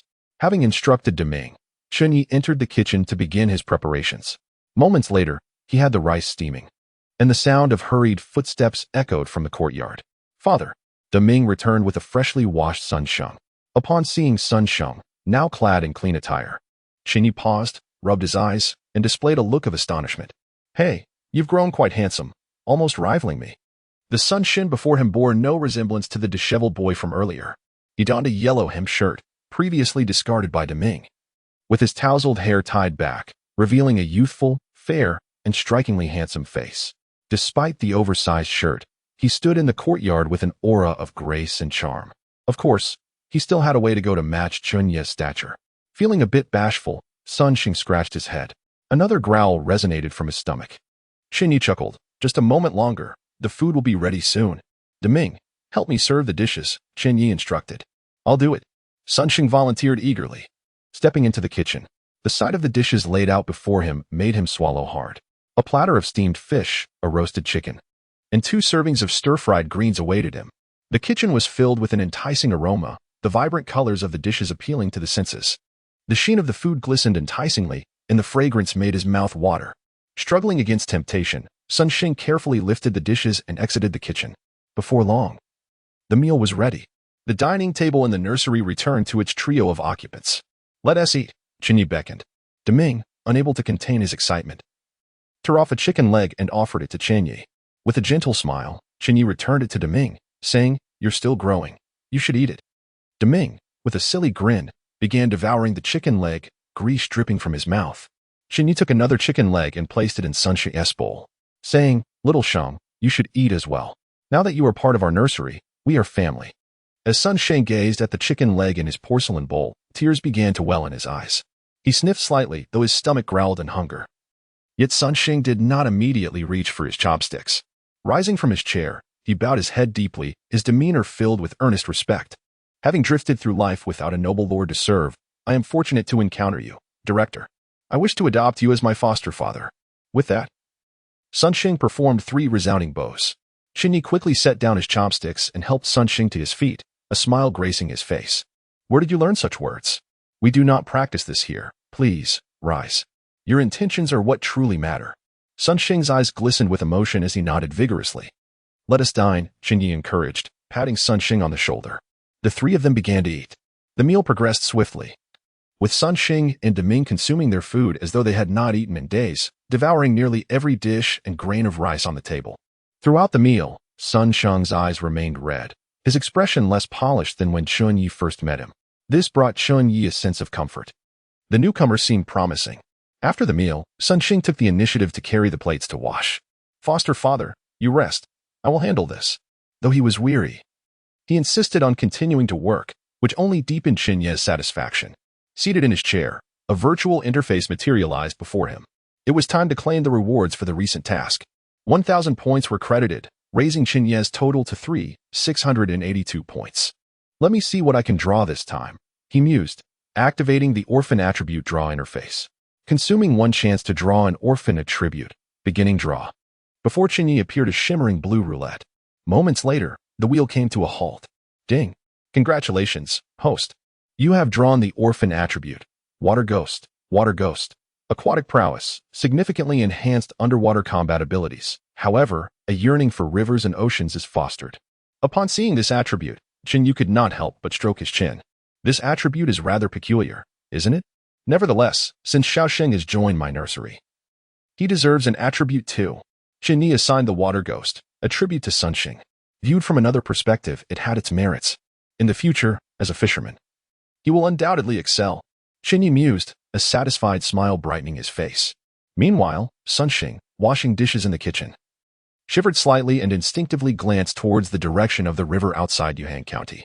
A strange sensation stirred within him, as if he longed to leap into the river and swim. Dismissing the odd feeling, he continued washing the dishes. What might I draw from the special building?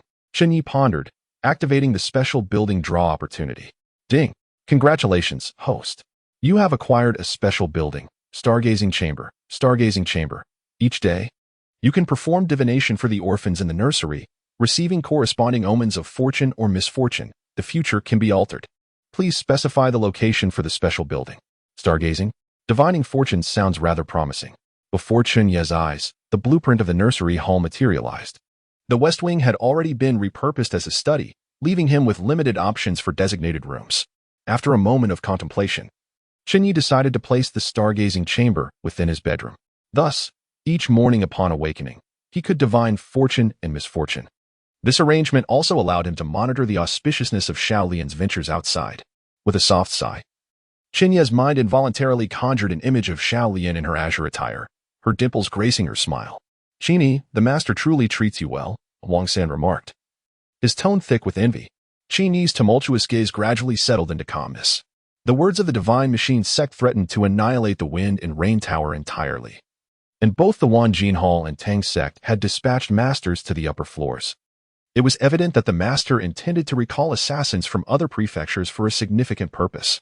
The scholarly figure, holding a paper fan, sighed, opening and closing the fan in a display of agitation. Humph. Direct disciples, it is because of you that we are only now aware of this matter, Chen Ye grumbled, his voice laden with discontent. He cast a disdainful glance at Chen Ye, harboring an aversion to the latter's connections. Chen Ye remained silent, his eyes devoid of emotion. When did the master summon the other assassins? Chen Ye inquired of Huang San. On the 4th of July, coincidentally the same day as Qin Shuzi's selection of disciples. Huang San replied, his cheeks puffed as he lazily spoke, the grass blades in his mouth swaying. On that day, aside from Shaoxing Prefecture and Linan Prefecture, assassins from other regions simultaneously set off back to the upper floors. Today is the 8th of July, for days have already passed. If they leave now, it is not too late, as those from the northeast and northwest cannot return in a short time. Huang San rubbed the black scabbard with his left hand, his gaze languidly fixed upon Chen Ye. So, what do you think? Do you wish to join us on our way to the upper floors? Beside them, a stooped, elderly woman dressed in tattered attire interjected, if you go, you may find death. I have learned that both the Wanjin Hall and Tang sect have also mobilized numerous formidable masters. The number of disciples and direct heirs will not be small. Chapter 48. Listening to the rain from the bamboo pavilion, Chen Ye rose, brandishing her sword, her voice calm as she stated, from Linan to Jiangxia, with swift horses. We shall arrive in 9 days. She cast a fleeting glance at the 4 esteemed assassins, adding, compared to my journey, your own safety is of greater concern. Is it not? Huang San squinted his eyes, a smirk playing at the corners of his mouth. I told you so, she would undoubtedly go, he remarked. Chen Ye shot a sidelong glance at the frail scholar, whose expression seemed to affirm Huang San's words. The pallid scholar, despite the provocation, smiled softly, murmuring, this is splendid. Truly splendid. Chen Ye turned her attention to Xiaolian, gently saying, you need not accompany me. You may stay behind. The gold medallions from Shaoxing and Linan are here. After we depart, the 3rd-rank silver medallion assassins will pose no threat to you. Xiaolian closed her eyes, envisioning the silhouettes of 2 men. After a moment's hesitation, she inhaled deeply, appearing resolute. When she opened her eyes, a glimmer of determination sparkled within them. I lack experience in combat. I wish to accompany you, she declared. Ha! Excellent. You possess spirit. Should anyone dare to trouble you at the wind and rain pavilion, simply invoke my name, Chen Ye. Boomed a robust man adorned with a wolf head tattoo, his laughter resonating through the air as he instinctively reached out to pat Xiaolian's shoulder. Xiaolian wrinkled her nose slightly and deftly evaded his hand with a graceful shift of her stance. An elderly woman, disguised as a crone, regarded Xiao Lian with keen interest, her voice sweet and melodious. "Little girl, I am Chen Ye. What is your name?" Xiao Lian regarded her briefly, pausing in silence before responding. "Chen Lian. Zhou, Jiangsha County." A fine drizzle fell from the sky, settling softly upon the verdant bamboo growth. The bamboo leaves cradled the plump raindrops, their tips trembling as the pea-sized droplets cascaded to the ground.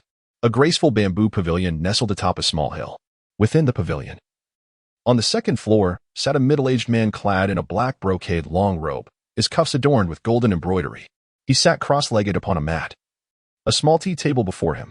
Upon the table rested a fist-sized purple clay teapot and 2 cups filled to 7/10 with tea. Outside, the rain whispered against the bamboo, enhancing the pavilion's tranquility. Inside, a delicate aroma of tea wafted through the air, soothing to the senses. "Master Wang, will you not join me for a cup?" "This is Longjing harvested before the rains," the middle-aged man spoke, his countenance imposing, his tone refined. Opposite him stood an elderly man in a purple round-collared robe, his complexion pale and beardless, exuding an effeminate aura. He gazed intently at the lush distant mountains, listening to the soft patter of the rain on the bamboo leaves. "I shall abstain. The tea of Prince Su is beyond my humble means," he replied, his voice sharp and androgynous, eliciting discomfort. The middle-aged man smiled faintly. "Here, there is no Prince Su. Before Master Wang stands only the master of the wind and rain pavilion." As he spoke, a note of mockery tinged his voice. Master Wang remained silent, his gaze fixed on the distant mountains, seemingly in good spirits. After a moment's pause, he spoke languidly. "Your Highness, when shall the second-tier assassins of the Wind and Rain Tower return? Our time is rather limited." The master of the Wind and Rain Tower offered a faint smile, lifted his teacup, and gently blew across the clear, emerald surface before taking a delicate sip. There were 32 second-tier assassins in total within the Wind and Rain Tower, 8 of whom had perished in recent days. This left 24, scattered throughout the Great Martial Dynasty. The assassins from the eastern, northwestern, and southwestern regions would require no less than 13 or 14 days to arrive. "Since I have promised His Majesty, I shall deliver. Please be patient, Master Wang."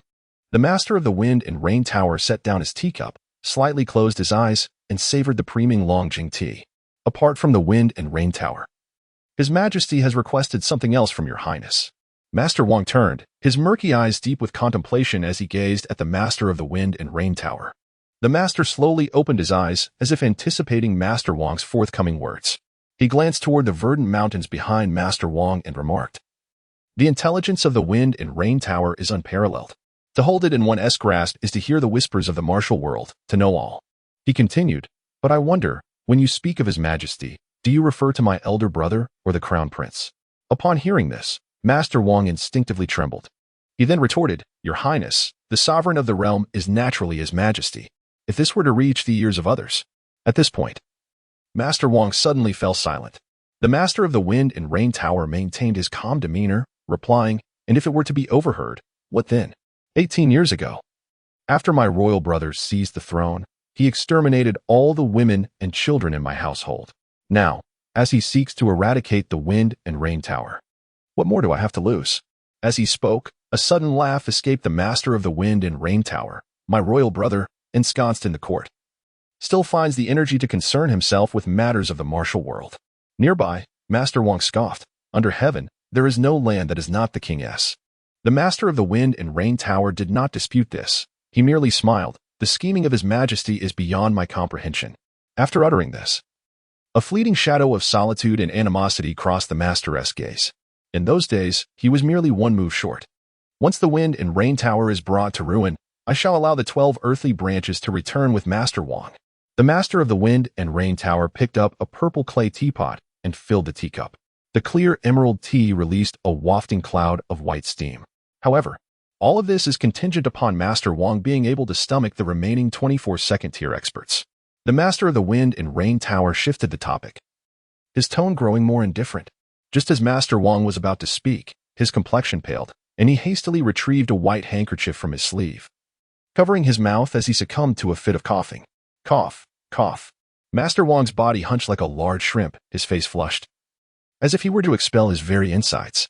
After a moment, his pallor eased slightly, transitioning from white to red. He clasped the handkerchief in his right hand, revealing faint specks of blood upon the pristine fabric, resembling plum blossoms scattered across the snow. Master Wang gasped a couple of times, his throat issuing a muffled sound. There is no need for your highness to concern yourself with this. The Wan Jintang and Tam Min had long harbored intentions to extinguish the wind and rain tower. In terms of numbers, they could certainly satisfy Lord Su. The master of the wind and rain tower nodded lightly. That is good. Since my imperial brother wishes to pave the way for the crown prince, he must act decisively. Those who must be eliminated should be dealt with accordingly. The tone of the master carried a hint of sarcasm. Fairness is essential. Upon hearing this, Eunuch Wang furrowed his brow, revealing a look of discontent. However, he chose to remain silent. The bamboo tower fell into a tranquil stillness. Outside the window, the gentle rain gradually intensified, leaving only the sound of droplets pattering against the bamboo leaves near the serene little mountain. The master of the wind and rain tower slowly closed his eyes, savoring the melody of the rain. Chapter 49. A surge of gratitude.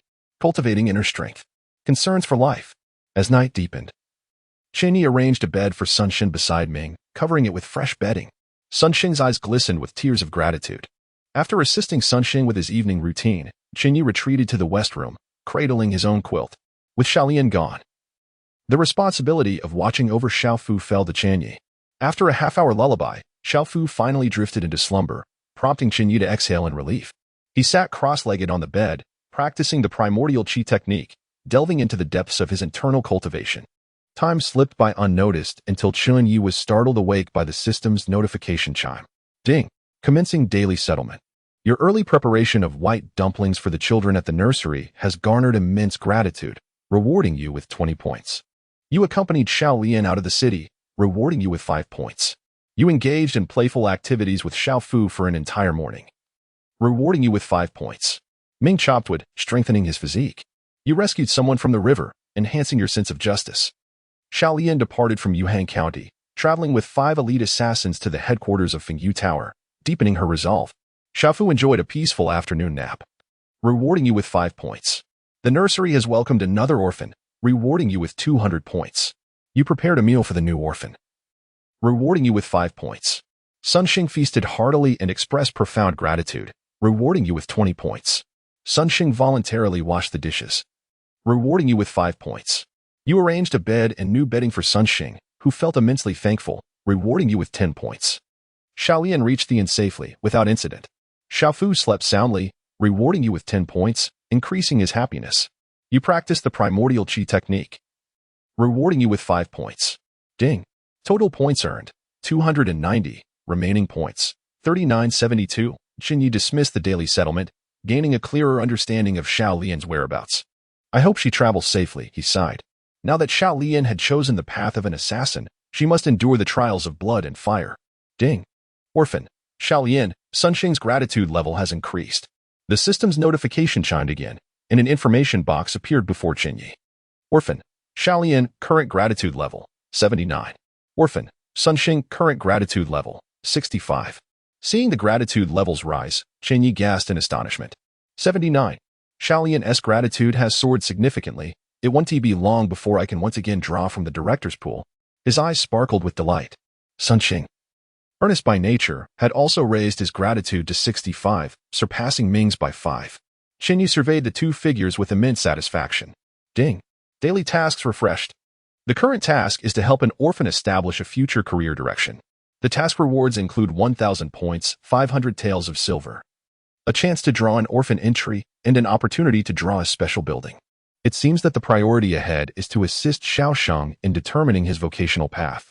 Chen Ye closed the newly issued task and, stroking his chin, suddenly realized that he might not need to intervene excessively in Sun Sheng's career decision. The water ghost entry would instinctively draw Sun Sheng towards rivers and oceans. In a few days, he could take Xiao Sheng to a nearby fisherman's home to learn from a master. Chen Ye formulated a plan in his mind. He raised his left hand to check the time. It was already past midnight. He could indeed try the divination effect of the stargazing room. Chen Ye was concerned about Xiao Lian's safety. He got out of bed, opened the door, and stood in front of his bedroom door, focusing his thoughts. System. Activate the stargazing room. Ding. As the host observes the celestial phenomena and perceives the movements of the stars, enlightenment may arise. Ding. From the starry signs. You have learned about the fortunes of the people in the infant care hall on the 9th day of the 7th month. Xiaofu, auspicious, nothing occurs. Qin Daming, neutral. nothing occurs. Sunshine, neutral, a sign of potential drowning, but no danger. Xiaolian, poor, weary from travel. Fortunately, there was no imminent danger to life. Chen Ye sighed in relief upon seeing the stargazing results. By predicting the stars daily, he would be able to ascertain the safety of the children in the infant care hall. Returning to his bedroom, Chen Ye sat cross-legged on his bed, continuing to practice the primordial qi technique. 8 days later, on the 17th of July, the crowing of roosters echoed throughout Yuhang County. Chen Ye sat with his eyes tightly closed, a pained expression crossing his face. His complexion flushed, and wisps of white mist began to rise from the crown of his head. Suddenly, he took a deep breath, opened his eyes, and his face instantly returned to its normal color. The white mist that had been rising gradually dissipated. With a long exhale, he released a visible stream of white qi, approximately 3 inches long. After a few breaths, the white qi slowly vanished into the air, feeling a warm current in his lower abdomen. A smile of joy spread across Chen Ye's face. I did it. Not as a Taoist, but as the headmaster, I have succeeded. After more than 10 days of practice, Chen Ye finally condensed his first strand of internal energy. He had transformed from an ordinary person into a martial artist, albeit one of an unremarkable realm. Chen Ye reveled in the weak internal energy flowing within him, experiencing the process of cultivating inner strength firsthand. The fantasies of his youth, inspired by martial arts novels, had become a reality. The excitement on Chen Ye's face gradually settled as he took a few deep breaths, noticing his prolonged breath. His lung capacity had significantly increased, and he felt a warm sensation enveloping his body, akin to soaking in warm water. Clenching his fist, he sensed an inexhaustible power within him. Is this what internal strength feels like? It truly is remarkable, Chen Ye murmured to himself. He leapt from the bed, striking a few poses and feigning a series of punches. The wind generated by his fist whistled through the air, exhibiting a semblance of prowess. Chen Ye skillfully directed the faint inner strength within his body to traverse through his limbs and torso, feeling distinctly the augmented vitality in those areas, as if they had been fortified. Indeed, the wonders of internal cultivation were remarkable. As Chen Ye retracted his inner energy back to his dantian, he felt invigorated and spirited. Yet, after the initial exhilaration, a frown creased his brow as he sighed softly, acknowledging his lack of innate talent for internal cultivation. It had taken him over 10 days merely to manifest the first trace of inner strength. According to the scriptures, condensing 10 traces of inner strength equates to the 4th rank, 100 to the 3rd, 1,000 to the 2nd, and 10,000 to the 1st. The threshold of 100,000 marks the beginning of a congenital master, setting aside the aspirations of reaching the 1st rank. Even attaining the 2nd rank would demand thousands of days of diligent effort.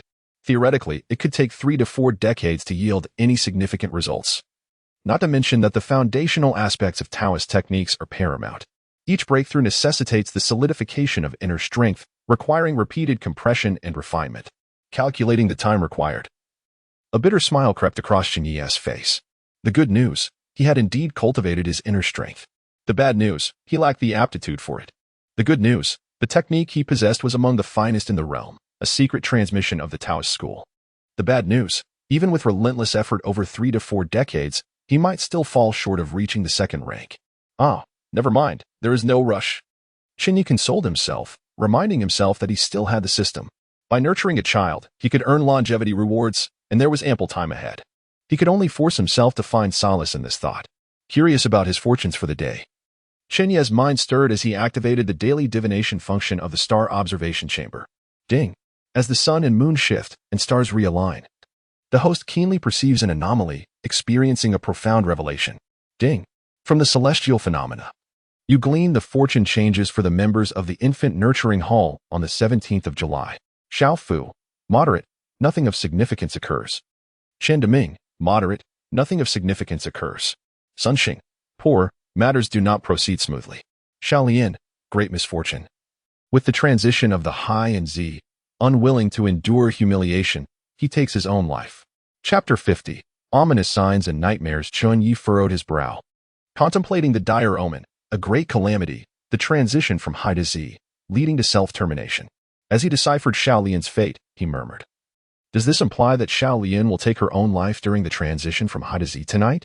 Grasping the implications of the fortune, Chen Ye inhaled deeply, his gaze growing profound. He looked out the window at the dimly lit sky and sighed. This truly offers no peace of mind. Taking his time, Chen Ye dressed carefully, pushed open the door, and picked up the broom in the courtyard, beginning to sweep. Aware of the precise moment when Xiao Lian would face danger, he felt no urgency. There were chores to attend to, sweeping the yard and preparing meals. Once the afternoon's tasks were completed, he would set out. There was no rush. The transition from high to Z occurs around 11 p.m., high from 9 p.m. to 10 p.m., Z from 11 p.m. to 1 a.m. With the speed of his inherent abilities, it would not take long to locate Xiao Lian. Chen Ye swept the courtyard with a calm demeanor. Perhaps due to his practice of the innate qi cultivation, he had noticeably become more patient, embodying the Taoist wisdom that tranquility brings clarity. Just as he had swept a few strokes, Sun Xing rushed out in a hurried manner, still clad in his night clothes and yawning as he ran. Adoptive father. I woke up a bit late. Sun Sheng appeared to be still half asleep, his drowsy eyes wide as he reached for the broom in Chen Ye's hands. Chen Ye smiled faintly and replied, "It's all right. You can go back to sleep for a while. How late did you stay up last night reading Water Margin comic?" Feeling a bit embarrassed, Sun Sheng scratched his head and mumbled, "I think it was until the third watch." The third watch corresponds to midnight. It was now 5 a.m., meaning he had only slept for 6 hours. No wonder he struggled to rise. In the 8 days since Sun Xing joined the nursery, he had diligently assisted with the chores, displaying both cleverness and industriousness. As soon as the rooster crowed, he would rise to sweep the yard and light the stove, thereby alleviating some of Chen Ye's burdens. A few days prior, while cleaning the rooms, Sun Xing had discovered the comic adaptations of Water Margin and Romance of the Three Kingdoms. This opened a new world for him. Chen Ye permitted him to read, but insisted that he must learn the words on every page. With a keen mind, guided by his newfound interest, Sun Xing had recently learned many characters. However, this also led to the occasional late nights. Avoid staying up too late. The books won't run away, Chen Ye gently advised, refraining from saying more. Having shared a similar passion for online novels during his youth, Chen Ye understood Sun Sheng's predicament. Once one becomes engrossed, it is difficult to stop. The morning breeze gently caressed them, bringing a hint of coolness. Sun Xing took a few deep breaths to awaken himself and said, "Adoptive father, I will go light the stove." Noting that Sun Xing showed no intention of returning to sleep, Chen Ye did not insist. Initially, he had been reluctant to accept the title of adoptive father, but after Sun Xing shared his story, his father having passed away early and his mother, with whom he had relied on each other, succumbing to illness 2 years ago, Chen Ye's heart softened. From that moment on, he was left without kin. Sun Xing wandered the streets for 2 years, enduring hunger and mistreatment, suffering greatly. Upon arriving at the nursery, he felt a warmth he had not experienced in a long time. He willingly called the man foster father. After hearing this, Chen Ye sighed and accepted the title. In this world, nothing comes easily. After Chen Ye finished sweeping the courtyard, Deming returned, drenched in sweat and steaming from the cold air outside. Deming had developed a morning running habit according to the Schwarzenegger workout manual, rising at dawn with the crow of the rooster to run in the nearby woods. Chen Ye did not voice any objections. Early morning exercise is a commendable habit, and with Deming's well-rounded development, his physical strength would also enhance other attributes, which ultimately was a positive outcome. Chen Ye held little expectation for Deming, only wishing for him to live a safe life as a woodcutter. Upon Deming's return, Chen Ye entered the kitchen to prepare breakfast, with Sun Xing assisting nearby. The sound of hooves gradually diminished. A little girl peered through the window of the carriage, gazing outside. The carriage had halted in a small village, surrounded by numerous others parked side by side. The girl withdrew her gaze, uncertain of what awaited her next, but all she could do was wait. Within the spacious carriage, besides herself, there were many other children of similar age, around 6 or 7 years old, all appearing gaunt and malnourished. Like the girl, they remained silent, their eyes dim, quietly awaiting their fate. "Your Highness, these are all orphans caused by the war." A deep voice resonated from nearby. The girl looked out through the carriage window and saw a man in dark armor, respectfully clasping his hands in front of a middle-aged figure wearing a mask. The mask was adorned with a pattern of stormy weather, giving it an eerie appearance. From now on, there will be no princes here. Only the master of the wind and rain tower. Take them to have a hearty meal and change their clothes. Once prepared, bring them back here. The middle-aged man's voice was gentle, yet carried the authority of a superior. "Yes, master." "Very well, you may leave." The man in dark armor respectfully bowed and departed. The masked middle-aged man seemed to sense something, turning his gaze towards the little girl. She met his eyes, her young heart trembling. His eyes were filled with bloodlust and hatred, reminiscent of an injured beast. The scene in the dream shifted. In a serene and elegant bamboo pavilion, the middle-aged man with the stormy mask slowly lifted a purple clay teapot from the small table, pouring fragrant, clear tea into a cup. He set the cup across from him. "Drink this tea, and henceforth you shall be my direct disciple." Sitting across the small table was a girl in a black dress. With a fair complexion and delicate features, though she appeared somewhat youthful, she took the tea, drained it in one gulp, and set the cup down. Her voice devoid of emotion as she uttered a simple affirmation. The middle-aged man chuckled softly, shaking his head. Tea is not meant to be consumed in such a manner. The girl remained silent, raising her gaze slightly to meet his. In his eyes, the once palpable bloodlust and hatred had vanished, replaced by an abyss of depth and tranquility. She averted her gaze after a fleeting moment, a sudden thought surfacing in her mind. The remnants of his former bloodthirst and animosity were merely buried deep within. Before her stood this poised middle-aged man, now a beast cloaked in restraint, driven by the thirst for vengeance. The scene shattered, past dreams dissolving into darkness. Clad in a white nightgown, Chen Ye slowly opened her eyes, her heart pounding fiercely. After several deep breaths, her heartbeat gradually steadied. She sat up, her body drenched, cold sweat beading on her forehead. With a calm expression, Chen Ye withdrew her right hand from under the covers, casually wiping the perspiration from her brow. She remained seated, gazing into the dimly lit room, motionless for a prolonged silence. Beneath the covers, her left hand firmly grasped a sword, holding it tightly, with unwavering resolve. Chapter 51. The Final Preparations. Chen Ye sets off. "Master, have you had another nightmare?" A melodious voice emerged from the bed across the dimly lit room. Chen Ye, slightly pale, snapped back to reality and shook her head, replying, "I'm fine. You should continue to rest. I will go for a walk." Rising from her bed, she lifted the covers and prepared to descend. The town stirred to life with the crowing of roosters heralding the dawn. Hearing the persistent calls, Xiaolian sat up, gently tucking her hair behind her ears as she gazed toward the window, where a faint light seeped through the paper-covered panes. Her delicate features bore a hint of weariness from their long journey, and she murmured softly, "It's already the hour of the rabbit." Taking a deep breath, Chen Ye replied in a calm voice, "Then let us rise. After another morning of travel, we shall reach the upper levels." Xiaolian nodded in agreement, saying nothing further. Since the 8th day of the 7th month, they had traveled relentlessly for 10 days. And now they were less than 45 miles from the upper floors of the Stormy Rain Tower. Just one more morning's effort would bring them there. After freshening up, the two emerged from their quarters and entered the inn's lobby. Among the 4 other assassins accompanying them, only the frail scholar Zhou Ba, holding a paper fan, was seated at a table, engrossed in a scroll of scriptures. Chen Ye took a seat on a bench with her sword and turned to Xiaolian, saying, "I will first take you to replenish some hidden weapons. We may soon face a fierce battle, and it would be wise to coat your projectiles with poison." Having traveled for several consecutive days, Xiaolian's complexion appeared a bit ashen, lacking color. She nodded in agreement. Upon noticing the two descending, Zhou Ba snapped back from his scholarly reverie and offered a respectful gesture, saying, "Miss Chen, Miss Chun." Chen Ye and Xiaolian acknowledged his greeting with a nod.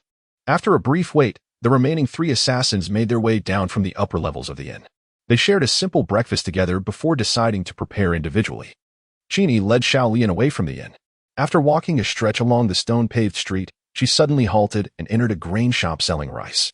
It was still early, and the shop was empty, save for a yawning clerk. Xiaolian was puzzled by Chen Ye's choice to come to the grain shop. But as they entered, she noticed a coin pattern carved on the counter. This coin symbolized the Hall of Wealth. Recalling the information she had gleaned from Huang San and others in recent days, Xiaolian realized that this was a shop associated with the Hall of Wealth. Dressed in a flowing black gown, Chen Ye moved gracefully to the counter and lightly tapped it, saying, "Golden light sparkles across the land." The yawning clerk abruptly opened his eyes, a shrewd smile spreading across his face as he cheerfully responded, "The Hall of Wealth gathers heroes from all corners." After speaking, the clerk glanced outside and extended his left hand in a gesture of invitation, saying, "This way, please." Chen Ye followed the clerk into the back room, with Xiaolian trailing behind, her mind noting the secret code just exchanged. "Please wait a moment, esteemed guest." The clerk led them to a room at the rear of the grain shop and politely excused himself. The two took a seat on the chairs provided. Chen Ye proceeded to elucidate to Xiaolian, "The shops of Wanjin Hall are spread throughout the world. In your future travels through the Jianghu, whenever you encounter a shop with a counter bearing the copper coin insignia, you may utter the secret code we just discussed. Someone will then escort you to the back room, where you can procure various Jianghu items." Xiaolian, feeling puzzled, wondered, "Isn't Wanjin Hall supposed to dispatch skilled fighters to deal with us? While Wanjin Hall has a vast presence, The majority of its establishments are manned by ordinary individuals devoid of martial prowess.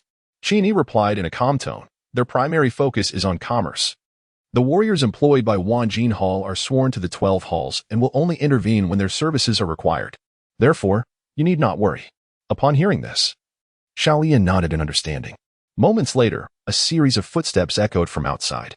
An elderly man adorned in luxurious attire entered and inquired, "What do you two wish to purchase?" 3 bags of tame and concealed weapons, any type will suffice. For vials, each of potent poison and antidote, Chen Ye stated his requirements in an even tone, retrieving a banknote of 95 taels from his pocket. The elder accepted the banknote, nodding in acknowledgement before exiting through the door. 95 taels. Xiaolian's heart raced at the sight of Chen Ye parting with such a sum. How could those items be so exorbitantly priced? Her monthly salary at the nursery was merely 4 taels of silver. The cost of those items equated to 2 years of her earnings. It is worth noting that even the head maid in a wealthy family earns no more than 120 taels annually.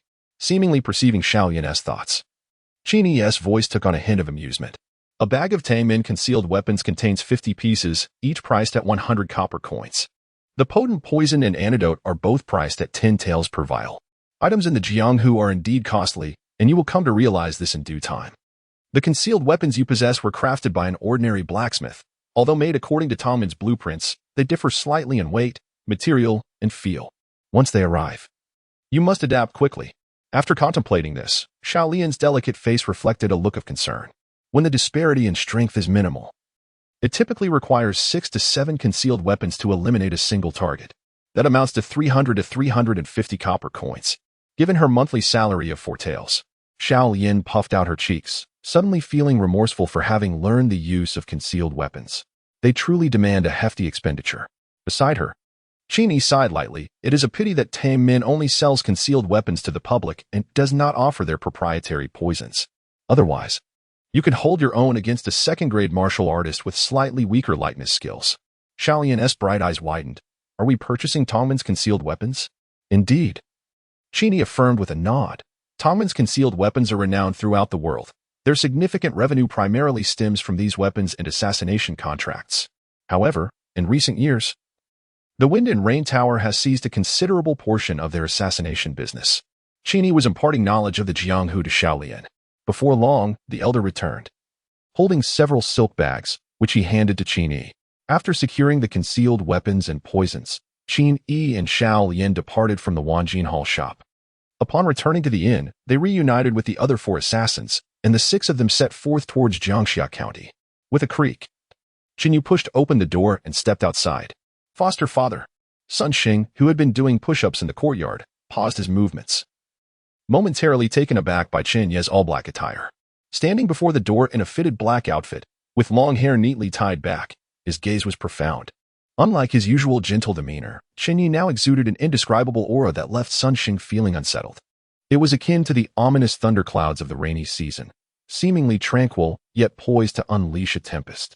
Observing Chen Ye's calm expression, Sun Xing felt an inexplicable trepidation. As if beneath that serenity lay a turbulent sea, a brewing storm. Chen Ye nodded slightly to Sun Xing and said in a measured tone, I have matters to attend to outside. I shall return swiftly, perhaps within a day, or if delayed, 3 days. Deming has gone up the mountain to gather firewood. Take Xiaofu with you, and upon his return, you may exchange him for Deming. Noticing the tranquil countenance of Chen Ye, Sun Xing lowered his head, an unfamiliar fear creeping into his heart, and replied respectfully, yes. Chen Ye nodded gently and exited the nursery. After walking a short distance, he retrieved a silver mask from his pocket, its edges etched with a leaf pattern. He delicately affixed it to his face and, with a serene step, vanished in an instant, appearing 30 paces away. Moments later, there was no trace of Chen Ye on the street. Chapter 52. Arrival at Jiangxia. Outside the county town of Azhou, Jiangxia. Behind him, a robust man draped in a cloak, concealing the purple gold hammer, pulled the reins of his steed and softly commanded, "Whoa." The chestnut horse beneath him trotted a few more steps before gradually coming to a halt. Chen Ye and Xiaolian also held the reins, bringing their horses to a standstill. Not far away, the imposing city wall bore the grand inscription, Jiangxia County. At last, they had arrived. Zhou Ba, resembling a frail scholar, gazed at the 3 characters with a mixture of nostalgia and emotion, akin to a wayward traveler returning to his homeland. His anticipation was tinged with a hint of apprehension. Huang San, who had been dozing with his arms crossed atop his horse, slightly opened his eyes, a glint of clarity flashing within. He spat out the grass leaf from his mouth and dismounted. Huang San plucked a blade of grass from the roadside, savoring its flavor, and remarked, "The taste of grass here in Jiangxia is indeed the finest." Dressed in a girl-esque attire, Chen Ye, mounted on a yellow horse, noticed Huang San chewing on the grass and, with a light and somewhat disdainful tone, replied, "When will you ever outgrow this habit?" Clad in a red dress and carrying a small bamboo basket on her back, her face was veiled, revealing a forehead and neck as fair as snow. Her enchanting features were slightly youthful, suggesting she was merely a few years older than Xiaolian. "When you finally part with those treasures of yours, I might consider changing my ways," Huang San replied nonchalantly. Chen Ye snorted softly and chose to ignore him. The six dismounted and, alongside the local populace, approached the city gate, paying the entrance fee before entering the city. As they walked along the cobbled streets of Jiangxia, Zhou Ba expressed with a sense of longing, "It has been many years since I last returned." His gaze wandered over the familiar sights, nostalgia reflected in his eyes. Remarkably, the sturdy Chen Ye did not counter Zhou Ba as sentiment this time. He nodded in agreement, his voice softened. "Ever since I became a killer of the iron plate, I have been embroiled in battles far from home. Unbeknownst to me, so many years have slipped by." Huang San, still chewing on the grass, remained silent. His eyes filled with a tinge of sorrow for the fleeting passage of time. Chen Ye explained to Xiaolian, "Once we became iron plate killers, we left Jiangxia. Without the master's command or a stormy order, we are not permitted to return." As he spoke, a hint of reminiscence colored his otherwise calm voice. For the 5 killers, apart from Xiaolian, their expressions bore varying degrees of change. Jiangxia held a significance beyond the ordinary for them. A wanderer's heart always harbors a place of longing. Observing the 5 men's demeanor, Xiaolian's thoughts drifted to that small courtyard and Chen Yu's gentle smile. She pursed her lips, suppressing her emotions. She yearned to return to the nursery but knew she had a task to accomplish. She must kill that person. It was imperative to eliminate that individual. Hatred flickered in Xiaolian's eyes. "Isn't that Li Yi, the king of heaven from the northeast?" Zhou Ba suddenly noticed a man in a coarse yellow garment, exposing his chest, with bronzed skin, seated in the lobby of an inn. Beside him lay a long staff enveloped in cloth. In front of the king of heaven, Li Yi, several small dishes and a jar of wine were arranged, as he savored the flavors of the cuisine, pouring and drinking for himself. "The assassins from the northeast have arrived. It seems we are not late," boomed the robust Chen Ye with a hearty laugh, striding toward Li Yi. "King of heaven? Is that his nickname?" Xiaolian inquired of Chen Ye, who nodded and replied coolly, "Li Yi is the sole survivor among the assassins of the Li lineage. His staff technique has reached the realm of the first rank. It is said that with a single strike, he can quell even the heavens." Pondering this, Xiaolian suddenly realized she was still unfamiliar with the nicknames of the others. "Sister Chen Chi, what is your nickname?" she asked. After a few days of camaraderie, the two had formed a close bond due to their similar ages. Chen Chi chuckled softly. "My nickname is quite simple. It is Serpent Princess." Chen Ye's nickname is Golden King, and Zhou Ba's is Bookworm. With a playful glance toward Huang San, she continued, "As for you, brother Huang San, your nickname is the most ordinary, yet the most perilous, Swift Blade. Below the first rank, his blade strikes the fastest, often before the enemy has time to react, their heads already severed and lying on the ground." Upon hearing his nickname spoken by Chen Chi, Huang San offered a lazy smile but refrained from contradicting her. Xiaolian nodded gently, committing their nicknames to memory. In the martial world, these monikers reflect the character, weaponry, and strengths of the practitioners, serving as impressionistic labels for individuals in the realm. The 5 then ventured into the inn, where Chen Ye had already begun drinking with Li Yi. "Brotherly, do you know why the master has summoned us back?" Chen Ye inquired, raising his wine bowl, the rich liquid sliding down his throat. Li Yi, known as the King of Heaven, appeared somewhat brooding as he shook his head, replying in a low voice, "I do not know." Nearby, Huang San furrowed his brow at this, his earlier languor vanishing for a moment. In Jiangxia County, Chen Ye paused, beads of sweat forming as he gazed at the 3 large characters inscribed on the distant city wall. It was still quite far. He glanced at his watch. Having traveled from Yuhang, it took him nearly an hour. Had he not cultivated a degree of inner strength that greatly enhanced his stamina, it would have taken even longer. Summoning the system map, he noted the red dot representing Xiaolian within Jiangxia County. Slowing his pace, he began to circulate his energy, gently regulating his breath. He entered the city alongside the common folk on the main road. Once inside, Chen Ye noticed a martial artist with a copper coin emblem embroidered on his sleeve entering a pharmacy. The pharmacy's counter bore the same emblem. Wan Jintang? He recalled the ambush on the Wind and Rain Tower assassins outside Jiangning. Given that Jiangxia was the headquarters of the Wind and Rain Tower, could the presence of Wan Jintang's people be connected to Xiaolian's troubles that night? Furrowing his brow, Chen Ye pondered the implications. He employed a technique to traverse the distance in an instant, appearing outside the pharmacy, where he overheard a conversation between the martial artist and the attendant. The martial artist approached the counter and remarked coolly, "The currents of wealth flow throughout the world. Where shall one find the trace of 1,000,000 gold?" Upon hearing this, the attendant glanced around and replied, "The flow of gold converges like water into the vast sea, while the bright moon illuminates the golden visage before the hall." In response, the warrior slightly cupped his hands, revealing the copper coin pattern on his sleeve, and said, "The ape leaps through the forest to explore the hidden path." As the moonlight casts golden shadows upon the azure robe, the attendant, noticing the coin, could not help but smile, extending his hand to lead the way. "Please, this way." Under the attendant's guidance, the warrior entered the back room.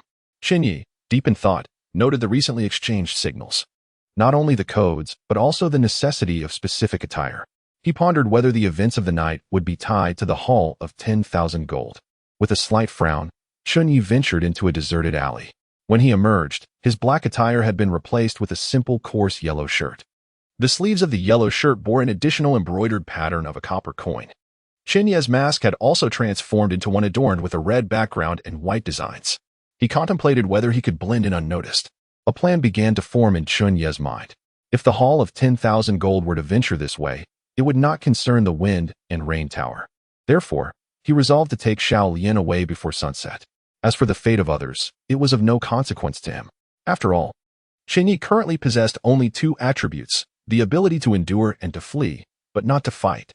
If only he had an attribute that allowed him to engage in combat, he would not need to conceal his identity. Xiaolian's gratitude had reached 79. With just a 1 increase, he could draw again. "System, could you grant me a combat attribute?" Chen Ye sighed softly, pondering within. Chapter 53. Farewell. A second chance. In Jiangxia County, in the quaint village of Xiaofeng, Chen Ye and her companions traversed the muddy rural path, flanked by expansive fields of crops. A few village dogs stood guard on the path, barking vigorously at the sight of outsiders encroaching upon their territory. Huang San, with a blade of grass between his lips and a languid demeanor, remarked with an air of nonchalance, "Li is unaware of the true purpose behind the Master's summons. Perhaps he is not alone in this ignorance. Others may share the same uncertainty." Beside him, Zhou Ba, gently fanning himself, interjected, "Why ponder so much? Soon, Chen Ye will meet the master, and upon her return, all will be revealed." Chen Ye, with a boisterous laugh, chimed in, his complexion flushed from recently indulging in some wine shared by Li Yi. Regrettably, Li had chosen to linger in the city and did not accompany them.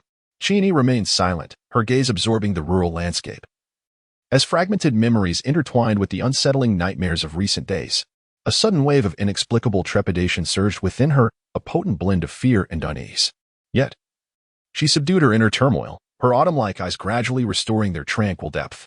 From the moment she embraced the life of an assassin, her fate had ceased to belong solely to herself. This village was, in truth, the clandestine refuge of the Fingyu Tower. Turning to her disciple, she remarked, "It is likely that none would fathom that the Fingyu Tower resides within such a mundane village." Xiaolian nodded in agreement, surveying their surroundings. The village was modest, home to fewer than 100 households, and appeared strikingly ordinary, no different from any village Xiaolian had previously encountered. Had Chen Ye not mentioned it, Xiaolian might have assumed they were merely passing through. As the 6 of them entered the village, Chen Ye halted and regarded Huang San. "You, as the Master's most cherished disciple, will surely be granted an audience," Huang San said, shedding his usual lethargy, his eyes now glinting with seriousness. He earnestly advised, "Inquire about the Master's stance on the Divine Machine sect, the Golden Hall, and the Tang clan." Chen Ye cast a brief glance at Huang San but remained silent.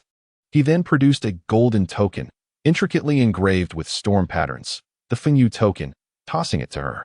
This token, one of the exchange items of Fingyu Tower, could only be redeemed by elite assassins and required an immense amount of merit.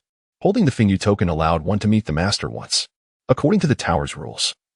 Unless summoned by the Master, assassins were forbidden from returning to Jiangxia, even if they were direct disciples. Receiving the Fingyu token, Chen Ye made her way toward the village shrine. Upon pushing open the shrine's door, her gaze fell upon the ancestral tablets arranged on the altar. Before the tablets lay offerings and an incense burner, from which wisps of fragrant smoke curled upward. An elderly man clad in gray linen, his hair flecked with white, sat in a chair nearby, his eyes half closed in a semblance of slumber. Approaching the old man, Chen Ye gently nudged his shoulder. He awoke with a start and, upon recognizing her, broke into a broad smile, nodding in acknowledgement. The old man had only half a tongue, rendering him unable to speak. Chen Ye's demeanor turned respectful, her tone shifting from its usual indifference. "Master, I wish to see the master." Chen Ye retrieved the wind and rain token from within his garments and presented it before the elder. Upon seeing the token, a flicker of surprise crossed the elder's eyes. He accepted the token with a nod of acknowledgement. "I am truly grateful, esteemed elder," Chen Ye said with utmost respect. The elder smiled gently, dismissively waving his hand. He tucked the token into his robe and rose from his chair. Despite his apparent age, the elder moved with surprising steadiness and speed, uncharacteristic of one so advanced in years. He pushed open the back door of the ancestral hall and stepped outside, disappearing from sight, his destination a mystery to all. Inside the tranquil hall, Chen Ye sat quietly, awaiting his return. On the mountainside behind the quaint village, the elder appeared before a bamboo building. He climbed the creaking stairs with the ease of familiarity, reaching the second floor. There, seated before a small tea table, was the master of the wind and rain tower. Clad in a black silk robe adorned with golden embroidery, savoring his tea as was customary. Nearby stood a eunuch in purple robes, gazing into the distant mountains. Upon the elder's arrival, the master of the wind and rain tower furrowed his brow slightly. The elder approached him, producing the golden wind and rain token and gesturing with his hands. The elder's movements caught the attention of the eunuch, who turned to observe the elder, narrowing his eyes in contemplation. For reasons unknown, the eunuch felt a sense of familiarity with this elder, yet the years had clouded his memory. Few individuals ever left a lasting impression on him. The eunuch scrutinized the elder's visage, attempting to rekindle memories from the distant past. "I understand," the elder silently conveyed, though he had not uttered a word. Remarkably, the master of the wind and rain tower grasped his intent. The elder, receiving the master's response, broke into a wide smile and nodded in agreement. He returned the golden token to his robe and descended the stairs with a buoyant step, radiating joy that belied his age. Throughout the encounter, the elder did not cast a single glance toward the eunuch. "Who might that be? He appears somewhat familiar." The eunuch inquired, his voice tinged with a sharp edge. The master of the wind and rain tower chuckled softly. "He is but my loyal servant. As for the familiarity, it is likely a mere error in your memory. Those you once knew have long since been eliminated by my royal brother 18 years ago." The eunuch shot a sidelong glance at the master but remained silent, redirecting his gaze towards the verdant mountains. "Is tonight the night then?" he asked, his voice piercing the stillness. The master of the wind and rain tower nodded, lifting his teacup and taking a delicate sip. "The assassins from the east have arrived. The time has come." A faint smile crept across the eunuch's pale countenance. "Tonight, the Tang clan will make their move. Following this night, the wind and rain tower shall cease to exist." He gazed into the distant mountains, as if a heavy burden had been lifted from his heart. The master of the wind and rain tower remained silent, continuing to drink his tea, sip after sip. His gaze had grown unfathomably deep, akin to an abyss. Back at the village's ancestral hall, the elder re-entered through the back door, his steps light and buoyant. Upon seeing the elder's return, Chen Ye hastily stood and asked, "Esteemed elder, may I now meet with the master?" Chen Ye's voice carried a hint of turbulence and anticipation. The old man chuckled softly, shaking his head as he retrieved a golden token from his robe and returned it to Chen Ye. Beneath her black veil, her delicate face reflected a moment of contemplation as she gently inquired, "Is the master not seeing me?" The old man nodded with a smile. A flicker of confusion crossed Chen Ye's eyes as she pondered why the master would refuse to meet her. The old man, still smiling, suddenly grasped her hand and patted it lightly twice, signaling her to extend her palm. Although perplexed, Chen Ye complied and opened her hand. The old man inscribed a single character upon her fair palm. After completing the stroke, he smiled at her and returned to his seat, eyes gently closed, a serene expression adorning his face as if he were keeping vigil over the memorials on the table. Chen Ye stared at her palm, unable to regain her composure for an extended period, for the old man had written a word on it: "Leave." Outside Jiangxia County, a horse-drawn carriage ambled along the official road. "Young master, we are approaching Jiangxia County," the coachman called out to the carriage. "All right, once we enter the city, Take me to Xiaofeng village, and I shall reward you with an additional 200 copper coins, came a somewhat juvenile voice from within. The coachman, upon hearing this, refrained from further comment, though he pondered in silence, unable to fathom why this young blind boy was so insistent on visiting Jiangxia County. Inside the carriage, Tianjizi, his eyes obscured by a black cloth, withdrew 3 copper coins from his bosom, clasping them in his palm and giving them a gentle shake. The coins clinked together as he traced the patterns with his fingers, a complex expression of nostalgia and melancholy surfacing on his face. He had not anticipated that the opportunity would present itself in such a manner. Had he truly reached this juncture?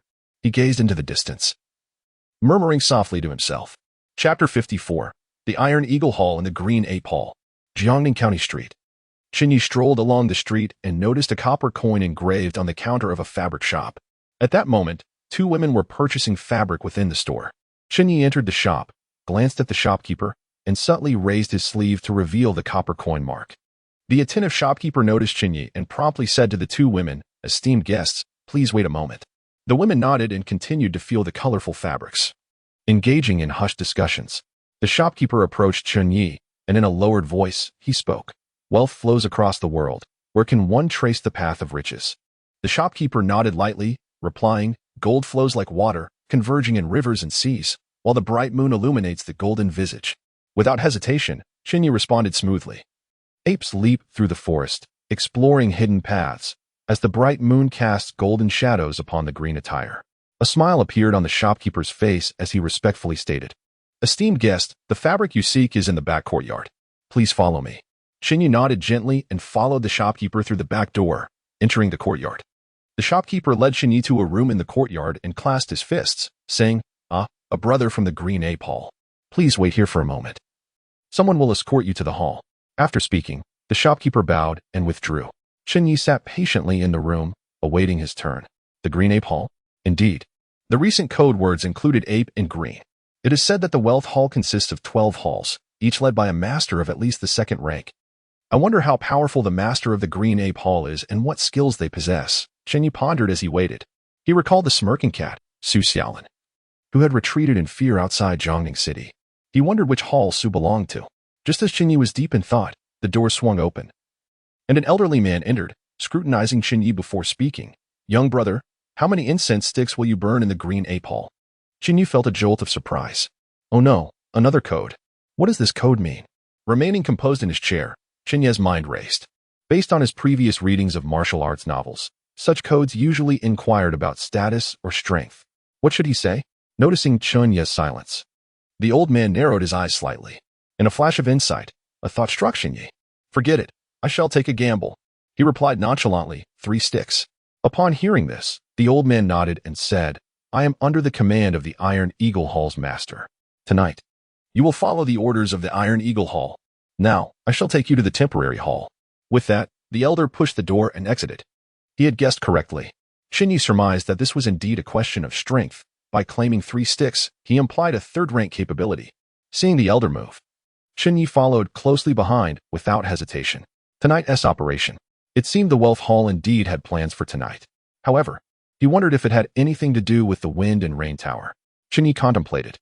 For the Wealth Hall was operating on the territory of the Wind and Rain Tower, making it difficult to dismiss this as anything other than a possible confrontation with the Wind and Rain Tower. Yet, what puzzled Chen Ye was how the Wind and Rain Tower boasted of having the world's best intelligence network. How is it that the Wan Jintang operates right under our noses while the Fengyu building has yet to respond?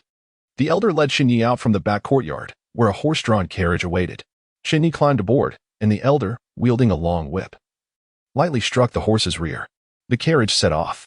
After a quarter of an hour, it halted outside a secluded courtyard. "You may disembark. Someone will bring food at the hour of you. Do not leave the courtyard unless necessary." The elder gestured for Chen Ye to alight. Chen Ye jumped down and lightly tapped on the red-painted wooden door. It swung open, revealing a young man peering out at him.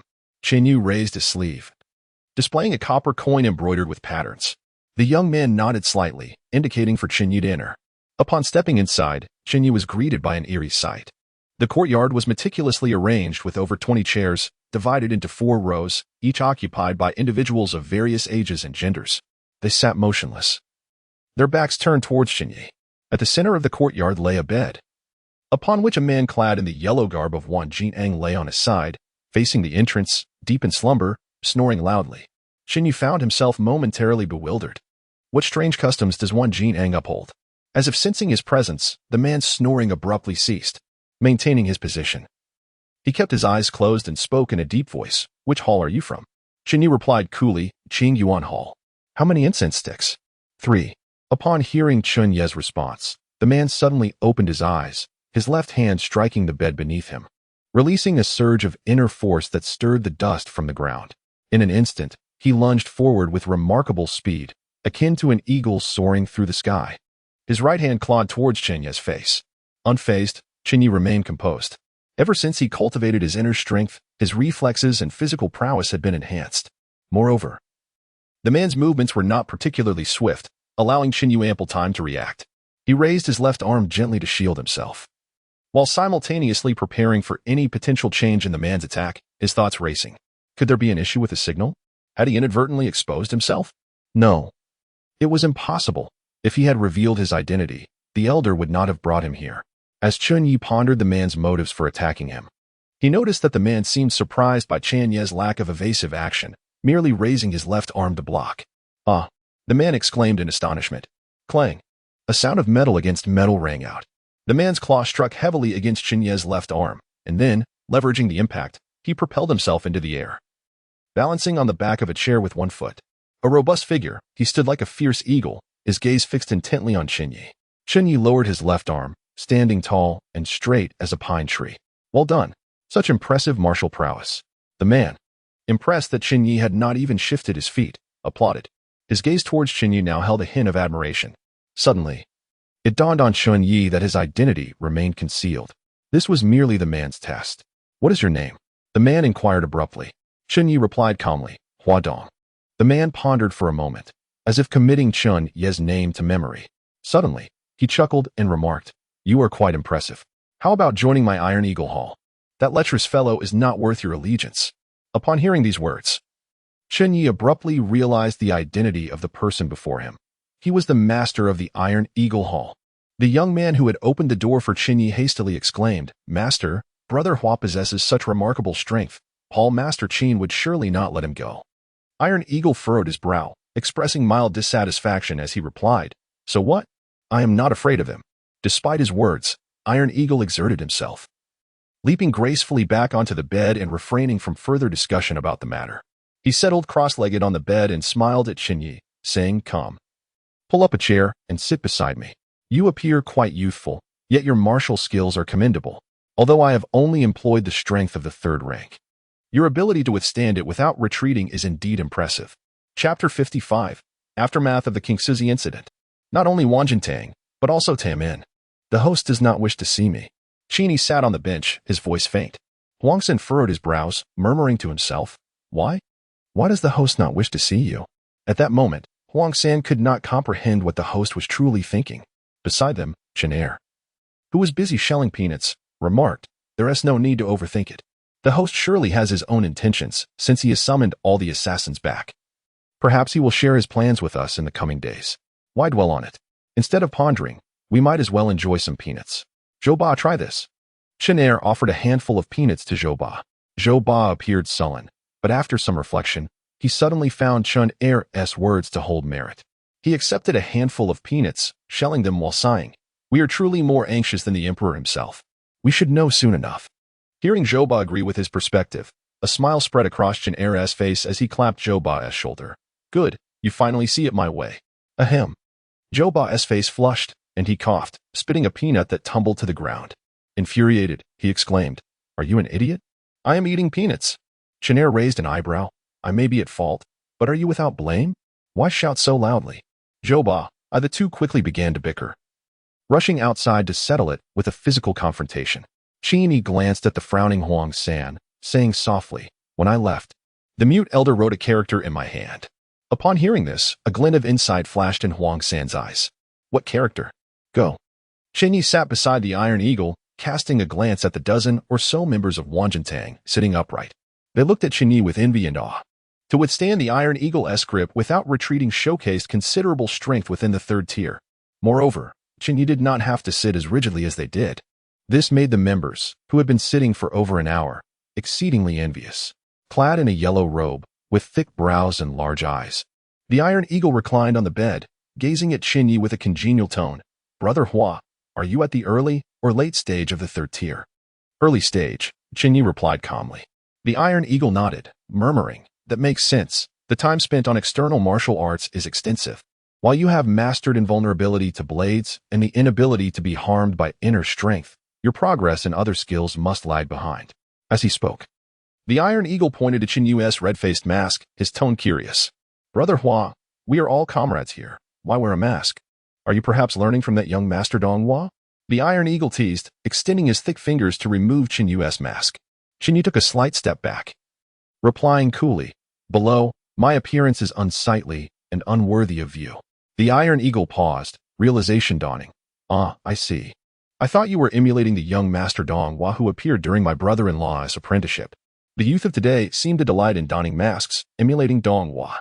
Chen Ye felt a spark of curiosity and inquired, Is he the brother-in-law of Master Tai? Ah, yes, that would be Qingshu Zi, Zhang Jilin, Tai Ying replied nonchalantly. Though the pride etched on his face betrayed him, it appeared he had been waiting for Chen Ye to ask. Tai Ying. So Master Tai hails from the Iron family of the Northeast. I am honored to make your acquaintance, Chen Ye remarked politely, clasping his hands. Oh, it's nothing. Nothing at all. Tai Ying's lips curled into a wild grin, unable to suppress his pride in belonging to the Iron clan. Suddenly, Chen Ye recalled Qingshu Zi. On the 4th of July, he had only 3 days left to live.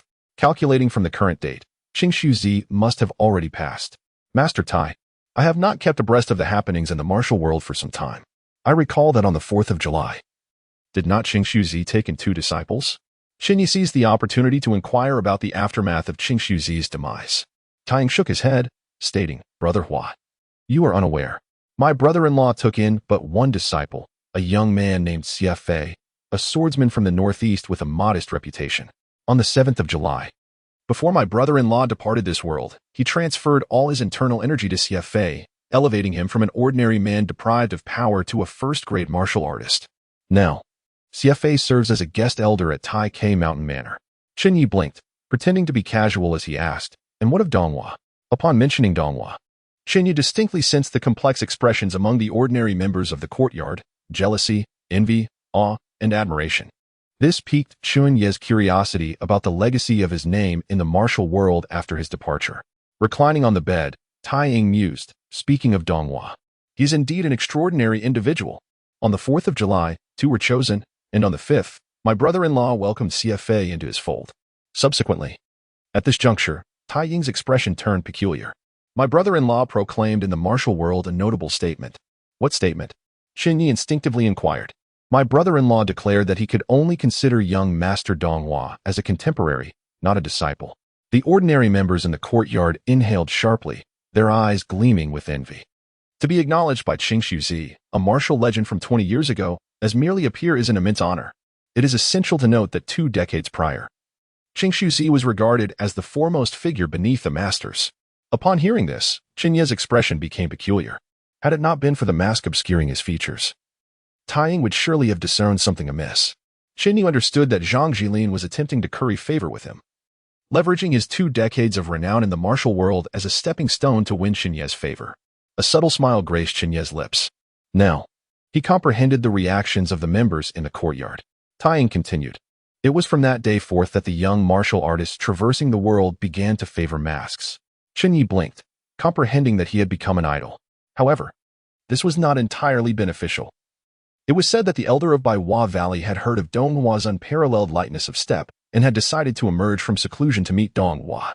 The tone of Iron Eagle shifted, tinged with a hint of regret. Chen Ye furrowed his brow slightly and, maintaining his composure, inquired, the old master of Baihua Valley? What is his prowess?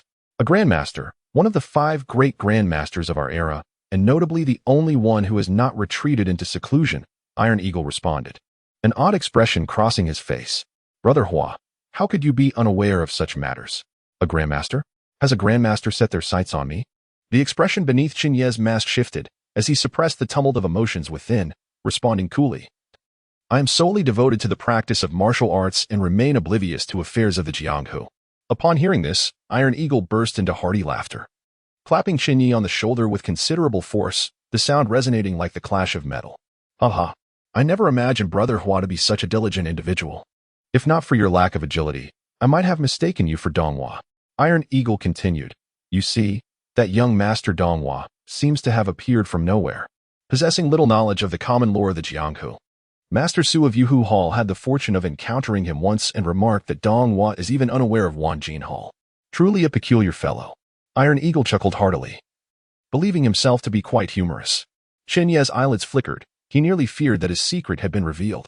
If Iron Eagle truly discerned his true identity, then Chen Ye would be at a loss. System, could you lend me some support and provide me with a more aggressive attribute? Chen Ye sighed inwardly. However, Yuhu, Master Su? It couldn't be that Su Xiaolin, the laughing cat, is the master of Yuhu Hall, could it? How intriguing. Chen Ye failed to notice the subtle shift in Iron Eagle's tone when he mentioned the old master of Baiwa Valley. At that moment, a voice called from outside. Iron Hall Master, the meal is ready. Iron Eagle sat up from the bed, waving his hand dismissively. All right, let's all stretch a bit. Prepare for dinner. After we eat, we shall regroup. Tonight, we will act alongside Taimin. This is a rare opportunity. I've long been displeased with those butchers from Wind and Rain Tower. We shall eliminate them all, leaving not a single one alive. Ahahaha. Hearing this, Chen Ye's pupils constricted, his eyes narrowing. Indeed, it was related to Wanjin Hall and Tangman. Chapter 56. The Arrival of Night. The beginning of the ruin of the Wind and Rain Tower. As the night enveloped the land, the moon hung high in the sky, casting a cold, silvery glow upon the earth. The ground appeared as white as snow, illuminated as if it were day. In the temporary headquarters of the Iron Eagle Hall, the Iron Eagle abruptly opened his eyes while reclining on the bed and inquired, "What time is it?" "It is exactly the hour of the high," replied a young man tasked with monitoring the dripping copper pot. "Let us depart." Chen Ye, who had been resting with his eyes closed, opened them, a glimmer of determination flashing within. At last, the moment had come. He exhaled softly. After having dinner that afternoon, Chen Ye had been anticipating the departure of the Wanjin Hall. Through subtle inquiries, he had confirmed the connection between Xiaoyan's fate and the Wanjin Hall, as well as the Tang sect. Upon hearing Iron Eagle's command, more than a dozen members of the gang opened their eyes and leaped down from their seats, eager and filled with a fierce, bloodthirsty intensity. The missions undertaken by the Wanjin Hall were always generously compensated, and upon completing this task, they would be secure for quite some time. Iron Eagle rose from his bed and led the way, pushing open the courtyard door and utilizing his lightness skill to propel the group southward. Chen Ye glanced at the system map, their direction aligned with Xiaoyan's location. A quarter of an hour later, Iron Eagle halted, concealing himself in a field. He gestured for the others to stop simultaneously. In front of Iron Eagle, the outline of a village could be faintly discerned. Fixating on the trees, he noticed lanterns flickering to life as they entered the village, leaving no trace of life behind. At this moment, Iron Eagle's voice turned icy, devoid of the gentleness he had shown Chen Ye. A palpable aura of cold-killing intent emanated from him. The gang members concealed themselves, awaiting the illumination of lanterns in the eastern woods. An invisible pressure enveloped everyone, making the air feel markedly heavier. Amidst the crowd, Chen Ye's penetrating gaze fixated on the village. Before long, a flicker of fire suddenly ignited in the eastern woods, starkly visible against the inky darkness of the night. The dancing flames illuminated the treetops. Upon seeing the lanterns light up, Iron Eagle surged forward towards the village, with the rest of the gang following suit, employing their lightness skills. Simultaneously, Chen Ye observed numerous shadowy figures emerging around the village, all with the same intent. Countless silhouettes infiltrated the village. The guard dogs, unable to issue a warning, fell victim to hidden weapons, collapsing lifelessly in the courtyards. Crash! Crash! The wooden doors were smashed apart, and flashes of cold light sliced through the air. The occupants of the beds barely had time to scream before they succumbed to the onslaught of blades. The figures wielding weapons did not linger, swiftly advancing to the next household. Soon, the village was filled with a cacophony of sounds, crashes, shouts, and screams reverberated incessantly. A faint scent of blood wafted through every corner of the village. Crash! A door was forcefully thrown open. Whoosh! A fierce gust of blade wind whistled past, aimed at the person lying in bed. Chen Ye snapped his eyes open, a light brighter and swifter than the blade itself flashing before him. Clang! The longsword fell to the ground, and a figure before the bed clutched at his throat, staring intently at Chen Ye before collapsing silently to the floor. Like a specter, Chen Ye wielded his sword, unleashing a series of flashing blade lights.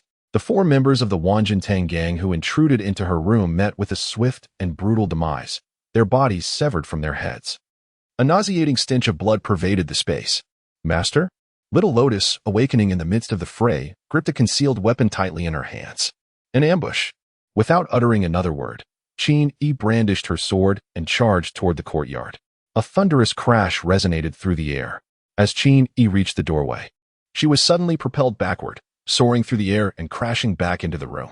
Under the moonlight, she discerned a colossal demon-slaying pestle crashing down before the door. The ground split open, revealing a vast chasm resembling a spider's web, with a diameter of nearly 2 meters.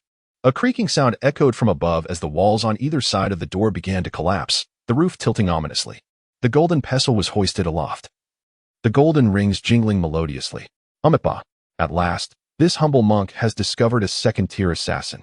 A towering, benevolent-looking monk, standing at an impressive 2 meters, squeezed into the room. He sniffed the air, inhaling deeply. Hiki. A second-tier female assassin. I wonder if she is the Jade Rakshasa or the Serpent Queen.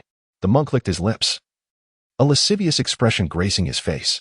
I am indeed fortunate. Seeing the lecherous monk wielding the pestle, Chen Ye felt a weight settle in her heart. Wanjintang, the leader of the Green Ape. In another part of the courtyard, the obsidian blade moved with lightning speed, swiftly severing the heads of 5 men. The 5 members of Wanjintang collapsed to the ground, their hot blood spraying 3 feet high. Huang Sen inhaled the thick, sanguine air, allowing the warm blood to cascade down his face. His gaze gradually turned icy. 2 figures emerged from the courtyard. Unearth. This individual is a second-tier martial artist with commendable agility. He shall serve as your sharpening stone. A gentle voice broke the silence. Huang San, bloodied, looked toward the entrance through the moonlight, his expression growing grave. There stood 2 figures clad in white. One, a scholarly gentleman appearing in his 40s, casually twirled 2 gleaming iron balls in his right hand. The clinking of the iron balls resonated in the air. Beside the middle-aged man stood a youthful figure, strikingly handsome and no more than 20. The young man's features bore a striking resemblance to the middle-aged man, and he too held 2 iron balls, but with a steadiness that contrasted with the elder's nonchalance. Fixating on the middle-aged man, Huang San slowly uttered 6 words. Wanjintang, the Fire Dragon King. In a courtyard to the south of the village, anguished cries echoed. The newly arrived Wanjintang members, having breached the room, wailed in despair as they staggered backward. After only a few steps, they collapsed to the ground, lifeless. Under the moonlight, 2 dark, gaping holes were visible in their necks. Hearing the cries, Iron Eagle charged into the courtyard, crashing through the side window of the room. With a resounding bang, the wooden window shattered into splinters. The Iron Eagle resembled a colossal falcon, his movements fierce and domineering to the utmost degree, utterly unstoppable. With a series of thuds, the sound of powerful claws echoed in the darkness. Vibrant blue and red-black venomous serpents were grasped in Iron Eagle's grip, crushed mercilessly. I shall fight you to the death. A delicate voice echoed in despair from the room. The serpent lady, Chen Ye, lunged at Iron Eagle, who sneered, "Come forth." His claws, resembling hooks, reached out towards Chen Ye. In the next moment, a cloud of white powder surged toward Iron Eagle. Sensing the scent, he swiftly channeled his internal energy into his hands, transforming his claws into palms. The force of his energy swept through the air, dispersing the white powder. By the time the powder settled, Chen Ye had vanished from the room. Lime. Scoundrel. Iron Eagle's face turned ashen as he swiftly pursued her.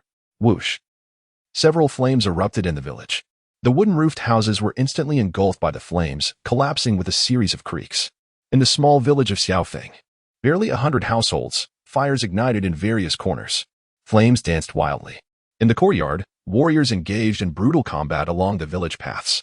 The ground was strewn with numerous corpses. Die! A thunderous shout resounded as a purple-gold hammer crashed down upon a member of the Wanjintang gang.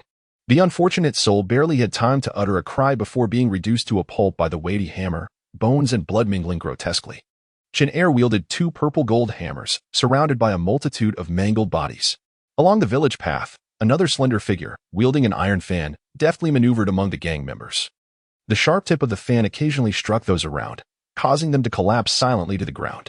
After Chen Ye and Zhou Ba joined forces to slay several third-tier warriors, they exchanged glances, each recognizing the gravity in the other's eyes. Suddenly, a few barely audible sounds reached their ears.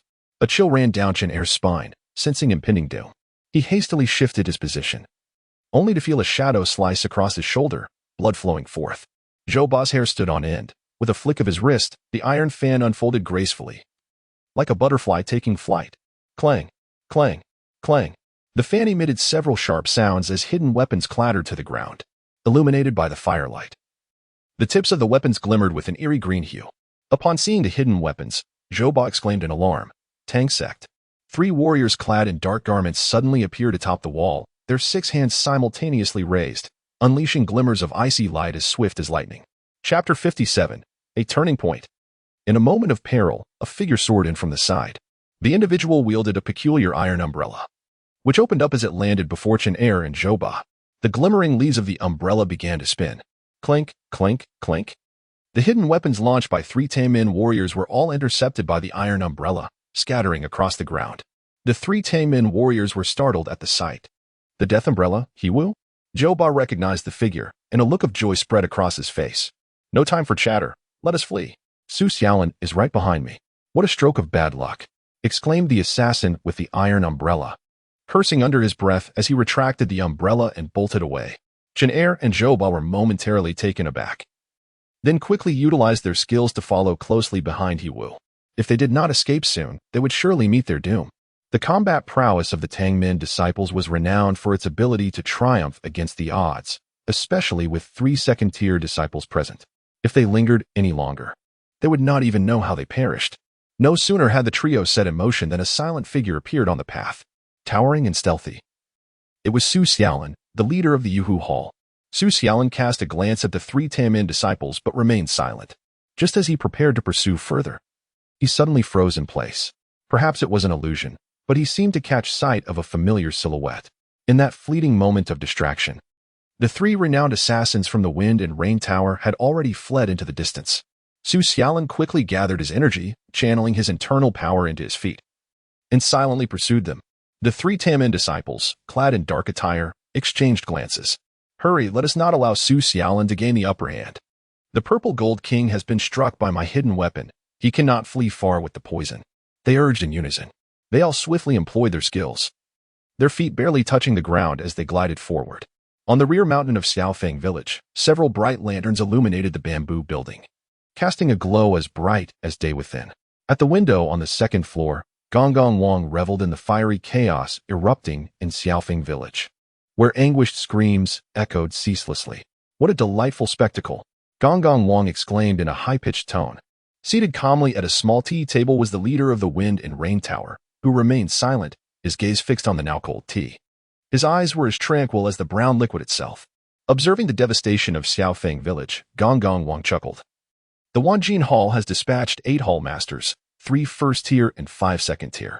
The Fire Dragon King is even accompanied by his precious son. The Tangmen have also sent 5 elders and 3 direct disciples. In total, there are 17 experts of 2nd tier or above, along with over 100 third-tier minions from the Wanjin Hall.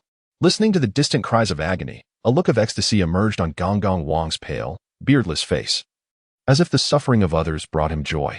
The assassin organization that had traversed the rivers and lakes for over a decade was meeting its end tonight. To witness such a scene was indeed rare, truly rare.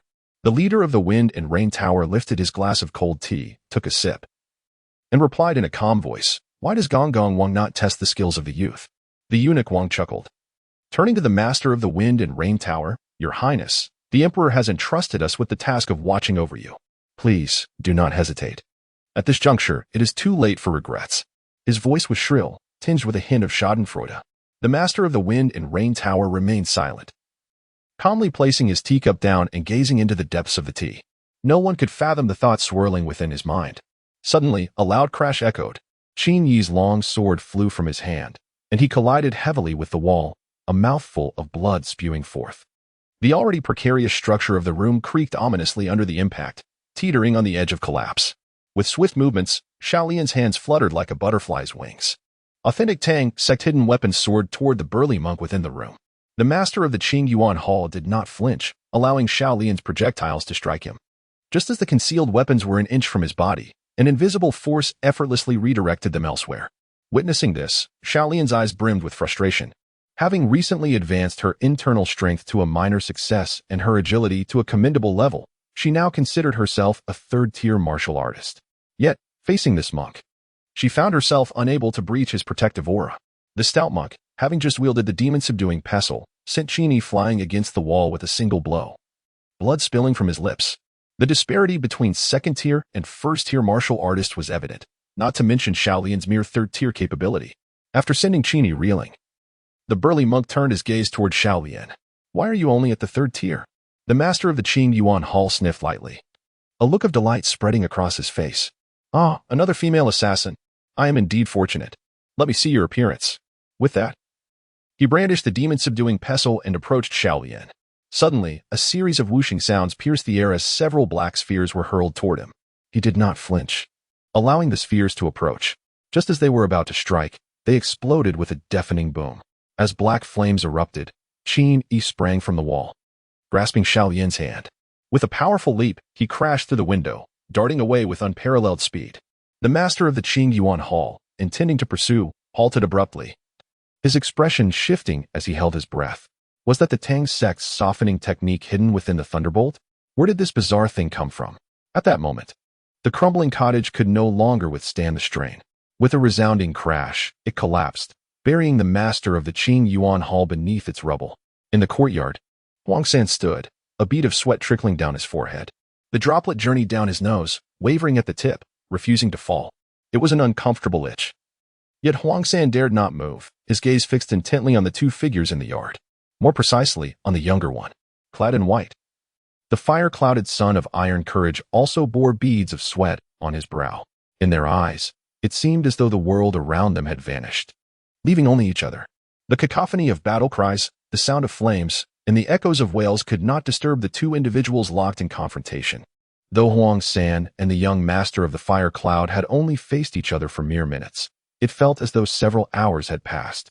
Beside the young master stood the leader of the Fire Dragon Hall, idly toying with an iron dart, seemingly awaiting the outcome of their duel. Suddenly, a piercing whistle shattered the chaos of the village, resonating with a jarring clarity.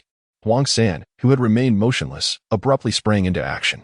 The young master of the fire cloud, strikingly handsome and firmly gripping his iron dart, also moved. Huang San leapt gracefully, as light as a feather, scaling the courtyard wall, intent on escaping the confines of the yard.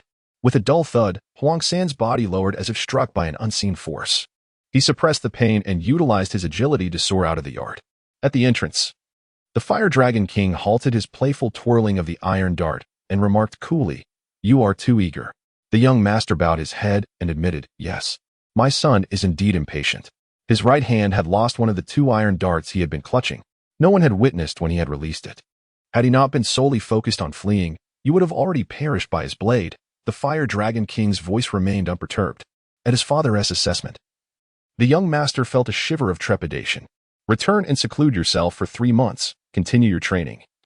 The Fire Dragon King instructed blandly as he began to stride towards the direction Huang San had fled. The young master offered a bitter smile, shaking his head before turning to retreat in the opposite direction. Huang San, at the peak of the second rank, was a formidable force in his own right. He was acutely aware of his own inadequacies. Upon leaping over the wall, he dared not linger for a moment.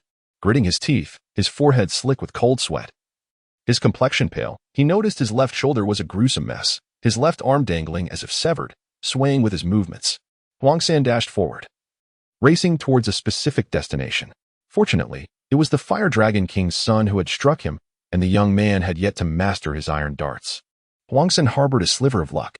The Fire Dragon King was a first-rank master. Had he been the one to attack, it would not have been merely his shoulder that bore the brunt, but his very life. Clenching his jaw, Huang San's mind flooded with memories of past conversations with Steward Huang and the speculations of Chen Ye. A bitter smile crept onto his face as he finally grasped the truth. Everyone was betraying the Wind and Rain Tower. This sentiment included even the master of the Wind and Rain Tower himself. As Huang San made his escape, he overheard voices nearby.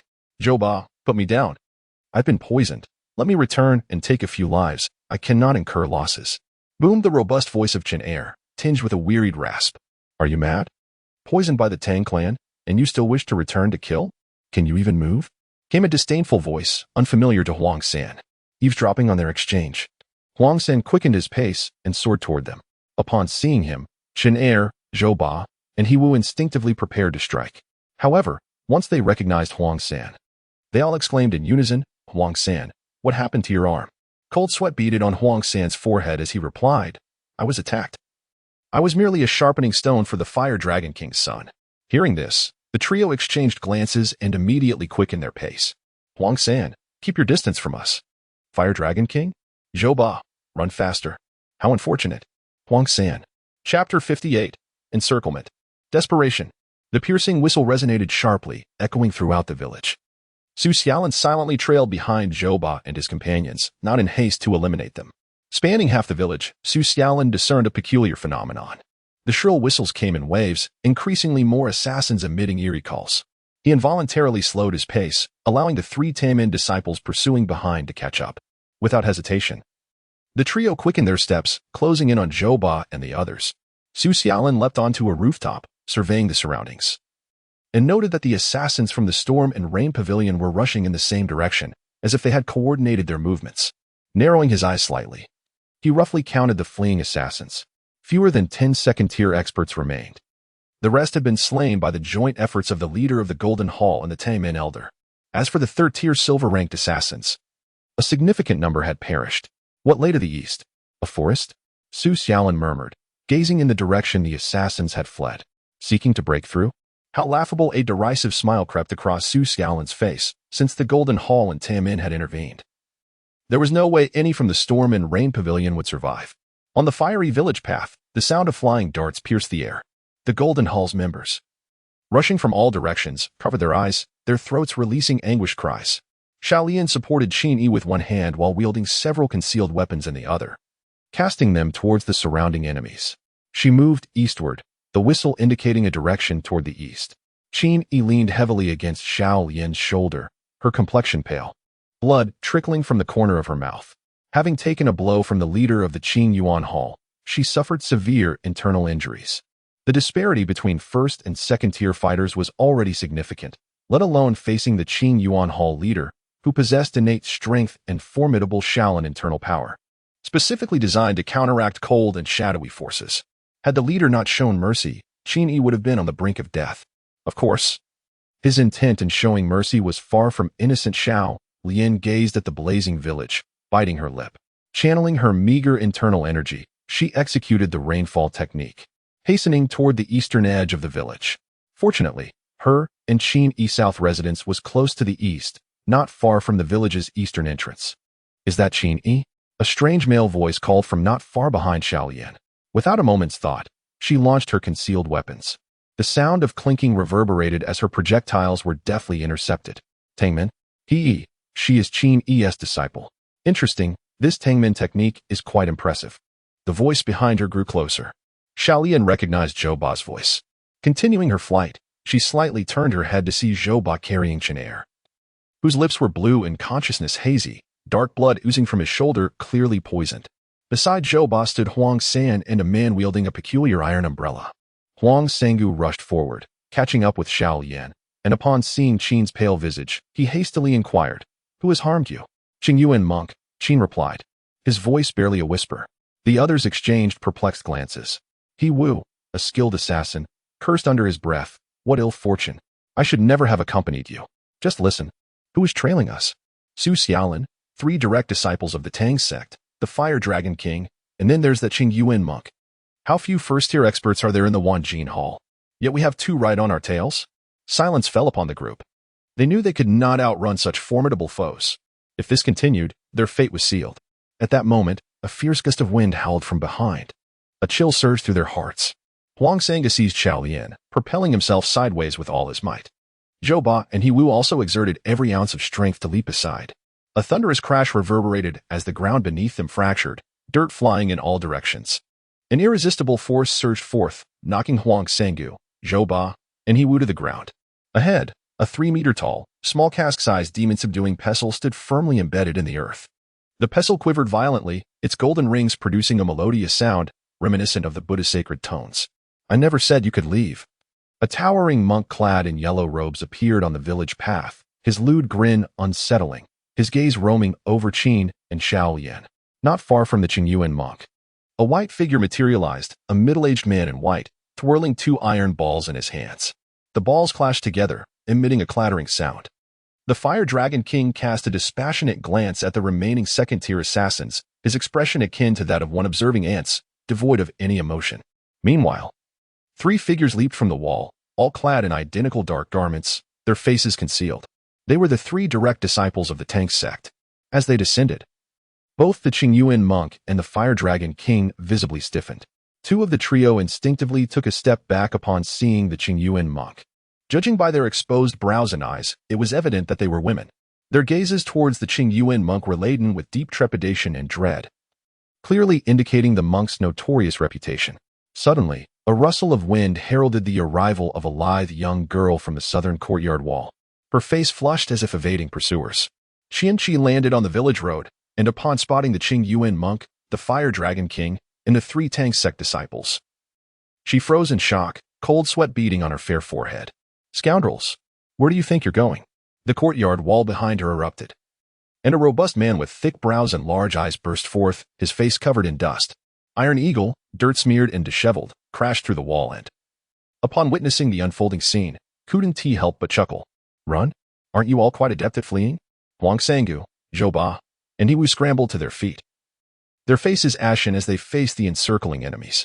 Little Lotus supported Chen Ye, biting her lip tightly, her eyes filled with profound resentment.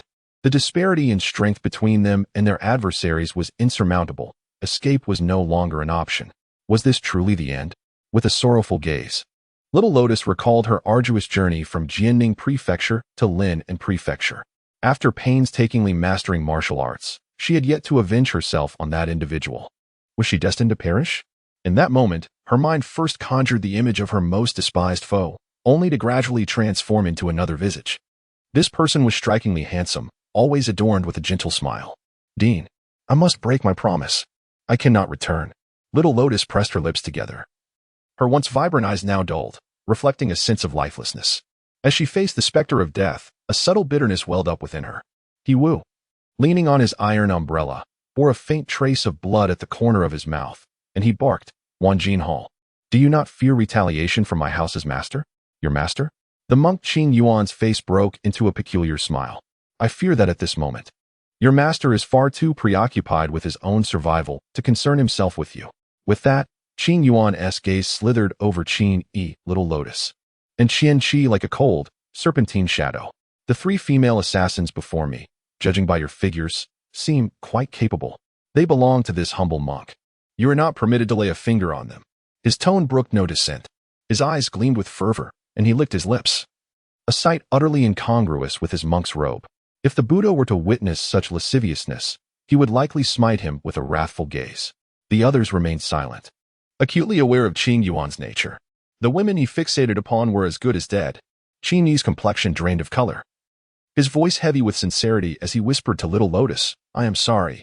My actions have led you to this dire predicament." Little Lotus shook her head. "Master, it was my own choice. If blame is to be assigned, let it be to fate's cruel machinations." Flames engulfed the village, illuminating Little Lotus's delicate features with an unusual beauty. A resolute glimmer shone in her eyes. The monk Qin Yuan's expression had already conveyed to her the grim fate that awaited her should she survive. At that moment, a sudden sigh echoed through the air. The sound was jarring, as if it had materialized from nowhere, causing a ripple of surprise among all present. Chapter 59. Extracting Terms. Qi Body Source Flow. In a village engulfed in flames of war, a figure suddenly appeared along the narrow path. Clad in a simple, coarse yellow shirt, their face adorned with a red and white patterned mask, the figure elicited sighs from the onlookers, who turned to gaze upon this presence. Upon recognizing the individual, Tai Ying's eyes lit up with excitement, exclaiming, "Brother Hua, you've come to join the fray?" His memory of the young man capable of countering his eagle claw technique remained vivid. Chen Ye remained silent as he retrieved a silver mask from within his robes, its edges intricately etched with a leaf motif. In the blink of an eye, the figure vanished from the village path, leaving behind the red and white patterned mask that dropped to the ground with a soft thud. Simultaneously, a gentle voice resonated from behind the members of Wanjin Tang. "Come with me." Qin Yuan the monk, the Fire Dragon King, Tai Ying, and three direct disciples of Tang men turned their heads in unison. Their expressions shifted dramatically. their gazes fixed intently on the figure clad in yellow who now stood at the center of the Wind and Rain Building's assassins. The mask on the person's face had transformed into silver, bearing the same leaf pattern. Chen Ye extended a hand, gently ruffling Xiao Yan's hair. As she beheld the sudden appearance of the masked individual, the assassins of the Wind and Rain Building were struck with astonishment, their pupils constricting. Such speed! Such incredible agility! If this person harbored intentions of murder, we would likely be dead already. Xiao Yan felt the warmth above her head and paused momentarily. Then, she heard a familiar, gentle voice imbued with surprise and disbelief. Yard. Director? Chen Ye smiled slightly, patting her head as he observed the yellow-clad masked figure that had appeared among the assassins. Tai Ying's eyes widened in shock, his mouth agape. Hua Dong. Dong Hua. So that's how it is, he murmured, his expression shifting to one of realization and astonishment. It dawned on him that Hua Dong was indeed Dong Hua. Tai Ying's demeanor became peculiar. Earlier that afternoon, he had boasted to Hua Dong, and now he wished he could disappear into a crevice. The other attendees, having overheard Tai Ying's words, began to grasp the identity of the yellow-clad masked figure. Dong Hua? Qing Yuan the monk narrowed his eyes, his expression becoming serious. The Fire Dragon King also turned his gaze towards Chen Ye, his eyes deep and contemplative. The iron ball that had been tirelessly spinning in his right hand came to an abrupt halt. The three direct disciples of Tang Min exchanged curious glances towards Chen Ye. Could it be that this individual was the legendary Dong Hua, known as Qing Su Zi Zhang Ji Ling, who reigned supreme over the martial world 2 decades ago and claimed to only engage with peers? What was the reason for his presence here? As Chen Ye made his appearance, an inexplicable tranquility enveloped the atmosphere. The sounds of light-footed movements echoed behind the members of Wanjin Tang. The other hall masters and 5 elders of Tang Min had dispatched the remaining second-rate assassins and arrived at the scene. A middle-aged man, dressed like a wealthy merchant, approached Qing Yuan the monk and the Fire Dragon King with a smile, his right thumb adorned with a ruby ring, slowly caressing it. What has transpired? The wealthy merchant gazed with a smile at the wounded assassins, his eyes momentarily resting on Chen Ye. Noticing the silence, the merchant turned to Tai Ying, inquiring, Little Eagle, what is the situation? Tai Ying's lips twitched as he gritted his teeth and replied, Master Jin, that person is Dong Hua. The middle-aged merchant narrowed his eyes slightly, an expression of caution crossing his face. He was the master of the Golden Toad Hall of the Wanjin Hall, possessing formidable strength. Dong Hua? The newly arrived masters and elders from the Tang sect all turned their attention to Chen Ye. Su Xiaolan's expression changed to one of astonishment upon seeing Chen Ye. It was indeed him. Su Xiaolan recalled the elusive lightness of Dong Hua's movements outside Jiangning City. Clad in a yellow robe, Chen Ye stood tall amidst the crowd, his demeanor remarkably composed, his face concealed by a silver leaf mask. At that moment, a cold mechanical voice echoed in Chen Ye's ear. Ding. Daily settlement initiated. Skip. Chen Ye silently thought. There was no time to review the daily settlement now. Ding. Total points acquired. 105. Remaining points. 4077. An ethereal blue light curtain popped up before Chen Ye. Ding. Xiaolian's gratitude level has increased. Current gratitude level, 85. Ding. Congratulations. You have earned an opportunity to draw from the Dean's entries. A glimmer of surprise flickered in Chen Ye's eyes. It had indeed reached 85. Without hesitation, he mentally commanded, System, draw the entry. Ding. Drawing entry. Crackle, crackle. Boom. The sounds of collapsing and burning houses echoed incessantly around the village. The air was thick with the stench of blood and charred bodies. It was him. Qing's face turned pale as she murmured to herself. She recognized the ghostly agility of Chen Ye's movements. Recalling the time she spoke with Xiao Lian under the night sky in Yuhang County, when a figure had appeared, moving with an otherworldly grace. The other assassins also directed their anxious and uncertain gazes toward Chen Ye, pondering the purpose of Dong Hua's presence. The masters of the Wanjin Hall and the elders of the Tang sect remained silent, merely observing Chen Ye. Anyone capable of engaging in discourse with Qing Shuzi was certainly extraordinary. Chen Ye remained silent, his focus fixated on the shimmering blue light curtain before him. Ding! Congratulations. The host has drawn the entry. Qi body source flow, Qi body source flow. The body is filled with innate Qi, boundless and inexhaustible, usable as internal power. In that instant of drawing the entry, Chen Ye felt the internal energy cultivated in his dantian suddenly compress, as if undergoing refinement. It then rapidly expanded, splitting into 2 streams. Soon, 2 became 4, 4 became 8. Within mere breaths, the internal energy within Chen Ye multiplied into thousands of currents, and this division continued unabated. Simultaneously, waves of heat surged from his dantian, spontaneously following the operational route of the innate qi skill. Chen Ye recalled the records of the innate qi skill. When in the womb, a person is suffused with innate qi, nurturing oneself. Upon birth, the innate energy and the acquired turbid air intermingle and gradually dissipate. The practices of the Taoist sect aim to trace back to the source, aspiring to cultivate the innate energy. When the innate energy reaches its zenith, the internal force within the body amalgamates, transforming into a singular, pure form of innate energy. This energy, nurtured in the dantian, can extend one's lifespan and unleash unfathomable power in combat. At that moment, Chen Ye distinctly sensed the presence of countless strands of innate energy within him, leaving him momentarily bewildered. While practitioners of the Taoist path devote their lives in pursuit of returning to the source to cultivate a single strand of innate energy, he found himself endowed with thousands. If the practitioners were to discover this, they would surely be consumed by envy. As silence enveloped the gathering, a voice disrupted the tranquility. "I, a humble monk, wish to test your martial prowess, to see if you can withstand this challenge," spoke the monk Chen Ye with a smile, though his eyes betrayed a chilling intent. He harbored a disdain for those who dared to approach the woman he desired. No sooner had the words left his lips than Chen Ye lunged forward like a ferocious beast, his robust frame charging towards Chen Ye. His movements, though simple, exuded an undeniable power. Upon reaching Chen Ye, he raised a fist the size of a bowl, its knuckles protruding as he struck down with tremendous force. As he unleashed his punch, an invisible wave of energy surged forth, accompanied by a roaring wind that echoed with the ferocity of a tiger's roar. This punch was the authentic Shaolin Luohan Fuhu fist. With the might of a tiger's roar accompanying his strike, Chen Ye's mastery had likely ascended to the pinnacle of perfection. Chen Ye stood motionless, feeling the boundless innate energy within his dantian transform into a warm current coursing through his meridians.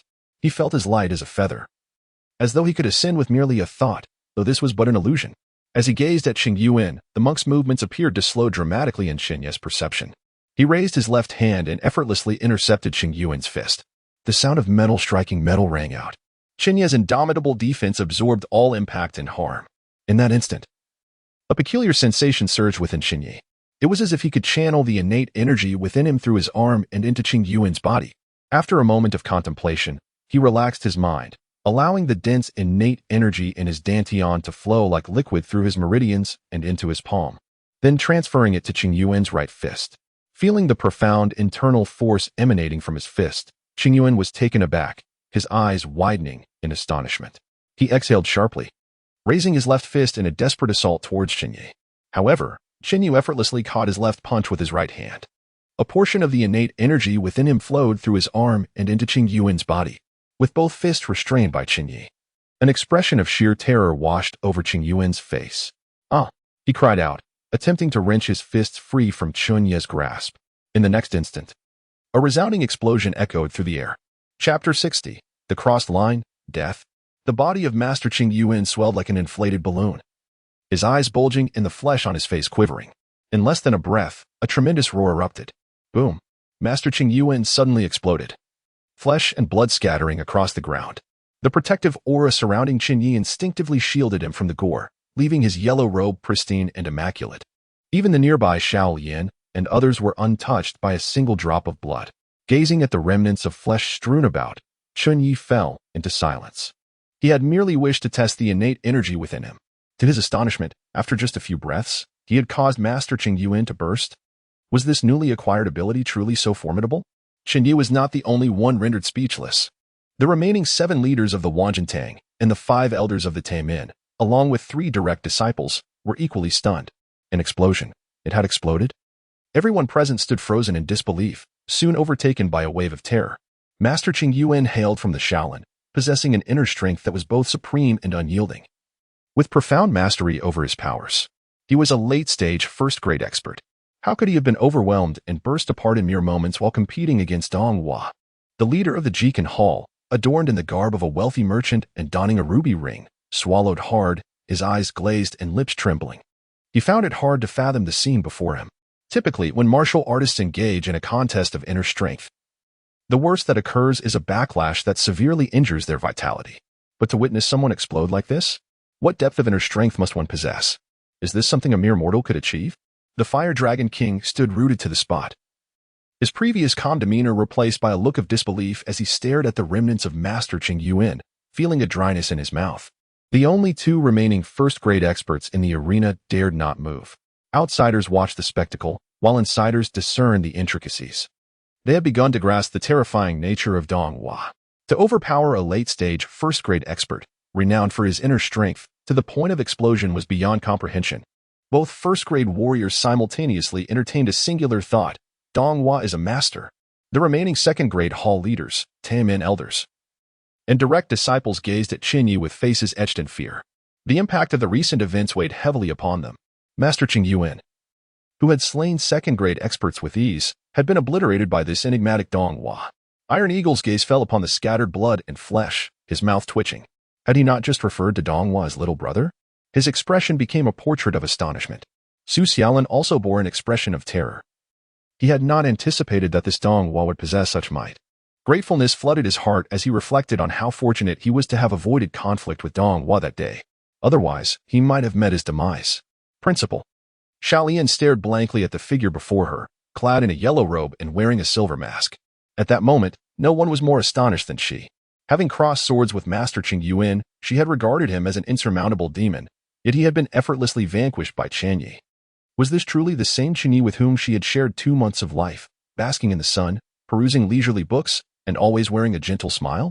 Xiaolian's eyes glazed over as she gazed at Chen Ye's imposing figure, her heart brimming with profound admiration. The director, truly remarkable. The assassins from the Wind and Rain Tower behind Chen Ye gaped in disbelief, all feeling as if they had narrowly escaped death, astonished by the unexpected turn of events. Suddenly, the atmosphere fell into a hushed silence.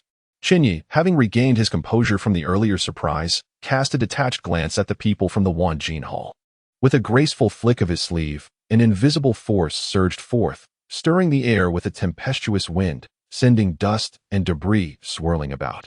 The members of Wanjin Hall instinctively squinted, shielding their faces with their sleeves against the onslaught of dirt. Their hearts raced with trepidation, uncertain of Dong Hua's intentions. As the gusts subsided, a Tuzhonglong line appeared on the ground, delving into the earth to reveal the damp soil beneath. Observing the commotion he had caused, Chen Ye furrowed his brow slightly. The innate energy within him was too abundant, and he struggled to wield it with finesse. Initially, he had merely intended to draw a line on the ground using his internal force, but had inadvertently conjured a fierce wind. It could only be said that the terms provided by the system were excessively potent. With a calm gaze, Chen Ye addressed the individuals from Wanjin Hall. Uttering a chilling proclamation, those who cross this line shall perish.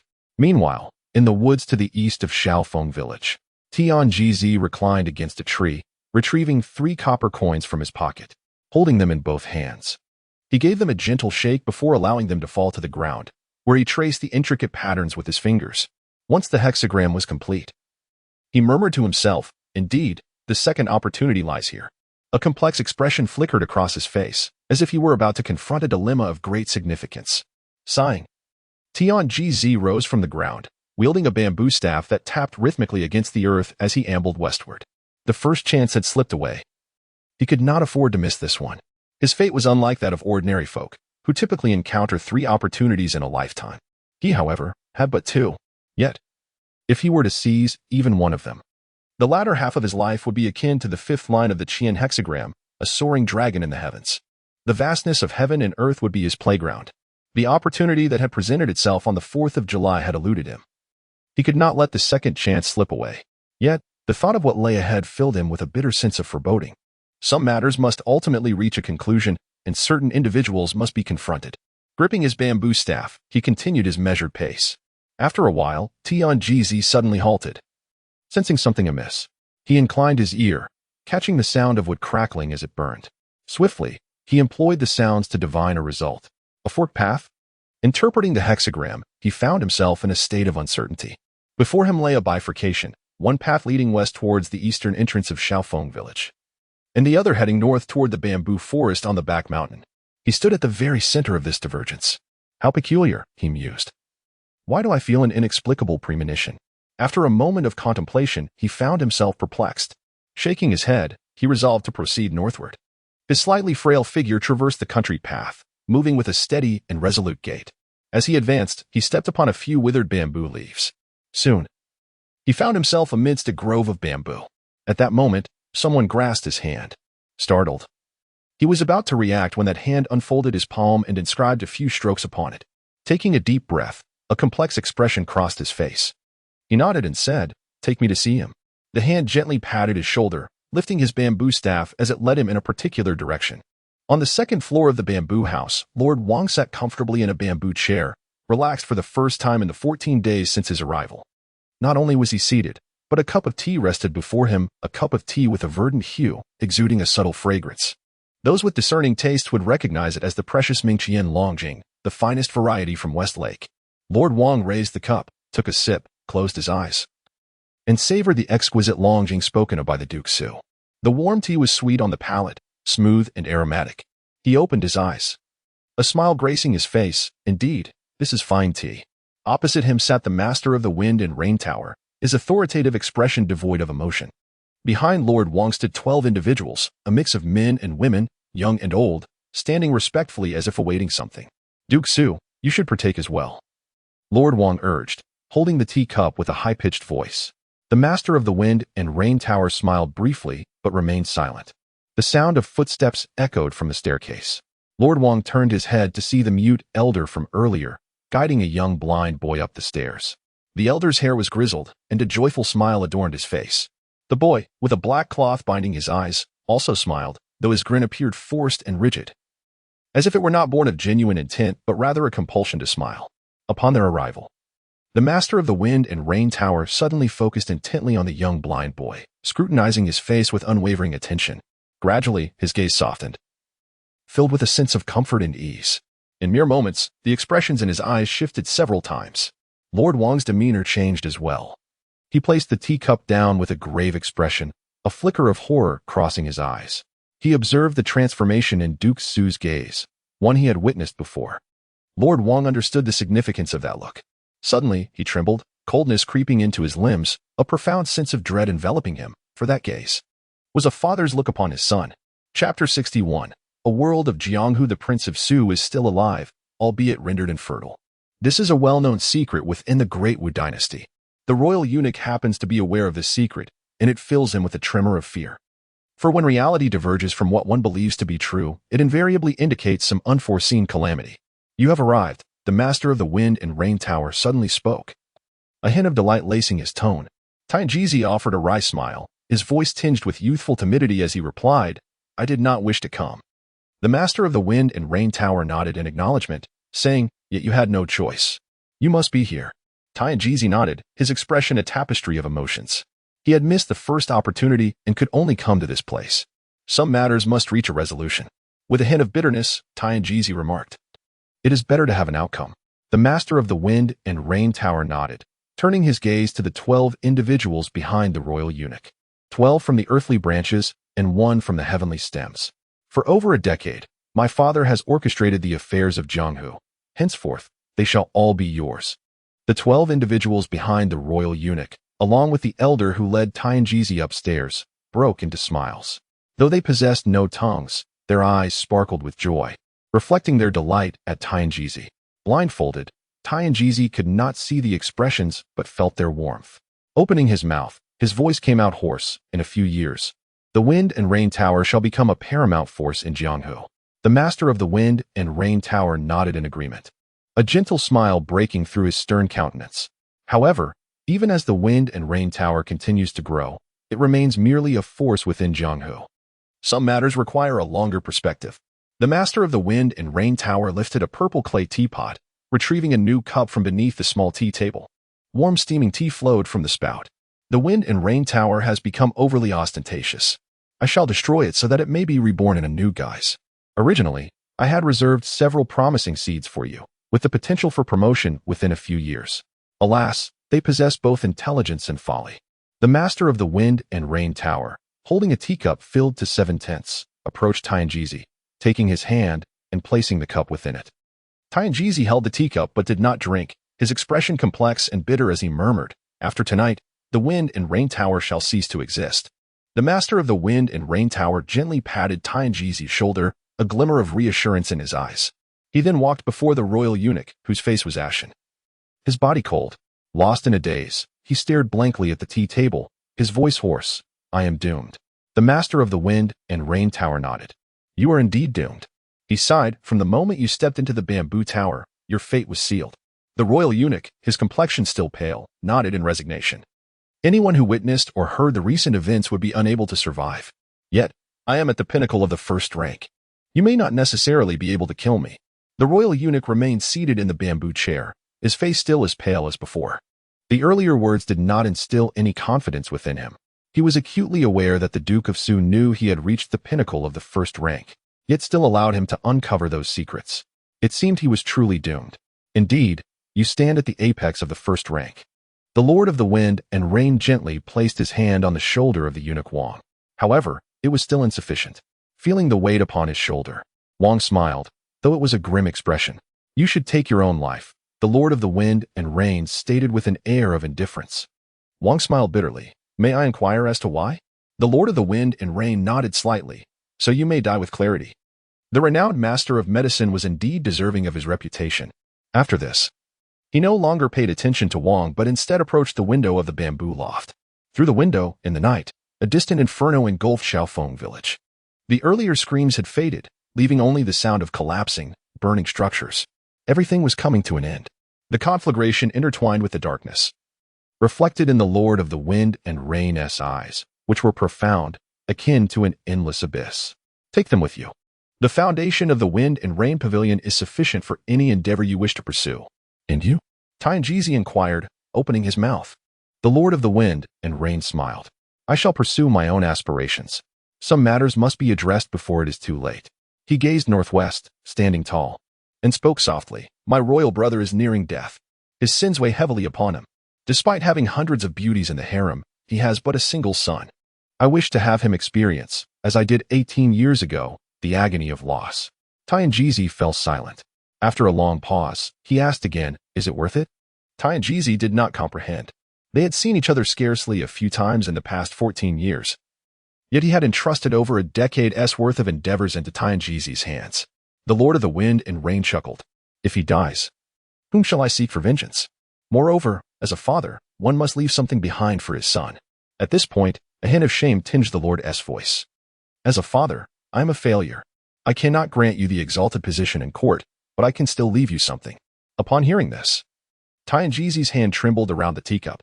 He silently raised the cup and drank its contents in one gulp. Suddenly, the Lord of the Wind and Rain laughed. Tea is not meant to be consumed in such a manner. Tianjizi remained silent until he suddenly asked, May I touch you? Of course. The Lord of the Wind and Rain replied, moving before Tianjizi and bending down. Tianjizi slowly extended his hand. The Lord grasped his hand and placed it upon his own face. Tianjizi's hand was fair and youthful, devoid of any signs of toil or martial training, resembling that of a scholar. The Lord of the Wind and Rain held his hand, allowing it to explore his face while he observed Tianjizi's countenance. The somewhat youthful visage bore a striking resemblance to his own from years past. Upon seeing this face, the Lord of the Wind and Rain smiled genuinely, as if he were beholding a reflection of himself. As Tianjizi gently caressed, his left hand reached for the black cloth bound around his eyes. The Lord of the Wind and Rain grasped his hand. Enough. Do not tarnish your cultivation. The Master of the Wind and Rain rose and, taking up the purple clay teapot, poured another cup for Tianjizi. Drink, but this time, savor it slowly. Upon finishing, he instructed, let us take our leave. This time, Tianjizi did not refuse. He fumbled to sit before the small tea table, folding his legs in a meditative posture, holding the cup in his hands. He sipped delicately, wishing to prolong the experience. The two sat across from each other in silence. The bamboo house was serene, occasionally interrupted by the gentle sound of tea being tasted. Nearby, on a bamboo chair, the eunuch Wang slowly closed his eyes, a bitter smile etched on his face. He understood that after tonight, the world would change. Everyone had underestimated this defeated Prince of Su. Moments ago, he had sensed a surge of dark energy emanating from the hands of the prince. The teacups in the world are indeed small. Even when filled to the brim, there inevitably comes a time when they are emptied. Tianjizi raised his cup, his lips brushing against the moist tea leaves. The tea in his cup was finished. Let us go. The Master of Wind and Rain sighed softly. Tianjizi nodded silently, and the mute elder approached to support him. The remaining 12 companions followed closely by his side. From beginning to end, These 13 individuals never cast a glance at the master of wind and rain. Their sole focus was on the young blind man before them. With the elder's assistance, Chen Ye descended from the bamboo house. Upon reaching the doorway, he extended his hand to gently touch the black cloth covering his eyes, his fingertips encountering a hint of dampness. He took a deep breath, no longer lingering. Chen Ye understood that the master of wind and rain could not grant him the esteemed position of 9-5 in the court. However, he had bestowed upon him a realm of the martial world. Chapter 62, Jade Leaf Hall on the 18th of July, at an inn in Jiangxia County. The sound of roosters echoed through the city as the first light of dawn began to break. Chen Ye sat cross-legged on his bed, gradually opening his eyes. A flicker of brilliance flashing beneath the surface. He took a deep breath, calming the boundless innate chi swirling within his dantian. Too much innate chi could be detrimental. He mused with a soft sigh. His body brimmed with energy, rendering him impervious to the allure of sleep. Throughout the night, he had been focused on stabilizing his innate chi, and the results were markedly positive. When he refrained from channeling his internal energy, it lay dormant within his dantian, preventing any loss of control over his own power. Yet, mastering the vast reservoir of innate chi with precision would require time. Rising from his bed, Chen Ye retrieved a silver mask from the table and affixed it to his face. He approached the door and pushed it open. The commotion from within the room startled He Wu, who had been dozing off while guarding the entrance. Upon seeing Chen Ye emerge, he quickly stood up, bowing respectfully. "Senior." Chen Ye replied nonchalantly. "Senior, I shall summon them at once," He Wu said, his demeanor exceedingly respectful. The previous night, after Chen Ye had drawn a line on the ground and uttered those words, the members of Wanjin Hall and Tamin had remained frozen in place, too intimidated to move, let alone cross that line. The commanding presence Chen Ye exhibited had truly left a profound impression on He Wu. It was as if a grandmaster had graced their presence. Disregarding He Wu, Chen Ye made his way to the main hall of the inn and requested breakfast from the attendant. Moments later, the doors to the rooms above swung open one by one. The remaining 6 second-tier assassins from Wind and Rain Tower descended alongside Xiaolian, all standing a respectful distance from Chen Ye. Chen Ye's gaze swept over them. Chen Ye appeared pale, lacking color, with bandages wrapped around his shoulder. He had been struck by Tongmin's deadly poison, had it not been for the elder of Tamin, who, fearing Chen Ye's wrath, voluntarily provided the antidote. He might have perished. Zhou Ba, Qian Qi, and He Wu bore no significant injuries and looked relatively well. Huang Sen had a bandage on his left shoulder and displayed a pallid complexion.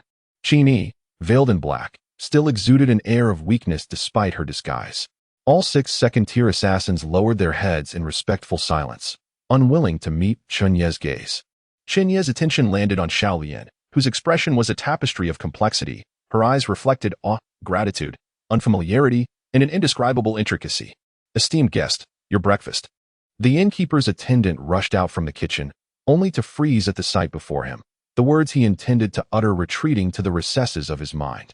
He had encountered many patrons before and recognized that these individuals possessed martial prowess. Thus, he treaded carefully. With utmost caution, he placed the breakfast on the table, murmuring weakly, "Sir, please enjoy your meal." After speaking, he retreated with deliberate slowness, as if fearing to disturb Chen Ye. Chen Ye paid no heed to the attendant's actions. He served himself 2 bowls of rice porridge, a variety of steamed buns, and a few side dishes. "Xiaolian, come and eat," he called gently, his tone reminiscent of his nurturing demeanor in the nursery. Upon hearing his words, a myriad of emotions flickered in Xiaolian's eyes. She stood frozen in place, motionless. Beside her, Qian Qi gently nudged her with his elbow. It was only then that Xiaolian regained her senses, approached, and settled onto the bench. Taking the porridge from Chen Ye's hands and eating it in small bites, Chen Ye removed his mask and set it aside. He calmly consumed his breakfast, seemingly oblivious to the 6 individuals standing nearby. As Xiaolian held a steamed bun in her hand and caught sight of the familiar visage beneath the mask, she instinctively lowered her head, feeling an inexplicable sense of trepidation. Chen Ye and the others remained silent, heads bowed in respectful deference to Chen Ye. Not daring to glance up, Chen Ye remained quiet, and they did not dare to move. As he savored the dishes, Chen Ye pondered deeply. Initially, he had intended to rescue Xiaolian, but inadvertently, he had also saved this group of assassins. These individuals had previously belonged to the Fengyu building, renowned as elite killers. Their strength was at the 2nd rank. Within the martial world, they could easily serve as esteemed elders in any faction. In the absence of their sect leader, 2nd rank was considered the pinnacle of martial prowess. How to deal with them required careful contemplation from Chen Ye. Before long, he leisurely finished his breakfast while the 6 assassins had been standing for quite some time. He donned his mask once more and said coolly, "What are your plans?" Simultaneously, the 6 second-rank assassins spoke. "We owe you our lives and are at your service." Chen Ye cast a casual glance at them. Before him stood the finest second-rank assassins of the martial world, seasoned, exceptionally skilled, and adept at their lethal craft. In other words, they were quite capable of generating substantial income. Xiao Yin's career path was set to be that of an assassin. She would inevitably join an assassin organization, rather than laboring for another group. It would be wiser to work for herself. This way, she could contribute to her household while averting the risk of being betrayed and harmed by the organization in the future. Typically, assassins did not have a pleasant fate in their later years. As the head of the infant care hall, Chen Ye felt a responsibility for each child. Moreover, as the hall expanded with more individuals, it would require renovation, wouldn't it? After the wedding, Deming could not continue residing in the hall, could he? A house needed to be procured for his simple-minded son, and surely a horse would also be necessary. All of this entailed considerable expenses. Chen Ye sighed inwardly, feeling as though he had truly become a father at such a young age. After some contemplation, Chen Ye reached into his robe and retrieved a jade leaf. 1 inch tall, exchanged from the system store. The patterns on the jade leaf were identical to those on his silver mask. He placed the jade leaf on the table and said calmly, "From now on, you shall be known as members of the Jade Leaf Hall. Accepting assassination missions is your forte. I shall not concern myself with the sources of information, recruitment of members, or the success or failure of your tasks. Only one condition: I require 70% of the profits upon completion." "In the inn's room," he said. "Please, sit." "Why the formality?" Chen Ye removed his mask and casually sat on the bed. Xiao Yin stood at the entrance, biting her lip, her delicate face betraying her anxiety. "This is not how you behaved at the infant care hall." Chen Ye's face once again softened into a gentle smile. Upon seeing the familiar smile, Xiao Yin mustered her courage and took a seat on the bench. "Director, are you a master?" she inquired, gazing at Chen Ye's handsome, youthful face, voicing the question that had troubled her throughout the night. Her little face was filled with shyness, devoid of the vivacity and liveliness she had exhibited at the nursery.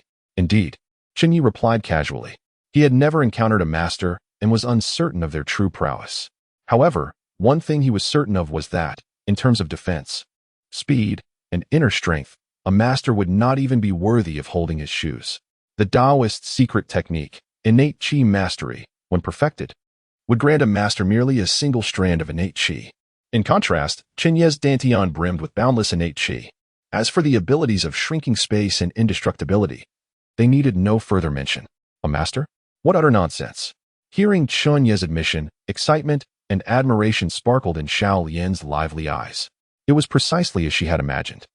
Xiao Lian parted her lips, her mind awash with questions, yet she hesitated to voice them. Observing her apprehension, Chen Yu couldn't help but chuckle. "I still prefer the rebellious demeanor you displayed when you first arrived at the nursery, demanding your wages." At this remark, Xiao Lian's cheeks flushed with embarrassment. "If you wish to continue honing your skills, then join the Jade Leaf Hall. It is a place of camaraderie, free from the treachery of the organization. I can save you once, but not a second time. Do you understand?" Chen Ye's expression turned serious as he spoke. Xiao Lian nodded respectfully, responding, "I understand." Amused by her demeanor, Chen Ye thought to himself, "Xiao Lian, where has your rebellious spirit gone?" "There is one more thing," Chen Ye said, his gaze sharp as he focused on Xiao Lian. Under his intense stare, Xiao Lian felt a flutter of anxiety, her small hands clasped tightly on her knees. And she nervously asked, "What is it?" With utmost seriousness, Chen Ye stated, "At the nursery, when you are not on a mission, you are responsible for taking care of Xiao Fu." "Huh?" Xiao Lian exclaimed in astonishment. Chen Ye raised an eyebrow. "Is there a problem?" "And no," she stammered, her face reddening as she bit her lip, feeling somewhat bashful. "Oh, so that's how it is," she had thought. Chapter 63. Qin Shuzi truly knows how to flatter himself. As dawn broke, the pale blue sky was adorned with a few scattered remnants of stars. A dove, its feathers as white as snow, soared through the heavens and alighted upon a loft. Cooing softly, the dove perched on the window sill, its tiny claws gripping the wooden frame, producing gentle sounds. Hearing the commotion, a pair of delicate, jade-like hands gently enveloped the dove, deftly removing a small bamboo tube bound to its leg. The owner of these exquisite hands was a young girl, no more than a teenager, dressed as a maid. Possessing striking beauty, with skin as flawless as jade and finely chiseled features. She carefully untied the bamboo tube and retrieved a folded letter from within. Without glancing at its contents, the young girl descended from the loft. Below was a spacious courtyard filled with an array of rare and exotic plants. At the center of the courtyard stood an elegant middle-aged man clad in yellow satin, meticulously trimming the plants with a pair of floral shears. The girl approached him respectfully, presenting the letter with reverence. The middle-aged gentleman set down his shears, unwrapped the letter, and began to read. After a while, a smile spread across his face, causing the girl to display a look of surprise. For in her memory, her master seldom smiled. His laughter was reserved for moments of good fortune or amusement. The last time he had smiled was upon receiving a valuable jade guanine statue worth 2 million taels. Xiao Chun, the person you despise most has died, the cultured man remarked with a chuckle. A look of delight crossed the young girl's face, and she could not help but inquire, did Chen Ye monk perish? How did he die? Was it the Shaolin abbot bestowing? Xiao Chun chirped like a sparrow, eagerly asking questions. Chen Ye monk, at the peak of the first rank, was immensely powerful. Even the pinnacle of that rank might not suffice to vanquish him. The middle-aged man smiled but refrained from answering her queries. Instead, he crumpled the letter into a ball and casually tossed it to the ground. How intriguing, truly intriguing. To have the ability to explode Chen Ye monk with inner strength, this individual must have entered the innate realm. Such mastery of inner energy is unparalleled, he mused, inhaling deeply as his smile gradually faded, replaced by a profound wariness in his eyes. Xiao Chun, spread the word. If anyone from Wanjin Hall encounters a person wearing a silver mask adorned with leaf patterns, they must show respect. Whoever can bring that individual to the hall shall be appointed as the vice hall master, he declared with resolute authority. Upon hearing this, Xiao Chun's eyes widened in astonishment. A vice hall master. Here, the title was not akin to that of the 12 subhalls. It was a position of significant stature, one that warranted the direct attention of her master. A wave of astonishment washed over her as she pondered the implications. To simply invite the one with the silver mask, embellished with leaf motifs, into the hall could grant one the title of Vice Hall Master? Who on earth could that person be? In the Tang sect of Shu, Master, Elder Tang Hai has replied. A disciple knelt respectfully on the ground, addressing the slim middle-aged man seated in an expansive armchair before him. A middle-aged man clad in black satin, adorned with crimson embroidery, exuded an air of authority from his long tenure in power. He spoke in a tone of indifference, yes? Soon. The disciple quickly recited the message returned by the carrier pigeon. The leader of the Tang sect furrowed his brow, and after a prolonged silence, he declared, cease the pursuit of Qini, Huangsan, Zhou Ba, and the like.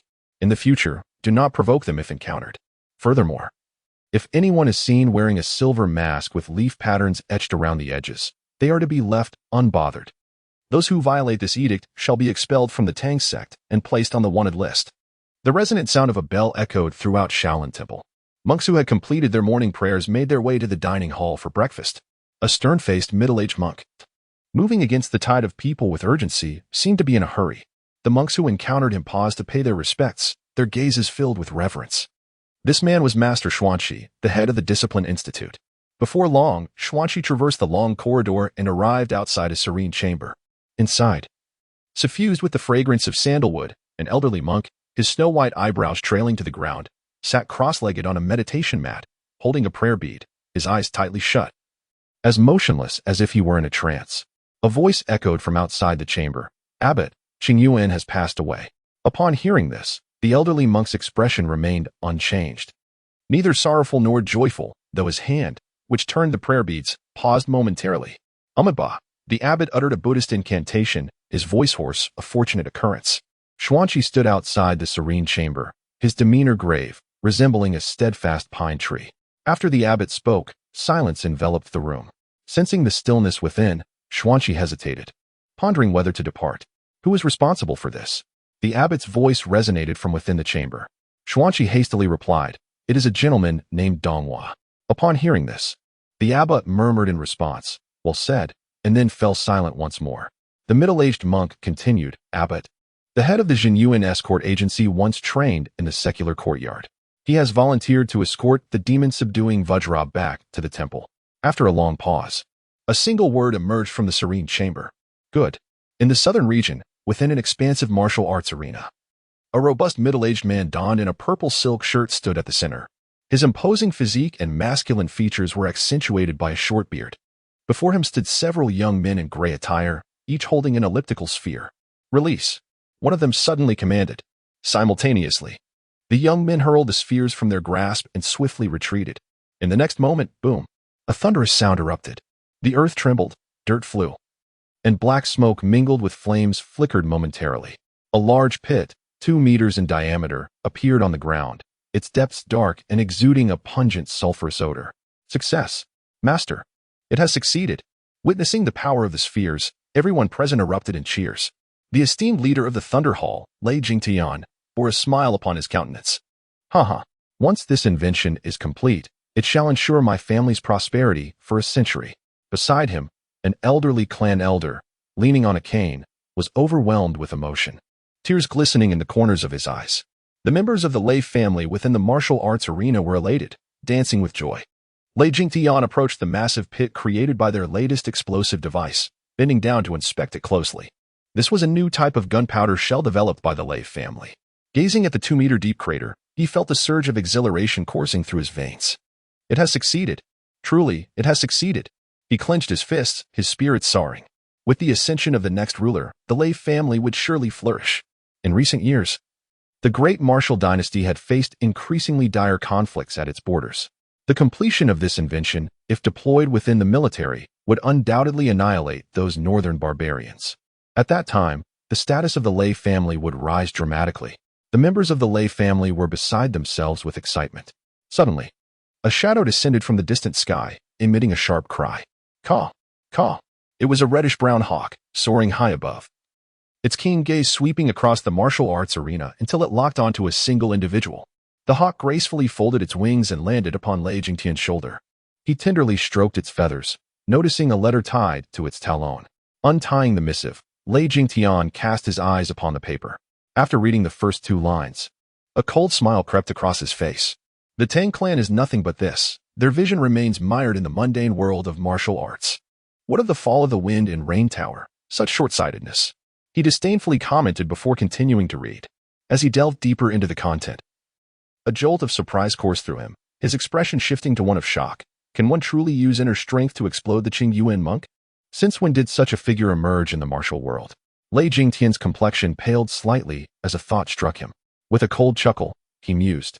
King Suzy truly knows how to embellish his own reputation. To claim parity with a master, does he truly believe he is worthy? Chapter 64, Brother. I perceive darkness clouding your brow. In the Yuhang Infants Care Center, the sun blazed fiercely overhead, radiating an oppressive heat. A bead of sweat trickled down from his forehead to his chin, plopping onto the ground with a soft thud. Sun Sheng, his face flushed, gritted his teeth and managed to utter a number. 10, 10, 15. With all his might, he pushed himself off the ground. Once he had spoken the number, his arms buckled, and he collapsed back onto the earth, panting heavily, a look of relief washing over his face. After catching his breath, Sun Sheng glanced at Deming, who remained unfazed, performing a one-handed handstand with ease, admiration gleaming in his eyes. "Brother Deming, I truly admire you. You are incredibly strong," Sun Sheng exclaimed, envy evident on his face. Deming, bare-chested, displayed sun-kissed skin, with muscles subtly pronounced along his shoulders, showcasing remarkable definition. Hearing Sun Sheng's words, Deming chuckled amiably but remained silent, maintaining a steady rhythm of arm movements. Soon, he exhaled forcefully and called out, 50. Completing his 50th one-handed handstand push-up, Deming's body curved like a shrimp as his feet touched the ground. He stood tall, his bronzed skin glistening with sweat, appearing almost slick under the sunlight. His chest, biceps, and triceps were all slightly bulging, and even the contours of his abdominal muscles were visible. Deming bore no resemblance to an ordinary 10-year-old. "Continue," he said, regulating his breath, a goofy smile directed at Sun Sheng. Upon hearing this, Sun Sheng quickly shook his head. "Brother Deming, I can't go on." He rolled over, lying flat on the ground, his chest rising and falling with exertion. Sun Sheng licked his lips, saying, "Brother Deming, all I can think about now is biting into a roasted chicken." Just the thought of it made his mouth water. Deming crouched down, ready to commence the next set of exercises, but upon hearing Sun Sheng's words, he too licked his lips. A rumble from his stomach echoed in agreement. Sun Sheng, hearing that sound, sprang up from the ground, grinning widely. "Brother Deming, you must not be full either? With our guardian absent, neither of us can cook worth a lick." I didn't eat enough this morning. How about I go buy a roasted chicken? We can share. Deming chuckled, looking at Sun Xing with a knowing gaze. He bent down, retrieving a small piece of silver from his shirt placed on a nearby stool. It was pocket money left for him by Chen Ye, meant to ensure he had enough to eat when he ventured into the mountains to gather firewood. Chen Ye worried he might return home too famished to walk. With a playful grin, Deming tossed the silver piece to Sun Xing, who caught it and weighed it in his hand, a look of delight spreading across his face. Wonderful. We can buy 2 chickens, eat one, and save the other for our guardian. We can even buy a bit of wine with the leftover money. Hee. I've had a few drinks before when I was in the gang. The aroma, accompanied by the roasted chicken. Hee. Savoring it. Sun Xing could not help but drool, his face reflecting pure yearning. Upon hearing this, Deming shook his head, a hint of seriousness breaking through his usual jovial demeanor. No drinking. What? This single proclamation shattered Sun Xing's delightful reverie. He gazed at Deming in confusion. Deming, now adopting a more earnest tone, elaborated. Drinking leads to chaos. Our father instructed us to study the picture stories to learn the lessons they impart. How much have you absorbed? Upon hearing these words, cold sweat broke out on Sun Xing's forehead. While engrossed in the stories, he had merely indulged in the narratives without contemplating the deeper meanings Deming was alluding to. He quickly nodded. Brother Deming, I realize my mistake. Seeing Sun Xing's repentant expression, Deming nodded in satisfaction, his face once again lighting up with a cheerful grin. Make sure the chicken is on the plumper side. Sun Xing's face brightened once more, clenching a small silver coin in his hand as he dashed out of the nursery. Watching Sun Xing's joyful figure retreat, Deming chuckled softly and resumed his physical training. Their father had urged him to read, and he was determined to extract wisdom from it. Their father had also encouraged him to exercise, and he would ensure he excelled in that as well. Shun Deming had learned an invaluable lesson from water margin, loyalty, and righteousness. Sun Xing sprinted along the long street, the faint scent of powder wafting through the air.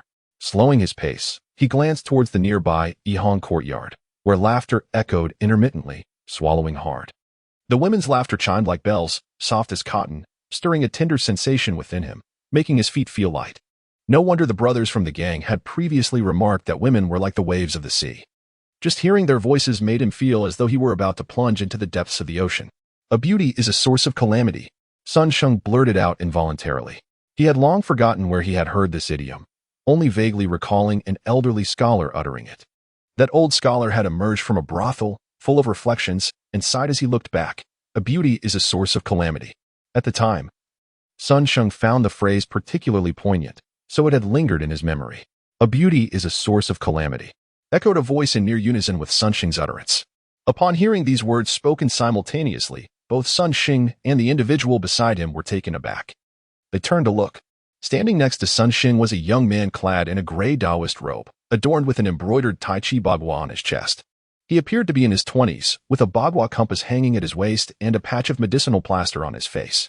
In his left hand, he held a flagpole taller than himself, the fabric inscribed with the words, Divine Calculations, guiding the way. As Sun Xing scrutinized the young man, the latter was also examining him. The young man, after taking a couple of glances at Sun Xing, smiled warmly and said, Brother, to possess such insights at a young age, your future achievements are bound to be remarkable. Sun Xing clasped his hands in a gesture of camaraderie and replied with a smile, It is merely a matter of perception. Upon hearing this, the young man's eyes sparkled with admiration as he respectfully returned the gesture, saying, Indeed, you are truly extraordinary. As he spoke, the young man cast a glance at Sun Xing's visage and remarked with a faint smile, However, I notice that your brow seems rather dark. It would be wise to avoid water bodies for a while. Just as Sun Xing intended to interrupt the young man's ensuing discourse, the latter smiled lightly, clasped his hands in farewell, and departed. This left Sun Xing somewhat perplexed. He had encountered numerous fortune-tellers in the past. Typically, after mentioning a dark brow, they would proceed to offer remedies, boasting about the efficacy of their talismans, and coaxing the client into purchasing a few amulets for peace of mind. That was the conventional approach. Yet, this young man simply departed after his pronouncement. Sun Xing observed the young man's receding figure and shook his head, dismissing the matter. One should not place faith in the words of a charlatan. Miao Fengyun took a few steps away, casting a lingering glance back at the Yihang courtyard. He reached into his pocket, only to find a few scattered silver coins. Alas, his finances were rather meager. With a rueful shake of his hand, he withdrew it, lamenting his plight. Perhaps he would visit again another time. With his left hand waving a cloth flag, he strolled aimlessly down the street. his mind adrift and empty. The divination methods of the divine machine sect differ from those of other schools, emphasizing the resonance of one's heart. When one feels attuned, divination can be performed. The principle is to align oneself with the celestial timing. Certain truths reveal themselves only when the time is ripe. Just as at this moment, Miao Fengyan halted, sensing something in his heart. He scanned his surroundings and noticed a modest courtyard, its plaque inscribed with the characters Yuhang infants care. Miao Fengyan remained still, first closing his eyes to perceive the ambience carefully. Feeling no imminent danger, he opened his eyes. Since his master had coughed up blood 3.5 months ago, he had been exceedingly cautious, fearing the revelation of grave karmic consequences. The bloodshed itself was trivial. What frightened him was the prospect of a shortened lifespan. Though young, he had no desire to meet an untimely end. Upon entering the infant's care establishment, Miao Fengyan observed a youth training vigorously, his upper body bare and performing peculiar movements. The boy was executing a handstand, alternating his limbs, drenched in sweat. To Miao Fengyan's discerning eye, it was unclear what martial art the boy was practicing. The youth was so immersed in his training that he failed to notice Miao Fengyan's entrance. Clearing his throat softly to attract the boy's attention, Miao Fengyan coughed twice. The boy, now known as Daming, lowered one arm and, maintaining his handstand, lifted his head to regard the stranger who had entered. Ahem, my friend. I observe a darkness upon your brow. Is there perhaps some troubling matter weighing on your mind? Miao Fengyan inquired gently, crouching to meet the boy's gaze. Daming resumed his exercises, only halting upon completing a set. Standing upright, he regarded Miao Fengyan with a simple, earnest expression. Ahem.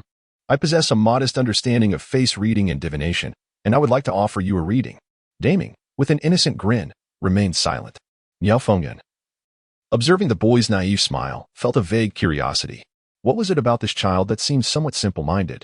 Nevertheless, he recalled that the divine machine sect's practice of divination was based solely on fate. When destiny aligns, one need not even offer compensation for the reading. At that moment, Miao Fengyan felt inclined to indulge in a free divination, which would not be amiss. May I take a moment to read your fortune? Miao Fengyan inquired with a hint of mischief. Deming, with a simple smile adorning his face, did not express any reluctance, leading Miao Fengyan to assume his acquiescence. Setting aside the cloth banner in his hand, Miao Fengyan scrutinized Deming's visage. Ah, the palaces of parents and siblings appear dim, suggesting that both have passed away. Oh, fortune must have smiled upon your ancestors, for at the tender age of 10, you encountered a benefactor. Listening to Miao Fengyan's cryptic utterances, Deming beamed at him, though a flicker of intrigue danced in his eyes. Now, let me examine the palace of your spouse. Miao Fengyan gasped in surprise, his expression lighting up as he exclaimed, My friend, I observe that your spouse's palace is adorned with dual stars, one bright and one dim. It seems you are destined to marry 2 wives. Deming maintained his endearing grin. However, this juxtaposition of brightness and darkness suggests a significant disparity in status, which may lead to complications. You must tread carefully, Miao Fengyan warned, his tone unexpectedly solemn. Otherwise, misfortune may ensue. Such a dual star configuration in the spouse palace is exceedingly rare. After assessing the spouse palace, Miao Fengyan deemed the seemingly simple-minded youth before him to possess quite an auspicious countenance. Now, let us explore your career palace. Perhaps you are destined for scholarly achievements. Miao Fengyan chuckled, eager to tease Deming. Yet, Deming remained blissfully unaffected, still wearing his innocent smile. Miao Fengyan chuckled awkwardly and focused intently on Deming, only to have his smile abruptly freeze. What? The general star, the prince star, the noble star? Miao Fengyan's expression turned blank as he rubbed his eyes, convinced he must have misinterpreted. How could a seemingly simple boy in the nursery embody such illustrious destinies? Let me take another look. Miao Fengyan's demeanor shifted to one of seriousness as he scrutinized Deming's face. Ah, how could this be possible? Miao Fengyan was utterly astonished. He confirmed his observations once more, realizing he had not erred. Impossible. This is absolutely inconceivable. Miao Fengyan appeared to be attempting to convince himself as he leaned closer to Deming, directing his gaze toward the Calamity Palace. Deming patiently watched the young man before him oscillate between laughter and shock, finding him quite entertaining. At the very least, the predictions he had made thus far had proven accurate. Miao Fengyan, with a grave expression, focused on Deming's Calamity Palace. Suddenly, he shuddered, his face contorting in terror, as though he had glimpsed something extraordinary. Shifting his gaze back to Deming, he extended a finger, exclaiming, You!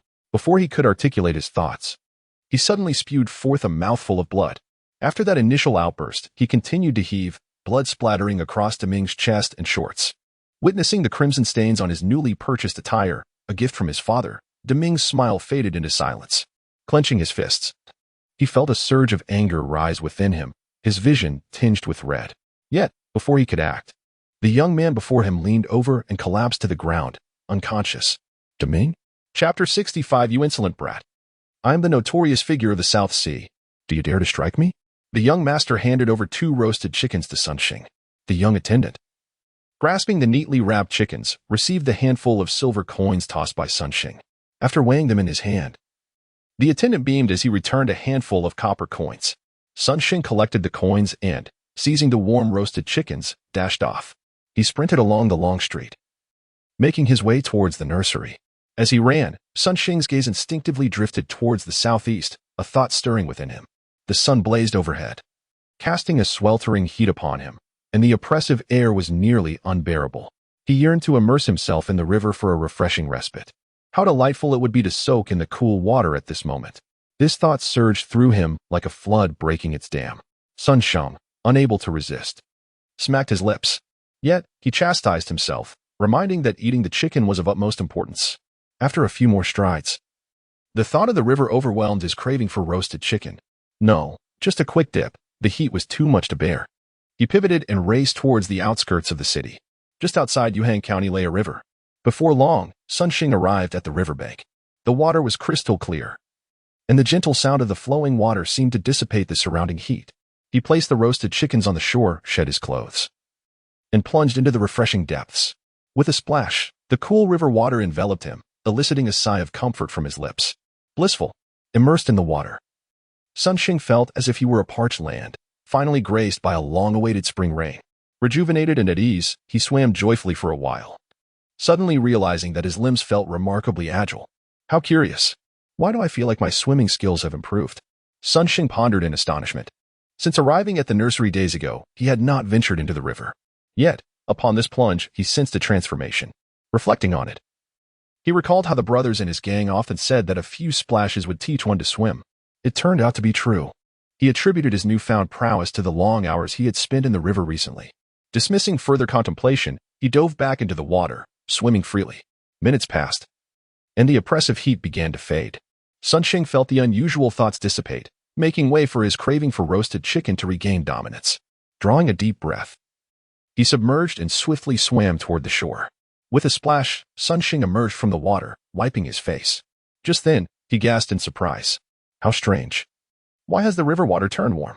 As soon as the words left his lips, he froze, sensing something amiss. With a powerful thrust of his arms, he propelled himself backwards in the water. Submerging again, he scrubbed his face vigorously before emerging with a frown. On the riverbank stood a disheveled old beggar clad in tattered garments, his eyes squinting at Sun Shing.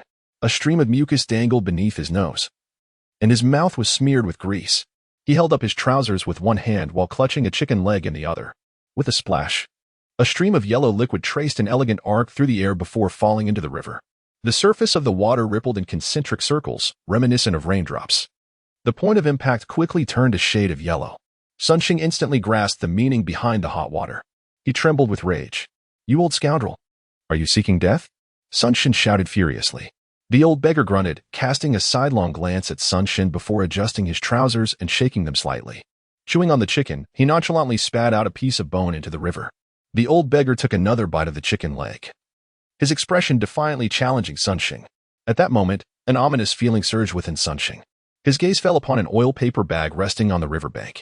One of them had been torn open, revealing golden chicken meat that exuded a subtle aroma. You old thief! You! Sun Shang's furious tirade spilled forth with eloquence, his words flowing like a torrent. Having grown up in the bustling streets, he had been orphaned 2 years ago and had since wandered the streets. The profanities of ordinary folk were deeply etched in his memory. Moreover, being young and quick-witted, he was a master of verbal sparring. Submerged in the water, he unleashed a barrage of insults without repetition. The old beggar, perched on the bank with his chicken leg, was momentarily taken aback, struggling to comprehend. His face flushed crimson with anger, steam rising from his forehead. You little beast! How dare you speak such filth? He attempted to retaliate, but his vocabulary was limited, resorting to repetitive terms like little bastard and little beast. In the verbal duel, he found himself at a disadvantage. Frustrated by his inability to insult Sun Shing effectively, the old beggar kicked the 2 roasted chickens that lay beside him into the river. Sun Shing's eloquent tirade abruptly ceased. He stared blankly at the empty riverbank, his already fair complexion turning ashen. Damn it! Sun Shing ground his teeth, forcing out a vicious curse. Taking a deep breath, he plunged into the water with a splash, propelling himself forward like an arrow. Sun Shing was not far from the bank, and with a powerful kick, he almost instantaneously shot forward. Just as the old beggar was about to revel in his moment, he felt a grip around his ankle. Lowering his gaze, he barely had time to register what was happening before the world spun around him. With a splash, he fell into the water. Sun Shing grasped the old beggar's ankle, pulling him down with force. Immediately, a resounding slap landed on the beggar's face. Floating in the river, Sun Shing's agile form was accentuated by his flowing black hair. Puffing his cheeks and widening his eyes, his already pale face appeared even more ghostly under the water, a visage reminiscent of a water spirit. The old beggar, submerged, received a firm slap to the face, leaving him utterly dazed. In the next moment, the elderly beggar grew anxious. His arms and legs swiftly extended, revealing a commendable prowess in aquatic skills. Emerging from the river's surface, he called out, "Youngster, do you know who I am?" Gurgling. Before the beggar could finish his sentence, he was once again pulled under the water by Sun Shing, bubbles escaping from his mouth. Bang! Bang! 2 powerful punches landed squarely on the beggar's eye sockets. Darkness enveloped him, and he saw stars before his eyes. Gritting his teeth, he attempted to summon his internal energy to unleash his ultimate technique, only to suddenly recall the rules he had established. He suppressed his inner power, his entire body trembling with anger. Damn it! A tiger fallen to the plains is bullied by dogs. Sun Shing delivered 2 more unceremonious punches to the beggar's face. After the blows, he hoisted the beggar by his collar to the surface for air. "Youngster, I am the Nanhai monster hero. How dare you strike me?" The beggar managed to utter, only to be dragged back into the water once more by Sun Shing. Again, 2 more punches were thrown. Sun Shing's cheeks puffed, his face pale, eyes ablaze with fury. The beggar's recent actions had completely enraged him. Having been homeless for 2 years, Sun Shing had cultivated a habit of frugality and detested wastefulness. More importantly, the chickens had been purchased with the silver given to him by Deming, which in turn was provided by his adoptive father. Those 2 chickens were bought with Chen Ye's money. The beggar's behavior made Sun Shing feel as though he had betrayed the trust bestowed upon him by Chen Ye and Deming. To be kicked into the river after merely buying 2 chickens, just the thought of it infuriated him. He was determined to teach this old beggar a lesson. After delivering several punches, Sun Shing brought the beggar back to the surface. "Youngster, are you not finished yet? I shall show you that I, the Nanhai monster hero, am not to be trifled with." Gurgling, the beggar still maintained an air of bravado, but as he spoke, he was once again pulled beneath the water by Sun Shing. Underwater, the beggar began to counterattack, but Sun Shing moved through the water like a fish, evading his strikes effortlessly. Instead, Sun Shing landed several punches on the beggar, causing him to grimace in pain. By the time Sun Shing surfaced with the beggar again, his fury had nearly dissipated. Yet the beggar, still defiant, shouted, "You little wretch, let me tell you, the leader of the whale gang is my disciple. If you strike me again." Hearing the first half of the beggar's statement reignited Sun Shing's anger. Without hesitation, he seized the beggar and pulled him back underwater. Sun Shing's teeth ground in frustration. How could the esteemed leader of the Cheong gang be a disciple of this decrepit old man? He felt as though his idol had been insulted. Submerged, he landed several more punches on the beggar. Once finished, he dragged the beggar back to the surface. The beggar quickly covered his face, exclaiming, Sir, I was wrong. Please stop, sir." The beggar's face was bruised and battered, blood trickling from beneath his nose, his eye sockets darkened. A gaze filled with trepidation was cast upon Sun Shing, clearly reflecting the fright he had instilled. Emerging from the water, his damp hair clung to his pallid visage, resembling a vengeful water spirit from a tale of dread. The old beggar, taken aback by Sun Shing's ghastly appearance, felt a shiver run through him, a flicker of unease flashing in his eyes. Sun Shing grasped the old beggar and swam towards the shore. Once ashore, he delivered 2 more kicks to the beggar, soaked to the bone. The old man crouched on the ground, baring his teeth in fear, too intimidated to utter a word. Sunlight filtered through the treetops, casting a glow upon Sun Shing, rendering his pale face somewhat handsome. Observing Sun Shing's countenance, the old beggar murmured, "He bears a resemblance to the youthful beauty I once possessed." This remark ignited a greater fury within Sun Shing, as if he had been personally affronted. "Pa, you think you're worthy?" Clenching his fists, He landed 2 more blows upon the beggar. After delivering these strikes, Sun Xing reached into the beggar's tattered garments, probing around but finding nothing. "You wretched, sightless beggar! How dare you provoke me?" Frustrated by his fruitless search, Sun Xing felt that misfortune had truly befallen him today. Chapter 66, Task completed? What comes next for Xiaoxing? "Old thief, if you see me again, you'd better stay far away." Sun Xing attempted to portray the fierce demeanor of a gang member to intimidate the old beggar. As he spoke, his eyes flickered and caught sight of a wine gourd hanging from the beggar's waist. He reached out and seized the gourd, giving it a slight shake. The sound of liquid sloshing within indicated that it contained a modest amount. Intrigued, Sun Xing uncorked the gourd, and a pungent aroma of liquor wafted into the air. Instinctively, he swallowed, recalling the inferior wine he had consumed during his days among the gang. The cheap liquor, costing merely a few copper coins per bowl, was entirely different from the exquisite drink in the gourd before him. Just the scent alone was intoxicating. "Wow, such fine wine. Where did you steal it from?" Sun Xing could not help but exclaim. Although he had never tasted good wine, he could certainly discern that the contents of the gourd were of exceptional quality. "Don't drink it," the old beggar urged, his eyes fixed anxiously on Sun Xing. Sun Xing shot a glance at him, sneering, "If you can feast on my chickens, why can't I indulge in your wine?" With that, he raised the gourd high and tilted his head back. A stream of liquid, as clear as jade, poured forth. The rich aroma of the wine filled the air as it flowed into Sun Xing's mouth, a portion spilling onto his collar. The gourd held little liquid, and within moments, Sun Xing had consumed it all.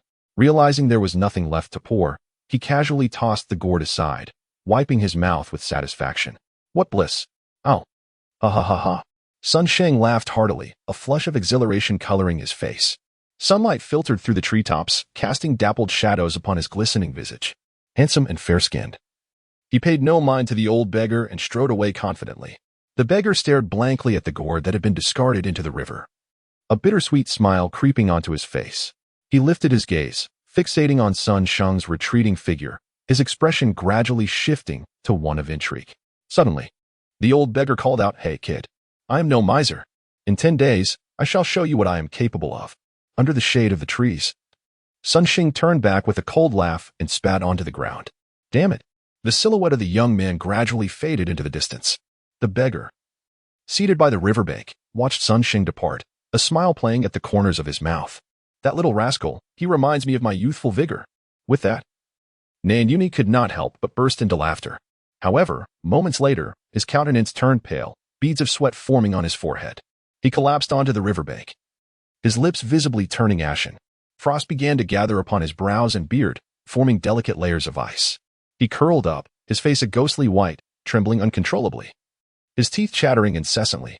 Under the blazing sun, he felt as if he were trapped in the depths of winter. Soon, the patches of his clothing became rigid, encased in ice.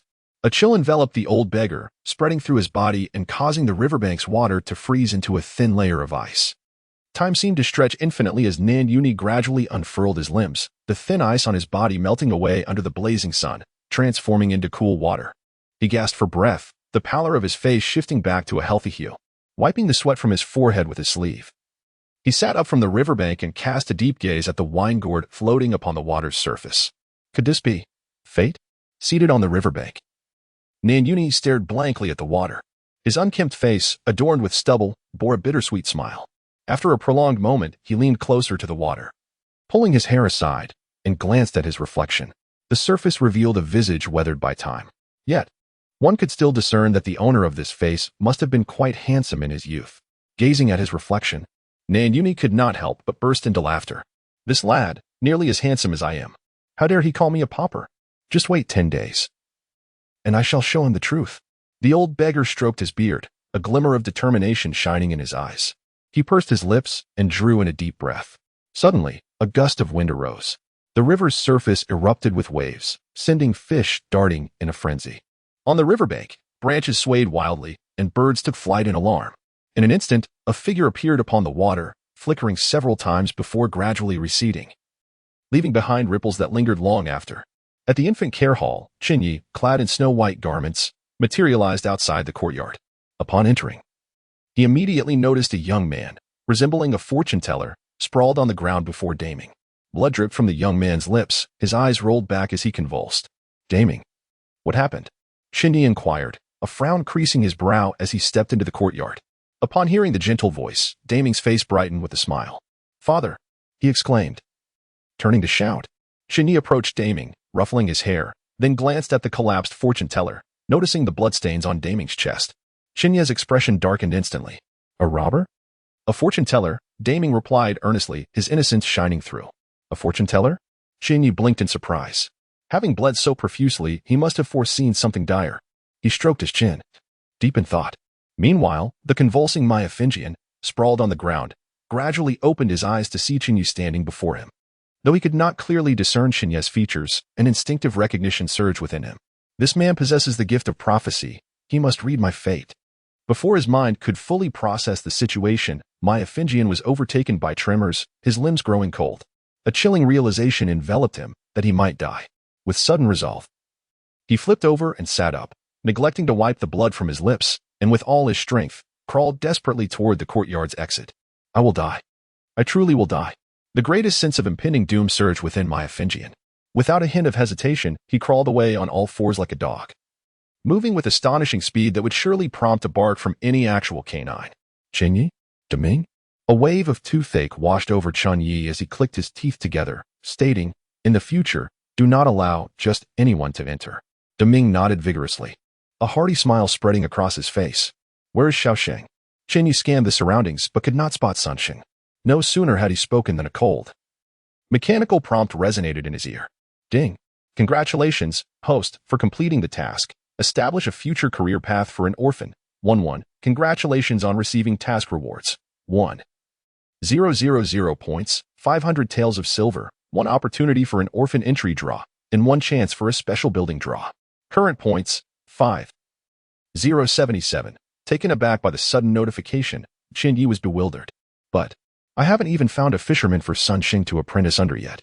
How have I completed the task?" Chapter 67, Sunsheng's Inebriated Confessions. Outside the nursery, on the long street, a swaying figure staggered towards the nursery. Burp. Sunsheng's face was flushed, his eyes glazed, and he reeked of alcohol. He stumbled and weaved his way to the entrance, gazing up at the signboard. Odd.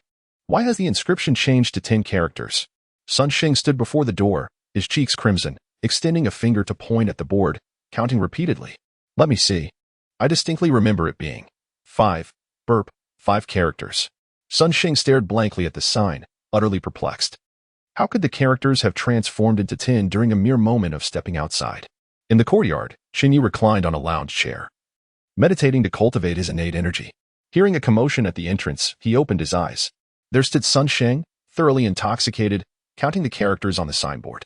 Chen Ye rose and approached, wrinkling his brow at the overpowering stench of alcohol emanating from Sunsheng. "Xiaosheng, where on earth did you drink so much?" Sunsheng lowered his head, his gaze foggy as he looked at Chen Ye. "Eh? Why are there 3 adoptive fathers?" He was momentarily taken aback before hastily kneeling and bowing deeply. To the 3 fathers above, "Your son, Sunsheng, pays his respects." As he shouted, he repeatedly knocked his head against the ground, the sound echoing heavily. Chen Ye quickly pulled Sunsheng up, frowning. "Xiaosheng, what happened? Why have you drunk so much?" Upon hearing this, Sunsheng sniffed, tears and snot streaming down his face. He embraced Chen Ye tightly, sobbing uncontrollably, responding with disjointed words. "Father, I am sorry. I was wrong." His grief was palpable, evoking sorrow in those who listened. Chen Ye gently patted his shoulder, offering comfort. "What is it? Speak to your father." With tear-filled eyes, Sunsheng buried his face in Chen Ye's embrace, exclaiming, "Father, I deceived you. It's all a lie. No worries. What did you lie about?" Chen Ye softly responded, patiently reassuring him. "Father, I never actually joined the Sea Whale gang. Everything I said was mere boasting. I only recognized an older brother and ran errands for him in exchange for a meal. Father, I was wrong. I should not have deceived you. All those were mere fabrications." Sunsheng clung to Chen Ye, leaving tears and snot on his garment. Chen Ye couldn't help but chuckle. So it was this matter. "No worries, no worries." Sunsheng often regaled tales of his 2 years on the streets, boasting of his supposed membership in the Sea Whale gang, claiming to have several brothers and recounting various escapades. Chen Ye was well aware of his embellishments but had never called him out on it. Nevertheless, "Xiaosheng, how could you drink so excessively?" Sunsheng, still sniffling, recounted his recent escapades by the river. "It's nothing, just 2 roasted chickens." Chen Ye patted Sunsheng's shoulder, offering words of comfort. Our family is not lacking those 2 chickens. Your adoptive father does not blame you."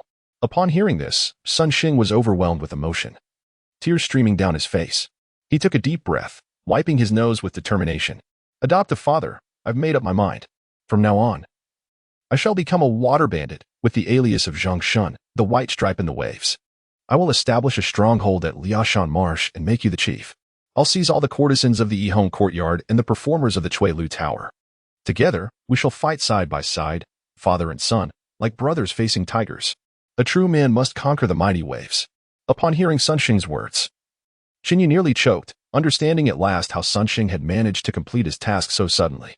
So, it turns out he wishes to become a water bandit. "Hey? Adoptive father, why is your body shaking?" Sun Xing laughed heartily. "Don't get too excited. I haven't finished yet." His face, streaked with tears, beamed as he continued. "Once we have enough men, we can recruit 80,000 elite troops and gather a band of brothers. I will help you seize the realm, allowing you to become the emperor. And as for the empress, we will take her too. As the saying goes, if one must sleep, then one must sleep with the empress." Chen Ye felt darkness envelop him at that moment.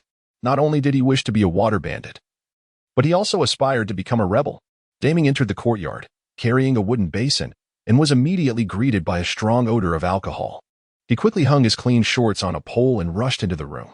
There he found Chen Ye seated by the bed, while Sun Xing lay on the bed, his chest exposed, face flushed, with tear streaks on his cheeks, already deep in slumber.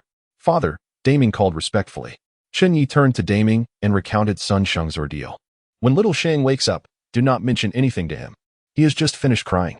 He won't be able to eat dinner in this state. No need to call him tonight." Daming nodded, chuckling softly, his gaze towards Sun Xing filled with warmth. After ensuring Sun Xing was settled, Chen Ye moved to the next room and quietly peered in, relieved to see that Xiao Fu was sound asleep as well. He took a seat in a rocking chair and summoned the system interface. With 50-75 points remaining, he had just spent 2 points to exchange for a sobering potion for Sun Xing. A small gourd of wine shouldn't have caused such a drunken state. Chen Ye murmured, suspecting the old beggar's identity might be more than ordinary. Yet, he pondered, if the beggar were truly skilled, how could he have been beaten so badly by Sun Xing? He would find out more from the daily record later that night. After contemplating, Chen Ye decided to focus on the present. System, redeem 1 orphan attribute extraction opportunity. Ding. Remaining points, 75, orphan attribute extraction opportunities. 2 system, extract the attribute. Chen Ye silently commanded. Ding. Beginning attribute extraction. Before him appeared a blue, ethereal spinning wheel interface. The wheel spun twice in quick succession. Ding. Congratulations to the host for acquiring the orphan entries, breath and righteousness. Breath. Each inhalation subtly enhances lung function and capacity. Righteousness. Under the protection of virtue, all evils are dispelled, and fortune is elevated. The sense of justice within one's heart will strengthen. Chen Ye gazed at the 2 entries, deep in thought. Breath appeared rather unremarkable, though it could be paired with Water Ghost, making it suitable for Xiao Shang. However, the entry righteousness caused him to furrow his brow. Xiao Lian had already embarked on the path of an assassin, while Xiao Shang was leaning towards a life of water banditry. These 2 children had strayed from the righteous path. He turned his attention to Deming, who was chopping wood in the yard. Feeling Chen Ye's gaze, Deming paused and grinned, "Father." Chen Ye nodded with satisfaction, speaking earnestly, "Deming, you are the one among all the children who brings me the greatest peace of mind. Remember, we are an ordinary family, living our lives with honesty and integrity. This life may be mundane, yet it holds its own unique flavors. Do you understand?" After listening, Deming nodded vigorously, grinning innocently, "Father, I understand." "Very well. Continue chopping wood," Chen Ye encouraged with a nod. "Oh." Deming responded, raising his axe to resume his task. In Chen Ye's heart, a resolution formed. He decided to bestow the entry righteousness upon Xiao Fu. This entry promised great fortune but would also amplify one's sense of justice. Initially, he had intended to give it to Deming, but he recognized that an overwhelming sense of justice could lead to trouble. He merely wished for Deming to lead a joyful life, and that was sufficient. Xiao Fu, this little imp, was already mischievous at such a tender age. If left unchecked, who knew what he would become?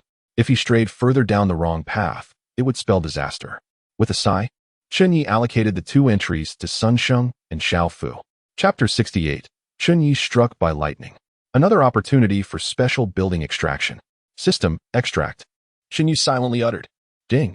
Commencing extraction of special building. Ding. Congratulations, host. You have acquired a special building, training ground. Practicing martial arts within this arena will yield additional growth. Upon reading the extracted item, Chen Ye furrowed his brow slightly.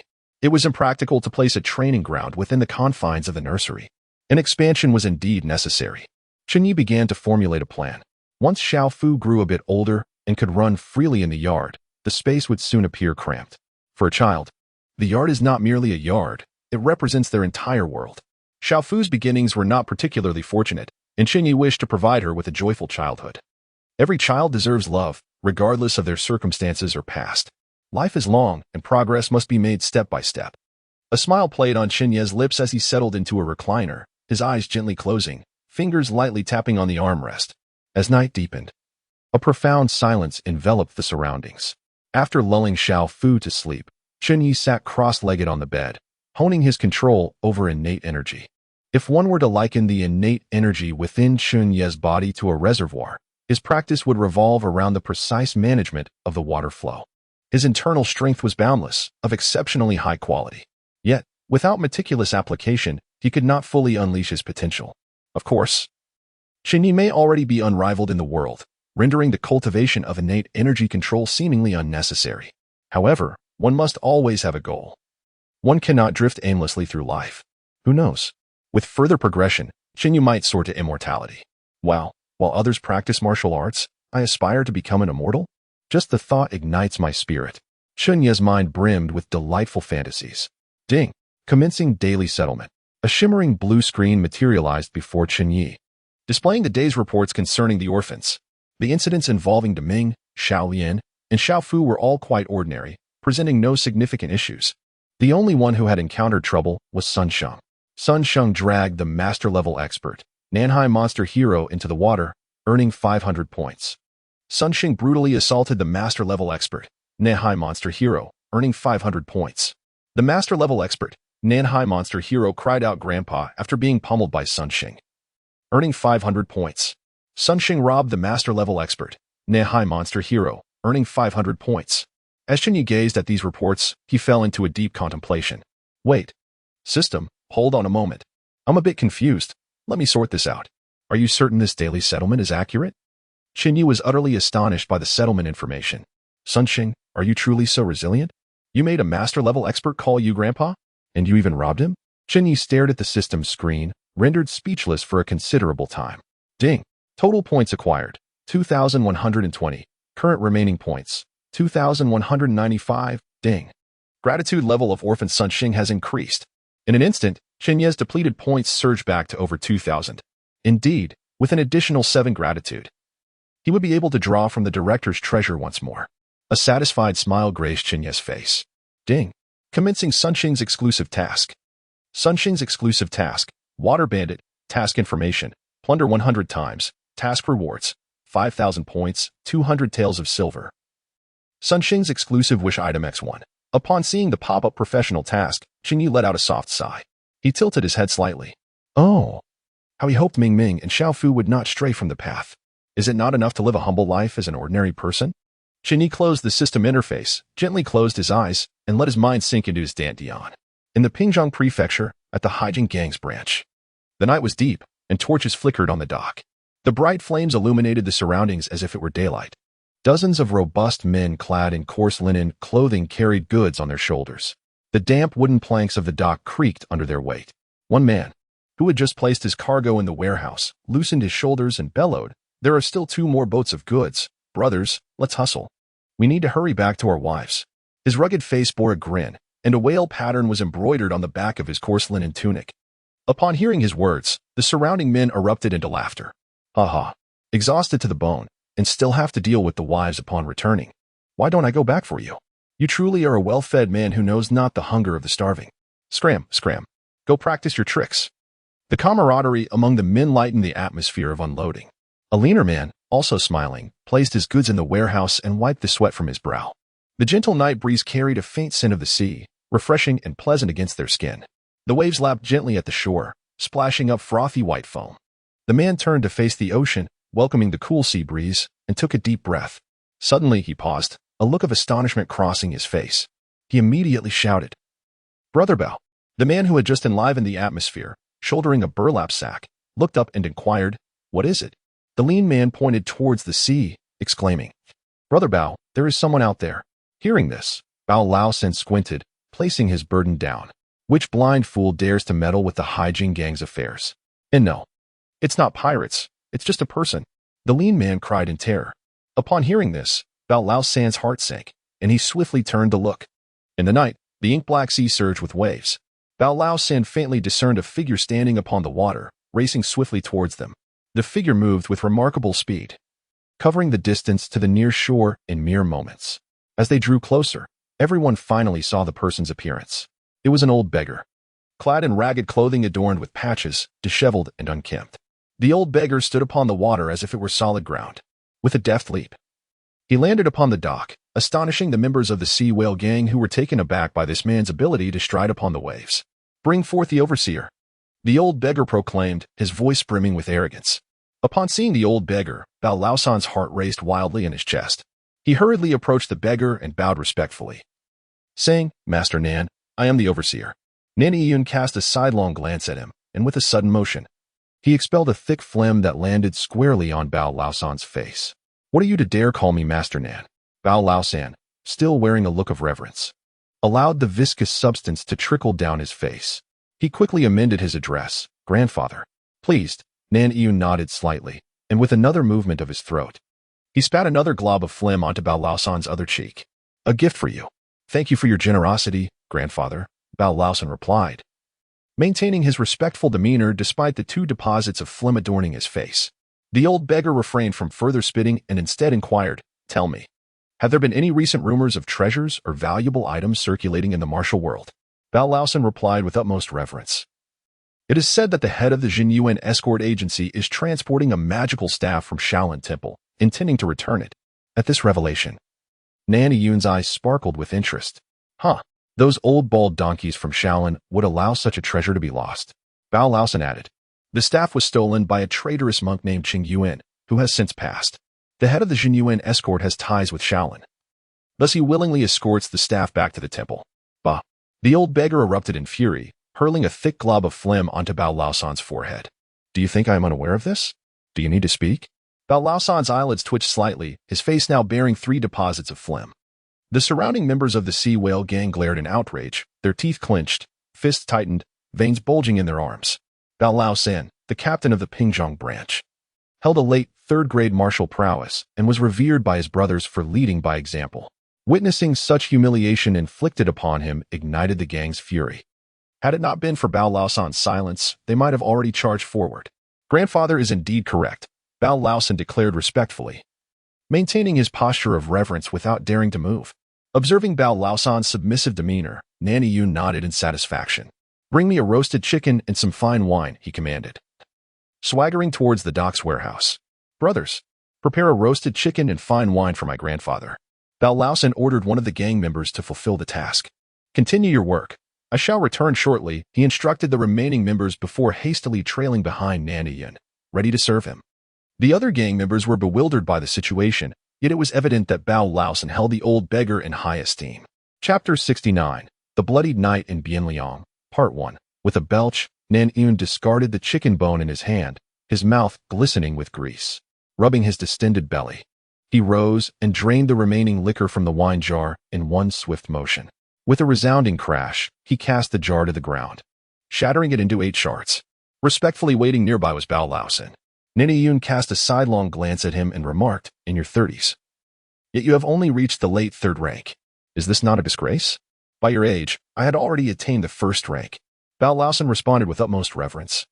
"Your wisdom is most profound, esteemed one." Noticing the man's unwavering respect and promptness, Nan Yun nodded in satisfaction. "You know my rules. 3 mouthfuls of phlegm, and I shall impart to you 3 techniques. Pay close attention. If you fail to grasp them, it is not my concern." Upon hearing these words, Bao Lao San's spirit surged with joy. "Thank you, esteemed one." With a leap, Nan Yun raised his left palm high and swiftly brought it down, as if facing an imaginary adversary. Bao Lao San's eyes widened in concentration, beads of sweat forming on his forehead, fearful of missing any detail. According to the trajectory of the technique, Nan Ian's descending left palm was aimed at the Baihui point atop the enemy's head. However, just as Bao Laosan anticipated this, Nan Ian's right hand flicked out, devoid of any force yet executed with blinding speed. In that moment, Bao Laosan was utterly stunned. How could this move resemble a casual flick of the wrist?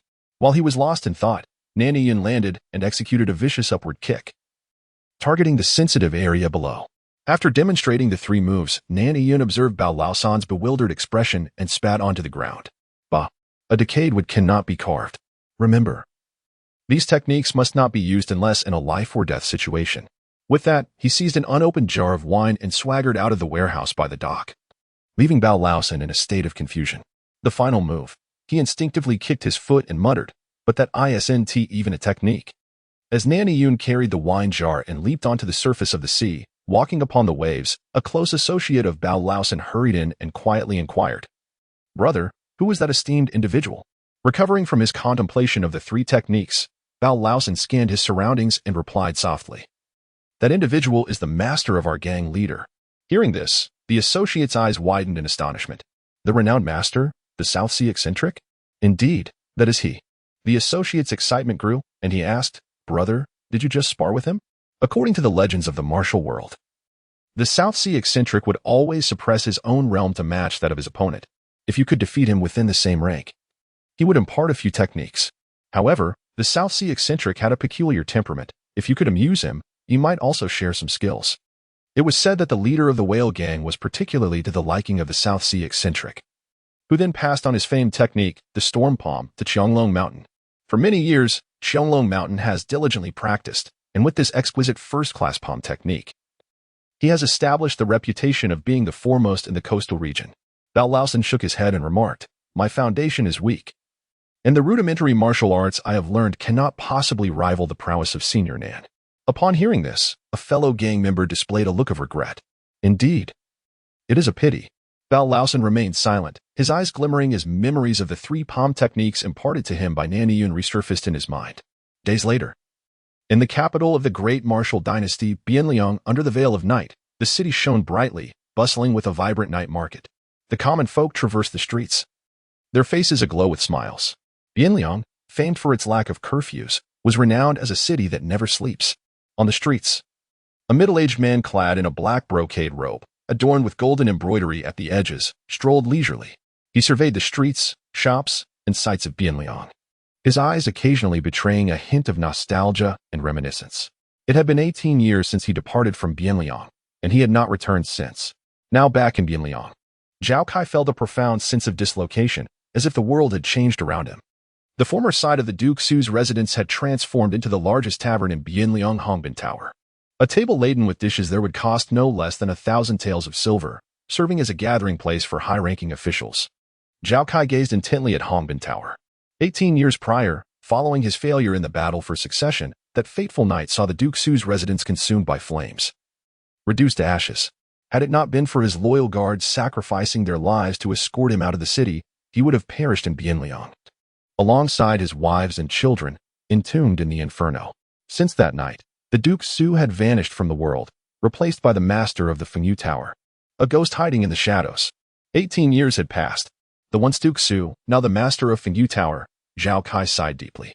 Now that he had returned to Bianliang, it was time to settle the scores of the past 18 years. Zhao Kai walked steadily towards Hongbin Tower. This night, the Crown Prince was hosting a banquet at Hongbin Tower. Before Zhao Kai could reach the establishment, he was intercepted by the Jinwu guards from the Imperial City. 2 streets away, a sturdy, snow-white steed, known as the Jia Yusher, stood in the street, bearing a young general clad in golden armor. He wielded a silver, coiled spear and cast a cold gaze upon the passers-by. The crowd dared not approach, instinctively avoiding the area from a distance. Yet one person, with an air of tranquility, approached the street's edge. The Jinwu general's gaze fell upon Zhao Kai, who wore a black brocade robe embellished with golden embroidery. "Is the current Jinwu still affiliated with the Lu family?" Zhao Kai inquired, his voice refined and gentle. The young general, seated upon his mount, was momentarily taken aback by the question. He scrutinized Zhao Kai, struggling to recall who he was. However, sensing Zhao Kai's dignified demeanor and distinguished presence, he instinctively replied, "Still with the Lu family." Upon hearing this, Zhao Kai nodded slightly and remarked, "Indeed, Lu Feng possesses a keen eye," aligning himself with Zhao Xie in advance. "Bold. You dare to speak His Majesty's name so freely." The golden guard of the Lu family was instantly enraged, thrusting his silver-scaled lance with great force. This strike, swift and powerful, exhibited the prowess of a third-tier martial artist. Zhao Kai's expression remained serene, his gaze profound, as he gently waved his sleeve. A chilling, bone-piercing gust of wind howled forth. The lance, upon its tip, began to form a layer of ice at a discernible speed, rapidly ascending and enveloping the golden guard's arm. A startled gasp escaped the guard's lips, yet before he could react, his body went rigid.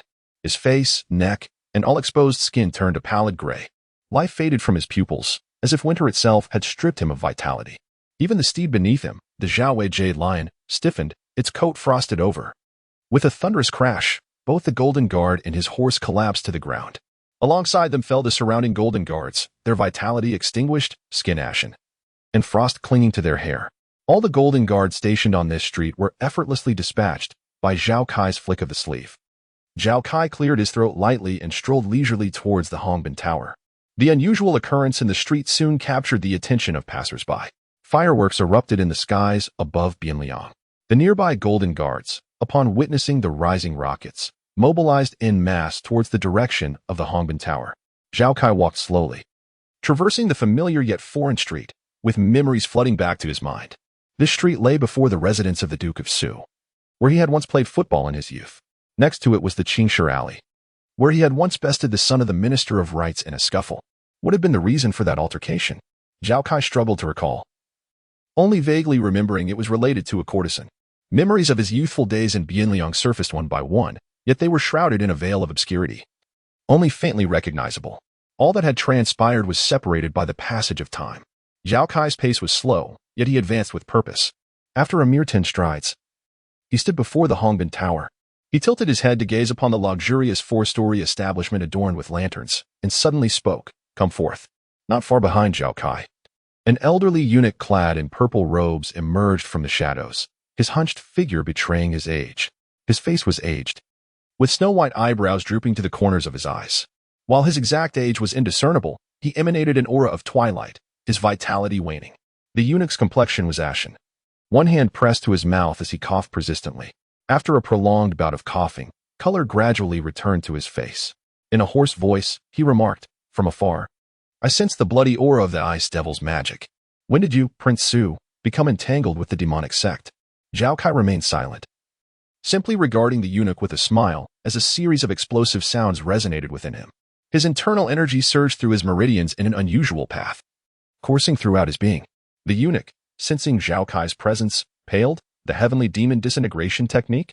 Zhao Kai's gaze remained tranquil as he lightly waved his sleeve. A dense white mist erupted from his sleeves, enveloping the street in an instant with a shroud of fog. The chill emanating from the mist was bone-piercing. The old eunuch, with keen eyes fixated on the swirling white vapor, his voice trembling with fear, "Have you entered the realm of the masters?" As he spoke, he inadvertently inhaled a wisp of the frigid air, triggering an uncontrollable fit of coughing. With great effort, he steadied his breath, his form flickering as he swiftly retreated over 20 paces. His complexion turned ashen, his coughing violent, and his body convulsed. The internal energy within him surged chaotically, rebelling against his control. After several breaths, he finally managed to rein in the tumultuous energy. His pallor returned, and he stifled the cough. Yet, the figure of Zhao Kai had already vanished from before the Hongbin building. In the next moment, piercing screams and shouts echoed from within. The old eunuch stared at the thickening mist on the street, trembling with dread, his eyes reflecting a profound terror. As if the white fog had summoned forth the nightmares he most wished to forget. He was acutely aware of the horrors unfolding inside the Hongbin building, yet felt utterly powerless. A soft thud resonated through the air as a severed head was cast down from the 4th floor of the Hongbin building. It belonged to a young man, adorned with a white jade crown, his eyes wide open, face pale, skin shriveled, and a clean severance at the neck, blood congealed. Upon seeing the dismembered head, the old eunuch's face drained of color, his complexion bereft of vitality. Chapter 70, The Bloody Night in Bianliang Part 2. Within the opulent palace of Bianliang, a lavish chamber is illuminated by dozens of flickering candles, casting a glow reminiscent of daylight. In a corner, a small incense burner emits a tranquil fragrance, with wisps of white smoke gracefully wafting into the air, gradually dissipating. At this moment, the chamber is engulfed in an eerie silence. Seated upon a grand bed is a middle-aged man clad in a bright yellow robe adorned with dragon motifs. His countenance exudes authority, yet his pallor betrays exhaustion, with deep shadows encircling his eyes. Before him lies the severed head of a young man upon the floor. Kneeling beside the head is an elderly eunuch dressed in purple, his face ashen, forehead pressed to the ground, beads of cold sweat dotting his brow. "I recall you once told me," the middle-aged man begins slowly, his voice faint yet imbued with a commanding presence, "that you rank among the top 3 masters in the realm." The elderly eunuch, trembling and pale, offers a meek explanation, "Your Majesty, Prince Su has practiced the dark arts of the Ice Demon sect. I sustained injuries 20 years ago while confronting the leader of the Black Tortoise Banner. Wounds that remain unhealed. As a fellow master, Prince Su resorted to a mutually destructive technique. I was no match for him." The middle-aged man closes his eyes, his expression devoid of emotion, mirroring the stillness he displayed upon witnessing the prince's severed head. "What of Prince Su's corpse?" he inquires. The eunuch hastily replies, "It is outside." The Emperor of Great Wu remains silent for a long while before he speaks again. "I have but one son. Most of my brothers I eliminated 18 years ago. Those few who survived have no heirs. Tell me, what shall become of the Great Wu dynasty?" The kneeling eunuch trembles violently, cold sweat trickling down his spine, his lips sealed in fear, not daring to utter a word. He is acutely aware that with the prince's demise, the bloodline of the Great Wu dynasty would be severed, leaving only princesses as the remaining heirs. Emperor Zhao Xie sighs softly. "If only you had perished alongside the prince, how much better it would have been." Upon hearing this, the eunuch quakes in terror. "I deserve 1,000 deaths." Zhao Xie shakes his head gently, his tone devoid of reproach. "I do not blame you. You have grown old. Those of advanced age fear death." He sits upon the bed, his gaze fixed upon the prince's head, his eyes deep and expressionless. After a prolonged silence, Zhao Xie states calmly, "The legacy of the Great Wu dynasty must be passed to my descendants. I require you to undertake a task." The eunuch, startled, prostrates himself, declaring, "This old servant is willing to serve your majesty unto death. Bring all the princesses to the autumn hunting grounds, each armed with a knife," Zhao Xie instructs softly. "Before dawn, I demand a resolution." Upon hearing this, an overwhelming chill envelopes the eunuch's heart, colder than the very essence of the Ice Demon sect's magic.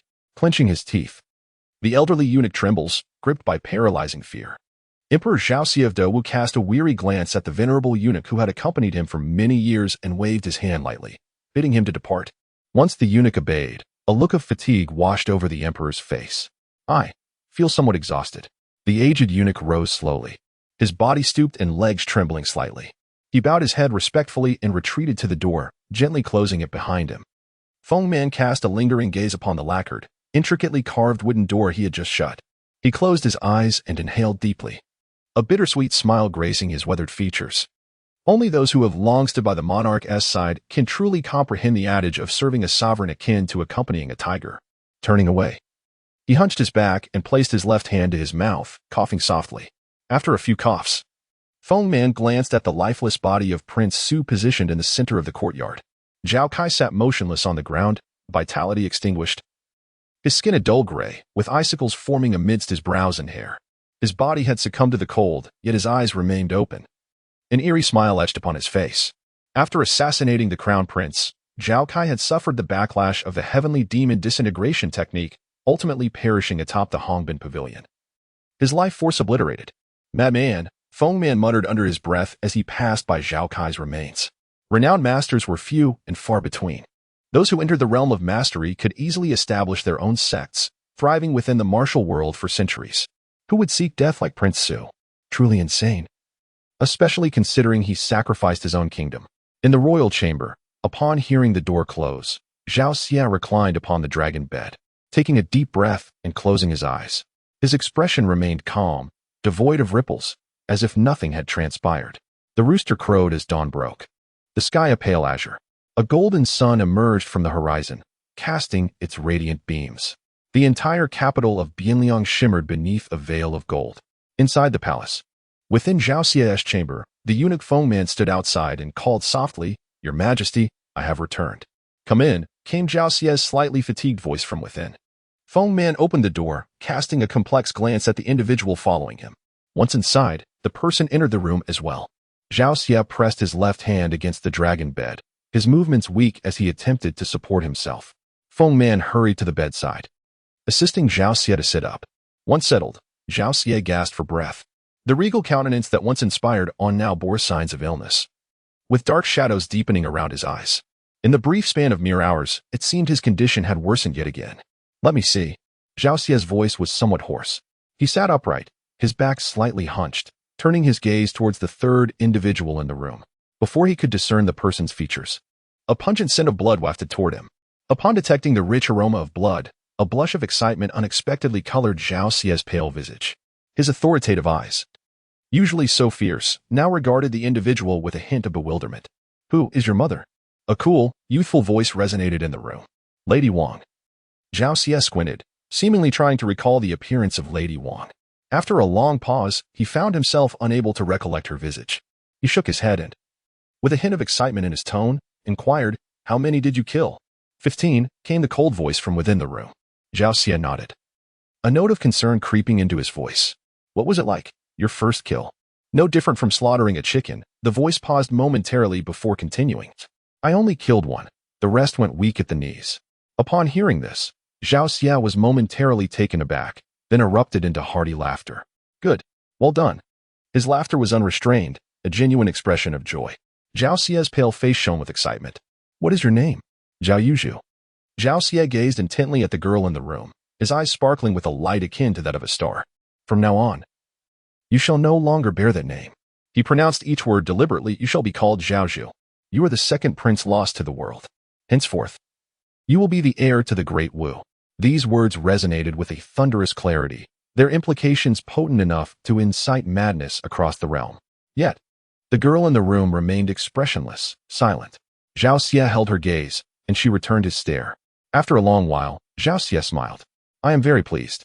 Do you have any wishes? The girl spoke softly. I want Eunuch Song dead. Zhao Xie furrowed his brow slightly. Who is Eunuch Song? The eunuch who sends my mother her monthly allowance. Zhao Xie was momentarily stunned by the response. After a pause, he burst into laughter. Very well. I grant you your wish. Ban, bring Eunuch Song here for execution. I wish to witness his demise alongside you. Beside him, Feng Man respectfully replied, yes. Zhao Xie turned once more to Zhao Zhu and inquired, are you satisfied? Zhao Zhu remained silent, yet her gaze fixed firmly on Zhao Xie. Her eyes resembled those of a small wolf, cold yet fierce. Observing her fierce gaze, Zhao Xie remarked, splendid. You surpass the crown prince by far. At least, he has never dared to look at me in such a manner. After uttering this, Zhao Xie waved his hand. Ban, take her to change into proper attire. Arrange for breakfast. Feng Man bowed respectfully, yes. He gently bent his body, leading Zhao Zhu away from the palace chamber. Moments later, Feng Man returned to the chamber alone.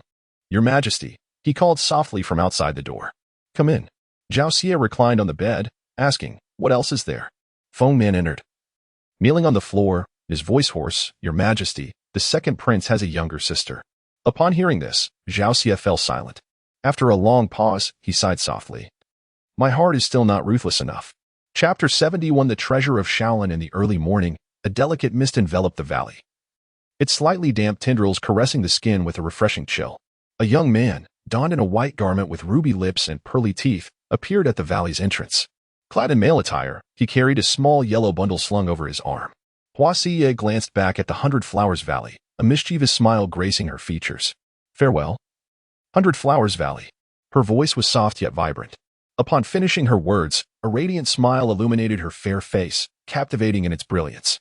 Although she was dressed as a man, any discerning eye would recognize her true identity as a woman, and a remarkably beautiful one at that.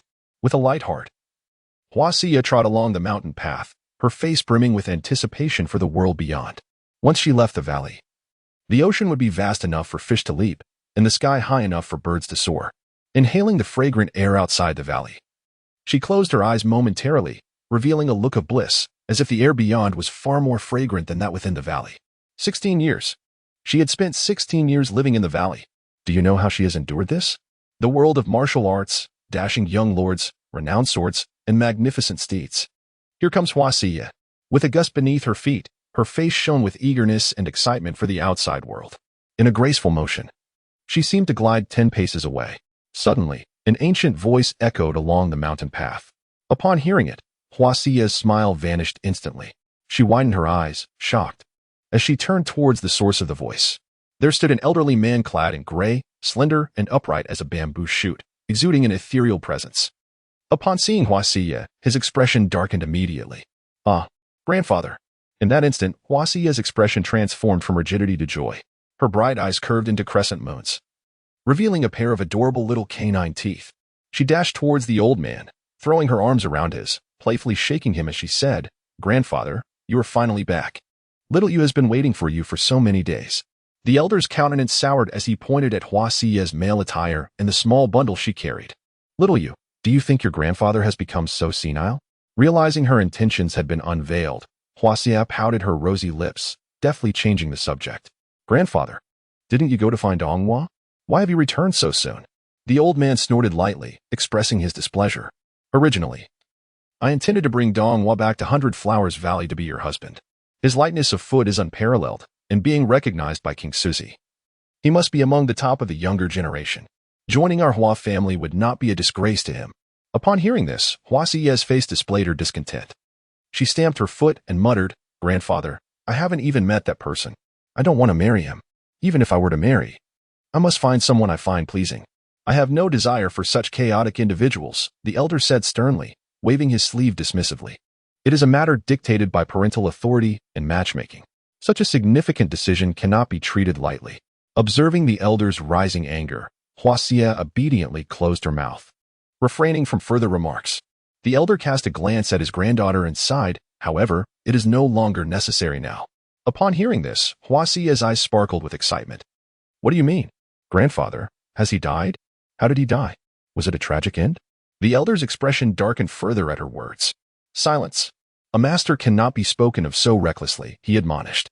Huasiye was momentarily taken aback, her beautiful eyes widening in surprise. "Donghua, he is a master?" "Indeed." The elder nodded. "His strength likely rivals mine." "Wonderful. I need not marry him." Joy radiated from Huasiye's face. The elder could not help but chuckle. "So you still wish to wed a master? With your mischievous demeanor, you wouldn't even be fit to serve as a maid.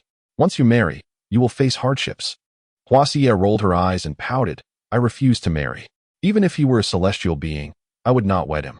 The elder's expression darkened, and he was on the brink of anger. Huasiye clung to his arm, playfully protesting, "I'll stay with you, grandfather. I don't want to marry. If I do, I shall not see you again." A smile broke across the elder's face as he gently tapped her forehead. "You, always flattering your grandfather." "Hiki. No more hikis. Return and transcribe the clan's teachings 10 times. If I had not returned early, you would have escaped the valley." No, grandfather. I was wrong. There is no room for negotiation. Grandfather. Grandfather. Twice, no less. Yea, grandfather is the best. Days later, outside Yuhan County. In the river that winds around the city, Sun Xing was submerged, relishing the comfort of the water. For some reason, he had recently found himself restless if he did not soak in the river every few days. It felt as if countless ants were crawling all over him, creating an unbearable discomfort. Sun Sheng attributed this to the lingering effects of floating on a log for an extended period. Fortunately, this quirk did not significantly affect his daily life, so he accepted it. After all, what was the harm in a bath every so often? Moreover, he noticed that his ability to hold his breath underwater seemed to have improved, allowing him to stay submerged for a few more moments than before. As he swam about, the itchiness gradually subsided. Rolling over, he caught a glimpse of the shore and noticed a figure near his clothes. "You again, old thief." Upon recognizing the old beggar from a few days prior, Sun Xing's face changed dramatically. "Damn it, old man, put down my clothes." Sun Xing inhaled deeply, plunging beneath the water's surface, gliding swiftly towards the bank like a darting fish. With a splash, he emerged from the river. Fury etched upon his face as he leaped onto the shore. To his surprise, an old beggar sat beside his clothes, clutching a gourd of wine. "Care for a sip?" Nenian offered, extending the gourd towards Sun Xing. Sun Xing hesitated, casting a wary glance at his garments left on the bank. Suspecting the old man intended to abscond with them in revenge, Nenian discerned Sun Xing's thoughts and rolled his eyes, exclaiming, "I would never stoop to such a low act." Sun Xing scoffed, clutching his clothes. "So you are capable of thievery?" Nenian's face flushed, and he scoffed in response. "You know nothing." He took a swig from the gourd and added, "Last time, you called me a miser. Today, I shall show you what a priceless treasure truly is." With a sidelong glance at Sun Xing, a smirk spread across his face. As Sun Xing donned his attire, His damp hair clung to his fair, handsome visage. In a swift motion, he snatched the gourd from Nanny Yun's grasp, pouring its contents into his mouth without reservation. After 2 sips, he frowned slightly and remarked, "Old scoundrel. This wine you pilfered today is inferior. It lacks the exquisite flavor of the last." Seeing Sun Sheng seize the gourd, a smile crept onto Nanny Yun's face, his eyes glinting with admiration. Upon witnessing the smile, Sun Sheng promptly spat out the wine in anger, yelling, "Old thief, what have you spiked it with?" Nanny Yun's expression turned pained at Sun Sheng's action, and he exclaimed, "Ah, you prodigal child, that was Shaoxing rice wine worth 10 taels a pot." Sun Sheng, noting the anguish on Nanny Yun's face, grew suspicious. He brought the gourd to his nose and inhaled deeply. A rich aroma wafted from within.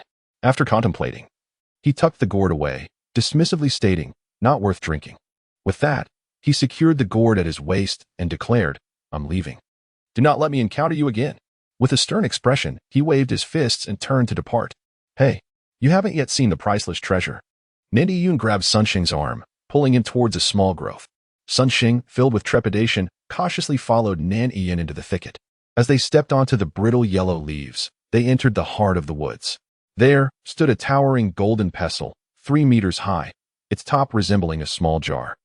Golden rings adorned the pestle, and as the gentle breeze caressed it, the rings clinked against the pestle, producing a melodious chime. The sound was enchanting, akin to a sacred resonance, soothing to the spirit. Sun Sheng gazed in astonishment at the colossal golden pestle and exclaimed, "Old scoundrel, where did you steal this from?" "No." "Wait, are you boasting? How could you possibly lift it with that frail physique?" He approached the magical pestle and reached out to touch it. The treasured staff felt smooth to the touch, its surface slightly cool. The moment Sun Sheng's hand made contact with the staff, the golden rings adorning it began to sway, producing a melodious chime that startled him. As Nanny Yun swaggered over to the staff, resting his hand upon it, he boasted, "Kid, this is something I snatched from the hands of the chief of the Zhenyuan Escort Bureau." He patted the staff, which instantly resonated with the crisp sound of the golden rings colliding. This magical staff was one of the invaluable treasures of the Shaolin Temple, imbued with the power to subdue demons, and served as the weapon of the foremost master of the Demo Academy. Such an artifact, placed within the realm, would undoubtedly be deemed priceless. Nanny Yun, brimming with pride, cast a triumphant glance at Sun Sheng, eagerly anticipating his reverence. However, Sun Sheng merely rolled his eyes and turned to leave. Upon noticing this, Nanny Yun grew anxious. "Kid, shouldn't you say something?" His face flushed. He wore an expression of feigned grandeur, feeling ignored. Sun Sheng suddenly smacked his forehead as if recalling something. He turned back, glaring fiercely at Nanny Yun, and warned, "If I catch you again, I'll surely give you a beating." Chapter 72. Apprenticeship and Shadows. Upon hearing Sun Sheng's words, Nanny Yun was nearly overcome with rage. You insolent wretch. A withered tree cannot be carved." Sun Sheng paid no heed to Nanny Yun, turning away to leave. He was no fool. He had discerned that this old beggar likely possessed a significant background. "Hey kid." Nanny Yun, seeing Sun Sheng resolutely depart, hastily called out. He inhaled deeply, leaping a full zhang to land directly in front of Sun Sheng. A flicker of coldness flashed in Sun Sheng's eyes as he feigned a smile while raising his fist. "What? Do you wish to taste my fist?" With a serious expression, Nanny Yun declared, "Young man, you pique my interest. Become my disciple, and I shall teach you the art of martial prowess." Without a moment's thought, Sun Sheng rolled his eyes and sidestepped Nanny Yun. "Farewell. I already have a master." At these words, Nanny Yun widened his eyes and grasped Sun Sheng's arm with force. "Damn it. I take you as my apprentice, and you expect me to beg you?" Just as Sun Sheng was about to exert his strength, he felt an overwhelming force emanating from the old beggar's grip, akin to being ensnared by iron pincers. Enraged, Sun Sheng swung his left fist, striking Nanny Yun squarely in the eye. "Let go of me, you old scoundrel." The blow left Nanny Yun momentarily dazed. Shaking with fury, he ground his teeth. Having traversed the martial world for decades, he was accustomed to overpowering others. He had never been the one to be bullied. "What is your master's name? Speak it. If he surpasses me, I shall turn and leave." Nanny Yun, now incensed, momentarily forgot his own rules and utilized his internal energy against Sun Sheng. With a cold smirk, Sun Sheng replied, "My master is Li Da." "Li Da? Who is he?" "A fisherman from Nanda." Upon hearing this, Nanny Yun paused, his face flushing crimson, steam rising from his forehead. "Damn it, a mere fishing wretch." Sun Sheng's expression turned icy. "What's wrong with being a fisherman? I have learned from him, and I can provide for my family." He threatened sternly, "Release me, or I shall not hold back." You. Nan Yun erupted with fury. As a master, countless individuals yearned to be his disciple. Today, after finally setting his sights on a promising youth, this boy dared to compare him, a renowned master, to a mere fisherman. What worth did a fisherman possess? He was unworthy even to hold Nan Yun's shoes. Trembling with rage, Nan Yun was about to explode when he suddenly glanced towards the southern woods of the city. In the distance, several swift steeds burst forth from the dense thicket. 7 horses in total, carrying 3 women and 4 men, raced along the forest path towards Yuhang County. As they passed, birds took flight in alarm, and cicadas fell silent. Nan Yun cast a disdainful glance at the 7 riders. They were so focused on their journey that they remained oblivious to the presence of Nan Yun and Sun Xing. Sun Xing followed Nan Yun's gaze, but due to the distance, he could only discern their silhouettes. One petite woman's silhouette caught Sun Xing's attention. Just from her figure, one could discern that her appearance was likely quite striking. Sun Xing clicked his tongue in admiration. However, he reminded himself that they were all assassins. Nan Yun, momentarily distracted by the 7 figures, felt his anger dissipate significantly. Sun Xing cast a sidelong glance at Nan Yun. Upon meeting Sun Xing's gaze, the embers of Nan Yun's ire flared back to life. You understand. Let go of me at once. Sun Xing tugged at his arm, but it remained firmly held. Nan Yun, fuming, retorted, You know nothing. Those 7, riding through the woods, startled the birds into flight and silenced the cicadas, all due to their murderous aura. Among them, 6 possess second-tier strength, and 1 wields third-tier prowess. These individuals are likely remnants of the Storm and Rain Pavilion, their hands stained with blood. Someone of your caliber would not even realize how swiftly death would come should you provoke them. Why should this concern me? Release me immediately. Do not force my hand. Sun Xing, known for his temper, was irked by the old beggar's demeanor. Nan Yun pointed at Sun Xing, sneering, a few days ago. You consumed my 5-element spirit wine. Lacking any internal training, the potion's effects have accumulated within your abdomen. Take a deep breath and see if you feel a subtle swelling in your dantian, accompanied by a rising warmth. Hearing the old beggar's words, Sun Xing's expression shifted. He took a silent, deep breath, focusing on his dantian.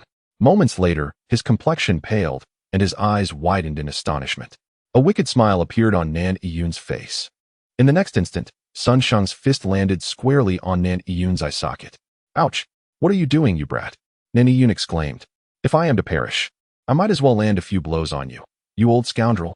Sun Xing gritted his teeth, his eyes slightly reddened. Nan Yun restrained Sun Xing's left hand, saying, Who says you are doomed? Sun Xing paused at this remark. Nan Yun, exasperated, continued, You currently possess the medicinal potency of the wine within you. By practicing my technique, your progress will be greatly accelerated. It won't be long before you cultivate internal energy. Upon hearing this, Sun Xing's face flushed. He had thought himself poisoned. I refuse to learn, Sun Xing scoffed. Nan Yun's right hand shot out, gripping Sun Xing's throat. Breathe in, he commanded. Unable to resist, Sun Xing was lightly pressed at a pressure point by Nan Yun, causing him to instinctively inhale deeply. Suddenly, Nan Yun tightened his hold. Instantly, Sun Xing's face turned red. Struggling for breath, he raised his hands to strike at Nan Yun, but his efforts were feeble and lacked strength. After several moments, Nan Yun's expression changed slightly, and he released his grip. Sun Xing crumpled to the ground, gasping for air, tears and mucus streaming down his face. You old bastard. Are you trying to kill me? Even if you do, I will not learn. Sun Xing gasped and coughed, as though he had just emerged from the gates of the underworld. Nan Yun remained silent, his hands trembling, his eyes gleaming with delight. Suddenly, he looked up to the sky and laughed heartily. Ha ha ha! Excellent! Wonderful! After a few moments of catching his breath, Sun Xing, upon hearing Nan Yun's boisterous laughter, cursed inwardly, madman. Truly a madman.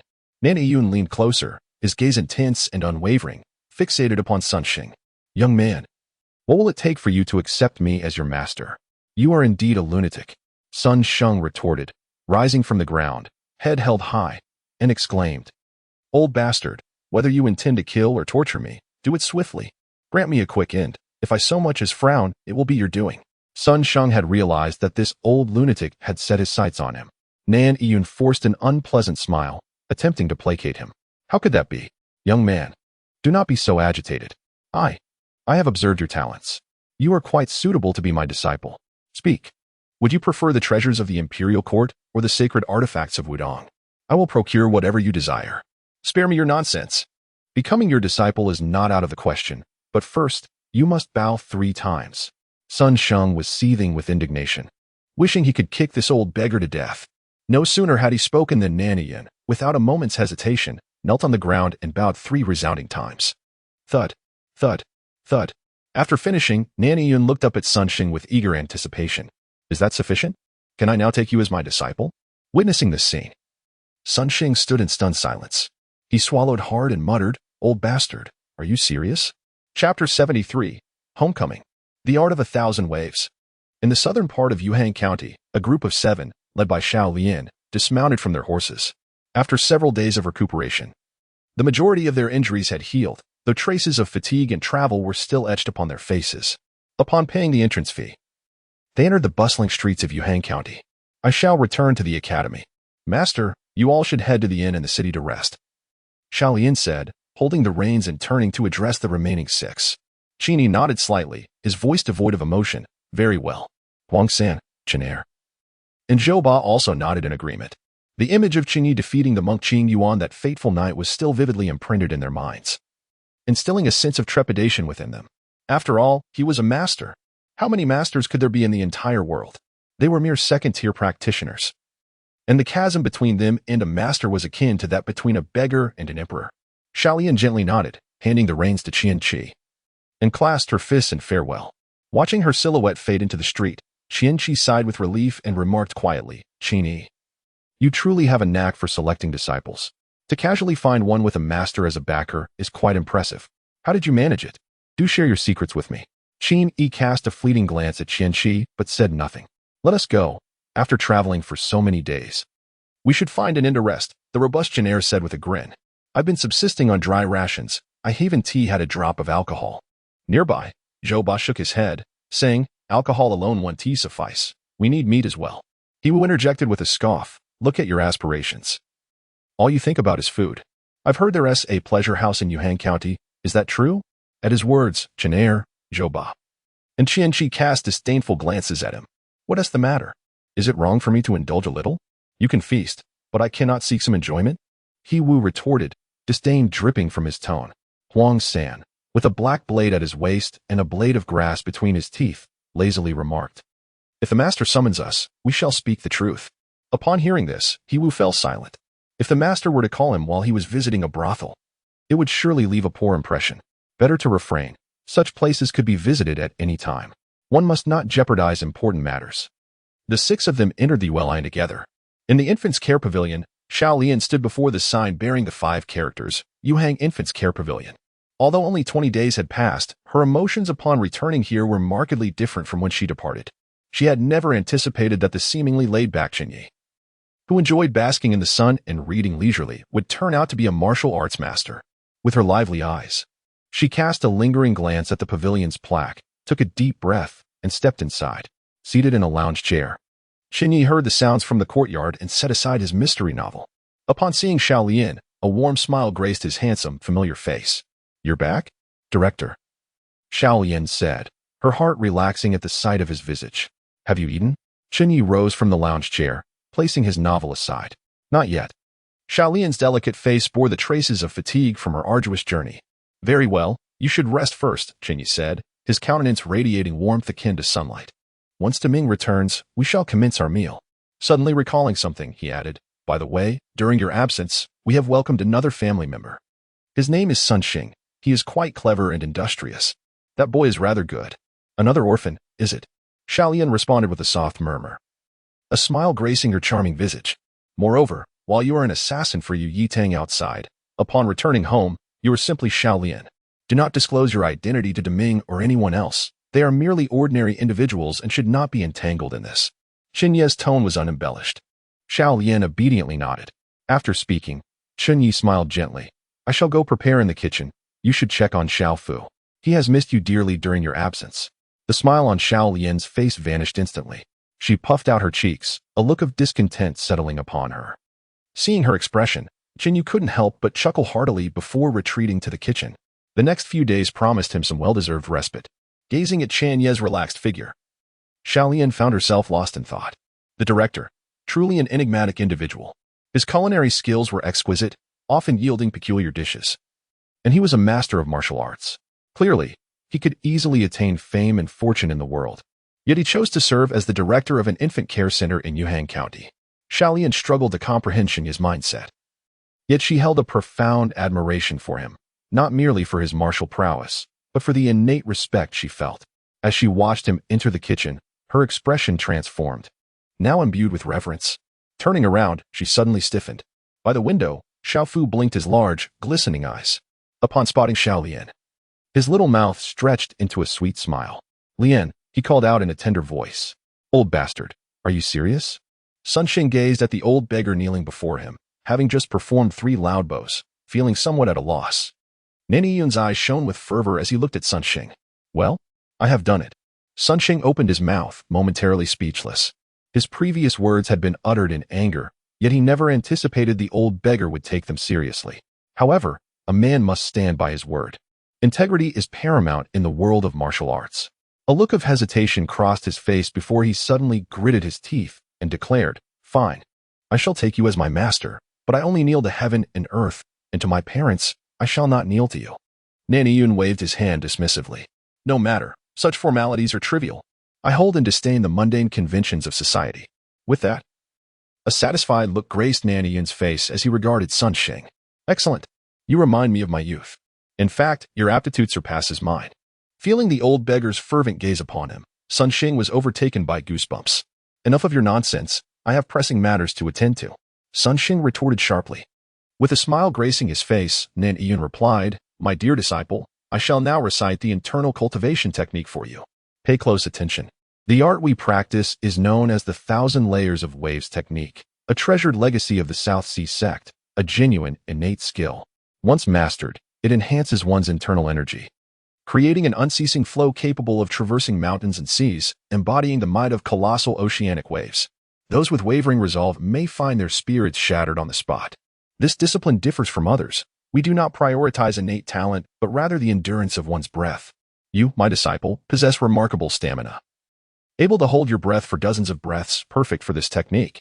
As Nan Yiyun grew increasingly animated, spittle flying, Sun Xing, growing impatient, waved his hand dismissively. "Stop right there. Write it down for me." Nan Yiyun, with a sheepish grin, explained patiently, "Disciple, this is an innate technique. Even a single page of it, if leaked, could incite chaos in the martial world. Not writing it down?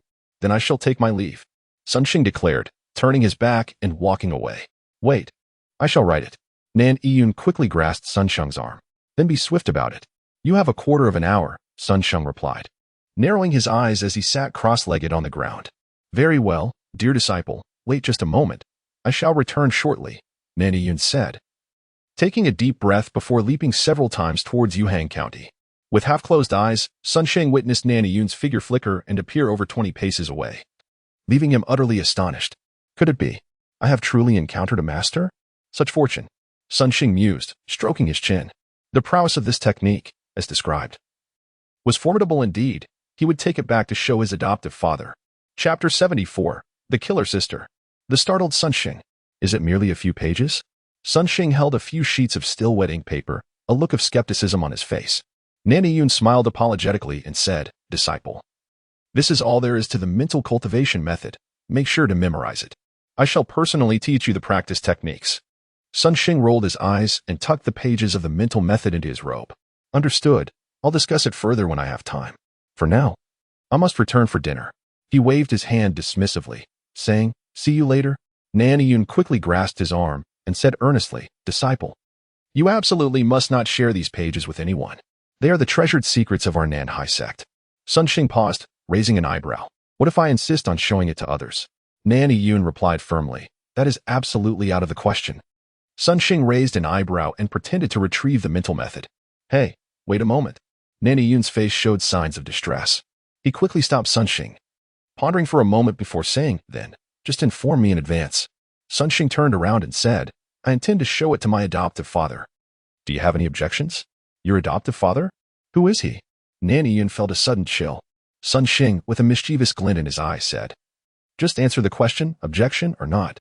As he spoke, he reached for the pages of the internal cultivation method. Nan Yiyun hastily asked, "Does your adoptive father know martial arts?" "An ordinary person cannot comprehend our sect's mental methods. Without my direct guidance, he would not be able to learn." Sun Xing pondered carefully. It seemed his adoptive father did not practice martial arts. In Sun Xing's memory, Chen Ye would sit in a recliner every evening after dinner, engrossed in books, never having trained in martial arts. Just say whether it's fine or not. Sun Xing replied irritably. Nan Yun looked troubled, biting his lip before saying, "He may look at it, but if your adoptive father were to divulge it, I would show him no mercy." Sun Xing rolled his eyes and turned to leave. Hearing the old beggar speak so mysteriously, he thought of showing it to his adoptive father. Perhaps his father, who read daily, might understand it. Having been at the nursery for nearly a month, he felt that the work he had done was insignificant. He had simply been living off others. Since this old fellow had willingly provided it, it would be fitting to present it to his adoptive father. With a wine gourd slung at his waist, he swaggered down the forest path toward Yuhang County. Nan Yun watched Sun Xing's retreating figure and muttered, "Damn it, his temper is just like mine when I was young. Master, who would have thought I would one day seek a disciple?" He shook his head in annoyance. Yet, he felt fortunate. Sun Xing's temperament suited his teachings, and his aptitude was fitting for cultivating the 1,000 waves and 100 layers technique. Should his injuries flare up one day, leading to his demise, the legacy of the Nan Hai sect would not be extinguished.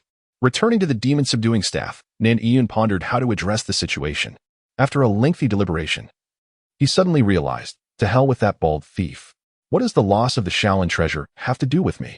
Disinterested, he grasped the demon-subduing staff, causing the golden rings to jingle melodiously. With a swift motion of his single arm, he hurled the precious staff into the river. A thunderous roar erupted as the water surface exploded, sending sprays of water soaring several feet into the air. The fish in the river scattered in fright, while the golden demon-subduing staff gradually sank to the riverbed. Nan Yun clapped his hands and proceeded towards Yuhang County. Humming a cheerful tune, Sun Xing returned to the nursery. As he stepped into the courtyard, he caught sight of a figure standing within, causing him to shudder slightly. In the courtyard stood a petite and delicate silhouette, a woman, whose beauty was evident even from behind, and she appeared to be quite young. Upon recognizing her, beads of cold sweat began to form on Sun Xing's forehead, for he had seen this figure in the southern woods of the city. This was the enchanting woman whose silhouette had captivated him. Swallowing hard, Sun Xing felt a stiffness take hold of his body. After witnessing Nan Yun's display of agility, he had come to believe most of what had been said. Indeed, when those 7 had traversed the woods, the birds had taken flight and the cicadas had fallen silent. She is an assassin, but who is she here to kill? Sun Xing stood frozen, tension coursing through him. At that moment, a small head peeked out from the woman's shoulder, with glossy black hair and large, expressive eyes. "Sheng," she uttered, her voice barely discernible. Turning around, Xiaolian, who held the little one, smiled gently upon seeing Sun Xing. "You must be Sun Xing, right? I've heard the director speak of you." In fact, as Sun Xing approached the nursery, Xiaolian had already sensed someone behind her, but from the footsteps, she discerned that it was not Deming and felt it was someone unfamiliar. She suspected it was the newcomer Sun Xing mentioned by Chen Ye. Taken aback by Xiaolian's words, Sun Xing's mind momentarily faltered. What was happening? He struggled to grasp the situation. "Xiao Xing, this is your sister Xiaolian." Chen Ye emerged from the kitchen with a smile, introducing her. "She is a year older than you. She was out when you arrived, but has just returned." Hearing Chen Ye's introduction, Sun Xing forced a somewhat awkward smile and greeted, "Sister Xiaolian." A faint smile graced Xiaolian's lovely face as she replied, "Xing." The little one in her arms stretched out his arms eagerly, looking at Sun Xing with longing. Xiaolian beamed, saying, "Xiao Fu wants you to hold him." Sun Xing cast a deep glance at Xiaolian, his smile stiff, and approached to take Xiao Fu into his arms, softly cooing to him. He occasionally stole glances at Xiaolian. "Goodness! Father, this sister Xiaolian is an assassin. How can there be such a person in our nursery?" A thread of worry crept into Sun Xing's heart. He wondered if his adoptive father was aware of Xiaolian's true identity. If the officials were to discover it, it could spell disaster. According to the laws of Dewu, harboring a murderer could lead to collective punishment. A frown settled on Sun Xing's face as he pondered. "Father, Deming, Xiao Fu, and I are all just ordinary people. If the young Lian Jie were to be apprehended by the officials, it would spell disaster." In the kitchen, where she was assisting Chen Ye, Lian cast a glance at Sun Xing in the courtyard and remarked coolly, "Director." Xiao Xing just covertly gazed at me several times. Chen Ye chuckled, "Given your striking beauty, it's only natural for Xiao Xing to glance your way." At his words, Lian slightly pursed her lips, choosing to remain silent, yet her eyes grew somewhat frosty. "Director, we're running low on vegetables at home. I shall go procure some more," she stated. Very well. Do pick up some eggs as well. Deming requires them for every meal now. Chen Ye replied casually. Understood. Lian slung her basket over her arm and exited the kitchen. Sun Sheng, noticing her, called out with a smile, Lian Jia. She cast a somewhat frigid glance in his direction, offering a slight nod. As he watched her depart from the nursery, a chill crept up his spine. What did that glance mean? Was she issuing a warning? Sun Sheng swallowed hard, feeling an unsettling coldness envelop him. Chapter 75, The Reunion Dinner. The Elders' Esteem. As the sun descends in the west, it leaves behind a lingering glow in the sky. The faint clouds are tinged with a captivating crimson hue from the sunset. In the nursery, a large square table is set, adorned with several exquisite dishes. The golden-hued chicken soup, succulent shrimp, and vibrant home-cooked vegetables create an enticing aroma that whets the appetite.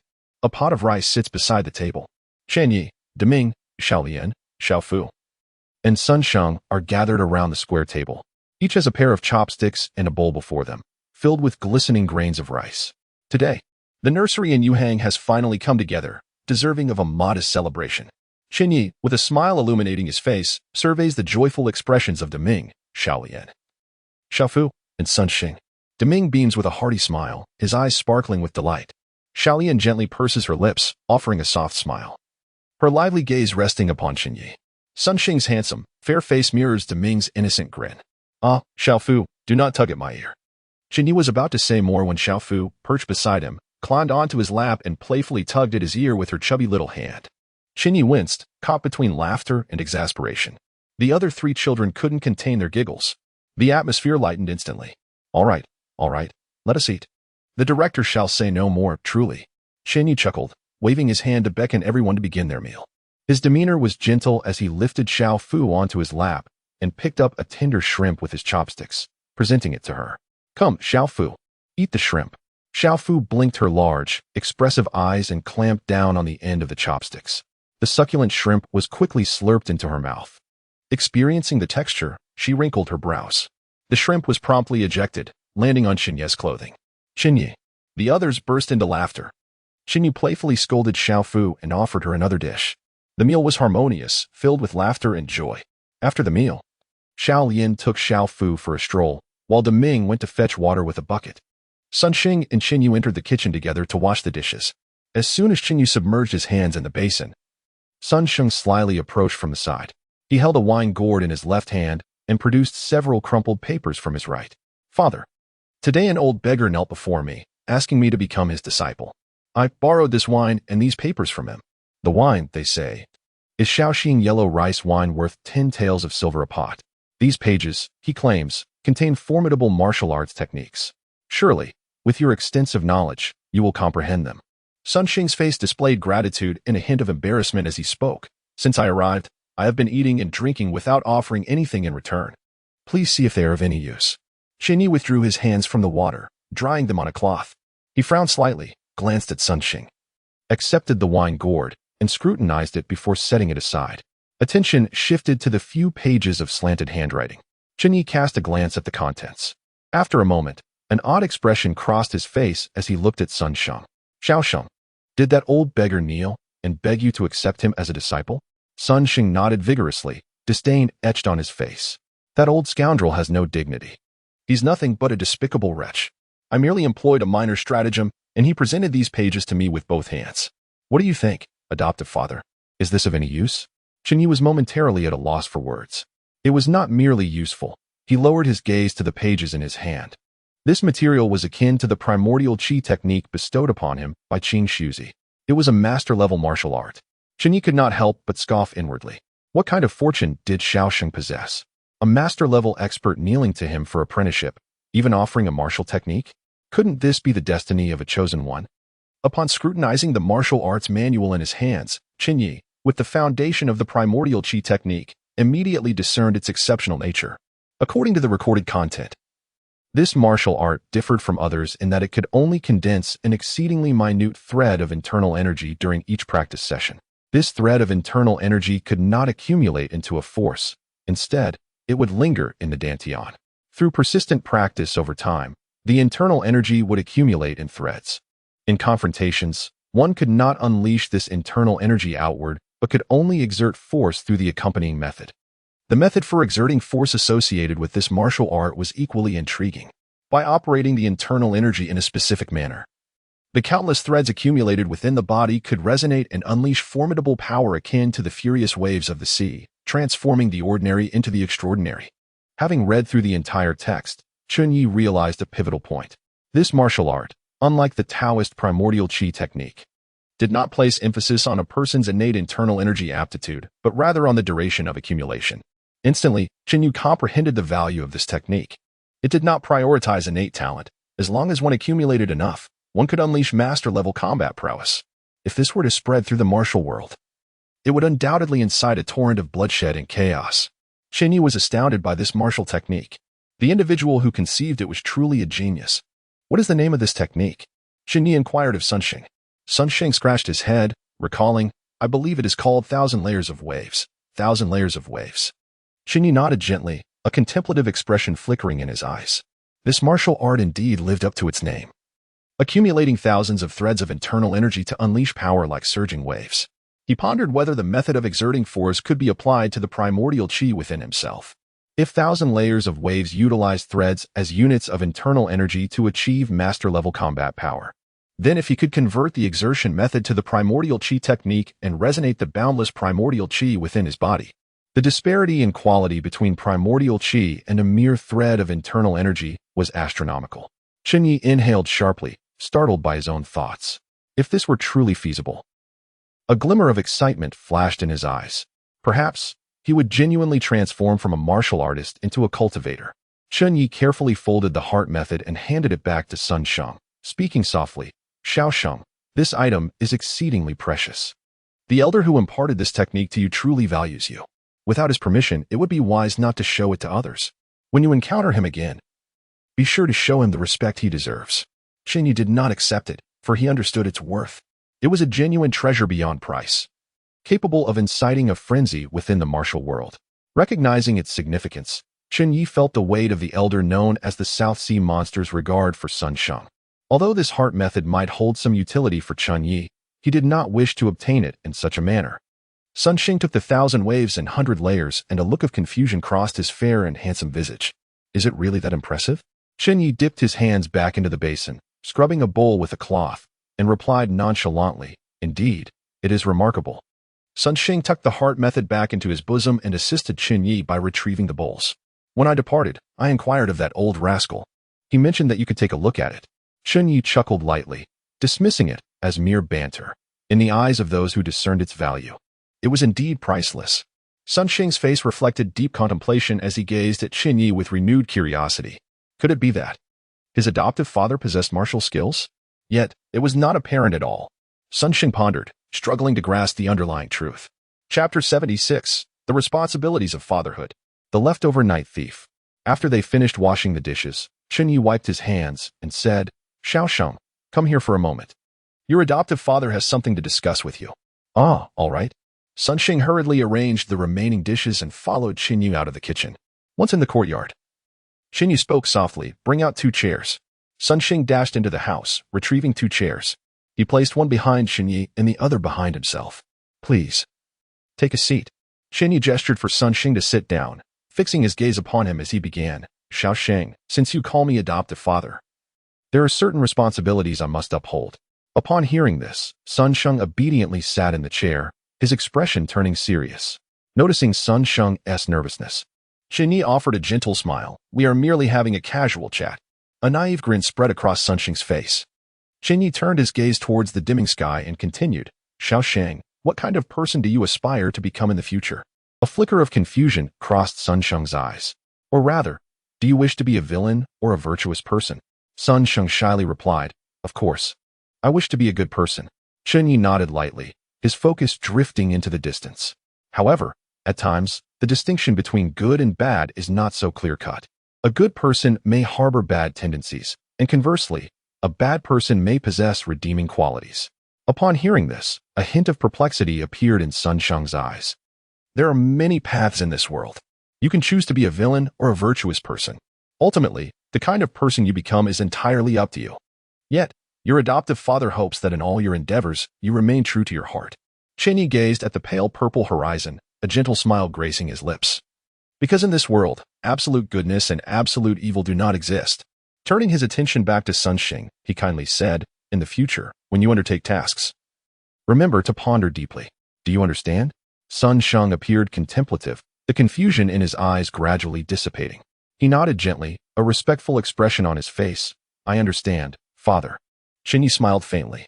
The evening breeze swept through, rustling the leaves, as the cool air embraced the small courtyard, bringing a sense of tranquility. Chen Ye was not one to preach, nor did he believe in the efficacy of lecturing. Yet today, he felt compelled to impart wisdom to Sun Xing.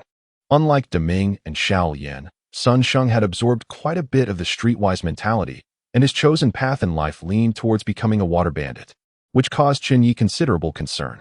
After all, a bandit is still a bandit. Chen Ye gazed at the distant, dark green mountains, his eyes growing increasingly profound. As night fell, a waning moon hung in the dark sky, casting a cold, silvery light. By the late hours, every household had succumbed to slumber. Occasionally, the distant barking of a dog echoed, underscoring the stillness of the night. In a certain dwelling, Nan Yun, sleeping on the roof, suddenly yawned, rubbing his bleary eyes. He stretched and sat up. With drool hanging from his lips, he bore the look of someone just awakened from slumber. Lifting his gaze to the crescent moon, he murmured, Is it the hour of the rat? Gulu. The stomach of Nan Yun emitted a mournful growl. His expression was one of distress as he pouted. That little rascal had a delightful dinner, yet he never thinks of his master. Yawning, Nan Yun recalled the sumptuous meal he had witnessed Sun Xing and the others enjoying at sunset, causing his mouth to water uncontrollably. He could hardly fathom how they had managed to concoct dishes that were more vibrant and aromatic than those served in the imperial kitchens of Bianliang. Unable to suppress the urge, he swallowed hard and sprang from the beam, hastening in a singular direction while murmuring to himself, I hope they have some leftovers. In the Yuhang Infants Care Center, Chen Ye, seated cross-legged on his bed and harnessing his innate qi, suddenly opened his eyes, a peculiar expression crossing his face. Stealing from the Infants Care Center? He mused. Rising from his bed, he gently pushed open the door and made his way to the kitchen. Creak. Just as Chen Ye entered the kitchen, he felt several of his acupoints being pressed by an unseen force. Simultaneously, a faint voice echoed in the stillness. What are you doing running to the kitchen at this hour? Nan Yun grumbled discontentedly. As he stepped into the kitchen, the director of the Infants Care Center followed closely behind, causing Nan Yun to momentarily fear he had been discovered. Yet, who in this world, apart from a master, could perceive his presence? He promptly sealed Chen Ye's acupoints and muttered a few irritated words before rummaging through the kitchen. Strange, where are the leftovers? Surely, they couldn't have consumed every last morsel? Nan Yun searched frantically, growing increasingly exasperated. Just then, a voice emerged from behind him. The dinner has all been eaten, but if you wish, I can prepare a meal for you. Startled by the voice, Nan Yun jumped. Who is there? He demanded, his heart racing. In the pitch-black night, the sudden sound of a voice behind anyone would elicit a fright, and Nan Yun was no exception. He was certain there was no one else around, save for the director of the Infants Care Center, who had been struck by his acupoint the moment he entered. Footsteps echoed in the kitchen. A spark ignited, followed by the sound of flint striking. In the next instant, a flame flickered to life in the dark kitchen, illuminated by the glow. Nan Yun could finally see the person who had spoken.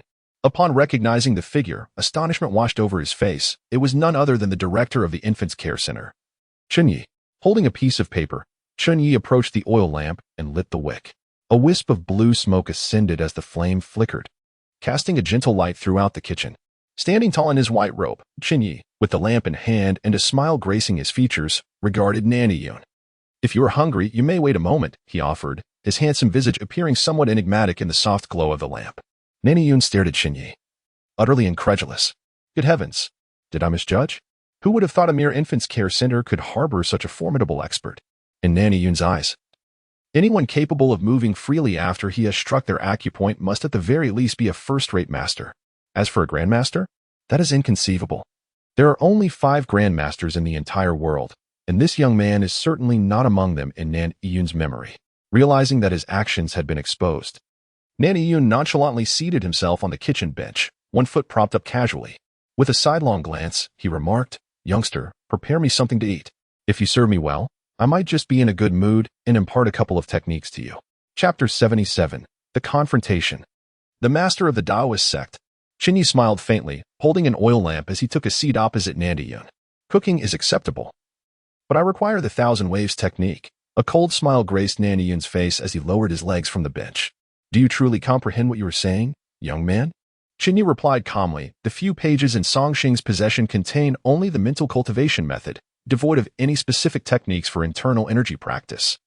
A serious expression crossed Nan Yun's face. So, you are the adoptive father of Sun Xing? Indeed, Chen Ye affirmed. A complex emotion flickered across Nan Yun's features. That little bastard. He had just acquired the mental method from me and immediately handed it over to someone else. Anger surged within him, and he lowered his voice. Listen. You know the rules I abide by. If you can defeat me in battle, I shall grant you the thousand waves technique. Is it a deal? Chen Ye, with a tranquil demeanor, gazed at Nan Yun. He, too, wished to test the prowess of a master and ascertain whether he was worthy to be considered his equal. A gentleman's word is as binding as a chariot drawn by 4 horses, he remarked. With that, Nan Yun swayed his body, ready to strike with his right palm. Wait, Chen Ye interjected softly. Nan Yun frowned. What is it? Young man, it's too late for regrets now. Let us fight outside. Do not damage my furniture within. Chen Ye replied with a gentle smile. Nan Yun scoffed. Do you hold yourself in such high esteem, boy? Without retorting, Chen Ye placed the oil lamp aside and departed. Observing Chen Ye's unflappable demeanor, Nan Yun furrowed his brow. What was this young man's background? So young, yet possessing such formidable strength, and choosing to remain hidden in this humble nursery. Such prowess could easily place him as the leader of a major sect. Nan Yun chuckled coldly. I fear you not. The two exited the nursery and stepped onto the long street outside. The night was profound, with only a waning moon hanging in the pitch-black sky. The cool moonlight cascaded onto the street, casting a silver glow upon the ground. Chen Ye leisurely set the oil lamp down beside him. The night breeze rustled, causing the flickering flame to dance gently. Barking echoed from distant homes. Chen Ye stood tall, his shadow stretching across the ground beneath the moonlight. His expression remained serene, eyes deep and contemplative, as he extended his right hand, palm facing the moon, fingers slightly curled, inviting Nan Yun to make his move. Upon witnessing this, Nan Yun could not help but laugh in anger. You certainly carry yourself with grandeur. I hope you can maintain that demeanor when I have you on the ground calling me grandfather. With that, Nan Yun's gaze became profound, akin to an unfathomable ocean. He lowered his stance, knees slightly bent, and within him, the distant sound of surging waves echoed. In the next instant, Nan Yun appeared suddenly to Chen Ye's left. His right palm striking from a downward angle, the sound of the blow whistling through the air, reminiscent of roaring waves crashing. The sound evoked an illusion of standing by the seashore. Chen Ye's eyes flickered slightly. His form remained still as he gently extended his left palm to the side. Clang! The two individuals clapped their palms together, producing a resonant sound reminiscent of metal striking metal. Nan Yun exclaimed in astonishment. The 13 protectors of the North. Despite his words, his hands moved with remarkable swiftness. At the very moment Chen Ye's right palm met his, Nan Yun struck at Chen Ye's chest with his left palm. Inner strength surged, and the wind from his palm held fiercely. The sound of waves crashing against the rocks grew increasingly distinct. As the palm wind swept by, it carried with it a gentle caress of the sea breeze. Under the profound night sky, a thin cloud drifted across, obscuring the waning moon, plunging the street into darkness. The howling palm wind seemed to resonate in their ears, the tumultuous roar of the tide evoking a sense of trepidation. Chen Ye remained unperturbed. He turned, extending his right palm with graceful agility. A sharp sound echoed as Chen Ye's right palm collided with Nan Yun's left. With a light step, Nan Yun leapt backward several feet, a serious expression etched on his face as he regarded Chen Ye. What kind of palm technique is that? He inquired. Despite their recent exchanges, Chen Ye had barely shifted his stance, and Nan Yun's 2 powerful strikes had been effortlessly countered. With years of experience traversing the martial world, he was astonished not to discern the technique employed by Chen Ye. I did not employ a technique, Chen Ye replied nonchalantly. He had not practiced any specific palm technique. Rather, he had merely harnessed his innate energy, enhancing his reflexes in the process. He had simply relied on his instincts and the principle of indestructibility to absorb the 2 strikes. Admiration flickered in Nan Yun's eyes as he exclaimed, Excellent. The formless surpasses the formed. Among the younger generation, you are the first to have mastered a technique to such an extent. Chen Ye, however, merely took a deep breath, his tone steady as he said, Give it your all. I wish to see just how formidable a master truly is. With that, Chen Ye summoned the full power of his innate energy. Waves of pure, warm energy coursed through his body, following the pathways of his internal strength. An invisible aura emanated from Chen Ye. At that moment, the cloud obscuring the moon shifted aside, allowing the cold moonlight to once again cascade upon the street. Bathed in this ethereal glow, Chen Ye stood tall, his demeanor serene and his gaze profound. A circle of intangible energy enveloped him, extending 2 meters around him. As the moonlight poured down, it refracted due to the influence of the energy, allowing onlookers to see clearly the aura surrounding Chen Ye. Standing beneath the moonlight, he resembled a celestial being exiled to the mortal realm. His indifferent gaze settled upon Nan Yun. "Make your move," Chen Ye stated calmly. Nan Yun's eyes widened in shock at this spectacle, disbelief washing over him. A master of the Taoist sect. "It cannot be," he exclaimed incredulously. "Is there truly a master beyond that esteemed figure from Wudong?" Suddenly, as if recalling something, Nan Yun's expression shifted. "You are from Donghua?" he asked, his gaze fixed sternly upon Chen Ye. "Indeed," Chen Ye affirmed quietly. "Curse it, I misjudged." Nan Yun muttered through gritted teeth, regret gnawing at him. He had agreed to this contest with Chen Ye, stipulating that should he lose, he would surrender the 1,000 waves technique. If this object were to fall into the hands of a master, the implications would be entirely different. A serious expression flickered in Nan Yun's eyes. "Since he is a master, I shall not hold back." Upon finishing his words, he pursed his lips and took a deep breath. The wind began to rise. The branches of the trees around him swayed, and dust lifted from the ground. The barking of dogs from nearby homes abruptly ceased, replaced by a few muffled whines. Chen Ye, witnessing this commotion, displayed a look of astonishment. He had not anticipated that the master's actions would create such a significant disturbance. Even more surprising to Chen Ye was the sensation that, as Nan Yun inhaled deeply, his own innate vital energy, which he had extended outward, seemed to subtly drift towards Nan Yun. However, since Chen Ye's body was filled with complete and unblemished innate energy, it remained unaffected by Nan Yun's presence. How intriguing. A faint smile appeared on Chen Ye's handsome face. The sound of the wind gradually softened. Under the moonlit night, Nan Yun, dressed in the garb of a beggar, emanated an aura of authority and profundity. The clear, resonant sound of crashing waves echoed from within him. Calmly, Chen Ye, clad in white, extended his right palm with his fingers slightly curved. In the next moment, boom, a colossal wave surged against the rocks. Chapter 78, Fried Rice in the Kitchen. The sound of sizzling oil filled the air. Chen Ye held a cast iron pan, where white grains of rice mingled with golden fragments of scrambled eggs. With a few deft strokes of the spatula, the rice and eggs blended more harmoniously. Chen Ye then picked up a plate of vibrant green scallions from the side, adding them to the pan to combine with the rice and eggs. After a few more tosses, he sprinkled in a pinch of salt. Gradually, a rich aroma wafted from the pan, permeating the kitchen. Seated at the table, Nan Yun wore a grim expression. His face a shade of stormy gray as he inhaled the enticing scent of the fried rice, his mouth twitching slightly as he swallowed hard. Soon, the fried rice was ready, and Chen Ye scooped it into a bowl. He placed one bowl in front of Nan Yun and another in front of himself. Extending a pair of chopsticks toward him with an apologetic tone, "I am truly sorry, Master Nan." Nan Yun snorted coldly, avoiding Chen Ye's gaze. His expression still darkened with anger. The left side of his face was swollen, bearing the imprint of a handprint, creating a stark disparity with the right side. Resembling a rather unfortunate encounter with a heavyweight boxer, Chen Ye felt a wave of embarrassment wash over him. During their recent spar, he had miscalculated his strength. With an abundance of high-quality innate energy coursing through him, his palm strike had inadvertently caused significant distress to the elderly man. After a few exchanges, Nan Yun had declared he would not continue, overwhelmed by the intensity of the blows. Realizing he had inadvertently caused the swelling, Chen Ye had promised to make a late-night meal as a gesture of apology. Humph. As Nan Yun gazed at the vibrant, golden, and tender fried rice before him, he swallowed twice, his expression softening. He picked up his chopsticks and dug in heartily. The moment the fried rice touched his palate, his eyes widened in astonishment. A satisfied grunt escaped his lips. Observing this, Chen Ye smiled faintly and began to eat as well. After a moment, Nan Yun wiped his greasy mouth with his sleeve, letting out a contented sigh. Bliss. He licked his lips, suddenly noticing his wine gourd resting on the kitchen counter. His expression darkened as he seized the gourd, uncorking it and taking a generous swig. The rich aroma of Shaoxing rice wine warmed his insides, and a faint blush crossed his face.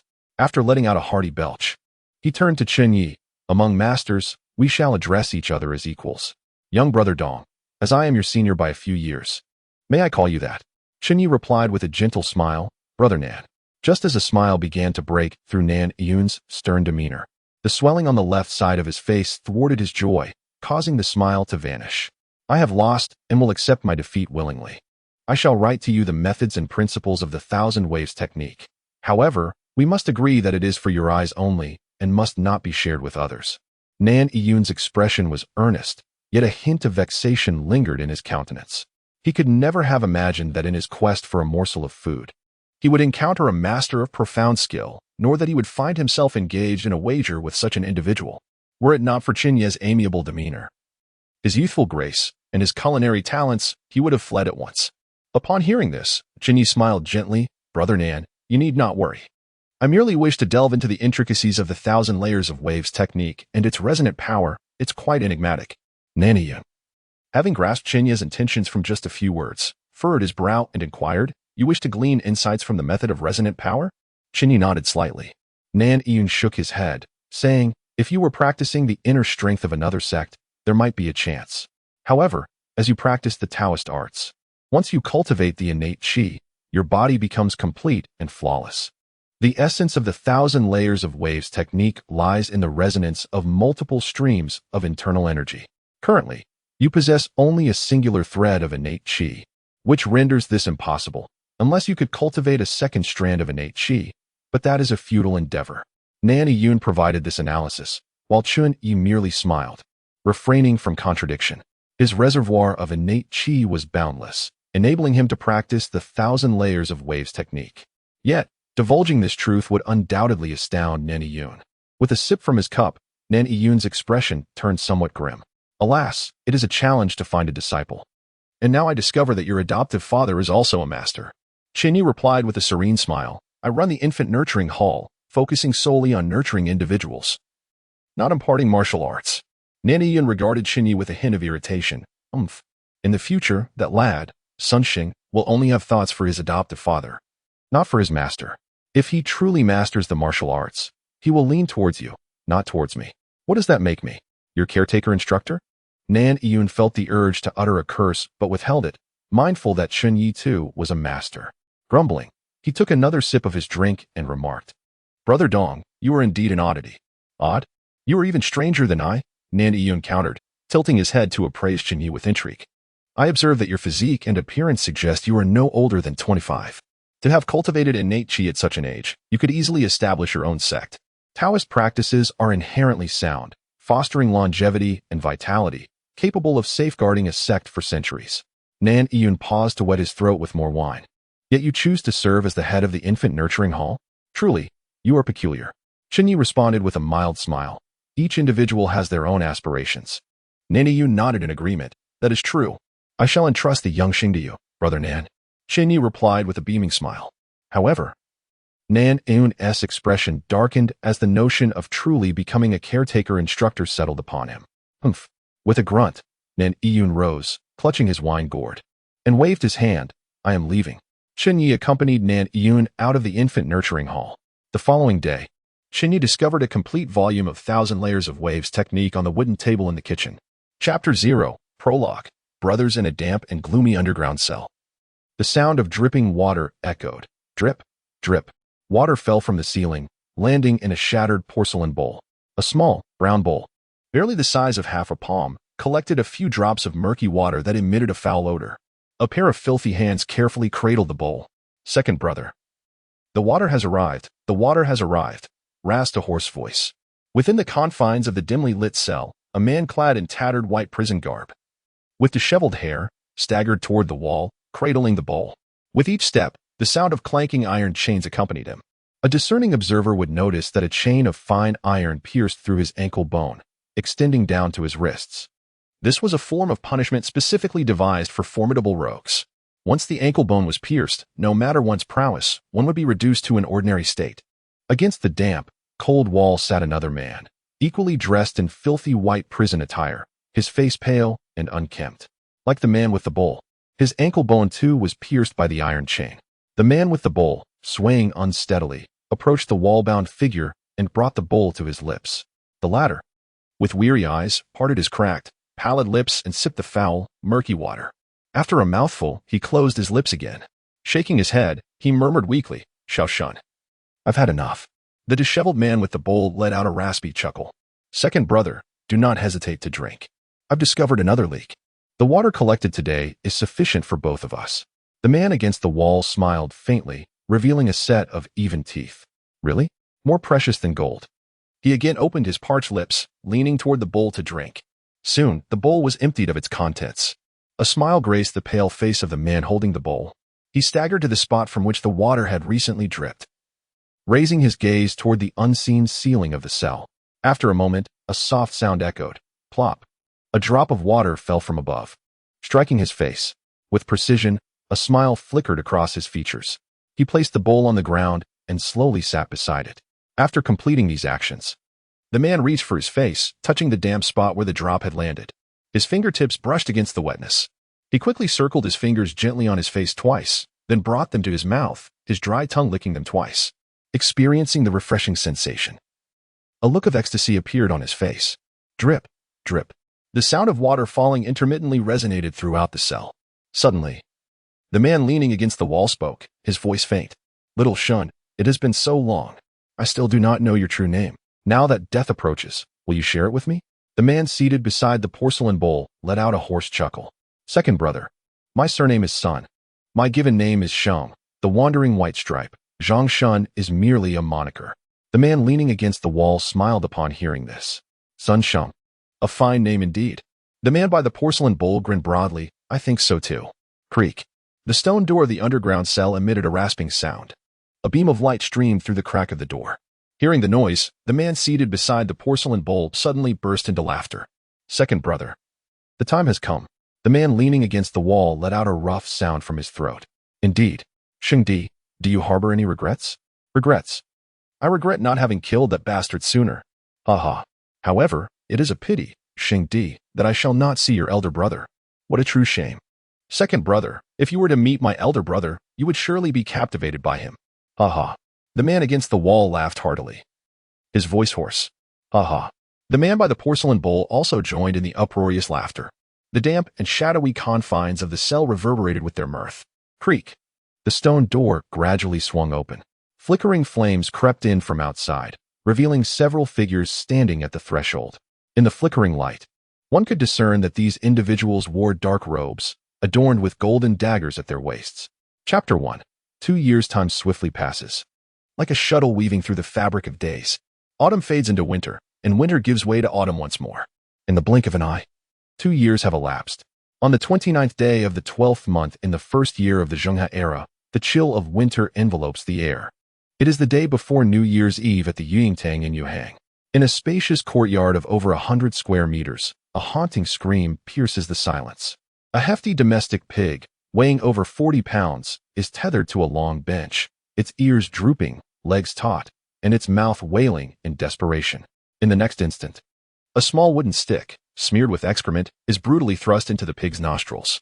The pig's cries grow even more pitiful. Beside the creature, a little girl, adorned in a red robe embroidered with peonies and wrapped in a snowy white scarf, crouches down.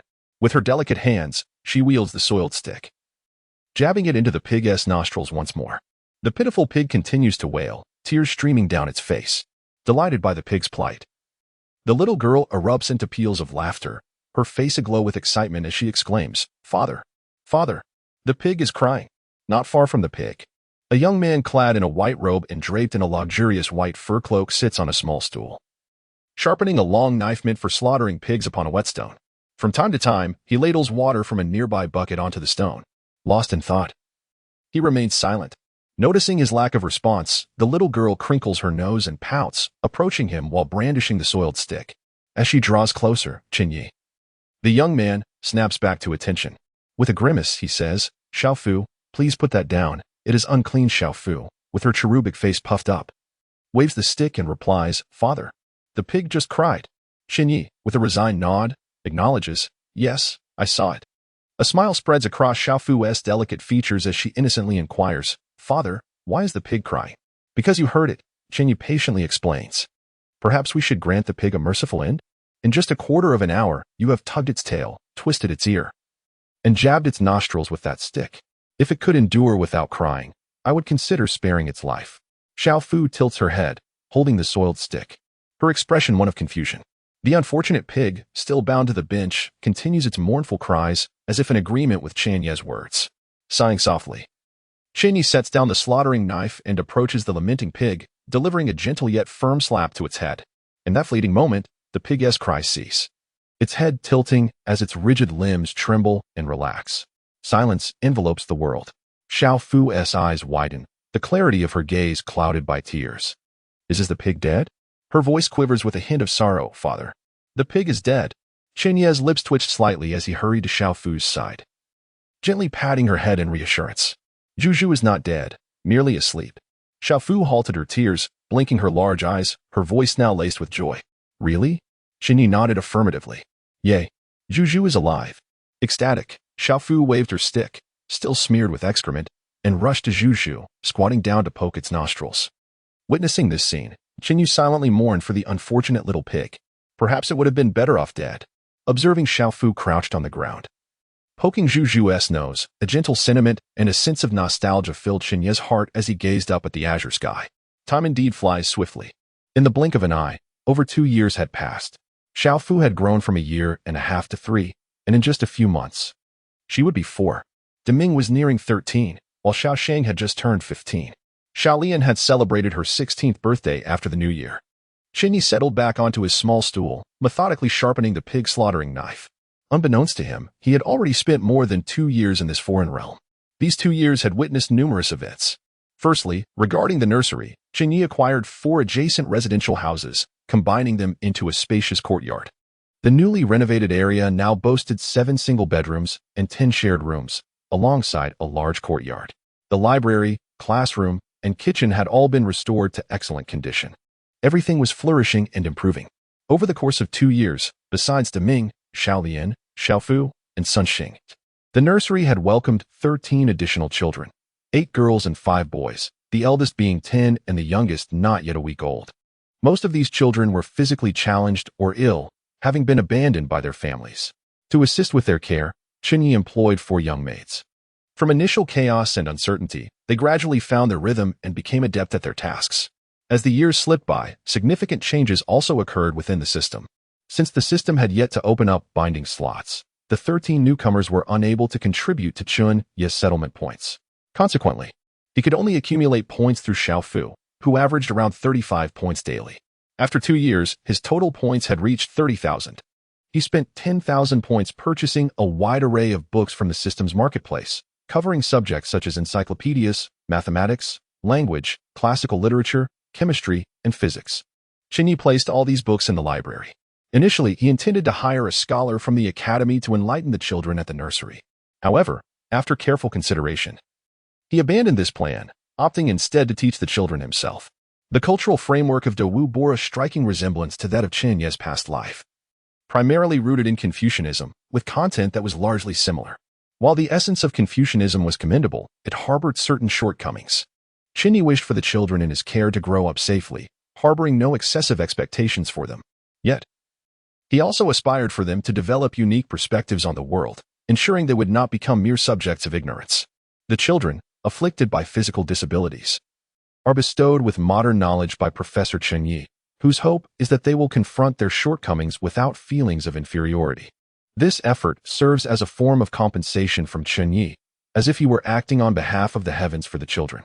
With the remaining 20,000 points, Chen Ye draws 4 attributes: perception of horses, enhanced sensitivity towards horses, accelerated affinity of horses towards him; brewing, enhanced talent for brewing; significantly increased aptitude for medicinal herbs and toxins; meridian dual-edged blade, greatly increased talent for the unique weapon meridian dual-edged blade; significant decline in talent for other weapons; brick, greatly increased talent for the unique weapon brick; significant decline in talent for other weapons. Upon drawing these 4 attributes, Chen Ye fell into a contemplative silence. While the first 2 attributes seemed relatively normal, the latter 2 were perplexing. The allocation of these 4 attributes proved challenging. After careful consideration, Chen Ye decided to distribute them evenly among the 4 new children: Xiao Wu, Xiao Lu, Xiao Qi, and Xiao Ba. Among the 4, there were 2 boys and 2 girls, aged 10 and 9 respectively. Following their order of arrival, Chen Ye assigned them numerical nicknames for ease of remembrance. When they grow older, he intends to bestow upon them proper names. in addition to the points accrued. The professional task progress for Deming and the others has also shifted. Deming's tree-cutting progress stands at 82-100, while Sun Xing's looting progress is 31-100. Only Xiaolian has completed her professional task. The rewards for her task include 5,000 points, 500 taels of silver, and a cherished item of Xiaolian's. With the 5,000 points, Chen Ye drew an attribute, craftsman, significantly enhanced ability to create intricate items. However, he becomes particularly discerning regarding material quality. Initially, Chen Ye intended to allocate this attribute to the newly arrived orphans until the system issued Xiaolian's cherished item. It turned out to be a blueprint. Blueprint, peacock feather, category, mechanical hidden weapon, intrinsic attributes, piercing. Resplendent, piercing. The launched hidden weapon can penetrate internal energy barriers. Resplendent. All who witness its launch will be entranced by its beauty. Upon seeing the name of this hidden weapon, Chen Ye immediately decided to grant the craftsman attribute to Xiaolian without hesitation. Over the past 2 years, Xiaolian has mastered her agility in the Tang sect's hidden weapons, qualifying her as a genuine second-tier expert. Her only deficiency lies in her internal energy. Developing internal energy requires time, and in over 2 years, she has only cultivated around 400 strands, still far from the 1,000 strands required for the second tier. Through her 2 years of wandering the martial world, she has earned the moniker of Jade-Handed Azura. Below the first tier, Xiaolian seldom encounters worthy adversaries. However, against first-tier experts, her hidden weapons struggle to breach their protective internal barriers. The gap between the second tier, first tier, and master levels is substantial. Far more challenging to traverse than the transition between the third and fourth tiers. 3 months ago, Chen Ye entrusted the peacock feather blueprint to Xiaolian. She immediately recognized the marvel of the peacock feather. With the blueprint in hand, she scoured for suitable materials. Now, 3 months later, she has gathered only 70% of the required materials. Should Xiaolian create peacock feathers, she would no longer fear encountering a master of the highest caliber. In terms of gratitude, the appreciation levels of Ming and Sun Sheng have risen to 85, while Xiaolian's gratitude has reached 90. When Sun Sheng achieved an 80 gratitude level, he granted Chen Ye an opportunity to draw from the director's entries. Chen Ye drew the entry, Jian, immune to all ailments. Patients within a 100-meter radius centered on you will gradually recover. This entry embodies a conceptually profound ability.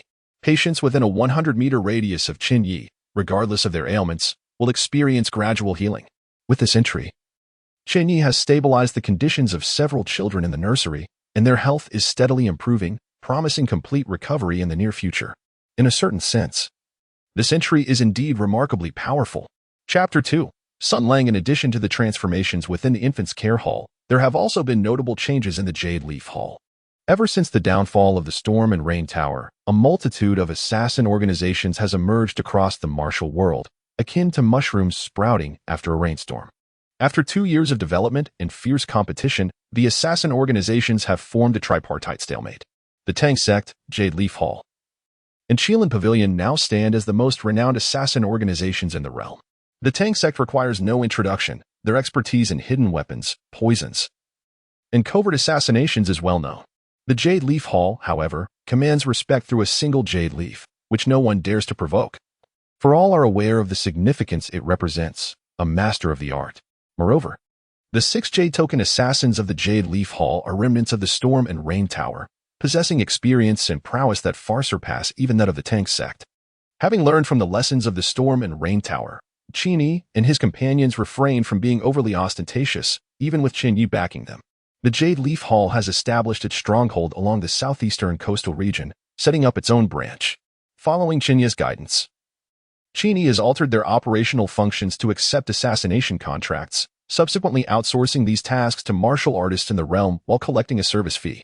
It is only when they encounter particularly challenging assassination tasks that Chen Ye and his associates will intervene personally. Through this innovative model, the Jade Leaf Hall has garnered considerable popularity among the martial populace in the southeastern coastal area, as it provides them with an additional avenue for profit. The final organization, the Qilin Pavilion, is the most enigmatic of the 3 emerging assassin factions. They are entrenched in the northwestern region and charge the highest fees among the 3. Yet their assassination completion rate is equally formidable, boasting a staggering 100 success rate over 2 years. Once a contract is placed with the Qilin Pavilion, The target is guaranteed to perish within 3 days. Rumor has it that 2 direct disciples of the Huashan sect met their demise at the hands of the Qilin Pavilion.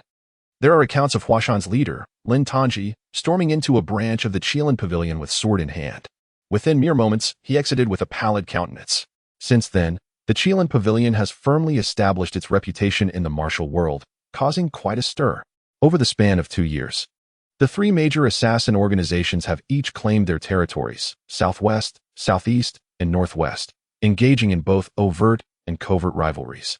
During this time, the Jade Leaf Hall has yielded substantial profits for Chen Ye. It is no exaggeration to say that he could now live in ease, with profits continuing to rise annually. With a soft scraping sound, the glistening, cold blade of a pig-slaughtering knife was honed against a blue whetstone.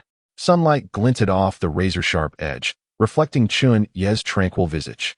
Having finished sharpening the knife, Chen Ye rose, stretched languidly, and moved his legs. Why hasn't Xiao Lian returned yet? He murmured to himself. Moments earlier, Xiao Lian had departed with 3 maidservants, taking the children from the infants' care hall out to the market to purchase some snacks. Considering the time, they should be back soon.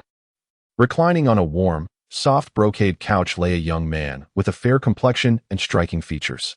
He was bare from the waist up, draped beneath a crimson silk quilt.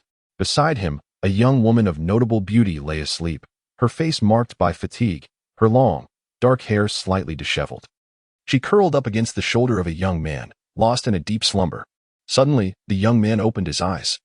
Exerting strength in his elbows to prop himself up, the soft and silky red satin quilt sliding down from his chest, revealing his sturdy physique. Tilting his head, he glanced out the window at the sky. Noticing the sun dipping in the west, his expression shifted. The young man hastily extricated himself from the quilt, his movements so vigorous that they startled the woman sleeping beside him.